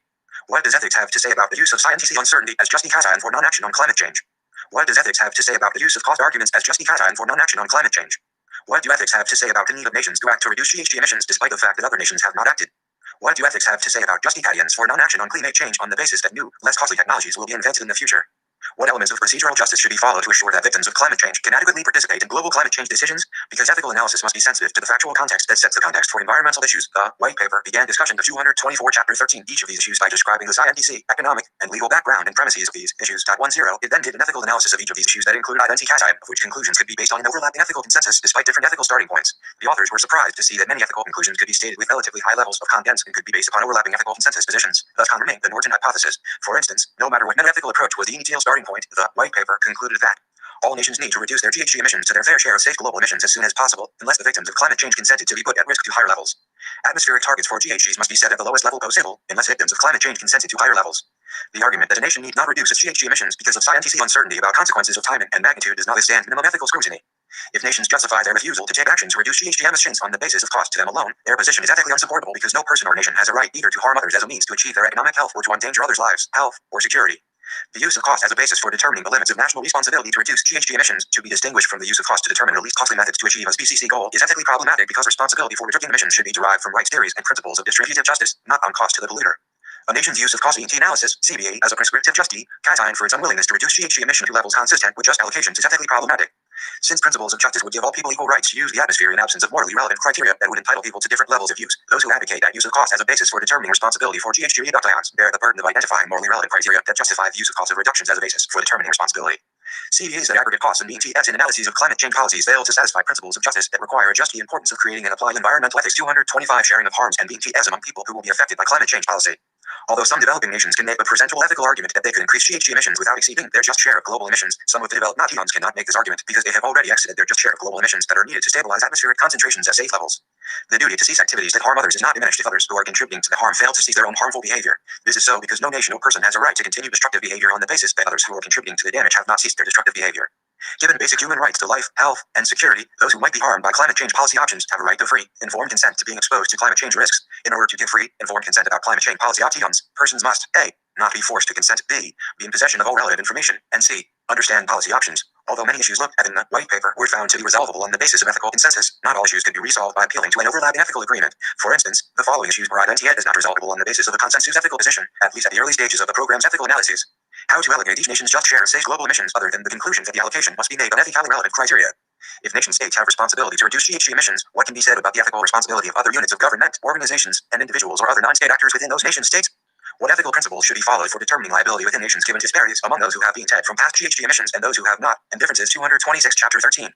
Bullet of historical emissions levels among government subdivisions, organizations, and individuals. Given that scientific contents about adverse impacts from climate change has increased over time, when did the science of climate change become certain enough to create duties to act? To what extent is ability to pay for GHG reductions relevant criteria for establishing responsibility for GHG emissions? What ethical principles should be followed to ensure that the interests of future generations are adequately represented in climate change negotiations? Conclusion from this analysis of pressing climate change issues. The following can be concluded. The Norton thesis is more frequently right than wrong on most high-priority climate change issues, but not always so. However, at least in the case of climate change, when there are ethical contexts about how to resolve particular issues, they are not caused by differences between anthropocentric and non-anthropocentric considerations. The contexts come from differences in various anthropocentric theories, including, but not limited to, differences between rights-based and consequences-based ethical considerations and competing approaches to distributive and procedural justice. However, it must be admitted that not all environmental problems may be as easily resolvable on the basis of overlapping ethical consensus as climate change seems to be. Ethical conclusions on climate change policies do not create conflicts among those who support anthropocentric and non-anthropocentric ethical premises, largely because climate change is already killing people, women, with the result that what is needed to protect humans from harm is often the same as what is needed to protect plants, animals, and ecosystems. In the formulation of climate change policies, little turns on distinctions between anthropocentric and non-anthropocentric ethical premises. When it comes, however, to protection of biodiversity, anthropocentric-based prescriptions may differ from non-anthropocentric obligations. However, even in the case of protection of biodiversity, one often can ground the need for protection of human interests as well as ecocentric and biocentric ethical considerations. The most important lesson from climate change, however, is that environmental ethics needs to look at concrete justifications for or against environmental protection as a starting point before doing any ethical analysis. This is our FT-ordered problem for environmental ethics that can only be solved by close attention to actual issues in contention. The importance of creating and applying environmental ethics 227 in the case of climate change, as well as other environmental problems, and applying environmental ethics is needed that follows scientific and economic justifications for action or non-action on potential environmental problems. Only then will environmental ethics play its appropriate role in helping guide policy and environmental decision-making. 14. Daniel Sarowitz, who is converging with whom? An open letter to Professor Brian Norden from Policy. 1. Dear Brian, well, now you see what comes from mixing philosophy with the real world. You try to make a sensible case about how humans and non-humans can just get along, and now a number of your fellow thinkers are very unhappy with you. No harm done, I suppose. After all, this is just my business as usual, nothing that the rest of us should worry about. Nevertheless, I do think you've put your finger on a real problem here. The question is, are you ready to go the distance? Let me RST make sure I understand this whole convergence idea. What you're saying, basically, is that what's good for nature is probably good for us humans, too, so sensible folks will eventually come to recognize that we're all in the same boat, or maybe are. Is that sort of it? I guess I need to sneeze for a moment. The thought that involuntarily arises from within me, since obviously some very smart professors think your hypothesis is claptrap. But are those professors interested in hard-scrabble reality, as you claim to be? After all, they identify themselves as non-anthropocentrists, which sort of seems to me like saying they aren't people, since how would a person really take on a non-person perspective unless he or she was a non-person? I mean, why would we think that a person's non-person perspective would be the same as a non-person's actual perspective? No reason that I can see, though no doubt I'm missing something here. And anyway, policy and politics, which lie at the heart of your convergence idea, are realms of people, the same sort of me who is converging with whom? 229 channel. So how you could take a non-people perspective on something that's in the realm of people beats the daylights out of me. Oh, and let me be clear. I like critters. From the worms that keep my garden soil happy, let's forget about the aphids that terrorize my tomatoes, to the nighthawks and bats darting in the moonlight above my tent when I am out in the wilderness. I think they're all great. And when the last tiger goes, it will be a sad day for us anthropocentrists, but I doubt the butter I eat will much care. Anyway, just want to get my bonus on the table here. So it turns out that these non-anthropocentrists, would misanthropes be a better name? Actually, don't want to convert with you. This suggests to me that there's either a problem with your hypothesis or a problem with the philosophizers who are mad at you. You are interested in what actually happens in the world, but the non-anthropocentrists are committed to a posture of philosophical purity. You talk about contextualization, but philosophical purity demands an absence of context. You talk about pragmatism, but the whole point of reasoning from alleged RST principles, as non-anthropocentrists must do, is to avoid compromise with the other. You are concerned with uncertainty, but non-anthropocentrism can only exist if founded on fundamentalist certainty. I particularly love this word, intuition, that the non-anthropocentrists use to describe the origins of their beliefs. Invoking intuition seems like a way to ground the belief simultaneously in something like rationality. Intuitions come from the brain, after all, and something like religion, but, like faith, they are not subject to probing or falsification through rational inquiry or even philosophy. In any case, unless I totally misunderstand what's going on here, for the non-anthropocentrists to acknowledge convergence would be for them to accept that their position is not metaphysical but normative, in which case, what would they have to philosophize about? The simultaneous appeal to rationality and faith is the funny thing about non-anthropocentrism. It must be scientifically true, right, if it's to make any sense. I mean, if it turned out that we could kill off thousands and thousands of species without any additional adverse effects on people, then non-anthropocentrism wouldn't be anything more than a statement about the intrinsic yet arbitrary value of critters. Yet it's not like scientists really have much of an understanding about how the health of particular species influences the health of whole ecosystems, or about how the health of particular ecosystems influences the vitality of human society, or, maybe most important, how efforts of humans to manage ecosystems and species actually do what they set out to do. The ugly reality is, of course, that you kill thousands and thousands of species, and somehow manage to keep soldiering along. So you also need some pretty powerful faith to back up the apparent rationality, not just faith that science will untangle all this eventually, but 230 chapter 14 that is necessary, but also faith in the intrinsic value of every species. Talk about out of bed fellows. Wait a minute, something is making me uncomfortable here. As bizarre as these non-anthropocentrists are, they do seem to have something that you don't. Empiricism, pragmatism, and contextualism are they, but what's at the heart of it all? Politics may be the art of the possible, but it's also the pursuit of the desirable. Your anthropocentrism, weak as it is, seems, oddly enough, a bit soulless. What if it turns out that what's good for people isn't necessarily good for other species? That is to say, what if humans can continue willy-nilly to pursue their interests with scant attention to environmental consequences beyond those that cause discernible diminution of human living conditions? This is not implausible. In fact, the last couple hundred years of history seem to endorse this possibility rather robustly. The idea that 6 billion folks could inhabit this poor planet at a rather higher overall standard of living than was possible for the 1 billion living in the mid-19th century would, at that time, have quite reasonably seemed absurd. Proclamations that we have already exceeded the planet's carrying capacity notwithstanding, convergence seems itself to depend on the belief that we cannot keep going as we are going now. And it's true, we cannot. Just as it is true that the Earth could not have sustained 6 billion humans using the technological infrastructure of 1850. The worrisome possibility for me is not so much that our current environmental depredations are unsustainable, but quite the contrary, that we will continue to worm our way out of them because of our incredible technological creativity. And here's another thing that bugs me. You emphasize that your position is in fact a hypothesis, and thus empirically testable. But this does not, of course, mean that those tests could ever settle the question one way or the other. I'm a bird watcher and am thrilled at the recovery of their bald eagle, which I take it is in some way connected to the banning of DDT insecticide. So one might construe this as empirical support for the idea of convergence. Yet others have argued that banning DDT has resulted in millions of human deaths from malaria that could otherwise have been prevented. incentive, and malaria contributes to poverty, which is one driver of environmentally destructive behavior. So, of course, is affluence, but that is another problem. And DDT has been replaced by poisons of shorter environmental residence time, but higher short-term toxicity, thus increasing the health risk for those who seek to apply the DDT substitutes. You don't have to accept these arguments. They're all contestable and contextual. To see that just because convergence is a testable hypothesis doesn't mean A, that anthropocentrists and non-anthropocentrists will interpret the data in ways that support convergence, or B, that the actual decisions we make are in any way optimal over the long term for protecting a wide range of human values, including non-anthropocentrism. Who is converging with whom? 231 is a political question. It seems to me that the problem with a non-anthropocentrist is not that their position is rooted in a belief, it's that the belief is a ridiculous basis for political action and thus for policy. After all, many if not all of the important political movements of the past century have been grounded in values about how a good society ought to behave. Imagine applying some version of convergence to the civil rights movement, and you'd be saying that segregationists and integrationists would ultimately converge because what was good for African Americans would turn out to be good for the rest of us as well, and both would come to recognize this fact when civil rights laws were enacted and enforced. This might be true, but it's a lot less powerful and a lot more contestable than arguing that segregation was simply wrong from any reasonable moral foundation upon which Americans might choose to stand. But if I understand you correctly, the convergence hypothesis is not based on a notion of the intrinsic values of biodiversity, but on your modest and wholly sensible intuition that if we keep on going the way we're going, we will exceed the planet's carrying capacity, induce a failure in ecosystem services, and basically fall off a cliff. This could well be true, but it might also be true that we'll continue to muddle through, much as we have in the past, and, perhaps most alarming, continue to remake our environment in ways that would render it unrecognizable to early 20th century humans, but perhaps comfortably familiar to our distant progeny. We can continue to argue until we're blue in the face about the question of how much biodiversity we need to survive. This argument is very good for scientists, of course, because we keep expecting them to settle the question, and this means we keep giving them research funding. I have nothing against supporting scientists, but as an empirical matter, it doesn't seem like a very good way to solve the political disputes that inevitably arise around questions of species and biodiversity protection. After all, we've got 30 years or more of science behind us since the enactment of the Endangered Species Act, but the politics has grown more, not less. They're intractable, the science more, not less, fraught with complexity and uncertainty. So, it seems to me that the argument for species and biodiversity preservation will have the most political potency when it's rooted explicitly in the wide range of anthropocentric values. And here's where you've got the real convergence problem. Consider two really good reasons why people might want to protect species and biodiversity. One, we like them. They give us abiding pleasure and profound appreciation of our place in nature and of the diversity and complexity of life. And two, we need them. Many people's livelihoods and communities depend on the sustainability of certain ecosystems and species. These are only two of the many anthropogenic values that ought to line up on the side of preservation, but they illustrate what seems to me, policy one, that I am, the heart of the real convergence problem. How is it possible, for 232 chapter 14 example, that in the battle over the protection of the western spotted owl, the environmentalists and the loggers ended up on opposite sides of the argument? Why wasn't it blindingly obvious that sustainable management of the western forest was necessary to protect both the owls and the communities in which the loggers live? How could it be that the logging companies, whose commitment was simply to extract maximum boar feet from the forest without regard to biodiversity consequences, could have ended up as the allies of the loggers, who were put out of jobs predominantly by the coal mine initiative over logging and increased automation of the logging industry? Those questions are meant as provocations, of course, but the fact that philosophers are worried about how to reconcile anthropocentrism with non-anthropocentrism rather than seeking to discover creative grounds upon which traditionally adversarial anthropocentric perspectives might converge around species preservation suggests to me, at least, that the philosophical debate is far removed from the political reality. The exploitation of renewable resources like trees, and even game animals, which I imagine can have no place at all on the agenda of non-anthropocentrism. They're not resources, they're living things. Seems like a political venue where a variety of anthropocentric values that are traditionally in conflict would line up on the side of species and biodiversity protection. This seems to me like an example of a real convergence problem. Brian.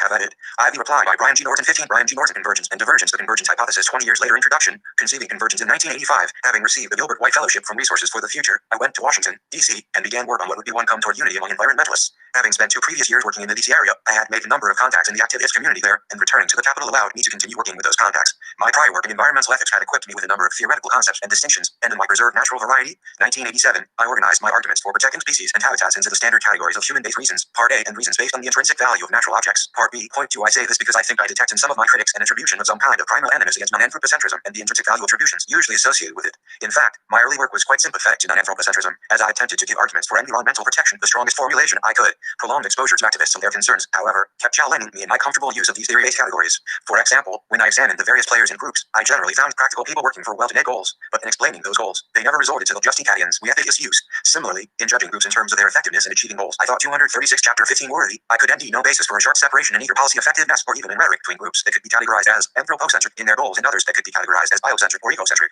As I thought more strategically and less theoretically about rationales for protecting species and other natural phenomena, I found myself increasingly troubled by my attempts to tee what I saw unfolding in policy arenas into the framework of denions and distinctions that had become common fare for me and my colleagues in environmental ethics. As I read Deep Ecology by William Duvall and George Sessions, for example, I learned that we should expect environmentalists to be easily sorted into 2 categories according to the motives driving their work. 1. Deep ecologists who accept biospecies egalitarianism and work to save nature for its own sake, and 2. Shallow ecologists who work to protect nature as a resource for human beings. 3. These categories were presented, quite openly, as evaluative. One did not have to read far to realize that deep ecologists are the good guys in this narrative, and that the shallow ecologists need moral correction, but I found myself very uncomfortable with the implications of these judgmental categories. In applying them, I found that Gifford Pinchot, who set aside 172 million acres of forest for the American people and as a habitat for wildlife, not to mention all of the leading national environmental groups, were classy head together with developers and mining interests against truly deep environmentalists such as Duvall and Sessions. This exclusivity seemed counterproductive, strategically and politically. Thus, in response to what I saw as an overly sharp distinction between two approaches to environmental values and valuation based on motives, I proposed the convergent hypothesis, CH. I was reacting to a very strong tendency evident in the early 1980s to overemphasize motives and values AP appealed to as the litmus test separating true green environmentalists from environmentalists in disguise, who at best were shallow and not to be trusted when the going gets tough,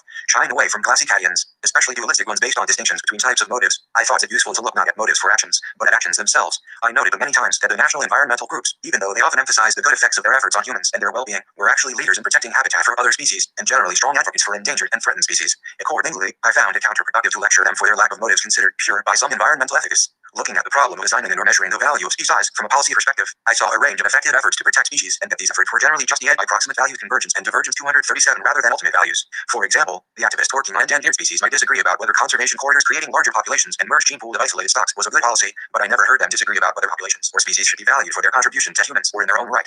In what follows, I discuss the CH from three standpoints. I will 1. Discuss in more detail the meaning and possible verification of the CH. 2. Respond to several speculative criticisms of the hypothesis that appear in the critical chapters published in this volume. And 3. End by sketching and referring to recent work elsewhere in order to explain why an improved vocabulary for understanding environmental values and valuation may render the CH less necessary. Convergence or divergence? I proposed the CH to help me understand the phenomenon I experienced. Activists can work together for shared policy goals pretty much regardless of the rationales they might, upon questioning, articulate as the justifications for their actions. Further, in reading the great conservationists of the past, from John Muir to Anna Leopold to Rachel Carson, I saw them gliding seamlessly from concerns about the impact of bad environmental policies on humans who appeals to rights of nature, and concerns about the health and welfare of animals and their populations. Their decisions as to which values did now seem more dependent on the audience they hoped to reach, rather than on some abstract commitment to a particular value system that must, for purity's sake, motivate their every action. This apparent flexibility in ultimate values seemed to me to be just good politics and good strategy. What surprised me, initially, was the vociferous and negative reaction many environmental ethicists had to my emphasis on cooperation among those with different and shifting viewpoints on values. What I learned, in fact, was that the CH has mostly provoked skepticism among environmental ethicists. At RFT, I was in the mood of Serwitz.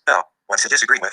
Maybe it is too obvious to say, but I cannot deny that most authors who address the CH seem to be on a mission to stamp out dangerous nonsense. It was not until I read Christopher Soane's important book Earth and Other Ethics that the intellectual terrain became clear back for writing as an attorney and legal scholar who looked to the formal study of ethics for pieces of reasoning useful in developing particular cases in particular situations. Stone drew a distinction between monism and pluralism among ethical theories. Monism has a view that the enterprise of ethics is conceived as aiming to produce and to defend against all rivals a single coherent and complete set of principles capable of governing all moral 238 chapter 15 quandaries. He also noted that monistic approaches likewise assume that, for each quandary, those principles will yield one uniquely correct answer. 5. As it turns out, most of the invective against my CH has not been directed at the empirical claim that, if one looks at actions, one will not indeed a sharp dichotomy in actions or policies advocated by anthropocentrists and non-anthropocentrists, but rather at the inference that the CH presupposes pluralism. What makes the CH a threat to minus is that it proceeds toward action without resolving metaphysical differences. Recognizing the wicked nature of environmental problems, we are comfortable submitting questions of what a community should do to a fair democratic procedure within the community. Those, such as Collicott and Webster, who have established their careers on the advocacy of intrinsic value in nature as placing limits on the range of morally acceptable human action, have found the hypothesis threatening because, if it were true, it may be taken to lessen the importance of their own theoretical work. If intelligent, long-sighted anthropocentrists advocate the same policies as non-anthropocentrists, their claim to be the single-handed saviors of the natural world would be diminished. As a result, these authors set out 21 or more examples of an action that would be taken by a non-anthropocentrist that would not be taken by an anthropocentrist. These arguments are examined in more detail below.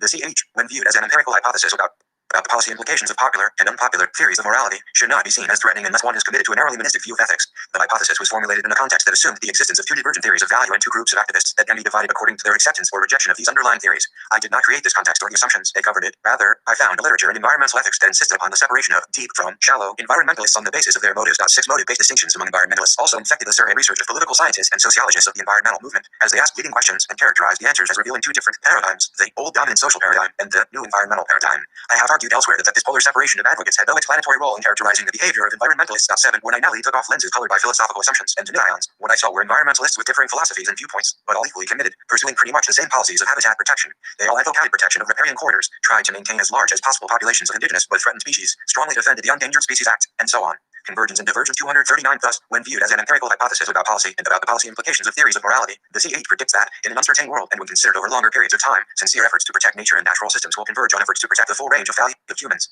I learned, however, that it is difficult to formulate the CH as a testable hypothesis. There are two reasons for this. One derives from the nature of the theories that I wish to assert are convergent in action. The other is inherent in the idea of the CH itself. My attempts to state the CH, therefore, have been less precise and less uniform than would be ideal, a fact that is pointed out in the preceding chapters by many of my critics and even by my supporters. In the RST case, it is difficult to formulate this hypothesis because theoreticians differ wildly in what intrinsic value is, what it means to have it, and what entities in fact have it. Similarly, anthropocentrists differ regarding how far into the future our obligations to future people extend. So there are really several families of both anthropocentric and non-anthropocentric theories of environmental value. My attempts to state the CH, therefore, have had to hedge between statements that are too vague to be much help and statements that are representative of only a few members of each family.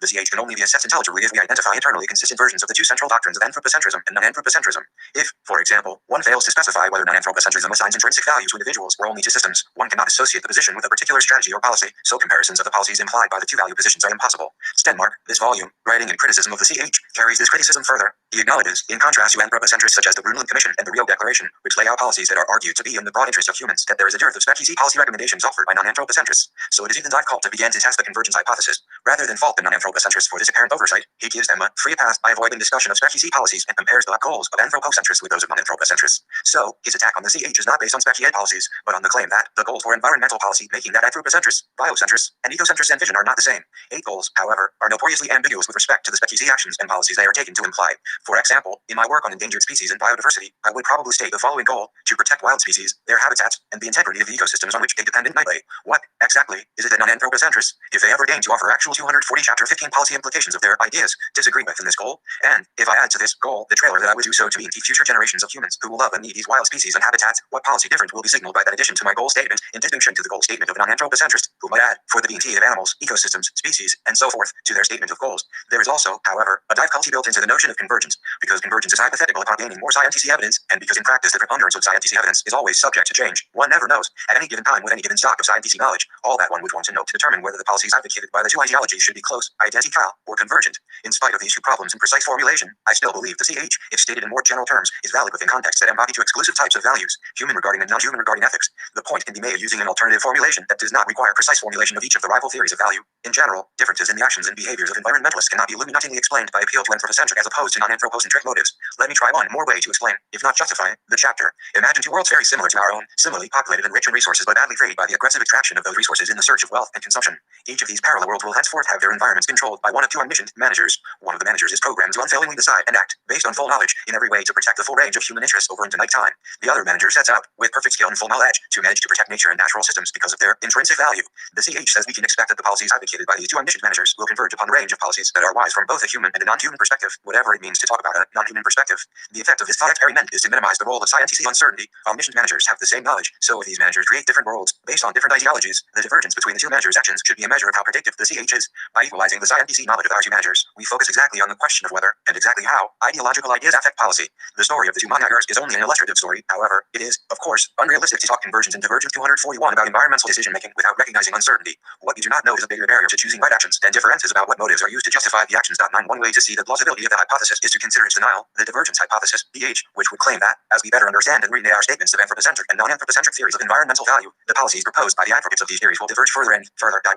So stated, the DH would seem to weigh in the face of the Darwinian understanding of nature by which we and other species are fellow travelers in the odyssey of evolution, and by which all species are dependent upon the habitats that support their life. Needs. 11. According to the DH, the human species has developed or will develop a set of needs that are, even in the long term, quite independent of the well-being of other species. I do not believe that this very general argument, by itself, establishes the CH in enough detail to be useful, because of course humans have developed many needs-based and cultural practices, which have to some degree developed independently of needs that serve only the physical necessities of existence. Nevertheless, any theory of divergence that ignores survival and physical need related to origin, needs shared by humans and other species, is implausible in a context of evolutionary and ecological theory. For example, the origin of all species depends on some level of stability, admittedly dynamic, of habitats. Humans have developed almost airtight houses with central heat and air conditioning, which seems to insulate them from the necessities imposed by nature, but does that mean human long-term interests are ultimately at odds with the necessities of other species and healthy ecosystems? Divergent theorists might think so. Guided by the CH, I focus on the full range of human values, including love for wildlife and about effects on the well-being of future generations. Take, for instance, the problem of global climate change. It may be true that, in the short run, leading up to the present, for example, pursuit of legitimate human interests in economic development have led to the release of greenhouse gases. Some economists have speculated that the overall human being to-cost measure for greenhouse warming may be positive at least in the short run, as growing seasons lengthen and marginal areas open for agriculture. When one adds, however, the qualitation that I have insisted upon since the RST formulation of the CH, that we must consider the well-being of humans in the long run, it is becoming abundantly clear that humans will suffer great losses, probably imposed by our selfishness upon future generations, if we do not respond effectively to the challenge of climate change. 12. In this case, then, because humans have responded to needs partially deter mind by cultural accretions, they can modify cultural practices more rapidly than plants and animals can change biologically. It is nevertheless true that 242 Chapter 15 climate change threatens many human values, including many cultures and perhaps even human survival itself. As in many other cases, what appear to be discrepancies in what is good for humans and what is good for nature, adopting the time horizon that is sufficiently long for calculating human well-being will erase those discrepancies. One example, of course, does not prove or disprove the pH, but it does illustrate the danger, almost never heeded by non-anthropocentrists, who usually narrow the range of human interests, and then argue that these incomplete and arbitrarily narrowed economic interests will not coincide with the expansive attributions of intrinsic value that they apply to natural objects. More is said about this mischaracterization of human values in the next section. Here, I ask, given our current policies are bad for both humans and for nature as well, why not advocate policies that are good for both humans and nature? I do not understand, for example, why Western MD asked the CH so abhorrent. I always thought she was saying that protecting integrity of natural systems would be, if we would only try it, good for humans as well as good for natural systems. In endorsing divergence, she seems to believe that humans can only protect nature if they harm themselves in their human cohorts. What surprises me is the extent to which the advocates of the DH apparently believe that we face a war between humans and nature, that humans wield all of the artifactual tools, and it is up to our generation to sacred human values in order to protect nature. In the end, the philosophical preferences come down to this: choose, with Collicott and Westra, to act on the divergent hypothesis, and then argue that because of the intrinsic value of non-human species, we as a species should take it in the neck to serve the interests of other species. If that is the future of environmental ethics, then the theo-Nietzscheans will have proved their necessity. Without them, who would be there to assign the blame on those who did not say creeds enough to save nature and its intrinsic value? Finally, having recognized the problems in formulating a testable version of the CH, I do not see why anyone would object to the following, very weak, formulation of the CH as a working hypothesis. Given the pervasive damage done both to humans and non-humans by our past and current actions, in most situations there is some action that will provide BTS for both humans and non-humans. Let us get together behind this vast area of opportunity ties that BNT both humans and nature, and we will see whether there are any left over when we have implemented all of the policies that BNT both. Responses to my critics: I am faced with so many artfully constructed arguments and criticisms that I am at a loss as to how to respond to all of them. With so many red ads, brown convergence, and divergent 243 ditched at me, which way should I charge? If I were to give the full answer each deserves, I am sure I would once again be criticized for the excessive length of my recent work.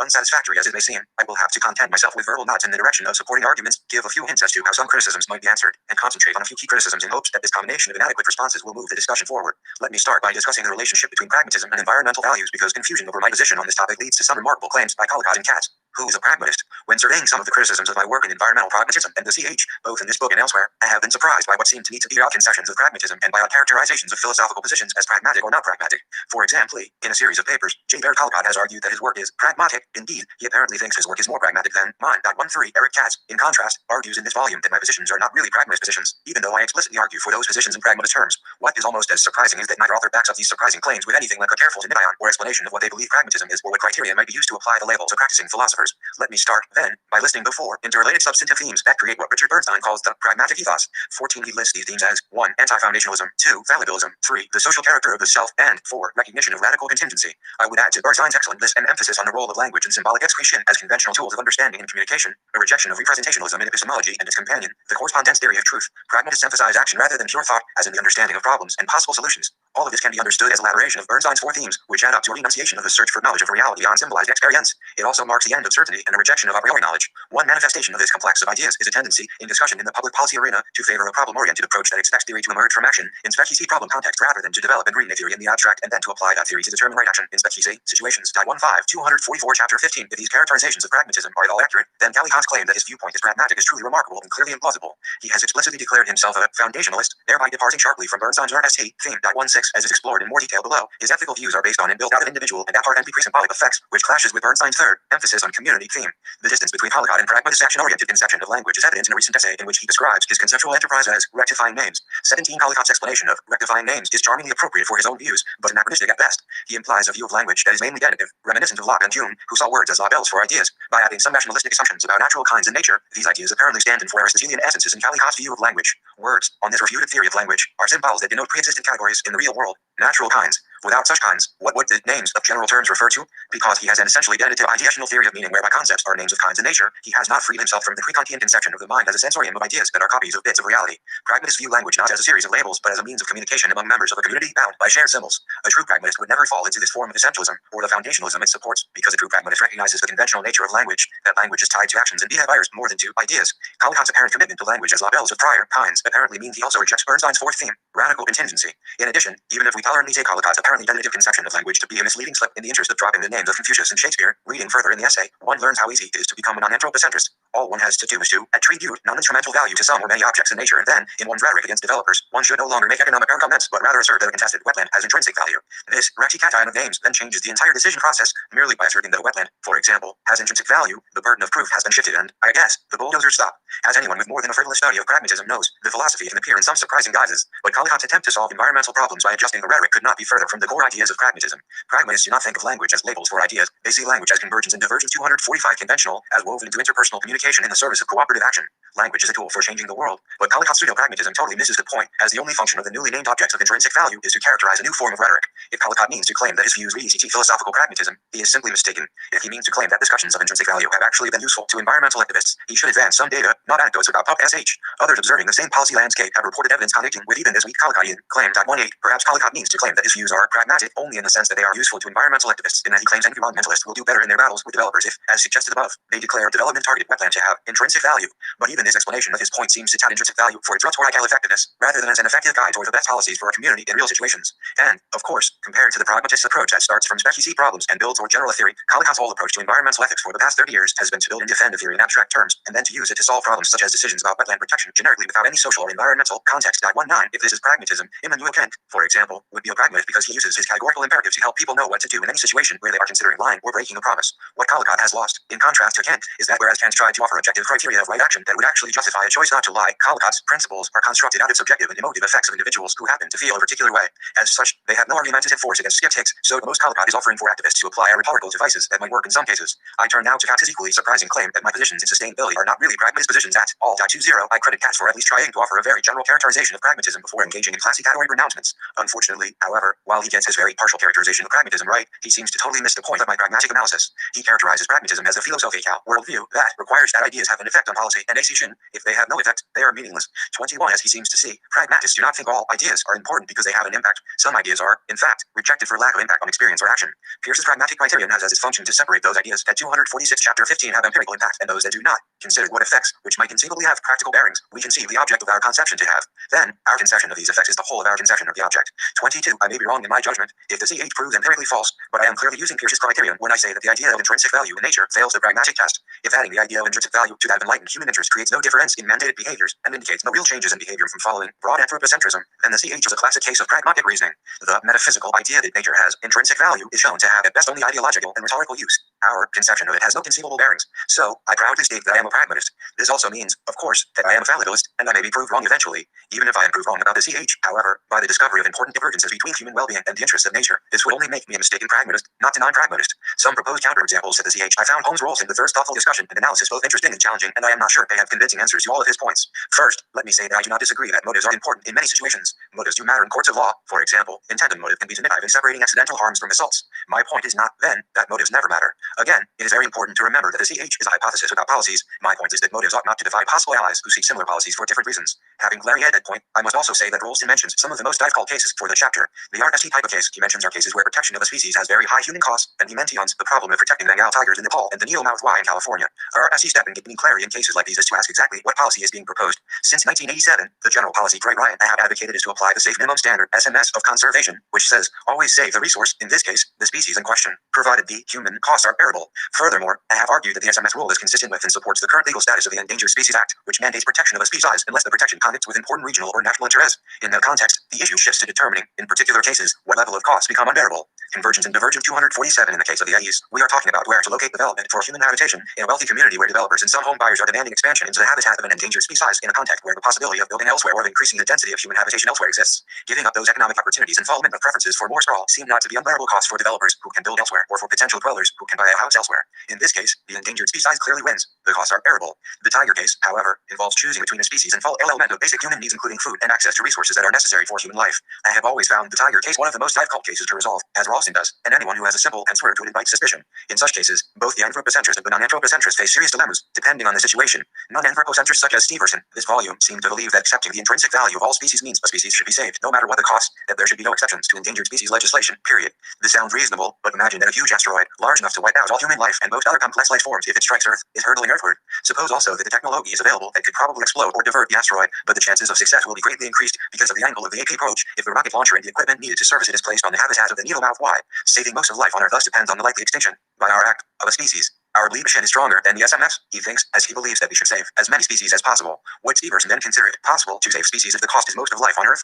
I hope not, but if not, he, just like the rest of us, is on a slippery slope represented by having to decide, with no clear criterion, when it is possible to pay the cost in order to save a species. Or, he could bite the bullet and say that it is possible to use other sites, so the Y must be saved for the 2 years before the asteroid actually hits, and it seems that he favors EO for most of life on Earth. I would give the rockets their best chance. What would Ralston and other non-anthropocentrists do? I would like to think they would regretfully impinge on the habitat of the Y, implying that even if all species have intrinsic value, that value is not non-negotiable, even though a strict deontology based on the intrinsic value of all species would demand forbearance from intentionally damaging the Y's habitat. One can also, by varying the case, create a dilemma for anthropocentrists. Suppose occupying the Y's habitat for the rocket attempt, rather than another space, would increase the likelihood of success, but only by 0.001248 chapter 15%.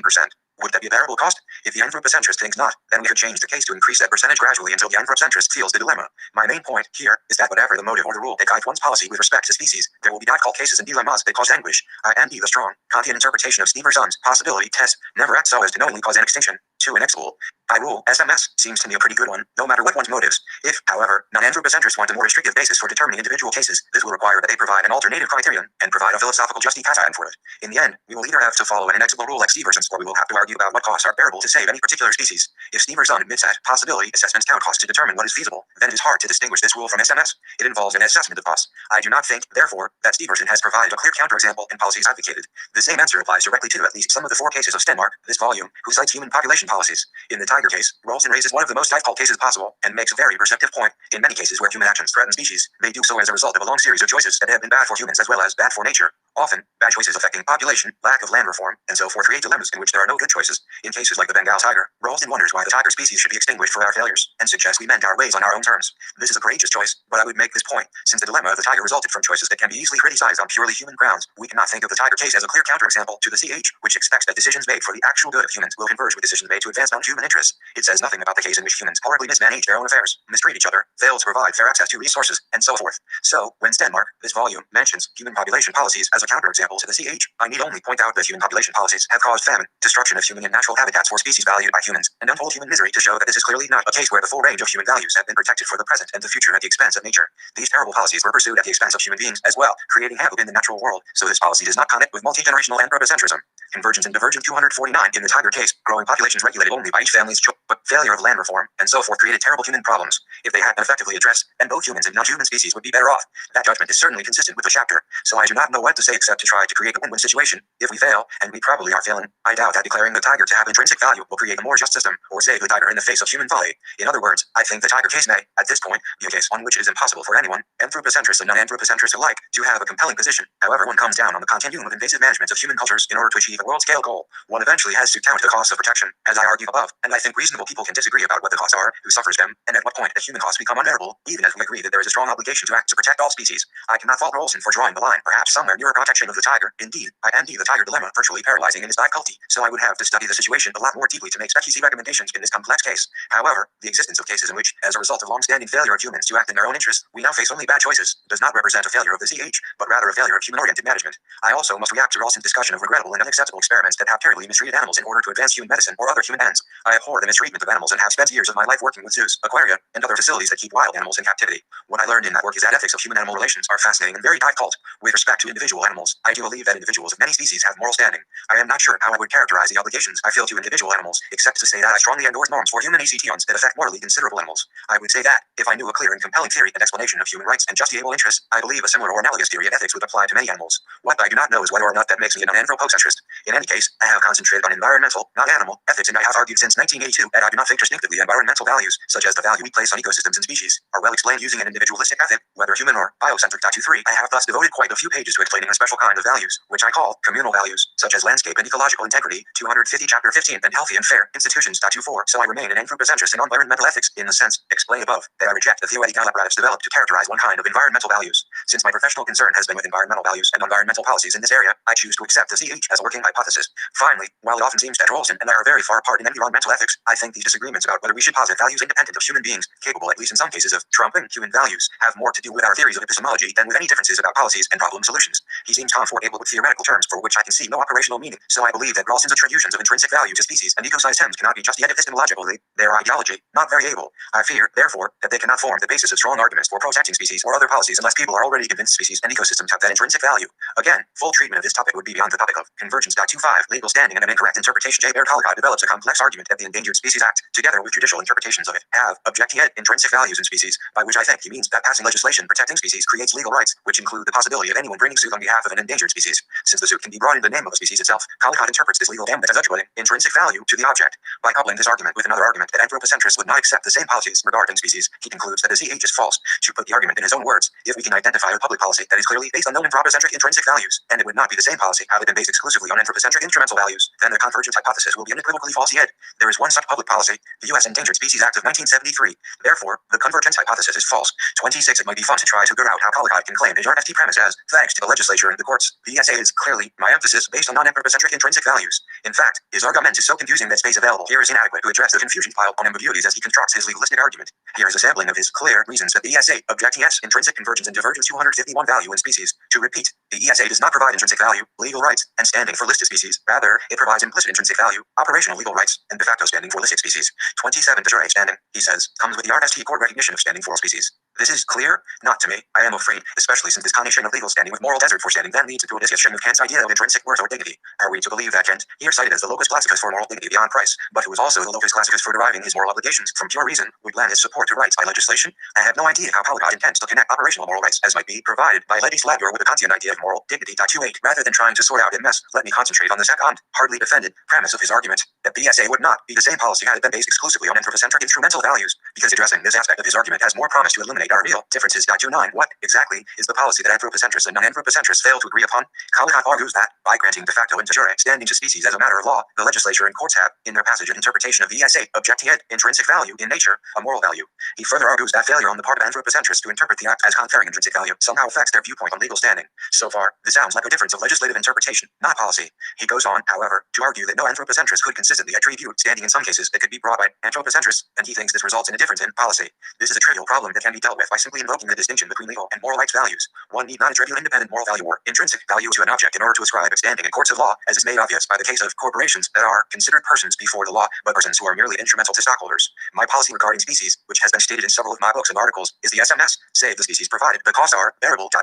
Use of the SMS is motivated by the belief that species are of great, but uncondiable value, and that even in a situation of uncertainty, all affordable efforts must be taken to protect species. If the protection of species is forwarded, as Collicott claims it is, by granting legal standing to species and allowing any citizen to sue on the behalf of an endangered species, then I would argue in court for the legal shin that species can be considered persons before the law, like corporations. Since I am committed to always protecting species if the costs are bearable, then I will gladly endorse a convention regarding 252 Chapter 15 standing for species if it is effective in achieving this goal. Collicott's difference of interpretation is just that. He has had no convincing case where an enlightened anthropocentrist and a self-consistent non-anthropocentrist would pursue different policies, but only that they would give different interpretations and arguments for the policies they would likely share. This, however, is not really our main disagreement. Why does Collicott take it as obvious that I must, as an anthropocentrist, reduce all human value to economic measures, a position I have criticized in almost all of my writings? His answer, an ESA based on purely anthropocentric instrumental values would require the value of endangered species to be quantified on the monetary metric and be subjected to comparison with other anthropocentric instrumental values in the cost analysis, BCA exercises. 31. In other words, Collicott's only argument that anthropocentrists would engage in favorite policies and different axes by demeaning anthropocentrism as strong anthropocentrism. Strong anthropocentrism is precisely the view he describes, that all environmental values are measurable as individual preferences or willingness to pay. Indeed, he tries to associate me with this position, as he completely negates my actual position with an offhand remark that, from all Norton says about the matter, it would seem to be appropriate, when now the economists are able to do it well, to quantify all important anthropocentric instrumental environmental values in the monetary metric for purposes of making trade-offs. 32. How can Collicott accuse me of economic reductionism? I have been far more critical of that position than he, having provided extended arguments to that effect in every one of my books. How can Collicott ignore such obvious textual evidence that, while I believe all values are human values, I also recognize important human, environmental values that cannot be interpreted in terms of willingness to pay or fulfillment of individual preferences? I think there are two reasons for Collicott's blindness. The RST reason is the one he gives, almost offhandedly in his chapter in this volume. He notes that I mention, on a pluralistic system such as mine, that one must sometimes face trade-offs among those values, and then, without citing one scintilla of textual evidence, because there is none, he follows a quotation from me about multiple human values with an addition, but in order for those trade-offs to be made intelligibly, the competing anthropocentric instrumental values at stake must be quantified in a common metric. 33. This is a position I directly contradict time and again in sustainability. In particular, I devote section 4.1, described as a pivotal chapter in my book, to refuting and replacing the rational choice model for dealing with trade-offs among human value.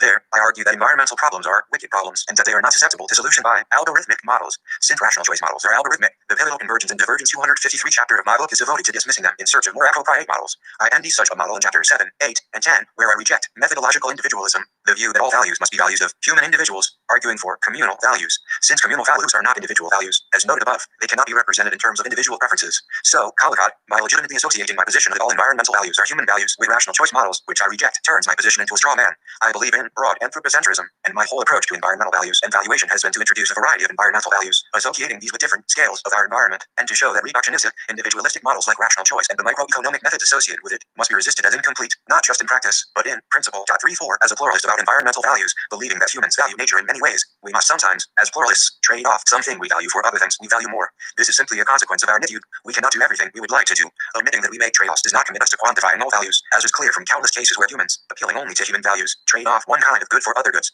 because it is convenient for his argument. Caldecott agrees that anyone who accepts the necessity of sometimes trading off among good that we cannot simultaneously maximize must capitulate to quantification of economic values in order to make a trade-off.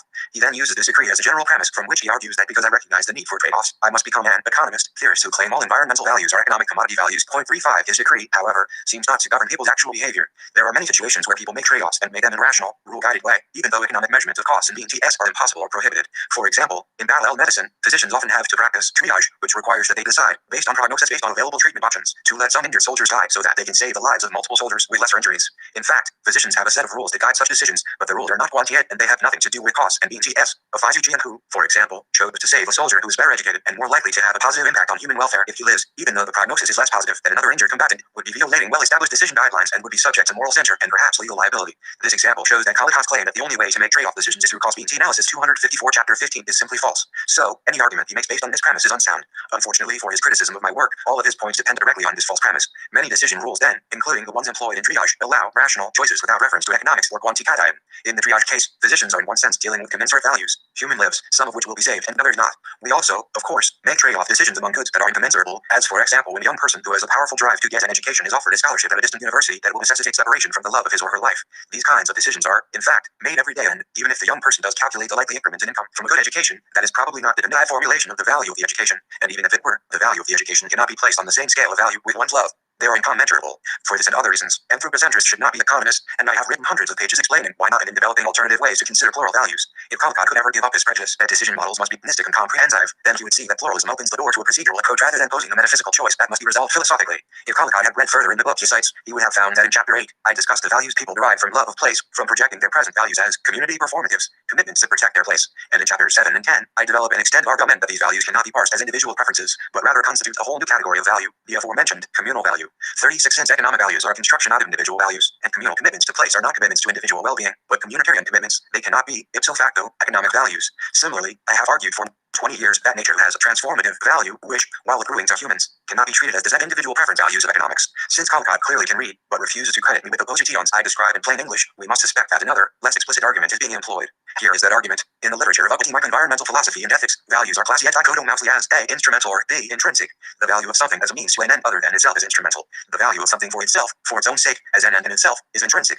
37. Notice that the RST sentence quoted here simply states a fact about the linguistic habits of upper convergence and divergence 255 environmental philosophers. In another recent paper, Caldecott makes the same pronouncement, but leaves off any reference to the context of environmental ethics, making the fact about the language and concepts of environmental ethics into a pronouncement about the nature of all human value. We subjects value objects in one or both of at least two ways, instrumentally or intrinsically, between which there is no middle term.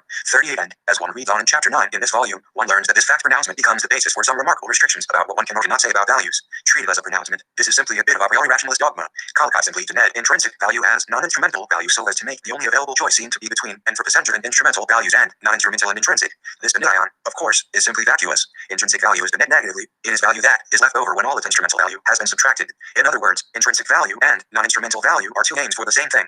39. The denion provides no guidance in identifying objects that have this kind of value, how to recognize it, and so forth. When Caldecott asserts that we subjects can value objects in one of two ways, he is not summarizing experience, he is forcing all environmental values into his either-or, dualistic categories. He has dened it as necessarily true that anthropocentrists cannot value anything other than humans non-instrumentally. The problem is that this commitment does not come from examining people's values as stated, because in common parlance, most people are pluralists about environmental values, and draw no such sharp distinction between values that are instrumental, intrinsic, or whatever. 40. Caldecott uses his philosophical theory to force pluralistic expressions of human value into two possible motives. He is not asserting that this distinction is useful in understanding our experience, which it is not. He is rather asserting that our experience must conform to a Z form of reason.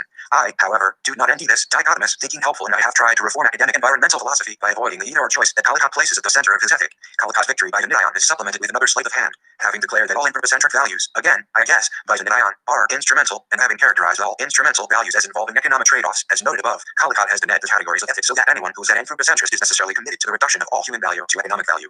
This generalization bears common sense and ordinary language. In the process of pronouncing this tendentious to Nidayon, he has eliminated his toughest competition, weak broad anthropocentrism, by the Nidayon. Now, however, 256 chapter 15 having won the argument by the Nidayon, one wonders how Caldecott would argue for his restrictive set of the Nidayons, which are central to convict me of holding positions I directly dispute. If he simply leaves it, as he does in chapter 9, as a casual observation of the linguistic habits of academic environmental philosophers, then my answer is that, indeed, academic philosophy did, in the 1970s, fall into the unfortunate lingo of past dualisms. That unfortunate fall necessitated my efforts to change the linguistic conventions of environmental ethics and valuation by eliminating metaphysics and creating categories more descriptive of how humans actually value nature in a multiscalar way. I believe these action-oriented categories will be more useful in understanding how people actually do value nature. If, however, Caldecott wants to use it as a premise in his argument to show that I cannot be an anthropocentrist without being an economic reductionist, he needs more support than citing the linguistic habits of his cronies in a specialized junior ally considered a rather esoteric endeavor. I can see two possibilities. First, perhaps he thinks that the Nidayons are true, a priori, but since they apparently rule out substantive philosophical positions such as weak broad anthropocentrism, then he is apparently committed to a synthetic a priori. Some substantive positions in environmental ethics are false because they connect with the a priori categories of traditional, dualistic philosophy. Since I do not believe in synthetic a priori knowledge, I reject this argument out of hand. We might, of course, carry on an epistemological argument at this point, but pursuing that would be premature because I doubt Caldecott would go this route. Rather, I think he would argue that the distinctions between intrinsic and instrumental value are well established in ordinary language, and he has a right to use them in argument. The problem with this argument is that its premise, that the distinctions as he uses them are enshrined in ordinary language, is simply false. Long before anyone proposed the distinction between anthropocentric and non-anthropocentric environmental ethics, it was common, for example, to value paintings or other works of art for their intrinsic merit, even though nobody believed this entailed that paintings have value beyond the human context in which they were painted or valued. Similarly, people throughout history have been comfortable talking about intrinsically valuable human experiences, from religious experiences to experiences of art, seeing the Grand Canyon. In ordinary language, intrinsic valuing was often a special kind of human valuing, and for Caldecott to deny intrinsic valuing as non-anthropocentric is lexically incorrect as a description of ordinary speech. Human beings can love other species, they can value aspects of nature, non-instrumentally in the sense that, while they do not question that it is a human value, they recognize it is a special kind of value. We pluralistic environmentalists have no problem with this perfectly normal convergence and divergence 257 speech. We value things in many ways, and the base area across a continuum from consumptive values to recreational values, transformative values, spiritual values, and so forth. But for Caldecott, committed to his set of Benitians for whatever reasons, anthropocentric pluralists contradict themselves every time they say that they value something non-instrumentally. The oddity of the linguistic and analytic framework that Caldecott attempts to impose in order to save his idea of value as distinct from human value can be seen by listing some of the consequences of his Benitians and the legislative and juridical interpretation of the values comprehended by his Benitians. Consider the following, apparently odd consequences of his position. 1. No anthropocentrist can attribute the kind of value that Caldecott calls non-instrumental or intrinsic. Therefore, it was impossible for nature to have intrinsic value before the 20th century, except for a brief existence while St. Francis of Assisi was alive. 2. The legislature of some countries, some states, and some municipalities afford legal standing to endangered species. Therefore, endangered species have intrinsic value in some jurisdictions and not in others at the same time. 3. If a legislature and the courts RFT grant standing to species and then withdraw it, the species gains and then loses intrinsic value. 4. If a species indeed has intrinsic value, it has it because of a legislative or juridical act. Most non-anthropocentrists I know would reverse this argument. Legislatures should protect species and give them standing because species have intrinsic value. 5. Since I value nature non-instrumentally, not as a fulfillment of preferences, but as providing powerful experiences capable of transforming those preferences, I am an anthropocentrist. I conclude that Caldecott cannot defend his Benitians on the grounds that they rest on the logic of ordinary language concepts. His only refuge, then, is to support his Benitians as true a priori. This reinforces the point I have made for years. The real difference between anthropocentrists and non-anthropocentrists has more to do with epistemological disagreements than with environmental ethics and values. Now, however, having shown that Caldecott's arguments that anthropocentrists cannot value non-human objects, non-instrumentally or intrinsically, it complies only if we accept his non-standard and tendentious Benitians, we must return to the larger argument. Caldecott cannot believe what he reads in my texts, that I am truly a broad anthropocentrist who recognizes many types of human value, because he is trapped in the Benitial web that he so 258 chapter 15 desperately wove to save his concept of non-anthropocentric value that he thinks any human but non-instrumental value is an oxymoron.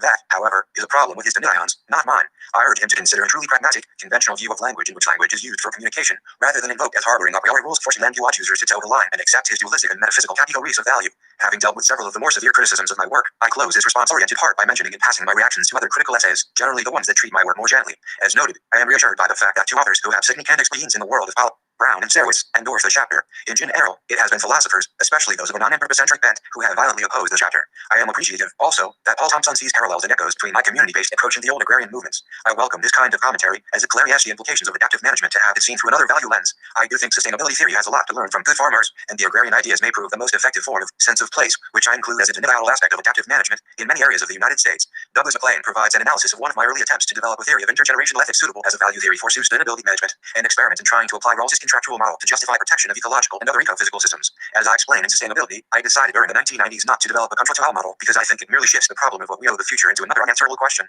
How can future generations be represented in contractual bargaining? Worries about Rawls's model, including some mentioned by MacLean, convinced me to develop a model based on acts of commitment called community performatives. 41 The Future of the Convergence Hypothesis, as noted by Andrew Light. I take a somewhat different viewpoint on the CH in my book Sustainability. In that book, I try to reform our language for discussing environmental values and policy and propose that, once my linguistic scrubbing of the old, vestigial, dualistic categories is complete, the CH will no longer be a essential. I tried, that is, to propose a pluralistic vocabulary rich enough to include all people and all values in a deliberative process, Convergent and Divergence 259, and set out to replace the illusory separation of humans from nature that originated in dualistic metaphysics and still infects our language today with a pluralistic but procedural approach to hearing and integrating multiple values through deliberative processes and social learning. In sustainability, viewing the conceptual landscape prospectively, I saw the CH withering away for lack of polarized rhetoric demanding the application of it. Light points out, which I had noticed, that the CH remains useful in any discourse that retains dualisms of humans and natural objects, or intrinsically valued and instrumentally valued non-humans. And, despite my efforts and commitment to transcend the dualisms, I acknowledge that, if it withers, the CH will do so slowly, as there will remain for decades to come pockets of philosophers who insist on a divergent hypothesis. What I had not considered is Light's very nice point that, if anthropocentrism and non-anthropocentrism advocate the same policy size, and they are being replaced by a better, less dualistic explanation of policy, we can expect a triangular convergence, which may provide yet more ways to model, explain, and justify environmental values. Since my linguistic coup will no doubt remain a long-term project for some time to come, Light is correct in saying that the CH has a bright future, in which expanding knowledge of the many factors affecting human well-being, from climate to ecological systems to survival needs, is likely to indeed more and more ways in which doing the right thing for humans is also doing the right thing for wild animals and natural systems. Even if the dualisms of modernism and the modernist hangover we suffer currently fade away, the CH has a bright future, an empirical hypothesis that also functions like an act of faith and as a working hypothesis. The CH directs attention toward policies with positive implications for values of humans and nature, and away from fruitless debates over which motives for environmental policies are morally most pure. Donald A. Brown is Associate Professor of Environmental Ethics, Science, and Law at Pennsylvania State University and Director of the Ethical Dimensions of Climate Change program housed in Penn State's Rock Ethics Institute. Brown is also Director of the Pennsylvania Environmental Research Consortium, an organization comprised of FDY6 Pennsylvania universities and the Pennsylvania Departments of Environmental Protection and Conservation and Natural Resources. He has written about and lectured extensively on issues over the last 20 years, with a focus on the need to integrate environmental science, economics, and law in environmental policy making. His latest book is American Heat: Ethical Problems with the UN Response to Global Warming, 2002. J. Baer Kallikos is Regents Professor of Philosophy and Chair of the Department of Philosophy and Religion Studies at the University of North Texas. He is the co-editor-in-chief of the Encyclopedia of Environmental Ethics and Philosophy, 2008, and author or editor of a score of books and author of more than 100 journal articles, encyclopedia articles, and book chapters in environmental philosophy and ethics. He has served the International Society for Environmental Ethics as president and Yale University as BIOETHICIST in residence. He is perhaps best known as a contemporary exponent of Ida Leopold's ethic and is currently exploring an Ida Leopold Earth ethic in response to global climate change. Eric Katz is Professor of Philosophy at the New Jersey Institute of Technology. He is the author of Nature as Subject, Human Obligation in Natural Community, 1997, and editor of Death by Design, Science, Technology, and Engineering in Nazi Germany, 2006. He has co-edited, with Andrew Light, the collection Environmental Pragmatism, 1996, Contributors 262 about the contributors end, with Andrew Light and David Rothenberg, the collection Beneath the Surface, Critical Essays in the Philosophy of Deep Ecology, 2000, and, with Andrew Light and William Thompson, the textbook Controlling Technology, 2nd ed.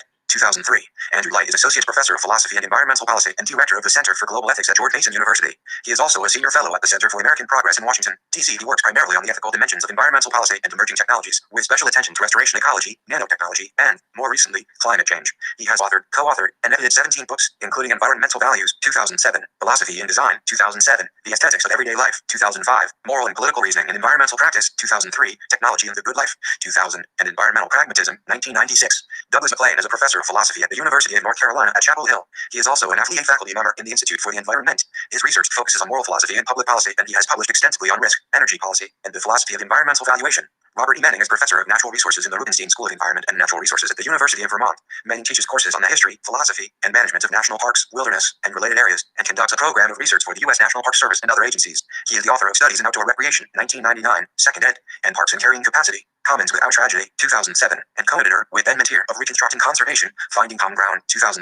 Ben Mentier is an Assistant Professor of Environmental Ethics and Policy in the Human Dimensions Unit of the School of Life Sciences and an Affiliate Assistant Professor of Philosophy at Arizona State University. His research focuses on the linkages between environmental ethics and policy goals in the history and philosophy of conservation and environmentalism. He is author or editor of several books, including most recently The Landscape of Reform, Civic Pragmatism and Environmental Thought in America, 2006, and Reconstructing Conservation, Finding Common Ground, 2003.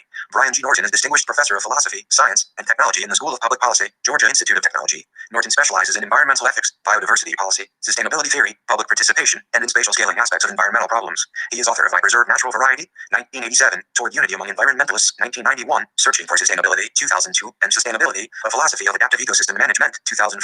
He has also edited and co-edited several volumes, and he has published widely in the journals of several disciplines. Holmes Rolton III is University Distinguished Professor and Professor Emeritus of Philosophy at Colorado State University and a founder of Environmental Ethics as about the contributor 263 philosophical discipline. His books include Philosophy Gone Wild, 1986, Environmental Ethics, 1988, Conserving Natural Value, 1994, and Science and Religion, A Critical Survey, 2006, New ed. He gave the Gifford Lectures, University of Edinburgh, 1987-1998, published as Genesis and God, 1999. Advocating environmental ethics, he has lectured on 7 continents. He is featured in Joy A. Palmer, ed.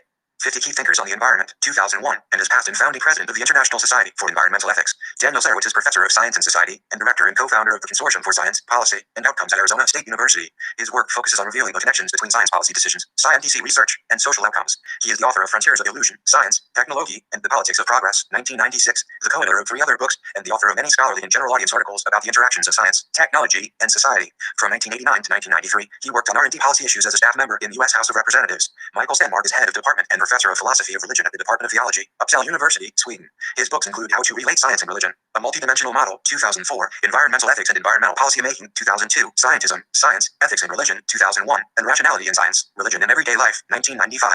He has also published articles in journals such as Religious Studies, Faith and Philosophy, Scion, Journal of Religion and Science, Kiev Journal, and Environmental Ethics. Brian K. Steverson is the John L. Arndt Chair in Business Ethics in the School of Business at Gonzaga University. His research areas are environmental ethics, business ethics, and metaphysical issues related to evolutionary emotivism. Steverson's work has appeared in the journals Environmental Ethics, Environmental Values, and Ethics, Place, and Environment. Paul B. Thompson is the W. K. Kellogg Professor of Agricultural, Food, and Community Ethics at Michigan State University, where he teaches in philosophy and in the College of Agriculture and Natural Resources. His book, Food Biotechnology and Ethical Perspective, was released in a second edition in 2007, and 2 edited volumes, What Can Nanotechnology Learn from Biotechnology, and The Ethics of Agricultural Intensification, were published in 2008. Laura Westra is Professor Emerita of Philosophy at the University of Windsor. She is the founder of the Global Ecological Integrity Group, GEIG, and has organized several conferences of that group in conjunction with the IUCN Commission on Law and Environment, CEL, Special Ethics Group, ESG. She is also the co-chair of the IUCN CEL Specialist Indigenous Peoples Group. Most of Westra's work is on environmental ethics, policy, and law, with special emphasis on human rights and global justice. Westra has published more than 80 articles and chapters in books, and 20 book monographs in these areas. 1 Unity among environmentalists. 1. Richard Moutley, Is There a Need for a New and Environmental Ethic? Proceedings, 15th World Congress of Philosophy 1, 1973, 205-210. 2. A short list of important work advancing the non-anthropocentric position in environmental ethics in the 1980s and 1990s would include Paul Taylor, Respect for Nature, Princeton University Press, 1986, Holmes Rolton III, Environmental Ethics, Philadelphia, Temple University Press, 1988, and Conserving Natural Value, New York, Columbia University Press, 1994, J. Baird Collicott, In Defense of the Land Ethic, Albany, State University of New York Press, 1989, and Beyond the Land Ethic, Albany, State University of New York Press, 1999, Robin Adeld, The Ethics of Environmental Concern, Athens, University of Georgia Press, 1991, Lawrence E. Johnson, A Morally Deep World, An Essay on Moral Sentience and Environmental Ethics, Cambridge, UK, Cambridge University Press, 1993, Laura Westra, An Environmental Proposal for Ethics, The Principle of Integrity, Lenham, MD, Roman and Lil Eld, 1994, Richard Silverman and David Bennett, The Greening of Ethics, From Human Chauvinism to Deep Green Theory, Tucson, University of Arizona Press, 1994, Eric Katz, Nature as Subject, Human Obligation in Natural Community, Lenham, MD, Roman and Lil Eld, 1996, and Robert Elliott, Fake in Nature, The Ethics of Ecological Restoration, London, Routledge, 1997. 3. 2 authoritative statements of the deep ecology approach are Bill Duvall and George Sessions, Deep Ecology, Living as if Nature Mattered, Salt Lake City, UT, Gibbs Smith, 1985, and Marty Ness, Ecology, Community and Lifestyle, Trans, David Rahenberg, Cambridge, Cambridge University Press, 1989. 4. This attitude has been expressed by many contributors to the ELD, including Holmes Rolson, J. Baird Collicott, Laura Westra, and Eric Katz, among others. Notes 266 notes. 5. Stephen Cohen, Understanding Environmental Policy, New York, Columbia University Press, 2006 p. 15. 6. National Environmental Policy Act of 1969, Public Law 91-190, U.S. Code 42, January 1st, 1970, paragraph 4321, 4347. 7. Caldwell was one of the key advisors to the legislative construction of NEPA in the late 1960s. Sealing Keith Caldwell, The National Environmental Policy Act, An Agenda for the Future, Bloomington, Indiana University Press, 1998, quote on p. 6. Italics and original. 8. National Environmental Policy Act, Sec. 2. 9. National Environmental Policy Act, Sec. 101, U.S. Code 42, paragraph 4331. 10. Harold Glasser offers a different interpretation of the value foundations of NEPA, suggesting that it is in fact consistent with the non-anthropocentric deep ecology approach of Arnie Ness. According to Glasser, NEPA is congruent with deep ecology in that it symbolizes an effort to integrate deep problematizing with value-based considerations. I think this reading of the act requires a considerable stretch of the imagination. Even Glasser, for example, acknowledges that there is no explicit non-anthropocentric language to be found in NEPA. See Glasser, Ness's Deep Ecology AP Approach and Environmental Policy in Philosophical Dialogues, Arnie Ness and the Progress of Eco-Philosophy, ed. Neil Whittlesek and Andrew Brennan, Lenham, MD, Roman and Lil Eld, Incorporated, 1999, pages 360-390, quote on p. 370. 11. Clean Water Act, Sec. 404, U.S. Code 33, paragraph 1344. 12. Allison C. Flowerday, Building an Environmental Ethic from the Ground Up, UC Davis Law Review 37, 2003-2004, 5380, quote on p. 62. 13. Flowerday, In Search of an Environmental Ethic, Columbia Journal of Environmental Law 28, 2003, 63-118, especially p. 105. 14. Flowerday does note, however, that there is room for alternative interpretations of some statutory provisions that may comport with non-anthropocentric arguments, but these are clearly minority elements and far from the primary, i.e., anthropocentric justicarians. As she puts it, most of our environmental laws, as implemented, re-ECT predominantly an ethical impulse that is both anthropocentric and utilitarian. See Flowerday, Building an Environmental Ethic, p. 67. 15. This is not to say that individuals working within conservation and environmental organizations do not hold alternative views. Along these lines, a recent study of land management conservation organizations in England showed that a majority of the managers and conservation practitioners interviewed held intrinsic value of nature views, even while they acknowledged these values were not reflected in formal organizational policy. See W.F. Butler and T.G. Cott, an inquiry concerning the acceptance of intrinsic value theories of nature. Environmental Values 16, 2007, 149-168.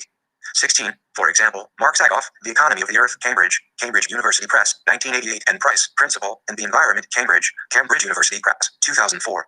17. Deborah Stone, Policy Paradox, The Art of Political Decision-Making, 2nd ed., New York, Norton, 2001, p. 34. 18. However, C.J. Baird Collicott's argument in Chapter 9, this volume, for an alternative view of the moral standing of species that Collicott believes has emerged under subsequent judicial and legislative interpretation of the Endangered Species Act. Note 267.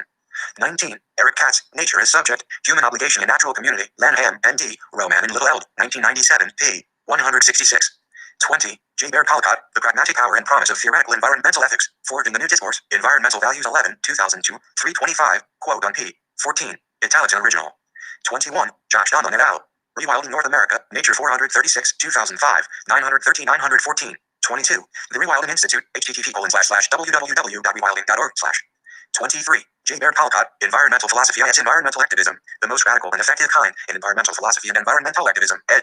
Don Marietta Jr. and Lester Embry, Lenham, M.D., Roman and Little Eld, pages 1935. 24. See especially Brian G. Norton, Environmental Ethics and Weak Anthropocentrism, Environmental Ethics 6, 1984, 131-148, and Why I Am Not a Non-Anthropocentrist, Collicott, The Failure of Mystic Inherentism, Environmental Ethics 17, 1995, 341-358.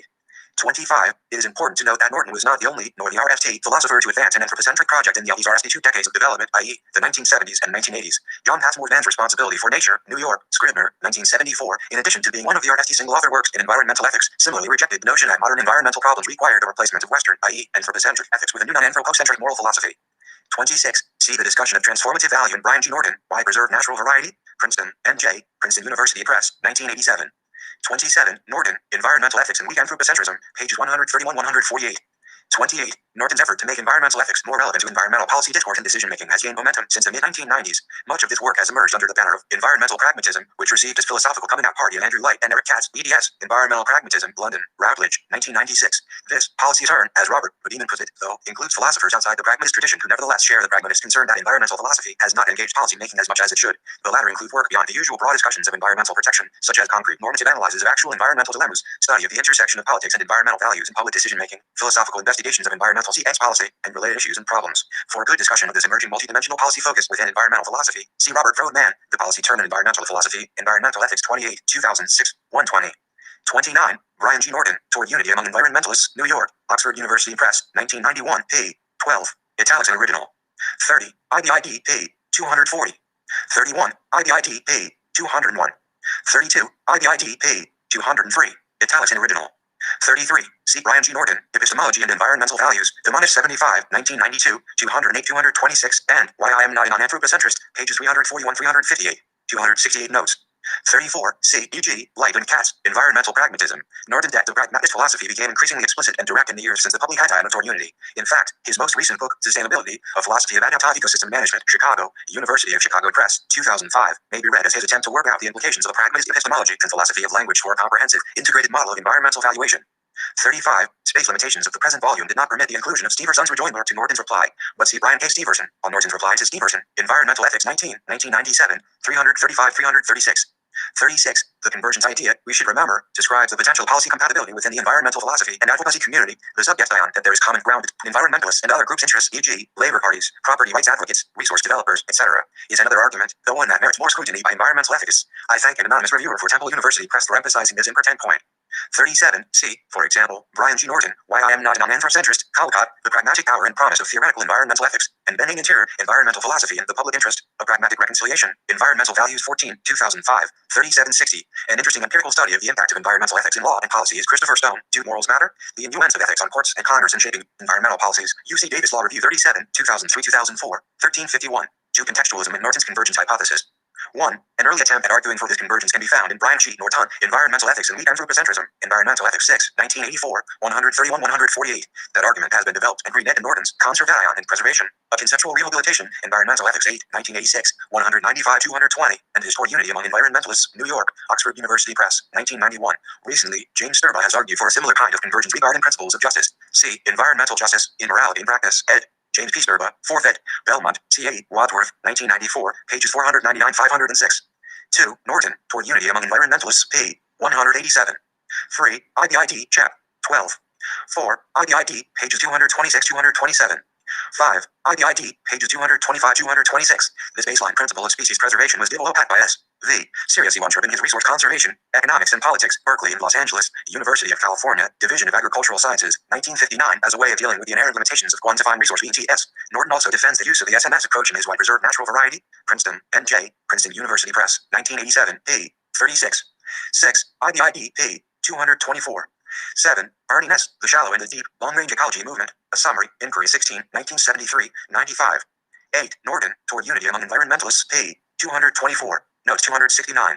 9. IBID, p. 225. 10. IBID, p. 240. 11. IBID. 12. The key articles are Brian G. Norton, Context and Hierarchy in Anno Leopold's Theory of Environmental Management, Ecological Economics 2, 1990, 119-127, Sustainability, Human Welfare, and Ecosystem Health, Environmental Values 1, 1992, 97-111, Should Environmentalists Be Organicists? Environmental Values 12, 1993, 2130, and, co-authored with Robert E. Edwards, Scale and Biodiversity Policy, A Hierarchical Approach, MBO 21, 1992, 244-249. 13. Norton, Sustainability, Human Welfare, and Ecosystem Health, p. 105. 14. Norton, Should Environmentalists Be Organicists? p. 28. 15. Norton, Why Preserve Natural Variety? chap. 4. 16. Ramon Margalef, On Certain Unifying Principles in Ecology, American Naturalist 97, 1963, 357-374. Norton also cites Eugene P. Odom, The Strategy of Ecosystem Development, Science 164, 1969, 262-270. 17. Norton cites G. Landwitz on this point in Scale and Biodiversity Policy, p. 247. 18. Norton, Why Preserve Natural Variety? p. 84. The idea of ecosystemic autotony advanced by Norton is similar to the Gaia hypothesis that the biosphere is a self-regulating system, and to the idea that ecosystems are autopoietic entities, as recently suggested by Collicott, C.J. Lovelock, Gaia, A New Look at Life on Earth, Oxford, Oxford University Press, 1979, and J. Bear Collicott, Ida Leopold, Meta-PHR, in Ecosystem Health, New Goal for Environmental Management, ed. Robert Costanza, Brian G. Norton, and Benjamin D. Haskell, Covello, C.A., Island Press, 1992, pages 42-56. 19. An off-cited source for hierarchy theory is R.E. O'Neill, T.L. Angelis, J.P. Wade, and T.F.H. Allen, A Hierarchical Concept of Ecosystems, Princeton, N.J., Princeton University Press, 1986. Norton relies on an earlier work, T.F.H. Allen and Thomas B. Starr, Hierarchy, Perspectives for Ecological Complexity, Chicago, University of Chicago Press, 1982. 20. Norton, Toward Unity Among Environmentalists, p. 148. 21. IBID, p. 148. 22. IBID, p. 151. 23. IBID, p. 147. 24. IBID, p. 153. 25. Norton, Why Preserve Natural Variety? p. 36. 26. For example, see Norton and Landwitz, Scale and Biodiversity Policy, p. 248. 27. IBID, p. 246. Italics and Original. 28. IBID, p. 248. 29. IBID, p. 249. 30. Costanza, Norton, and Haskell, Ecosystem Health, an outstanding collection of essays by authors supportive of this approach. 31. Norton, Sustainability, Human Welfare, and Ecosystem Health, p. 105. 32. Norton and Illinois, Scale and Biodiversity Policy, p. 244. Italics and Original. 33. Norton discusses these difficulties in A New Paradigm for Environmental Management, in Costanza, Norton, and Haskell, Ecosystem Health, pages 23-41. David J. Rapport has labeled this branch of ecological science clinical ecology. See Rapport, 270 notes. What is clinical ecology? In Costanza, Norton, and Haskell, Ecosystem Health, pages 144-156. Additionally, a growing branch of scientific ecology, restoration ecology, is built on the premise that ecological science is capable of generating the kind of knowledge of ecological systems necessary to restore damaged or alien systems to some healthy state. See, for example, William R. Jordan III, Michael E. Gilpin, and John D. Aber, EDS, Restoration Ecology, Cambridge, Cambridge University Press, 1987. 34. Norton, Toward Unity Among Environmentalists, p. 151. 35. IBID, p. 140. 3. Convergence and Contextualism. 1. In Brian K. Steverson, Contextualism and Norton's Convergence Hypothesis, Environmental Ethics 17, 1995, 135-150, original, reprinted in Chapter 2 of this volume. 2. Brian G. Norton, Conservation and Preservation, A Conceptual Rehabilitation, Environmental Ethics 8, 1986, 195-220. See also Norton, Toward Unity Among Environmentalists, New York, Oxford University Press, 1991, especially pages 237-243, where I argued that the divergence hypothesis, which describes environmentalists as split into two policy camps because they had opposed ultimate values, was not really accurate even in the early days of Neuer and Pinchot. See pages 34-38. 3. Steverson, Contextualism and Norton's Convergence Hypothesis, p. 148, ORIG, p. 33 in this volume. 4. The safe minimum standard criterion was proposed to cover cases in which A. the BTS of protection of a resource are difficult or impossible to characterize, enumerate, or count, and in which B. loss of the resource is irreversible. I, and others, have been impressed with the robustness, if not the precision, of the safe minimum standard criterion, and with its apparent application to the case of species protection. CS. V. Seriously Wondrop, Resource Conservation, Economics and Policies, Berkeley, University of California Press, 1963, Richard Bishop, Endangered Species and Uncertainty, The Economics of the Safe Minimum Standard, American Journal of Agricultural Economics 60, 1978, 1018, Brian Norton, Why Preserve Natural Variety? Princeton, N.J., Princeton University Press, 1987, especially pages 35-39, 119-123, and Norton, Toward Unity, especially pages 150-153, 225. 5. While I envy this intuitionistic interpretation of deep ecologist's moral position somewhat surprising, there is no doubt that it is Steverson's intention to attribute an intuitionistic logic to them. Steverson, Contextualism and Norton's Convergence Hypothesis, p. 137 ORIG, p. 23 in this volume. Appeals to intuitions and ethics are ambiguous, as has been pointed out by B.L. Williams, who distinguishes between intuitionism as a faculty, allowing the a priori grasp of ethical truths, and not yet theorized individual reactions to concrete ethical quandaries. But, referring to axiological intuitions, it is clear that Steverson thinks deep ecologists subscribe to the model of intuitionistic, a priori ethics that, as Williams says, has been demolished by a succession of critics. B.L. Williams, Ethics and the Limits of Philosophy, Cambridge, M.A., Harvard University Press, 1985, pages 93-95. In my own approach to ethics, I give great weight to intuitions of the second sense, which Williams calls spontaneous convictions, but these have nothing in common with the a priori, general axiological principles plays of Steverson's deep ecologist, C. Norton, Toward Unity, especially pages 86-93. At RSC Notes 271, it may seem curious that Steverson, who does not reveal his own theoretical views, is so willing to accept the intuition of deep ecologists without examination. But that is, of course, the fate of self-evident intuitions. The very classification of them as such sets them above discussion. Accordingly, I take it as a compliment that Steverson criticizes what he takes to be the management consequences of contextualism, suggesting that something is asserted by the method, and that such assertion can be debated and perhaps revised or even refuted. What is odd in this situation is, according to Steverson's argument, an empirical hypothesis is being held to account by comparison to an intuitively known principle. 6. Steverson, Contextualism and Norton's Convergence Hypothesis, p. 139, ORIG, p. 25 in this volume. 7. IBID, p. 137, ORIG, p. 23 in this volume, for example. 8. Note that the consideration of this open question could be characterized, among theorists who accept the safe minimum standard criterion as the best available criterion of action, as the question of that level, individual, species, or ecosystem at which to apply the safe minimum standard criterion. If that resource referred to as nature or the complex processes of nature, then species might, in some cases, appear less important than the process. Incidentally, while I recognize that deep ecologists object to use of the term resource because it reduces nature to instrumental value only, I am using the term here in a neutral sense, as I think seriously Wondrop intended, to refer to anything that is the object of conservation efforts. 9. Joe Alper, Everglades Rebound from Andrew, Science 257, 1992, 1853. 10. Stuart Tim, Personal Communication with Author. 11. Steverson, Contextualism and Norton's Convergence Hypothesis, p. 138, ORIG, p. 24 in this volume. 12. C. Brian G. Norton, Michael Hutchins, Elizabeth F. Stevens, and Terry L. Maple, Ethics on the Ark, Zoos, Animal Welfare, and Wildlife Conservation, Washington, D.C., Smithsonian Institution Press, 1995. The chapters in Part 2 of this book discuss the problem of identifying conservation targets from several perspectives. 13. In Contextualism and Norton's Convergence Hypothesis, p. 146, ORIG, p. 31 in this volume, for example, Steverson describes species as the objects of ultimate concern. This characterization, I think, links the general intuition that species have intrinsic value with the question of conservation targets in Steverson's mind. He believes, falsely, I argue below, that determining what is of ultimate value in conservation efforts implies clear answers to the practical question of conservation targets. 14. Brian G. Norton, Biological Resources and Endangered Species, History, Values, and Policy in Protection of Global Biodiversity, Converging Strategies, ed. Jeff Friedman Mealy and Lakshman Goswami, Durham, NC, Duke University Press, 1998, pages 247-264. 15. This use of the term landscape is explained in Brian G. Norton and Robert E. Lawley's Scale and Biodiversity Policy, AMBIO 21, No. 3, June 1992, 244-249. 16. Steverson, Contextualism and Norton's Convergence Hypothesis, p. 147, ORIG, p. 32 in this volume. 17. IBID, p. 147, ORIG, p. 32 in this volume. 18. Despite the centrality of this attribution to his criticism, Steverson does not provide a citation. This statement does not state a view I have ever held. It is apparently 272 notes attributed as an inference from other views I have stated, but an inference he thinks I would make under the counterfactual condition of complete knowledge. 19. Steverson, Contextualism and Norton's Convergence Hypothesis, p. 149, ORIG, p. 34 in this volume. 20. IBID, p. 150, ORIG, p. 34 in this volume. 21. C.M. Faber, R. Manstetten, and J. Proofs, Toward an Open Future, Ignorance, Novelty, and Evolution, in Ecosystem Health, New Goal for Environmental Management, ed. Robert Costanza, Brian G. Norton, and Ben Haspel, Cabello, C.A., Island Press, 1992, for a detailed analysis of the problems of prediction in environmental management, and of the necessity to go beyond the characterization merely of uncertainty. 22. C. Norton, Why Preserve Natural Variety, Chaps 3 and 4, for discussion and references. 23. One must assume, of course, that Whitaker's law operates within some limits, as was pointed out by an anonymous reviewer of an earlier version of this chapter. Since epoparate landscapes provide open territory for the invasion of plants and animals, a cascading crash in species diversity would eventually be blunted and reversed by a countervailing force of invasion. Just as a highly complex and organized system resists entry by more species, the cascading effects of adding species eventually slow. But within the current situation, these exceptions are irrelevant, at least on the global scale. The relevance of Whitaker's law to the current situation, in which a cascade of species and diversity loss is beginning and accelerating, seems to be to caution avoid species loss, provided the costs of protection are affordable. 24. C. Reed Nuss and Jeffrey Murphy, Endangered Species Left Homeless in Sweet Home, Conservation Biology 9, 1995, 229-231, for a practical plea for good judicial sense, and more emphasis on habitat protection. According to Nuss and Murphy, if habitat destruction is the leading threat to biodiversity, then protecting natural habitats should be the most effective way to conserve biodiversity. 25. Linda Brubaker, Vegetation History and Anticipating Future Vegetation Changes in Ecosystem Management for Parks and Wilderness, ed. James K. Agee and Daryl R. Johnson, Seattle, University of Washington Press, 1988. 26. Norton, Toward Unity, p. 83. 27. IBID, p. 83.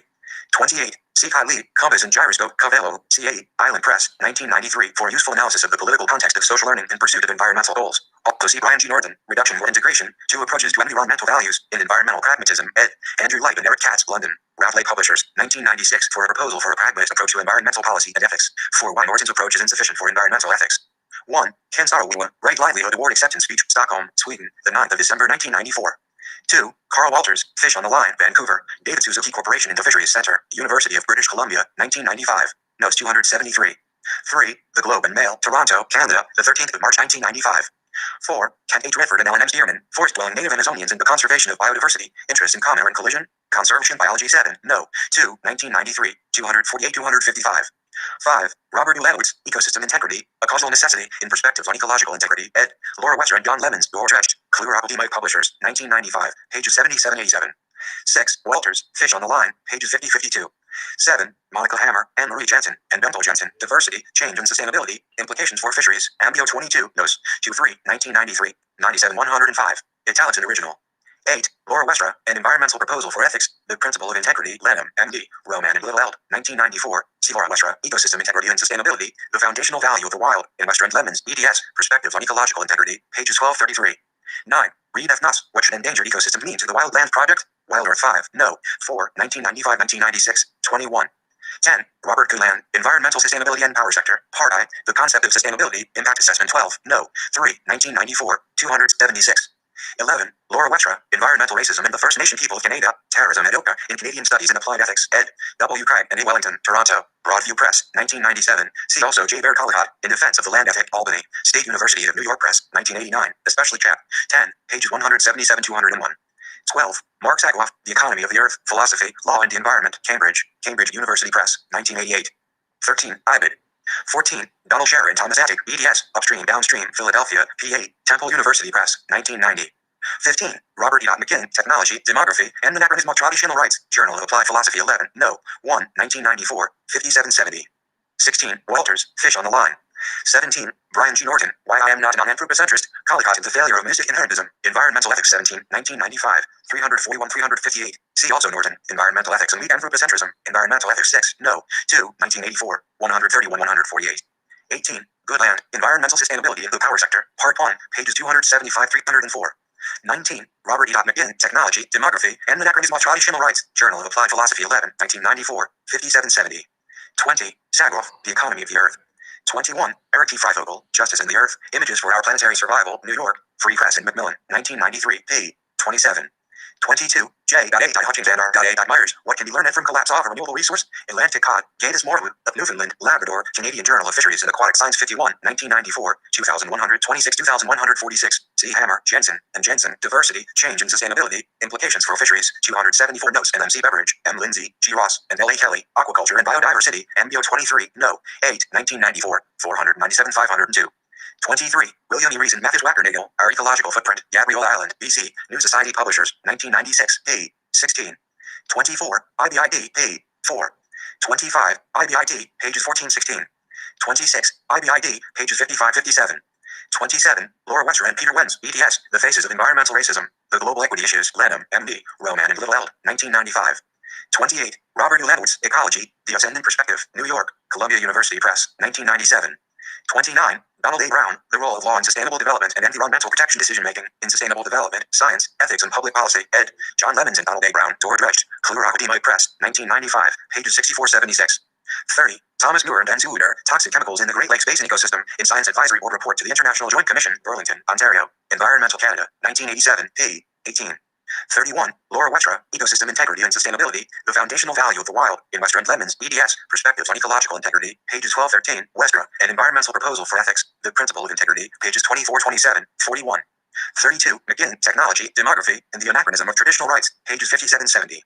33. Brian G. Norton, Toward Unity Among Environmentalists, New York, Oxford University Press, 1991, p. 222.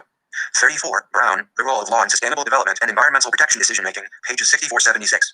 35. Donald Pauly, Principles of Marine Ecology Applied to the Establishment of Marine Fisheries Reserves, 125th Meeting of the American Fishery Society, Tampa, Florida, 1995. 36. Westra, An Environmental Proposal for Ethics, Westra, Ecosystem Integrity and Sustainability, The Foundational Value of the Wild. 37. Westra, An Environmental Proposal for Ethics. 38. Reed F. Nuss, The Wildlands Project, Land Conservation Strategy, Wild Earth, Special Issue, 1992, 1025. Reed F. Nuss and A. Cooper Ryder, Saving Nature's Legacy, Washington, D.C., Island Press, 1994. 39. James J. K. and E. Schneider, The Challenge of the Ecosystem Approach, Alternatives 20, No. 3, 1994, 16, reprinted in Westra and Lemons, EDS, Perspectives on Integrity, pages 49-59. 40. Norton, Toward Unity Among Environmentalists, p. 246. 41. Gary E. Varner, Can Animal Right Activists Be Environmentalists? In P.O. Plea, Penguins and Plastic Trees, ed. Christina Pierce and Donald Van Devere, 2nd ed. Belmont, C.A., Wadsworth Publishing Company, 1995, 254-273. 42. Norton, Toward Unity Among Environmentalists, p. 246. 43. James Carr and Ellen Chu, Ecological Integrity, Reclaiming Lost Connections, in Westra and Lemons, EDS, Perspectives on Ecological Integrity, pages 34-48, see notes 275. Nuss and Cooper Ryder, Saving Nature's Legacy, and Reed F. Nuss, Maintaining Ecological Integrity in Representative Reserve Networks, World Wildlife Fund Canada, World Wildlife Fund United States discussion paper, January 1995. 44. Brown, The Role of Law in Sustainable Development and Environmental Protection Decision-Making, p. 67. 45. Brian G. Norton, A New Paradigm for Environmental Management in Ecosystem Health, ed. Robert Costanza, Brian G. Norton, and Benjamin D. Haskell, Washington, D.C., Island Press, 1992, p. 24. 46. Westra, An Environmental Proposal for Ethics, see also G. Daly, ed. Nature Services, Washington, D.C., Island Press, 1997, especially pages 110.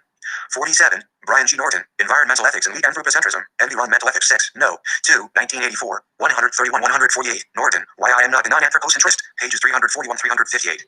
48. C. For instance, William Megan, Ethical Issues in Agriculture, in Northbound, New Introductory Essays in Environmental Ethics, ed. Tom Reagan, New York, Random House, 1904, pages 247-288, and Tom Reagan, The Case for Animal Rights, Berkeley, University of California Press, 1983, to mention but two other opponents of arguments for holism of the ecocentric biocentric variety. 49. Norton, Environmental Ethics and Weak Anthropocentrism, p. 133. 50. Ibid. 51. Reagan, The Case for Animal Rights, p. 50. Holmes Rolston III, Environmental Ethics, Duties to and Values in the Natural World, Philadelphia, PA, Temple University Press, 1988. Kenneth Goodpasser, On Being Morally Considerable, Journal of Philosophy 75, 1978, 300-325. Paul W. Taylor, Respect for Nature, A Theory of Environmental Ethics, Princeton, N.J., Princeton University Press, 1986. 52. Norton, Why I Am Not a Non-Anthropocentrist. 53. Nuss, Maintaining Ecological Integrity in Representative Reserve Networks. 54. Klaus Meyerabich, Revolution for Nature, Trans. Matthew Armstrong, Cambridge, UK, White Horse Press, 1993. 55. Alino Leopold, A Sand County Almanac and Sketches Here and There, New York, Oxford University Press, 1949. 56. Carr and Chu, Ecological Integrity, pages 34-48. 57. Robert Kuland and Herman Daly, Universal Inviolability and the Principle of Integrity, in Westra and Lemons, EDS, Perspectives on Ecological Integrity, pages 102-124. 58. Goodland, Environmental Sustainability in the Power Sector, Part 1, pages 275-304, Westra, Ecosystem Integrity and Sustainability, The Foundational Value of the Wild, in Westra and Lemons, EDS, Perspectives on Ecological Integrity, pages 12-33. 59. Westra, An Environmental Proposal for Ethics. 60. Kristen Schrader Frechette, Nuclear Power and Public Policy, Dordrecht, Kluwer Academic Publishers, 1982, Schrader Frechette, Risk and Rationality, Berkeley, University of California Press, 1991, McGinn. Demography and the Anachronism of Traditional Rights. 61. Nuss and Cooper Ryder, Saving Nature's Legacy, Hans Leng, Ecology and Ethics, Notes about Technology and Economic Consequences, Research in Philosophy and Technology, 12, 1992, 157-176, 276 notes. 62. Ernest Partridge, On the Rights of Future Generations, in Scherer and Attig, EDS, Upstream, Downstream, pages 40-66. Richard to George, The Environment, Rights and Future Generations, in Ethics and Problems of the 21st Century, ed. Kenneth E. Goodpasser and Kenneth M. Sayer, Notre Dame, IN, University of Notre Dame Press, 1979, pages 93-15. Ruth Macklin, Can Future Generations Correctly Be Said to Have Rights? in responsibilities to future generations. Ed. Ernest Partridge, Buffalo, N.Y., Prometheus, 1981. Kafka, Gregory, The Paradox of Future Individuals, Philosophy in Public Affairs 2, No. 2, 1982, 90-112. Derek Partee, Reasons and Persons, Oxford, Oxford University Press, 1984. 63. Norton, Why I Am Not an Anthropocentrist. 64. Richard de George, The Environment, Rights and Future Generations, in Goodpasser and Sayer, eds, Ethics and Problems of the 21st Century, pages 93-105. 65. Westra, Integrity, Health and Sustainability, Environmentalism Without Racism, in the Science of the Total Environment, ed. C. L. Sosgold and Art Bertolini, Oxford, Elsevier, 1996. Rita Colwell, Global Change, Emerging Diseases and New Epidemics, President's Lecture, American Association for the Advancement of Science, the 10th of February 1996, Janice D. Longstretch et al. Effects of increased solar ultraviolet radiation on human health, MBO 24, No. 3, 1995, 153-165. 66. Theo Colburn, Diane Umanovsky, and John Peterson Myers, Our Stolen Future, New York, Dutton, 1996, pages 116-186. 67. IBID, p. 89. 68. IBID, pages 88-89. 69. IBID, p. 81. 70. IBID, pages 251-260. 71. John Cohen, Tobacco Money Lights Up a Debate, Science 272, 1996, 488-494. 5. Convergence in Environmental Values. 1. C. For example, Brian G. Norton, Conservation and Preservation: A Conceptual Rehabilitation, Environmental Ethics 8, 1986, 195-220, Toward Unity Among Environmentalists, New York, Oxford University Press, 1991, Applied Philosophy versus Practical Philosophy, Toward an Environmental Philosophy Integrated According to Scale, in Environmental Philosophy and Environmental Activism, ed. Donnie Marietta and Lester Embry, Baltimore, M.D., Roman and Lil Eld, 1995, pages 125-148, Why I Am Not an Anthropocentrist, Collicott and the Failure of Mystic Inherentism, Environmental Ethics 17, 1995, 341-358, Integration or Reduction, Two Approaches to Environmental Values, in Environmental Pragmatism, ed. Andrew Light and Eric Katz, London, Routledge, 1996, pages 105-138, and Convergence and Contextualism, Some Claricadians in the Reply to Stevenson, Environmental Ethics 1997, 87-100, reprinted in this volume. 2. For example, Norton, Applied Philosophy versus Practical Philosophy. 3. J. Baird Collicott, Environmental Philosophy is Environmental Activism, the most radical and effective kind, in Marietta and Embry, eds, Environmental Philosophy and Environmental Activism, pages 1935, Collicott, Intrinsic Value in Nature, a Meta-Ethical Analysis, Electronic Journal of Analytic Philosophy 3, 1995, http://ejap.louisiana.edu/archives.html, Laura Westra, Why Norton's Approach is Insufficient for Environmental Ethics, Environmental Ethics 1997, 279-297, Brian Stevenson, Notes 277, Contextualism and Norton's Convergence Hypothesis, Environmental Ethics 17, 1995, 135-150. The Westra and Stevenson papers are reprinted in this volume. 4. Benning and Tier and Robert E. Manning, Pragmatism and Environmental Ethics, Pluralism, Democracy, and the Management of Nature, Environmental Ethics 21, 1999, 191-207. 5. See especially Collicott, Environmental Philosophy is Environmental Activism, as well as his chapter in this volume. 6. Collicott, Environmental Philosophy is Environmental Activism, p. 22. 7. Norton, Why I Am Not an Anthropocentrist. 8. Collicott, Intrinsic Value in Nature. 9. Westra, Why Norton's Approach is Insufficient for Environmental Ethics, p. 290, RIG, p. 58 in this volume. 10. C. For example, Willett Hampton, James Foster, and Jennifer Hartley, Environmental Values in American Culture, Cambridge, M.A., MIT Press, 1995. 11. Stevenson, Contextualism and Norton's Convergence Hypothesis, p. 139, RIG, p. 24 in this volume. 12. IBID, 22. 13. Norton, Convergence and Contextualism, p. 99, RIG, pages 46-47 in this volume. 14. Collicott, Intrinsic Value in Nature, p. 9, emphasis added. 15. Collicott, Environmental Philosophy is Environmental Activism. 16. Westra, Why Norton's Approach is Insufficient for Environmental Ethics, p. 293, RIG, p. 61 in this volume. 17. See Benning and Tier, No Experience Necessary, Foundationalism and the Retreat from Culture in Environmental Ethics, Environmental Value 7, 1998, 333-348. 18. Don Dillman, Mail and Telephone Surveys, The Total Design Method, New York, John Wiley & Sons, 1978. 19. Material was drawn primarily from the following sources: Robin Adeld, The Ethics of Environmental Concern, Athens, University of Georgia Press, 1991. John Black, The Dominion of Man, The Search for Ecological Responsibility, Edinburgh, Edinburgh University Press, 1970. J. Baird Collicott, In Defense of the Land Ethic, Albany, State University of New York Press, 1989. Warwick Fox, Toward a Transpersonal Ecology, Albany, State University of New York Press, 1995. Eugene Hargrove, Foundations of Environmental Ethics, Englewood Cliffs, N.J., Parentis Hall, 1989. Samuel Hayes, Conservation and the Gospel of F.G. Yancey, Cambridge, M.A., Harvard University Press, 1959. Hans Uth, Nature and the American, Lincoln, University of Nebraska Press, 1990. Max Olschlager, The Idea of Wilderness, New Haven, C.T., Yale University Press, 1991. Holmes Rolston III, Environmental Ethics, Duties to Values in the Natural World, Philadelphia, PA, Temple University Press, 1988. Roderick Nash, The Rights of Nature, A History of Environmental Ethics, Madison, University of Wisconsin Press, 1989. Donald Wurzer, Nature's Economy, A History of Ecological Ideas, Cambridge, Cambridge University Press, 1994. 20. Mentir, No Experience Necessary, 21. C. For example, Stephen Keller, Historical Trends and Perceptions and Uses of Animals in 20th Century America, Environmental Review 9, 1985, 1933, and Robert E. Manning, The Nature of America, Visions and Revisions of Wilderness, Natural Resources Journal 29, 1989, 2540, 278 notes. 22. Minter and Manning, Pragmatism and Environmental Ethics. 23. These statements were partly adapted, with modifications made for regional differences, from the forest attitude research conducted by Bruce Schindler, Peter List, and Brent Steele in the Apache Northwest. See Bruce Schindler, Peter List, and Brent Steele, Managing Federal Forests, Public Attitudes in Oregon and Nationwide, Journal of Forestry 91, 1993, 3642, and Brent Steele, Peter List, and Bruce Schindler, Connecting Values About Federal Forests, A Comparison of National and Oregon Publics, Society and Natural Resources 7, 1994, 137-153. 24. Robert McCulloch, The Landscape of Community, Hanover, N.H., University Press of New England, 1995. Richard Judd, Common Lands, Common People, Cambridge, M.A., Harvard University Press, 1997. 25. Collicott, Intrinsic Value in Nature. 26. Collicott, Environmental Philosophy is Environmental Activism, p. 22. 27. Benjamin Barber, A Place for Us, New York, Hill and Wang, 1998, p. 42. 6. The Relevance of Environmental Ethical Theories for Policy Making. 1. Brian G. Norton, Toward Unity Among Environmentalists, New York, Oxford University Press, 1991, p. 86. 2. IBID, pages 226-227. 3. Paul Taylor, Respect for Nature, A Theory of Environmental Ethics, Princeton, N.J., Princeton University Press, 1986, p. 12. 4. Holmes Ralston III, Environmental Ethics, Philadelphia, P. Bowen Temple University Press, 1988, p. 230. 5. J. Baird Collicott, Environmental Philosophy is Environmental Activism, the Most Radical and Effective Kind in Environmental Philosophy and Environmental Activism, ed. Donnie Marietta Jr. and Lester Embry, Boston, M.A., Roman and Lil Eld, 1995, p. 22. 6. J. Baird Collicott, Animal Liberation, A Triangular Affair in J. Baird Collicott, In Defense of the Land Ethic, Albany, State University of New York Press, 1989, p. 28. 7. Taylor, Respect for Nature, p. 155. 8. Collicott, Animal Liberation, A Triangular Affair, p. 21. 9. Tom Reagan, The Case for Animal Rights, Berkeley, University of California Press, 1983, p. 240. 10. Taylor, Respect for Nature, p. 129. 11. Holmes Rolston III, Conserving Natural Value, New York, Columbia University Press, 1994, p. 82, emphasis added. 12. Ralston, Environmental Ethics, p. 226.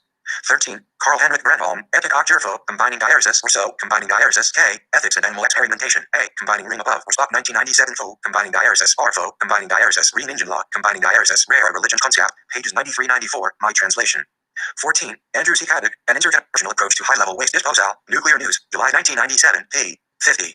15. James P. Sturba, The Welfare Rights of Distant People and Future Generations, Moral Side Constraints on Social Policy, Social Theory and Practice 7, 1981, 107. Notes 279.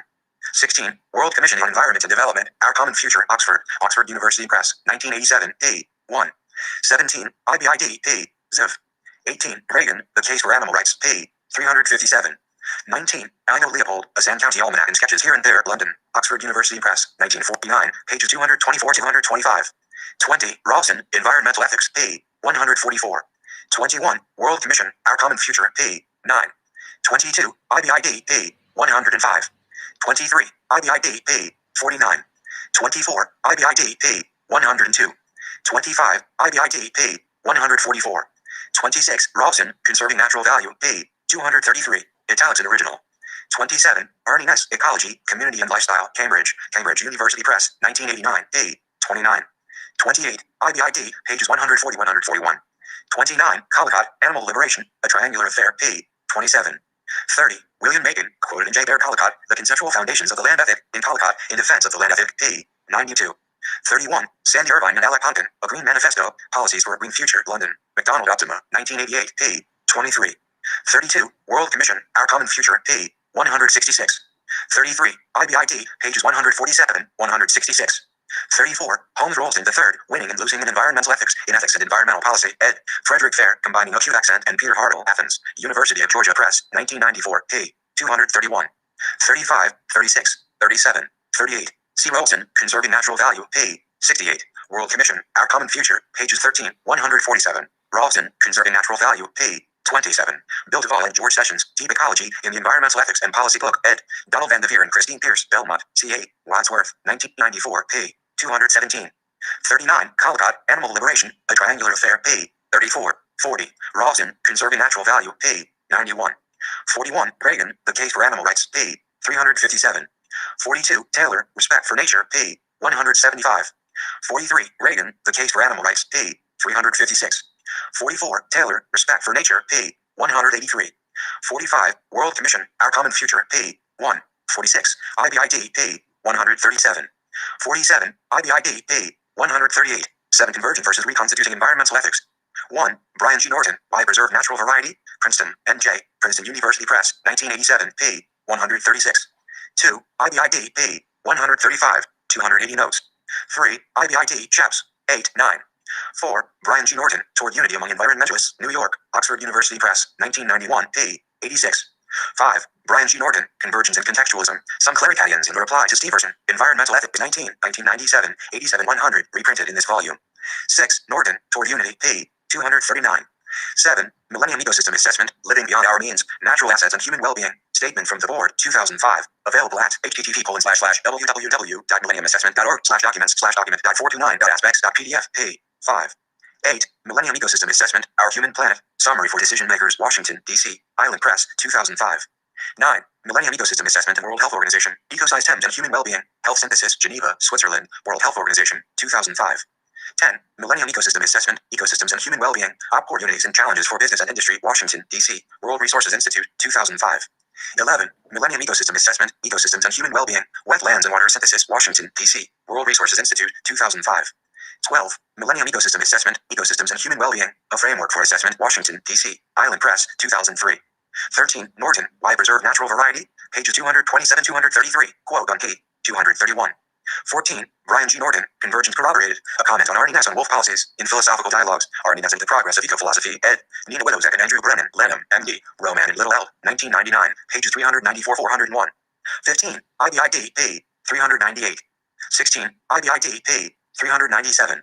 17. Brian G. Norton, Michael Hutchins, Elizabeth F. Stevens, and Terry L. Moffley, EDS, Ethics on the Ark, Zeus, Animal Welfare, and Wildlife Conservation, Washington, D.C., Smithsonian Institution Press, 1995, p. 115. 18. William Booth, Developers Wish Rare Fly Would Buzz Off, Washington Post, the 4th of April 1997, p. 810. 19. Norton, Convergence and Contextualism, p. 100, ORIG, p. 47 in this volume. 20. Norton, Convergence Corroborated, p. 397. 21. Ino Leopold, A Sand County Almanac, New York, Oxford University Press, 1969, RI, 1949, pages 221-225. 22. IBID, pages VIIIX. 23. Brian G. Norton, Why I Am Not an Anthropocentrist Paul and Calicut and Failure of Monistic Inherentism, Environmental Ethics 17, 1995, 341-358, quote on p. 341. 24. James J. Kilpatrick, Brutality and Laughter in the Lab, Washington Post, 23 July 1985, p. A15. 25. Norton, Toward Unity, p. 251. 26. U.S. Fish and Wildlife Service, Final Environmental Impact Statement, Proposed Use of Steel Shot for Hunting Waterfowl in the United States, Washington, D.C., U.S. Government Printing of 1976, Notes 281. 27. Sanjay Kumar Nepal and Carly Weber, Struggle for Existence, Park People Connect in the Royal Chitwan National Park, Nepal, Bangkok, Thailand, Asian Institute of Technology, 1993, Nabina Shrestha, Protected Species of Nepal, Kathmandu, IUCN Nepal, 1997, Stephen Stride and Finn Hollis, Park People Connect Resolution in Royal Chitwan National Park, Nepal, Buying Time at High Cost, Environmental Conservation 27, 2000, 368-381. 28. Holmes Rolton III, Saving Nature, Feeding People, and the Foundations of Ethics, Environmental Value 7, 1998, 349-357. 29. Brian G. Norton NNC. Stein NN, Environmental Values and Adaptive Management, Environmental Values 10, 2001, 473, 6, quoted on p. 473, pages 476-477. 30. Brian G. Norton, Pragmatism, Adaptive Management, and Sustainability, Environmental Values 8, 1999, 451-466, quote on p. 459. 31. Norton, Convergence and Contextualism, p. 100, ORIG, p. 47 in this volume. 32. Norton, Why I Am Not an Anthropocentrist. 33. Brian G. Norton, Environmental Ethics and Wheat Anthropocentrism, Environmental Ethics 6, 1984, 131-148. 34. Norton, Toward Unity, pages 11-12. 35. IBID, pages 187-204. 36. Norton, Convergence and Contextualism, p. 87, Original Article Abstract. 37. Norton, Toward Unity, pages 312. 38. IBID, p. 3. 39. Norton, Why Preserve Natural Variety, pages 10-11, Chap. 10. 40. Norton, Toward Unity, pages 313. 41. Norton, Pragmatism, Adaptive Management, and Sustainability, p. 451. 42. Norton, Toward Unity, p. 5. 43. Brian G. Norton, Biodiversity and Environmental Values, In Search of the Universal Earth Ethic, Biodiversity and Conservation 9, 2000, 1029, 1044, quoted on p. 1029, p. 1039, p. 1043. 44. IBID, page 1039-1041. 45. Brian G. Norton, Objectivity, Intrinsicality, and Sustainability. Comment on Nelson's health and disease as fit concepts in ecosystemic contexts. Environmental values for 1995. 323, 332. Quote on p. 323. 46. Norton, Biodiversity and Environmental Values. p. 1043. 47. Alan Lux, Alpert High, Psychology Today, 22, 1988, 39, 42, and Stephen Post, Altruism, Happiness, and Health, It's Good to Be Good, International Journal of Behavioral Medicine, 12, 2005, 6677. 48. Norton, Toward Unity, pages 226, 227. 49. IBID, pages 6, 187. 50. Brian G. Norton, Thorough Essence Technologies, R. Why Environmentalists Hate Mainstream Economists, Environmental Ethics, 13, 1991, 235, 251, quote on p. 235, 51. Norton, Toward Unity, p. 251. 52. IBID, p. 252. 53. IBID, p. 237. 54. Holmes Rolston III, Environmental Virtue Ethics, Half the Truth but Endures as a Whole, in Environmental Virtue Ethics, ed. Ronald Sandler and Philip Cafaro, Lenham, M.D., Roman and Little L, 2005, pages 6178, 282 notes. 55. Peter S. Wins, Environmental Ethics Today, New York, Oxford University Press, 2001, p. 169. 56. IBID, p. 172. 57. Roger L. DeSilvestro, Reclaiming the Last Wild Places, A New Agenda for Biodiversity, New York, John Wiley and Sons, 1993, pages XIVXV. 58. Holmes Rolston III, Winning and Losing in Environmental Ethics, in Ethics and Environmental Policy, Theory Meets Practice, ed. Frederick Fair, Combining Acute Accent and Peter G. Hartle, Athens, University of Georgia Press, 1994, pages 217, 234. 59. Socrates, Apology, 41d. 60. Wallace Stegner, The Wilderness Idea, in Wilderness, America's Living Heritage, ed. David Brower, San Francisco, CA, Sierra Club Books, 1961, pages 97, 102. 61. Walt Whitman, Leaves of Grass, Ithaca, NY, Cornell University Press, 1961, facsimile of 1868, p. 319. 62. Philip Cafaro, Thoreau's Environmental Ethics in Walden, Concord's on Terror, NS 10, 2002, 1763, quote on p. 43. 63. Philip Cafaro, Thoreau, Leopold, and Carson, Toward an Environmental Virtue Ethics, Environmental Ethics 22, 2001, 317, quote on p. 14. 64. Robson, Winning and Losing in Environmental Ethics, p. 220. 65. IBID, p. 222. 66. IBID, p. 221. 67. IBID, p. 233. 68. C. Rolston, Winning and Losing, Environmental Ethics and Future Generations. 1. The views of these gurus are usefully discussed in Brian G. Norton, Conservation and Preservation, A Conceptual Rehabilitation, Environmental Ethics 8, 1986. They are also discussed in Norton, Toward Unity Among Environmentalists, New York, Oxford University Press, 1991. 2. This model is described in Norton, Toward Unity. It is further developed in Norton, Integration or Reduction, to Approaches to Environmental Values, in Environmental Pragmatism, ed. A. Light and D. Katz, London, Routledge, 1996, pages 105, 138. 3. Edmund Burke, Reactions on the French Revolution, New York, C. E. Merrill, Par. 165. 4. John Rawls, A Theory of Justice, Cambridge, M.A., Harvard University Press, 1971. 5. C. Rawls, A Theory of Justice, pages 284-298. For further discussion of saving grades and future generations, see Rawls, Political Liberalism, New York, Columbia University Press, 1993, pages 271-275. 6. Rawls, A Theory of Justice, p. 284. 7. I do not claim that these are the only reasons for discounting. Derek Partee was one of the RST philosophers who carefully identify and discuss different reasons for discounting. See Derek Partee, Reasons and Persons, Oxford, Oxford University Press, 1984. My taxonomy and discussion is somewhat different from his. 8. Someone might doubt that people are generally happier or better off as a function of wealth. Some empirical evidence supports this doubt, but the assumption that note 283 well-being is a function of wealth is nearly universally shared among economists. For the sake of exposition about the reasons for discounting, I will grant that assumption here. For doubts about the connection between well-being and wealth, see Tibor Sitowski, The Joyless Economy, The Psychology of Human Satisfaction, Reverend. ed. New York, Oxford University Press, 1992. Ari Lane, The Market Experience, New York, Cambridge University Press, 1991. Robert Samuelson, The Good Life and Its Discontents, The American Dream in the Age of Entitlement, New York, Knopf, 1997. And Michael Argyle, Causes and Correlates of Happiness in Well-Being, The Foundations of Hedonic Psychology, ed. D. Kahneman, E. Diener, and N. Schwartz, New York, Russell Sage Foundation, 1997. 9. Nicholas Stern, The Economics of Climate Change, The Stern Review, Cambridge, Cambridge University Press, 2007. Available online at http://www.hm-treasury.gov.uk/independent_review_climate_change/Stern review_index.cfm. 10. See, for example, the critical reviews of the Stern Review by William Nordhaus and Martin Weitzman in the Journal of Economic Literature 45 2007, 686 724. 11. Martin Weitzman, The Stern Review of the Economics of Climate Change, Journal of Economic Literature 45 2007, 688. 12. IBID, p. 7. 13. John Rawls, A Theory of Justice, p. 27. See also T. M. Scanlon, What We Owe to Each Other, Cambridge, M.A., Belknap Press, 1998. 14. There are other ways, of course, to respond to considerations of distributive justice. I discuss one consequentialist alternative below. Another alternative is to reject consequentialism and defend a different ethical theory that better captures our intuitions about justice and the nature of respect that recognizes the separateness of persons. 15. Stern, The Economics of Climate Change, The Stern Review, p. 60. 16. Partha Dasgupta, Commentary, The Stern Reviews Economics of Climate Change, National Institute Economic Review, January 2007, 47, quote on p. 6. 17. Ibid, Italics and Original. 18. Roy Harrod, Towards the Dynamic Economics, London, Macmillan, 1948, p. 40. 19. Kenneth Arrow, Discounting, Morality, and Gaming, in Discounting and Intergenerational Equity, ed. P.R. Bortney and J.P. Wayant, Washington, D.C., Resources for the Future, 1999, pages 1321. 20. Ibid. 21. There is an interesting question about whether actions we take now can affect the well-being of people in the past. Aristotle, for example, defends such a view. See Nicomachean Ethics 1101a, 2235, but I choose to ignore this question here. 22. Although philosophers commonly attribute this maxim to Jeremy Bentham, I have not been able to ID it in Bentham's writing. It is quoted and attributed to Bentham by John Stuart Mill, Utilitarianism, Indianapolis, Hackett, 1979, p. 60.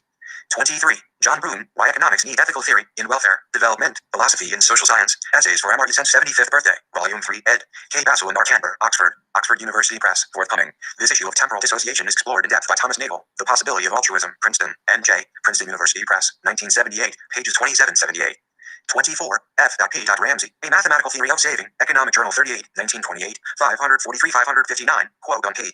543, 284 notes. 25. Room, Why Economics Need Ethical Theory. 26. William Nordhaus, A Review of the Stern Review on the Economics of Climate Change, Journal of Economic Literature 45, 2007, 686-702, quote on pages 692-693. See also Nordhaus, A Question of Balance, New Haven, Yale University Press, 2008, pages 165-191. 27. IBIT, p. 18. 28. IBIT, p. 33. 29. Martin Weitzman, A Review of the Stern Review on the Economics of Climate Change, Journal of Economic Literature 45, 2007, 703-724, quote on p. 705. 30. Ibid. 31. Room, Climate Change, p. 16. 32. Proposals like this are familiar in the philosophical literature. See, for example, J. Feinberg, The Rights of Animals and Unborn Generations, in Rights, Justice, and the Bounds of Liberty, Essays in Social Philosophy, Princeton, N.J., Princeton University Press, 1980, pages 159-184. 33. Philosophers have debated the issue whether causing a person to exist or whether coming into existence is a way of being dead. If it is, then it would seem that a possible person, perhaps an unfertilized egg or a sperm, that never comes into existence is thereby harmed. Many philosophers see such claims implausible. 34. This example is due to Derek Partee, who is largely responsible for calling the attention of philosophers to the non-identity problem. See Partee, Reasons and Persons. 35. I discussed this argument more fully in Douglas MacLean, A Moral Requirement for Energy Policies in Energy in the Future, ed. D. MacLean and P. Brown, Lenham, M.D., Roman and Little L, 1983, pages 180-196. 36. This argument has been developed by Thomas Hill Jr., Ideals of Human Excellenza and Preserving the Natural Environment, Environmental Ethics 5, 1983, 211-224. See also Hill, Finding Value in Nature, Environmental Values 15, 2006, 331-341. 37. J. Baird Polycott, Environmental Philosophy is Environmental Activism, the most radical and effective kind, in Beyond the Land Ethic, Albany, State University of New York Press, 1999, pages 27-43. 38. IBID, pages 32-33. 39. The classic defense of this view can be found in Joseph Butler, 5 Sermons, Preached at the Rolls Chapel, and the Dissertation upon the Nature of Virtue, ed. Stephen L. Derwall, Indianapolis, I.N., Hackett, 1983. 40. Bernard Williams, Must a Concern for the Environment be Centered on Human Beings? In Making Sense of Humanity and Other Philosophical Papers, New York, Cambridge University Press, 1995, pages 233-240. 41. C. Bernard Williams, That Human Prejudice in Philosophy as a Humanistic Discipline, Princeton, N.J., Princeton University Press, 2006, pages 135-152. 9. The Convergence Hypothesis Falsified. 1. As amended by Public Law 94-325, June 30th, 1976, Public Law 94-359, July 12th, 1976, Public Law 95-212, December 19th, 1977, Public Law 95-632, November 10th, 1978, Public Law 96-159, December 28th, 1979, Public Law 97-304, October 13th, 1982, Notes 285, Public Law 98-327, June 25th, 1984, Public Law 100-478, October 7th, 1988, Public Law 100-653, November 14th, 1988, Public Law 100-707, November 23rd, 1988, and Public Law 108-136, November 24th, 2003. 2. Tennessee Valley Authority v. Hiram Hill et al. 437 U.S. 153, 1978, emphasis added. 3. A. Myrick Freeman III, The Measurement of Environmental and Resource Values, Theory and Methods, Washington, D.C., Resources for the Future, 1993. 4. Eugene C. Hargrove, Toward Teaching Environmental Ethics, Exploring Problems in the Language of Evolving Social Values, Canadian Journal of Environmental Education 5, 2000, 120. 5. Freeman, Measurement. 6. Diana Norris, Norm Phelps, and D.J. Schubert, Hand Hunts, The Newest American, Sport, Silver Springs, M.D., Fun for Animals, 2001. 7. Freeman, Measurement. 8. Emmy Power et al. Challenges in the Quest for Keystones, Bioscience 46, 1996, 287-309. 9. G. R. Van Blericom and J. A. Estes, ETS, The Community Ecology of Sea Otters, New York, Springer Verlag, 1988. 10. Robert Costanza et al. The Value of the World's Ecosystem Services and Natural Capital, Nature 387, 1997, 253-260. 11. David Ehrenfeld, Why Put a Value on Biodiversity? in Biodiversity, ed. E.O. Wilson, Washington, D.C., National Academy Press, 1988, pages 212, 216, a. 215. 12. Christopher D. Stone, Should Trees Have Standing? Toward Legal Rights for Natural Objects, Los Altos, C.A., William Kaufman, 1974, RFT published as an article in Southern California Law Review 45, 1972, 450-501. 13. Friends of the Earth Incorporated et al. V. Laidlaw Environmental Services, TOC, Incorporated, No. 98-822, 528 U.S. 167, 120 U.S. 693, 145 ed. 2D 610, 2000. 14. Como Salmon, Encore and Just Keys Such V. Pachisi Lumber Company, 61 degrees Fahrenheit. Sup. 2D 1001, 1999, emphasis added. 15. IBID, P. 11. 16. Rachel Carson, Silent Spring, New York, Houghton Mifflin, 1962, Stuart Udall, The Quiet Crisis, New York, Holt, Reinhardt, and Winston, 1963. 17. Ida Leopold, East Kent County Alden Kent Sketches Here and There, New York, Oxford University Press, 1949, Wallace Stegner, Alda Leopold's Legacy, in Companion to a Sand County Almanac, Critical and Interpretive Essays, ed. J. Baird Collicott, Maudie Son, University of Wisconsin Press, 1987, pages 133-145. 18. Leopold, Sand County, pages 210-211. 19. IBID, p. 211. 20. IBID, p. 223. 21. J. Baird Collicott, The Philosophical Value of Wildlife, Economic and Social Values of Wildlife, ed. Daniel J. Decker and Gary Goff, Boulder, CO, Westview Press, 1987, 214-221. 22. John Muir, A Thousand Mile Walk to the Gulf, Boston, M.A., Houghton Mifflin, 1916, p. 98, emphasis added. 23. Christopher D. Stone, Should Trees Have Standing? Revisited, How Far Will Law and Morals Reach? A Pluralist Perspective, Southern California Law Review 59, 1985, 154, 286 notes. 24. Sierra Club v. Roger C. B. Morton, 70 U.S. 34, 1972. 25. Palillo v. Hawaii Department of Land and Natural Resources, 471 degrees Fahrenheit, Sup. 985, 987, D. Hawaii 1979. 26. Palillo v. Hawaii Department of Land and Natural Resources, 852, F.2D, 1106, 1007, 9th Circle 1988. 27. Amar Hussein, Approaches to the Choice of Discount Rates for Social Being Cost Analysis in Discounting for Time and Risk and Energy Policy, ed. R. Lind, Washington, D.C., Resources for the Future, 1982, pages 325-353. 28. C. For example, John O'Neill, The Varieties of Intrinsic Value, The -75, 1992, 119-137. Robert Elliott, Intrinsic Value, Environmental Obligation and Naturalness, The -75, 1992, 120-160. Tom Reagan, Does Environmental Ethics Rest on a Mistake? The -75, 1992, 161-182. Eugene C. Hargrove, Weak Anthropocentric Intrinsic Value, The -75, 1992, 183-207. Jim Chaney, Intrinsic Value and Environmental Ethics, Between Subjectivism and Objectivism, The -75, 1992, 227-235. 29. For a good summary, see Carl Wellman, Theories of Rights, Towa, N.J., Roman and Ellen Help, 1985. 30. Immanuel Kant, Foundations of the Metaphysics of Morals, T.R., Lewis Whiteback, New York, Bobbs Merrill, 1959, p. 53, originally published in 1785. 31. Jeremy Bentham, Introduction to the Principles of Morals and Legislation, Oxford, The Clarendon Press of Oxford University, 1789. John Stuart Mill, Utilitarianism, London, Longmans, 1863. 32. W.J. Baumel, Welfare Economics and Theory of the State, Cambridge, M.A., Harvard University Press, 1952. 33. John Rawls, A Theory of Justice, Oxford, The Clarendon Press of Oxford University, 1971. 34. Northern Spotted Owl v. Hodel, 716 degrees Fahrenheit, Sup. 479, W.T. Washington, 1988, Northern Spotted Owl v. Lujan, 758 degrees Fahrenheit, Sup. 621, W.T. Washington, 1991, Hawaiian Crow, LLF v. Lujan, 906 degrees Fahrenheit, Sup. 549, 542, D. Hawaii, 1991, Mount Graham Red Squirrel v. Eater, 930, F.2D, 703, 9th Circle, 1991, Mount Graham Red Squirrel v. Madigan, 954, F.2D, 1441, 1459, 9th Circle, 1992, Mount Graham Red Squirrel v. Ispai, 986, F.2D, 1568, 1581, 9th Circle, 1993, Mount Graham Red Squirrel v. Madigan, 954, F.2D, 1441, 1459, 9th Circle, 1992, Florida Key Deer v. Stickney, 864 degrees Fahrenheit, Sup. 122, 1994, Marble Morlet v. Pachisi Lumber Company, 880 degrees Fahrenheit, Sup.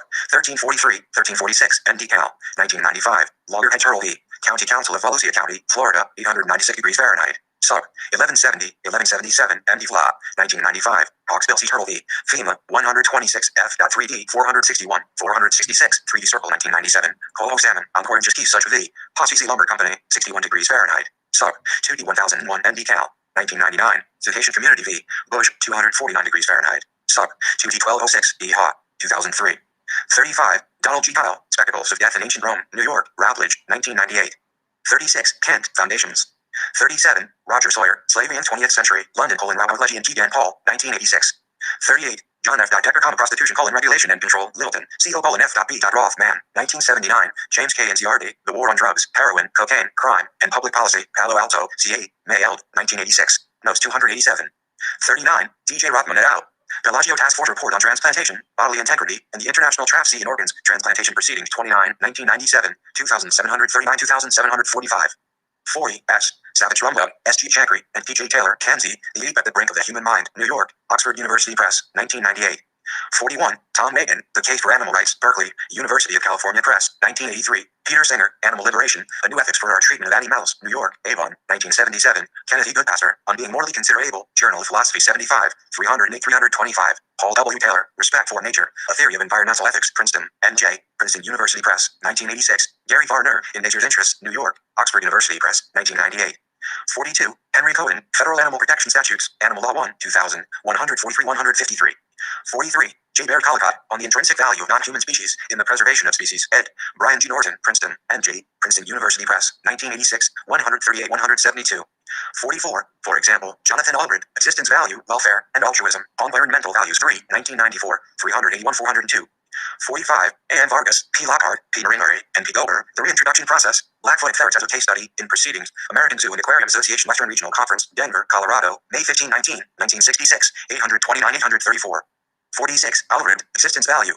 47, United Nations, Fact Sheet Number 2, Reverend 1, The International Bill of Human Rights, Geneva, United Nations, 1996, J. Nowak, Ari Rotunda, and J. Nelson Young, Handbook on Constitutional Law, Hornbook Series, St. Paul, M.N., West Publishing, 1976.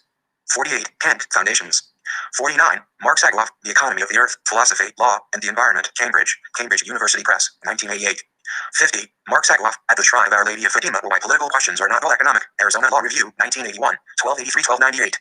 51, E.H. Buck, M. Milcorn, and P. Baldwin, IB 100,072, Endangered Species, Dive Call Choices, CRS Issue Brief for Congress, Washington, D.C., National Council for Science and the Environment, 2001. 52, Warwick Fox, What Does the Recognition of Intrinsic Value Entail? Trump Peter 10, No, 3, 1993, 101. 53, M. Livin, Clash Over Property Rights, Nations Business 82, 1994, 5759. 54, Babbitt v. Sweet Home Chapter Communities for a Great War, 515 U.S. 687, 1995. 55, R. A. Epstein, Takings, Private Property, and the Power of Eminent Domain, Cambridge, M.A., Harvard University Press, 1985. J. S. Berlin, Property Rights, Endangered Species, Wetlands, and Other Critters, Is It Against Nature to Pay for Tacking? Land and Water Law Review 27, 1992, 309, 362. 56, L. E. Dwyer, D. D. Murphy, and P. R. Ehrlich, Property Rights Case Law, The Challenge of the Endangered Species Act, Conservation Biology 9, 1995, 725, 741, 288 notes. 57, D.J. Coyle, Taking Jurisprudence into the Political Cultures of American Politics, Catholic University Law Review 42, 1992, 817, 862. 58, Palo V, Hawaii Department of Land and Natural Resources, 852, F.2D, 1106, 1007, 9th Circle, 1988. 59, Marble Marlet V, Pack, Lumber Company, 880 degrees Fahrenheit, Sub, 1343, 1346, MD Cal, 1995. 60, IBID. 61, Loggerhead Turtle v. County Council of Volusia County, Florida, 896 Sub, 1170, 1177, MD Fla, 1995. 62, Loggerhead Turtle v. County Council of Volusia County, Florida, 148 F.3D 1231, 11 Circle, 1998. 63, IBID. 64, Visitation Community v. Bush, 249 degrees Fahrenheit, Sub, 2D 1206, D. Ha, 2003. 65, Visitation Community v. Bush, 386 F.3D 1169, 9th Circle, 2004. 66, IBID, quoting Best Life Assurance Company v. Commissioner, 281 F.3D 828, 834, 9th Circle, 2002. 67, IBID. 68, IBID. 69, IBID, quoting Stone, Should Trees Have Standing? P. 5. 70, Catherine A. Burke, Can We Stand for Equal and Amending the Endangered Species Act with an Animal Supervision? University of Colorado Law Review 75, 2004. 71, Defenders of Wildlife v. Hodel, 658 degrees Fahrenheit, Sub, 43, 47, 48, D-Min, 1987, and Defenders of Wildlife, Friends of Animals in Their Environment v. Hodel, 851, F.2D, 1035, 8th Circle, 1988. The complex history of the case is summarized in Defenders of Wildlife, 504 U.S. at 559. The district court granted the secretary dismissed for lack of standing. Defenders of Wildlife v. Hodel, 658 degrees Fahrenheit, Sub, 43, 47, 48, Min, 1987. The Court of Appeals for the 8th Circuit reversed by a divided vote. Defenders of Wildlife v. Hodel, 851, F.2D, 1035, 1988. On remand, the Secretary moved for summary judgment on the standing issue, and respondents moved for summary judgment on the merits. The District Court denied the Secretary's motion on the ground that the 8th Circuit had already determined the standing question. In this case, it granted respondents' merits motion and ordered the Secretary to publish a revised regulation. Defenders of Wildlife v. Hodel, 707 degrees Fahrenheit, Sub, 1082, Min, 1989. The 8th Circuit Aftermed, 911, F.2D, 117, 1990. We granted certiorari, 500 U.S. 915, 111 South Court 2008, 114, L.2D, 97, 1991. 72. Defenders of Wildlife v. Hodel, 851, F.2D, 1035, 1988. 73. Lujan v. Defenders. 74. IBID. 75. Tennessee Valley Authority v. Hill, emphasis added. 76. Stephen M. Johnson, Private Plaintiffs, Public Rights, Article 2 and Environmental Citizen Suits, Kansas Law Review 49, 2001, 383. Robert B. Jones, Citizen Suits, The Structure of Standing Requirements for Citizen Suits and the Scope of Congressional Power, Environmental Law 24, 1994, 761. 77. Bennett v. Clemert, not reported in FSUPP, no, Civ. 93-6076-HO, Bureau. November 18, 1993. 78. Bennett v. Spear, 520 U.S. 154, 162, 1997, note 289. 79. Robert Anthony, Zone Freestanding for Private Attorneys General, George Mason Law Review 7, 1999. 80. Bennett v. Spear. 81. Priya Shudhari, Bennett v. Spear, Lions, Tigers, and Bears Beware, The Decline of Environmental Protection, Northern Illinois University Law Review 18, 1998, 553. 82. Tennessee Valley Authority v. Hill. 83. IBID. 84. IBID.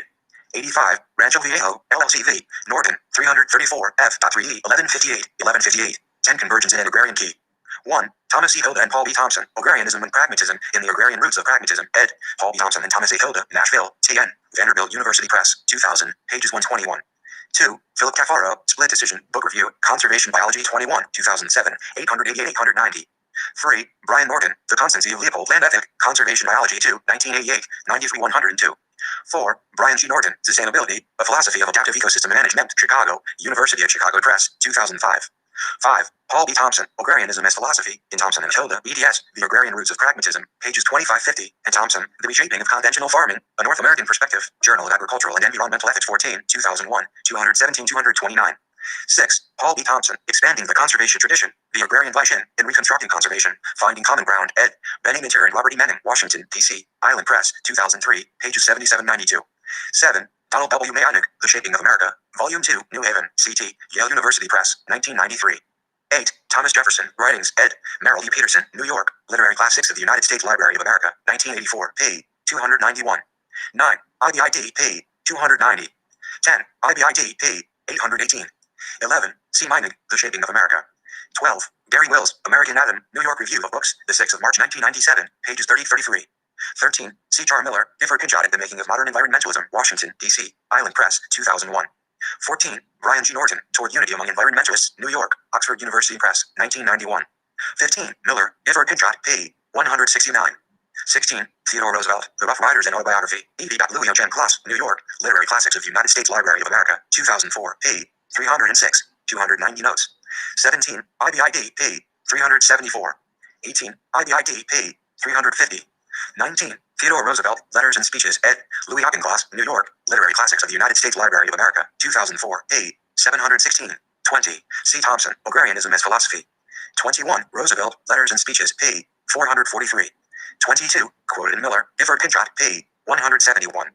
23. L. H. Daly, Report of the Commission on Country Life, with an introduction by Theodore Roosevelt, New York, Sturgis and Walton, 1911. See also Paul A. Morgan and Scott J. Peters, The Foundations of Planetary Agrarianism, Thomas Berry and Liberty High Bailey, Journal of Agricultural and Environmental Ethics, 2006, 443-468. 24. Morgan and Peters, The Foundations of Planetary Agrarianism. 25. Holmes Rolton III, Genes, Genesis and God, Values and Their Origins in Natural and Human History, Cambridge, Cambridge University Press, 1999. 26. C. Paul B. Thompson, Mark Zagoff's Kantian Environmental Philosophy, Place and Environment 9, 2006, 344-350, and Mark Zagoff, Reply to My Critics, Ethics, Place and Environment 9, 2006, 365-372. 11. Convergence and Ecological Restoration. 1. Eric Katz and Lauren Oaksley, Moving Beyond Anthropocentrism, Environmental Ethics, Development, in the Amazon, Environmental Ethics 15, 1993, 49-59, Eric Katz, Biodiversity and Ecological Justice, in Biodiversity and Landscape, A Paradox of Humanity, ed. K.C. Kemp, R.D. Weaver, Cambridge, Cambridge University Press, 1994, pages 61-74, Eric Katz, A Pragmatic Reconsideration of Anthropocentrism, Environmental Ethics 21, 1999, 377-390. 2. Brian G. Norton, Conservation and Preservation, A Conceptual Rehabilitation, Environmental Ethics 8, 1986, 195-220, quote on p. 220. 3. IBID, p. 220. 4. Brian G. Norton, Toward Unity Among Environmentalists, New York, Oxford University Press, 1991. 5. IBID, p. 239. 6. IBID. 7. IBID, p. 240. 8. IBID. 9. IBID, pages 103-107, quote on p. 103. 10. IBID P. 106. 11. IBID P. 240. 12. IBID. 13. IBID. 14. C. Brian G. Norton, Convergence and Contextualism. Some Claricadians in the reply to Steverson. Environmental Ethics 19, 1997, 87-100, reprinted in Chapter 3 in this volume. And Norton, Convergence Corroborated. A comment on Arnie Ness on wolf policies. In Philosophical Dialogues, Arnie Ness and the Progress of Philosophy, ed. Nina Widowzek and Andrew Brennan, Lanham, M.D., Roman and Little Notes 291 L, 1999, reprinted in Brian G. Norton, Searching for Sustainability, Interdisciplinary Essays in the Philosophy of Conservation Biology, Cambridge, Cambridge University Press, 2003, pages 78-87. 15. Norton, Convergence and Contextualism, p. 87, ORIG, p. 36 in this volume. Norton, Searching for Sustainability, p. 78. 16. Norton, Convergence and Contextualism, p. 99, ORIG, p. 46 in this volume. Norton, Searching for Sustainability, p. 78.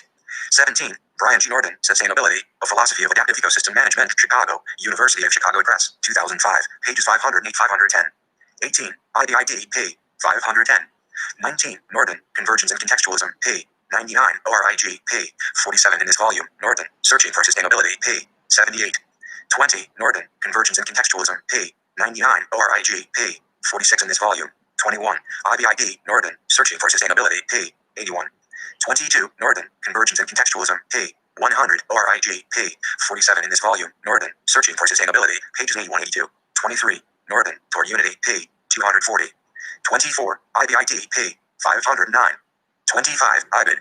26. C. Steve Packard, Just a Few Oddball Species, Restoration and Redesign of the Tallgrass Savanna, Restoration and Management, Note 6, No. 1, Summer 1988, 1322. I discuss Packard's work in the expanded version of The Big Lie, reprinted in my book Nature as Subject, Human Obligation and Natural Community, Lanham, M.D., Roman and Little L, 1997. 27. Eric Katz, The Big Lie, Human Restoration of Nature, Research in Philosophy and Technology 12, 1992, 231-241. A slightly different version of The Big Lie was published as Restoration and Redesign, The Ethical Significance of Human Intervention in Nature, Restoration and Management, Notes 9, No. 2, Winter 1992, 1996. See also Katz, The Call of the Wild, The Struggle Against Domination in the Technological Fix of Nature, Environmental Ethics 14, 1992, 265-273. Artifacts and Functions, A Note on the Value of Nature, Environmental Values 2, 1993, 223-232, and Imperialism and Environmentalism, Social Theory and Practice 21, No. 2, Sumner 1996, 271-285. These essays on the ethics of restoration are reprinted in Katz, Nature as Subject, pages 93-146. Other discussions of restoration are Katz, The Problem of Ecological Restoration, Environmental Ethics 18, 1996, 222-224, and Another Look at Restoration, Technology and Artificial Nature, in Restoring Nature, Perspectives from the Social Sciences and Humanities, ed. Paul H. Gobster and R. Bruce Hall, Washington, D.C., Island Press, 2000, pages 37-48.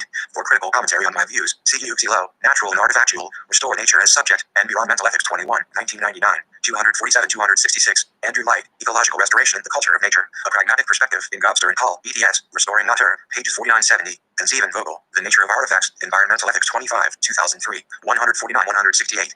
28. William James, Pragmatism, Lecture 2, Indianapolis, I.N., Hackett, 1981, pages 25-26, 292 Notes 12. Does a public environmental philosophy need a convergence hypothesis? 1. Brian G. Norton, Convergence and Contextualism, Environmental Ethics 19, 1997, 87-100, quote on p. 87, ORIG, p. 36 in this volume. There is some disagreement about what is meant by anthropocentrism and non-anthropocentrism.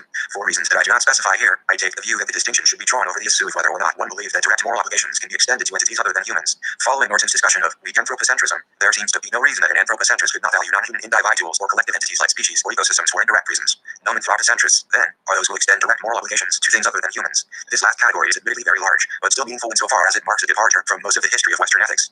2. Brian G. Norton, Sustainability, A Philosophy of Adaptive Ecosystem Management, Chicago, University of Chicago Press, 2005, p. 510. 3. Andrew Light, Environmental Pragmatism and Valuation in Nature, in Human Ecology, Crossing Boundaries, ed. Scott Wright, Fort Collins, CO, Society for Human Ecology, 1993, pages 23-30. 4. Brian G. Norton, Toward Unity Among Environmentalists, New York, Oxford University Press, 1991, p. X. 5. Anthony Weston, Beyond Intrinsic Value, Pragmatism and Environmental Ethics, Environmental Ethics 7, 1985, 321-339. 6. C. For example, Benning and Tier, No Experience Necessary, Foundationalism and the Retreat from Culture in Environmental Ethics, Environmental Value 7, 1998, 333-347. Mentir, Intrinsic Value for Pragmatists, Environmental Ethics 23, 2001, 5775. J. Baird Collicott, Silencing Philosophers, Mentor and the Found Appearance of Anti-Foundationalism, Environmental Values 8, 1998, 499-516. Collicott, The Pragmatic Power and Promise of Theoretical Environmental Ethics, Environmental Values 11, 2002, 326. 7. Eugene Hargrove, What's Wrong? Who's to Blame? Environmental Ethics 25, 2003, 34. 8. Norton, Toward Unity, p. X. 9. Norton, Sustainability, p. 77. 10. For those keeping track, prior to 1997, I called methodological environmental pragmatism neo-philosophical environmental pragmatism, and what I then termed philosophical environmental pragmatism, I now call historical environmental pragmatism.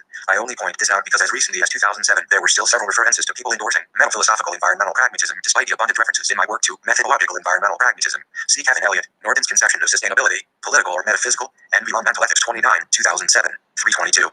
11. See, for example, J. Baird Collicott, Fallacious Fallacies and Non-Solutions. Comment on Kristen Schrader Fresh Ecological Risk Assessment and Ecosystem Health. Fallacies and Solutions. Ecosystem Health 3, 1997, 133. 12. Elliott, Norton's Conception of Sustainability. Notes 293. 13. C. Collicott, The Pragmatic Power and Promise, for confirmation that this has been the core set of issues for the since its inception. 14. Ben Amentier, Dewey and Democracy and Environmental Ethics in Democracy of the Claims of Nature, ed. Ben Amentier and Bob Pepperman Taylor, Lam Ham, M.D., Roman and Little L, 2002, pages 33-48. 15. Andrew Light, Environmental Pragmatism as Philosophy or Metaphilosophy, pages 325-338. 16. Eric Katz, A Pragmatic Consideration of Anthropocentrism, Environmental Ethics 21, 1999, 377-390. 17. Collicott, Silencing Philosophers, 507.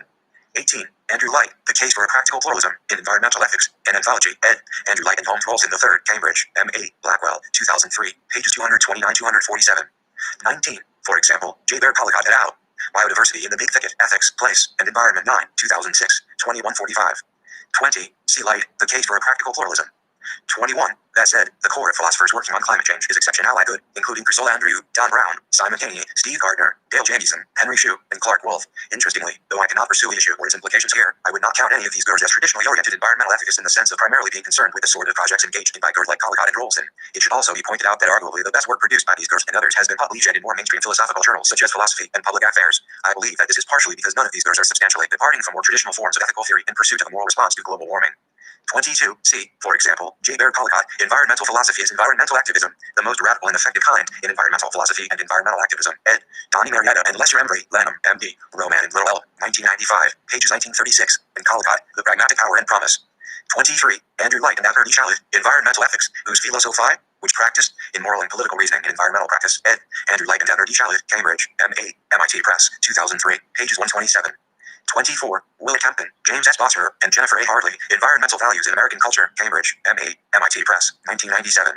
25. Andrew Light, Taking Environmental Ethics Public in Environmental Ethics, What Really Matters, What Really Works, ed.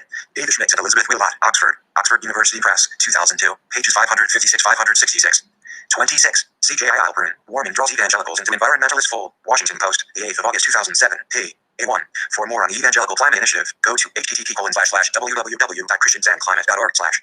27. Again, I did the was a Harry defense assertion. It was West's case that none of the major Republican candidates during the 2000 Republican presidential primary were climate skeptics, with the exception of Fred Thompson. 294 notes more important, as one senior Republican U.S. senator from a southern state put it to me over a year before the 2008 election. The important issue now, for him, is that most Americans believe in anthropogenic global warming, and so the party has no choice but to address the issue. 28. Norton, Sustainability, p. 510. 29. IBID, p. 508. 30. Katie McShane offers a very interesting set of reasons why we should continue to work up non-anthropocentrism even if the convergence hypothesis is true, given that ethics is not just about policy making but also includes substantial questions about how to feel, what attitudes to take toward different things in the world, which to care about and how to care about them. Katie McShane, Anthropocentrism versus non-anthropocentrism. Why should we care? Environmental Values 16, 2007, 170.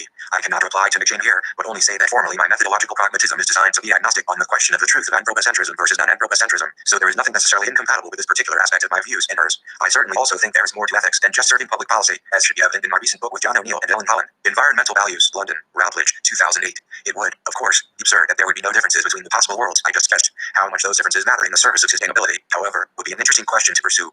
31. Collicott, The Pragmatic Power and Promise. 32. IBID, p. 12. 33. IBID, p. 13. 34. C. McShane, Anthropocentrism versus non-anthropocentrism, p. 171, for a good account of why the intrinsic instrumental distinction is not the operative distinction for testing the hypothesis. 35. Collicott, The Pragmatic Power and Promise, p. 14. 36. C. Light of D. Shalit, Environmental Ethics. 37. C. Tim Hayward, Constitutional Environmental Rights, Oxford, Oxford University Press, 2005. 38. Light, Taking Environmental Ethics Public. 39. I can imagine pushing this distinction between the evangelical Christian case and the eco-fascist case, finding other independently morally objectionable views widely held by fundamentalist Christians, and then arguing that the last thing we want to do is offer anything to such communities that would demonstrate how the background values they hold actually can truthfully address the problems we encounter in the world. Teasing out an answer here would take some time, and so will need to be addressed elsewhere, but I think the objection is not insurmountable. It would require, however, a not insignificant investigation of the nature and scope of liberal tolerance and what we personally mind or do not mind in terms of how people treat each other and how they think about each other. I do not seem to mind that some of the evangelical climate enthusiasts believe that I will go to hell because I am a Jew. I do mind, however, that there are fascists who would like to cleanse the world of people like me. Perhaps the difference is that the evangelicals are, to my mind, speculating about my possible future and a possible afterlife, a view that I do not share, rather than suggest most 295 and something about my possible future in the here and now, the here and now that I am reasonably sure does exist. Also, obviously, wanting to work with religious believers to solve environmental problems does not entail that one condone all religious belief or practice, or that one cannot make a distinction between, on the one hand, someone's committed belief in their own personal basis for morality and, on the other hand, some form of fanaticism. 40. Eliot, Norton's conception of sustainability. Indeed, Eliot claims at the end of this article that the political version of Norton's thesis in sustainability, version of my now philosophical, now methodological, pragmatism. 41. Norton, toward unity, p. 240, emphasis added. Some have suggested to me that we have forgotten that the origins of the hypothesis are due in part to the way Norton later discussed it. See, for example, Brian G. Norton, Searching for Sustainability, Cambridge University Press, 2003, p. 78, The Convergence Hypothesis, which I have offered, and Norton, Sustainability, p. 508. I have introduced into the bifurcated discourse of environmental values what I call the convergence hypothesis, but I take this to be only shorthand for introducing these discussions rather than claiming that the hypothesis is something that Norton invented de novo, rather than, to my mind more admirably, naming it and introducing it to environmental ethicists from the larger environmental community to help set us straight. 13. The importance of creating and applied environmental ethics. 1. Eugene Hargrove, What's Wrong? Who's to Blame? Environmental Ethics 25, 2003, 3-4. 2. This conclusion is drawn from my experience working in environmental policy for more than 30 years at state, federal, and international levels. During this time, I have followed environmental ethics literature and written or edited several books, as well as many book chapters and journal articles. 3. Kristen Schrader-Frechette, Methodological Rules for 4 Classes of Scientific Uncertainty in CNDC Uncertainty and Environmental Problem Solving, ed. John Lemons, Cambridge, M.A., Blackwell, 1995. 4. IBID. 5. Oren H. Pilkey and Linda Pilkey Jarvis, Useless Arithmetic, Why Environmental Scientists Can't Predict the Future, New York, Columbia University Press, 2007. 6. U.S. Environmental Protection Agency, U.S. EPA, Framework for Cumulative Risk, EPA 630, P-02/001F, Washington, D.C., author, 2003. 7. John Lemons, Uncertainties in the Disposal of High-Level Nuclear Waste, in CNDC Uncertainty and Environmental Problem Solving, ed. John Lemons, Cambridge, M.A., Blackwell, 1996. 8. Brian G. Norton, Toward Unity Among Environmentalists, New York, Oxford University Press, 1991. 9. Donald Brown et al. White Paper on the Ethical Dimensions of Climate Change, University Park, Rock Ethics Institute, Pennsylvania State University, 2006. Available at http://ethics.psu.edu/climate/whitepaper-intro.htm. 10. IBID. 296 notes 15 Convergence and Divergence. 1. Brian G. Norton, Toward Unity Among Environmentalists, New York, Oxford University Press, 1991. 2. Brian G. Norton, Why Preserve Natural Variety? Princeton, M.J. Poland Princeton University Press, 1987. 3. Bill Duvall and George Sessions, Deep Ecology, Living as If Nature Mattered, Salt Lake City, UT, Gibbs M. Smith, 1985. 4. Christopher Stone, Earth and Other Ethics, The Case for Moral Pluralism, New York, Harper and Row, 1987. 5. Stone, Earth and Other Ethics, p. 116. 6. C. For example, John Passmore, Man's Responsibility for Nature, New York, Charles Scribner's Sons, 1974, chaps 4, 5. 7. Norton, Toward Unity, pages 64-73.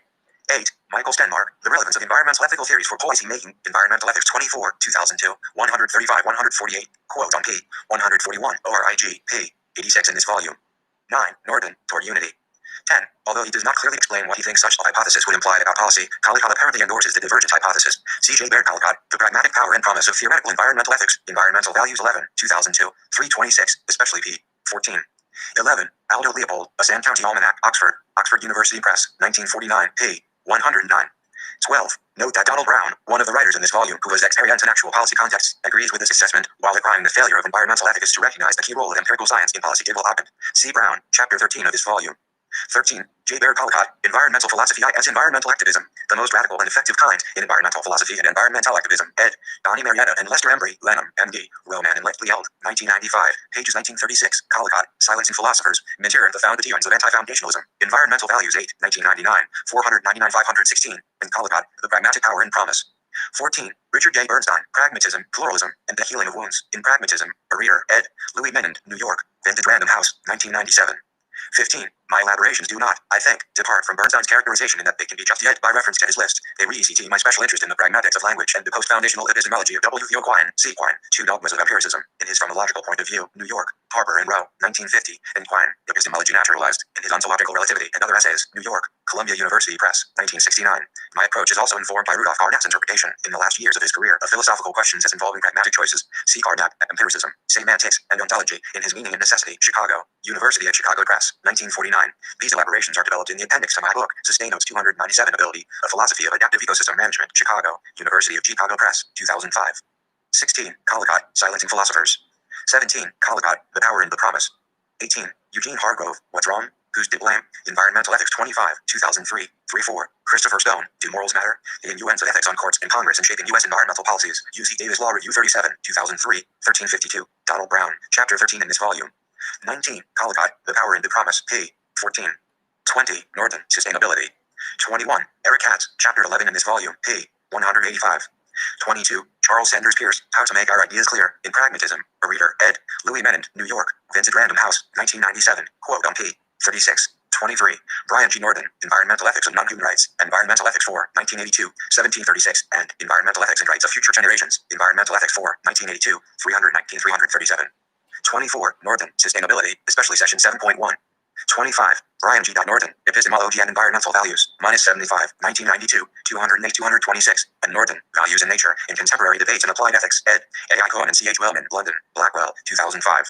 26. J. Baird Collicott, Chapter 9 in this volume, p. 143. 27. IBID, p. 151. Emphasis and Original.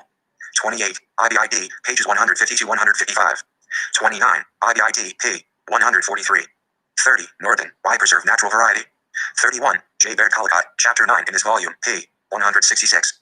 32. IBID, p. 145. 33. IBID.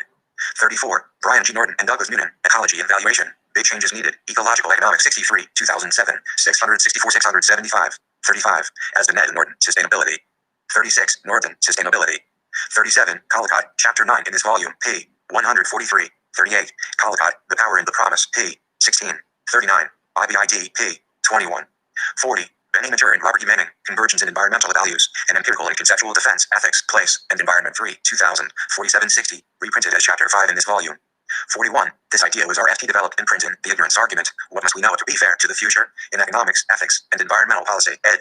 Daniel W. Bromley and Joe Unibovola, Oxford, Blackwell, 2002. These ideas were developed in more detail in Intergenerational Equity and Sustainability, the only original essay in my anthology of essays, Searching for Sustainability, Cambridge University Press, 2003. There, I criticize the economic model for measuring sustainability and offer an account in terms of opportunities and constraints. This detailed argument was shortened and woven into the larger argument of sustainability as Chapter 8.